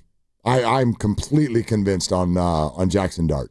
Yeah. All that said, no matter whether or not he's offered all 6 jobs or not, do you think that Robert Saleh will take a jump for one of these jobs if offered? Maybe. I don't think he's going to get an offer. You don't think so? And maybe that's just me hoping. Yeah. But, I don't think – I think he's maybe going to – one more cycle. I think he might get some looks. But some of the teams that might look at him, I did not see his name come up. For instance, all the Tennessee interviews The first round got reported today, and I did not see Robert Saleh's name on that list. And it's not because the Niners are in the playoffs, because a lot of teams that are in the playoffs have guys that are interviewing. So, Jackson Dart, dude, 15 touchdowns and 5 picks as a rook, and that's just through the air. He also ran a bunch in. Yeah. That's the guy. What, he played 8 games? Dart, I think more. Let me see. Dart played in, no more. He played in 14 games. Played in 14 games. Completion percentage, almost 64%, 15 touchdowns, 5 picks. His quarterback rating was 91.7, and then rushed for another 9 touchdowns. Yeah. I'm a little worried, like Grandy was saying about. Sure. No, he's got to learn how to protect himself. But even when he took those shots and they asked him after, he's like, "This is just the way I play. Well, I'm gonna play the way I play." No, all right, probably not. Best of luck. Yeah, you're gonna sit the way you sit if you keep playing like that. No doubt. Because you're gonna be in the hospital bed. Pretty much. All right. I like him. Yeah, and Scattaboo looked good, and Wan'Dale Robinson is a good slot receiver. Well, he's a free agent. Oh, he is. He's about to get paid. Yep. Yeah. Couple receivers who I think are really probably set themselves up too much for the 49ers' desires, but obviously there's some reworking of the wide receiver room that's going to be on the way for the 49ers because bye-bye Ayuk and Juwan is a free agent, so we'll see about that. But Wan'Dale Robinson, I think, is about to get a nice deal somewhere, and Alec Pierce of the Indianapolis Colts is also another names to watch. Another free agent. Yeah. All right. How about Bert in Benicia? Let's get back to the phones. Hi, Bert. Thank you for calling. What's up? What's up, boys? Hey, I just want to say this has kind of been a slow burn for me. I called 4 weeks ago, and the question was, what can they do in the next 4 weeks to convince you that, this is a good team, a playoff team, a team that can win in the playoffs? And I said, nothing. There's nothing they can do. It doesn't matter. I didn't think they were going to run the table. And they each win. They win at Tennessee. You're like, okay, they're supposed to beat Tennessee. And then they beat Indy on Monday Night Football, and you're like, okay, I'm a little bit more excited. And then it gets to the Chicago game, and the way that they win that game, now you're back to kind of full psycho mode where you're invested, and you're just like on the edge of your seat, and you're loving it. Whereas earlier in the season, you just kind of got to sit back and enjoy it. You didn't have any expectations. If they won, great. If they didn't, no big deal. And with each win, you just got closer and closer building to that game against Seattle. And then to have that happen and have that kind of game. And honestly, for the defense, if you'd have said before the game started, we're going to hold Seattle to 13 points, you say, we're winning. Like, we're going to put up 14. Yep. We're going to put up 17. Yep. And we're going to win. And you didn't. And so you just have that letdown. And now I feel like I'm just kind of back to, well, it was a good season. They're not really supposed to be here. And if they lose in Philly, no biggie. I mean, Bert, I don't think that that's unfair at all. Thanks, Bert. It's great to hear from you. And I know that's like, oh, gosh, it's like kissing your sister, right? Like, I get it. No, I know, but it's hard. It's hard to feel, like where this organization has been, not just historically, but even recently. I think it's very challenging for 49er fans to be excited about, hey, cool, we made the playoffs. I personally feel like we have to try, though. We have to try because you do have to acknowledge what this team has been through and what they've experienced. And to me, it's all about how you view a playoff game. Do you view it as something that it's like we're here, so we better win and we better move through the playoffs or else I'm going to be disappointed? Or do you want to sit down on Sunday and sort of almost just arrive on the couch with excitement and gratitude before the game even kicks in such a way where it's like, this is awesome. We get to do this Sunday because we probably shouldn't have, but we do. And you're allowed to go out there and surprise people and buy yourself another one of these next week. The idea of winning 4, I find to be very far-fetched. Doesn't mean that it can't happen or that it won't. I find it to be far-fetched, so my mind is going to go very much on just a week-to-week basis. Feels to me a little bit like the Warriors run last year where great end of the regular season and you got in a spot where you play into your way to the 7th spot and you're going up against Houston and you thought, okay, you got a shot to beat the Rockets. They're young and they're a team that you might be able to get by. And when you beat Houston, then you're thinking, okay, Minnesota, another team that is possibly beatable. It's a winnable series. Another team that maybe isn't quite ready for prime time. You've got the championship pedigree and all the rest of it. And then you had the injury and that all went south. But that's the way this feels. If you go to Philly and you win a game similar to how you beat Houston as a Warrior team, maybe it's, Tonjes with a touchdown catch in overtime and you pull one out of nowhere and then you go on the road again and it's found money. And so, you're allowed to go out there and beat Philly. You're only 4.5-point dogs, and things could shake to where you might have another winnable game, and you just keep this thing moving. Yeah, no, I will look at it very much that way. Like, don't get me wrong. I'm not going to just fold my legs and sit there and be like, this is so cool that they're even playing right now. Like, I'm going to root my ass off for the Niners to do well this weekend, but I will remain mindful of what we said halfway through the season. Nick is gone. Fred is gone. At that time, George was gone. Brock was gone. Ricky Pearsall was gone. And we all agreed, I thought, we all agreed that making the playoffs would be really an amazing accomplishment. And they didn't just make the playoffs. They clinched them 2 weeks ago. They won 12.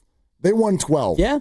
It did not fall their way to have a big advantage upon arrival, but it's pretty impressive.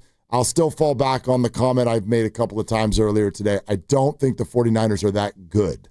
I just think they're that accomplished. Right. And I think they really accomplished something. And I think that you are what your record says you are. And when you come through and you win games in the fashion that they've won, you get credit for it. And that's why I always try to dismiss the L word luck, where you throw it up for Jake Tonjes after Kittle gets hurt in the opener. And it's maybe not the crispest pass that's ever been thrown. And Tonjes just goes over and high points it and he catches it. And you could say, oh, lucky. Well, he made a play. And you had a pass breakup the next week that, maybe could have been caught against Arizona. And yeah, lucky in week 3. Or your guy just made a play. So yeah, you're 12-5 because you earned it. You beat the teams you were supposed to beat.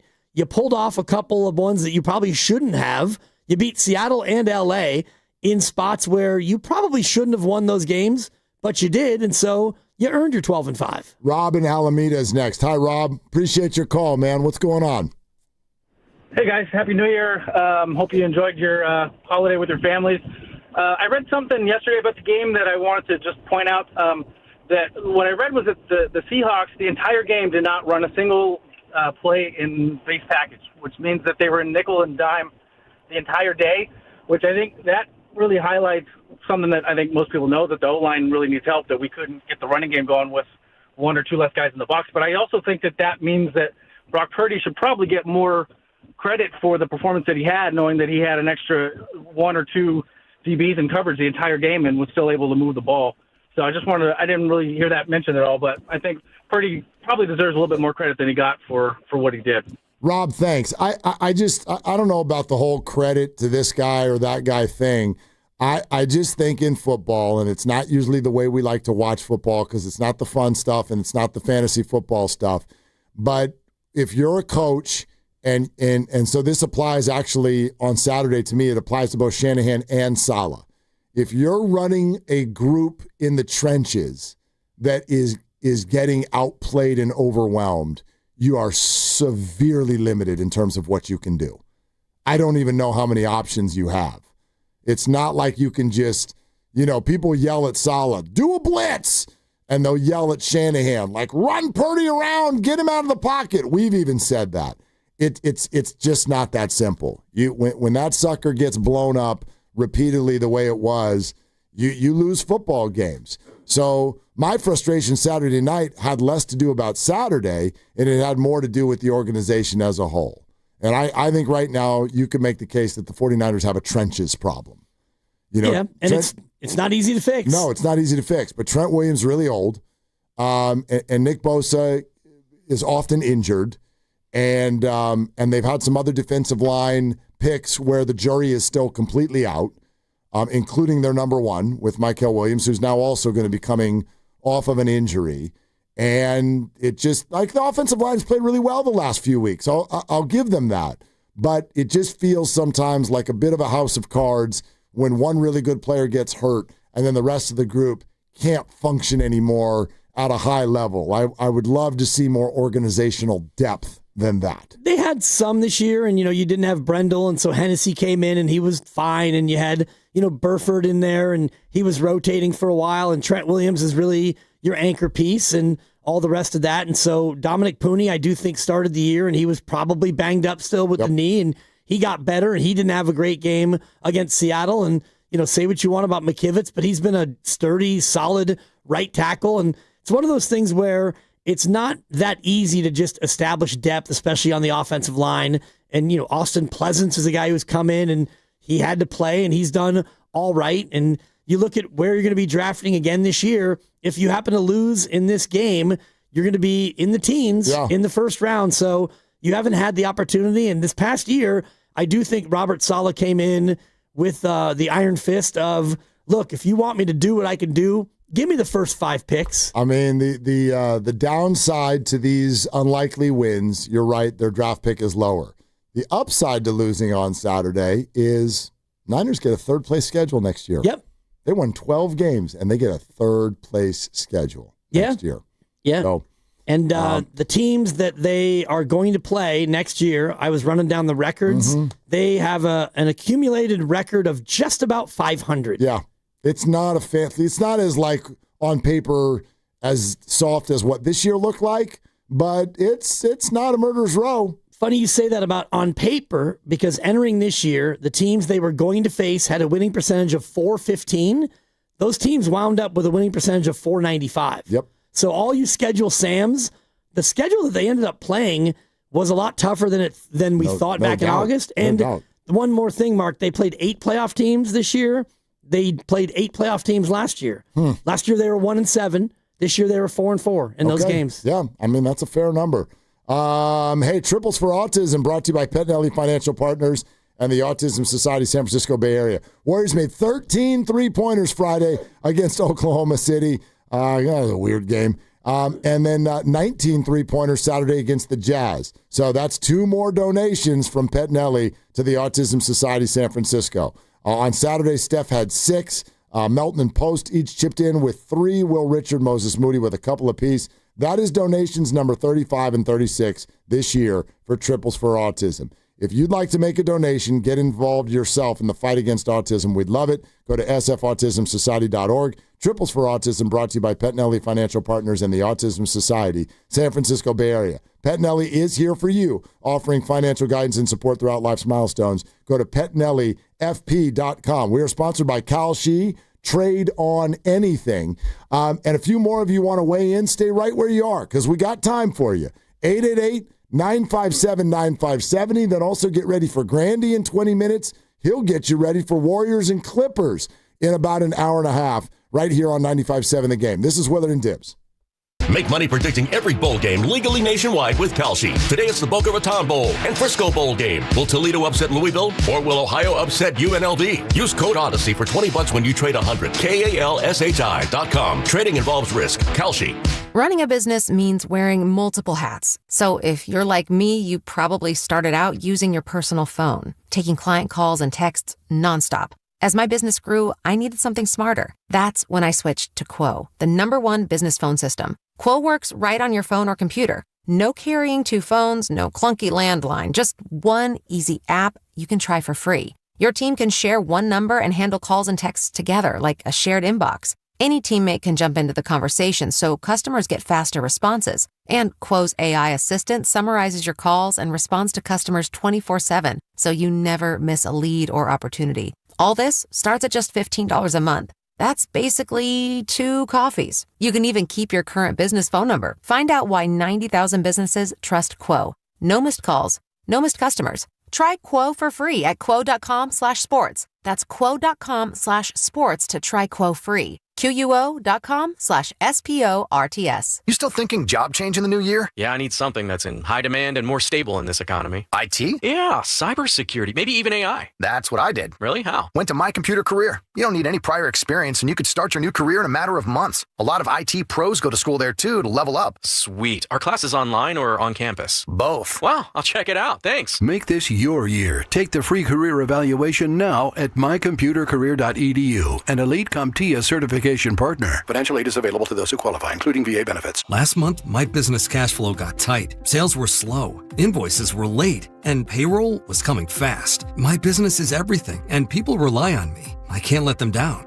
I applied online at lendseek.com and had business funding in 24 hours. Business moves fast. Don't wait until it's too late. Whether it's lines of credit, term loans, working capital funding, or revenue-based financing, LendSeek is open for business. Apply now at LENDSEEK.com. Elevate your kitchen at the Miele Innovation Center at Freedman's Appliance in Pleasant Hill. Out of your dreams and into your kitchen. Select the qualifying built-in kitchen appliance package that is right for you. With unrivaled technology and luxury-grade quality, when you bring home a Miele, you're bringing home true innovation. Now, for a limited time, save up to 10% with the purchase of a qualifying Miele kitchen package. Visit the Miele Innovation Center at Freedman's Appliance in Pleasant Hill or at freedmansappliance.com. You know, covering Bay Area sports for years, I've seen athletes go through it all. The highs, the lows, and the pain that comes with getting knocked down. But when it's not just a game, when you're the one injured, or when tragedy strikes someone you love, that's where Beam Law comes in. Beam Law is the Bay Area's go-to personal injury law firm. Whether it's a car accident, a serious injury, or a wrongful death, they're there to shoulder the legal burden so you can focus on what truly matters: rebuilding, recovery, and taking care of your family. Beam Law is local, and they win, with millions recovered for clients across the region. That's why SF Weekly voted them Best of the Bay 4 times. If you've been hurt or lost someone because of someone else's negligence, call Beam Law at 415-523-5555. 415-523-5555. That's 415-523-5555, or visit hurtinthebay.com. That's hurtinthebay.com, because it's not whether you get knocked down, it's whether you get back up. Beam Law, they've got your back, Bay Area. Team up with Stanford Blood Center and the Golden State Warriors this winter to save lives. From January 2nd to 31st, every donor who presents to donate blood at any center or drive will receive a special redemption card for a co-branded SBC Warriors sweatshirt. Wear your new sweatshirt with pride, knowing that you contributed to both the Warriors community and the life-saving work of the Stanford Blood Center. Don't miss this chance to give back and get rewarded in style. Donating blood is easy, and your gift could save a life. Visit StanfordBloodCenter.org/promotions for more information. From carriage house to glass aluminum doors, R&S Doors has a full line of commercial and residential garage doors and gates to suit anyone's taste and budget. Visit rsdoors.com. R&S Doors. Look for the red truck. This is the story of the one. As the purchasing manager at a manufacturing plant, she knows the only thing more important than having the right safety gear is having it there when you need it. That's why she partners with Granger for auto reordering, so her team members can count on her to have cut-resistant gloves on hand, and each shift can run safely and efficiently. Call 1-800-GRANGER, click Granger.com, or just stop by. Granger, for the ones who get it done. You're still grooving, still connecting, still loving, still turning up, still thriving. You still got it, but your immune system, it weakens as you age. That's where vaccines come in. They help train and strengthen your immune response to fight off respiratory illnesses like flu, pneumococcal pneumonia, RSV, or COVID-19. Ask your doctor or pharmacist which vaccines you need. Book in minutes at vaxassist.com. Sponsored by Pfizer. I checked Allstate first and saved hundreds on my car insurance. Really smart. Unfortunately, I didn't check if I took the gas hose out of my car's tank. Ooh, not smart. And I drove off while still attached to pump number 3. Yeah, checking first is smart. So check Allstate first for a quote that could save you hundreds. Potential savings vary, subject to terms, conditions, and availability. Allstate North American Insurance Company and affiliates, Northbrook, Illinois.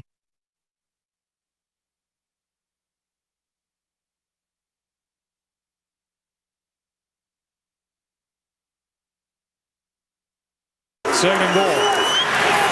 Down by 10. That ball was tipped, I think, picked off.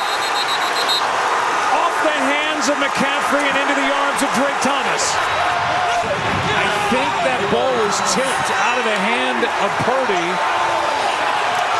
And Thomas ends up with it. John Schneider loving it. Now, back to Will and Dibby on 95.7 The Game. I mean, it's the two D words, if you ask me. The 3rd and 17 for Kenneth Walker, demoralizing. Yeah. The Christian McCaffrey bobble, deflating. Devastating. I mean, I just like... Disastrous. You are finally up out of your seat, and you're like, the Niner offense has finally shown up. They're finally a part of this party.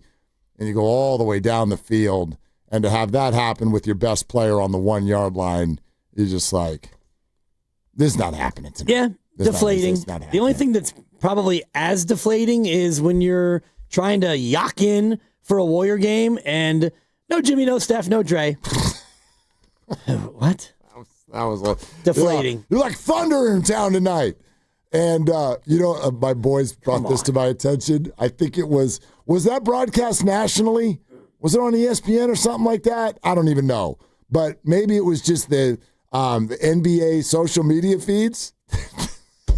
Like Thunder and Warriors. And you know how they'll put up the faces? Oh, right. Right? And they're like, it's the Oklahoma City Thunder with Shai Gilgeous-Alexander against the Golden State Warriors. And Brandon Pajemski. They did pods like that, huh? My son was like, would you look at this? Look at this. What am I supposed to do with this? Pods versus Shai? Pods. Shai. What are we doing? They're like, what? Pods and Shai. Shai is averaging 32.1 per game, and Pods is averaging 11.8 a game. Like, what? It's just like, oh, my God. Brutal. Absolutely brutal. Versus Chet. Don't miss it. Engagement is everything on the court and in life. Vote in our Engaging Dub Nation poll on 95.7 The Game's Twitter page before every game. It's presented by Shaneco, your friend and jeweler. Earlier we asked, do you like that Steve Kerr openly admitted it's not realistic to expect the Warriors to compete for titles year in and year out? He didn't say in 1 year, like a one-off, but he said we're not at the level of OKC and San Antonio. Do you like that he said it out loud? Yes or no? Interesting kind of a vote here. Yeah, I kind of like it. What would you have voted? Yes, yeah, I like it. Me too. And the yeses had 44.3% of the vote. And the noes had 55.7% of the vote. Yeah, and I guess you don't like it because it's a little bit of a white flag wave. Sounds defeatist. I do like it because he's going to keep it a buck. Well, he's right. Right. And instead of, you know what, if a couple things would have broken our way, I like our chances against anybody. On any given night, we're as talented as any team. Well, and he said year in and year out. So it's also like, I mean, it's kind of obvious, actually. Right. Like if anybody thought the Warriors were just going to do this every year for the next 4 years with all of their players about to turn 40, that's not realistic. Could things break their way and they go on a postseason run like they were threatening to last year? Maybe, but that's it. That's literally all the Warriors are trying to do at this stage. Yeah, and if you look at the Niners, it's similar. Could they go on a little run right now? Yeah, it's not likely that you win 3 on the road and then the Super Bowl at home. That's not likely. Even if you would have gotten the 1 seed, it still isn't super likely. 1 could be at home. Right. 2 could be at home, really. Packers, Niners. Well, no, I don't think 2 could be at home. Oh, I see what you mean. The Super Bowl. Yeah. I mean, is that what you meant? Well, they're the 6th seed, so there's only 1 team that could come here. Right. And if Green Bay wins and Green Bay would go to Seattle. It would have to be NFC title game, Niners-Packers. That's the only NFC playoff game that would be here. NFC title game, Niners-Packers. That's the only scenario. If you win and the Packers win, I guess then you'd have to go to L.A. You're right. Okay. Yeah, and they would have to go to Seattle. And then if the Packers and Niners both won those games, Green Bay comes here for the NFC title game. And then the Niners re-sign Jimmy Garoppolo, and they hand it off 413 times, and they go to the Super Bowl. All-time 49er playoff road victories. The number is 7. All-time? All-time. Yeah. 7. 7-13 in the history. Forever. Yeah. Yeah, they're hard. They're like trades in the NBA. Wins are hard. They're hard. All right, let's get to as many of you as we can here. Warriors Live in less than 10 minutes with Grandy. It's Grandy from Mondays. And then the Warriors play the Clippers coming up in just over an hour right here on 95.7 The Game. Let's go Grandpa Daddy in Fremont. What's up, GPD? Hey, what's up, gentlemen? First, let me go on record to say Happy New Year, Debs. Yeah, get it in while you can. And to you, Mark. You too, GPD. Hey, it's lovely, man. I'm living the dream, man. I'm Grandpa Daddy. I'm the next best thing to Jesus Christ every time I come home, so I love it. But anyway, I'm going to tell you what was actually the glass is still half full. Bro, I know how that was. I was sitting there from the very beginning, and I'm like, let's go, and it just wasn't going. But I want to point out a couple things. The Niners O-line, they're like 15th or 16th, right, rated. Mediocre, middle of the pack. Seattle's got the best number one defense in the league, bro. Okay, number one. And then that pass to McCaffrey, he didn't really bobble. He bobbled it, but guess what? It was tipped, which changed the trajectory. And that was that D-line. Got to Purdy, got up in his face, and the pass was tipped. And that's why it was a little bit behind McCaffrey. He didn't bobble the ball and fumble it. If it never would have been tipped, it would have been a touchdown. It would have been on trajectory. So be it. It wasn't their day, baby. I get it, but they kept them close. And what I'm disappointed in is like, man, the offensive line, boy, y'all, they need to do something there, Mark. You come on, talk to me. What we gonna do in the offseason there, man? Well, goodness, yeah, GPD, great to hear from you. I just think that this has been something discussed for years around Kyle Shanahan and their process, and it needs to be kind of reviewed, in my opinion. They have found some people, right? They've got some good offensive linemen, but Trent is getting older, and this idea that the 49ers can just keep finding diamonds in the rough, scrap heap, late rounds, free agent grabs kind of a thing. Like, I was in favor of them letting Aaron Banks walk for that kind of money. I get it, but I think that at a certain point, a first or a second round offensive lineman type of an approach, they need some people who are really like, they will shove the opposition around and let you know who is in charge on the field. They need that. They have not been going after that ever since they acquired Trent. Right, and they've gotten in a spot where you picked at the end of the first and you got Ricky Pearsall, wide receiver. You got in the middle of the first, and you went Michael Williams, a defensive lineman who can go in. He can also get kicked to the outside. And right now, there are 18 teams watching, which means you will draft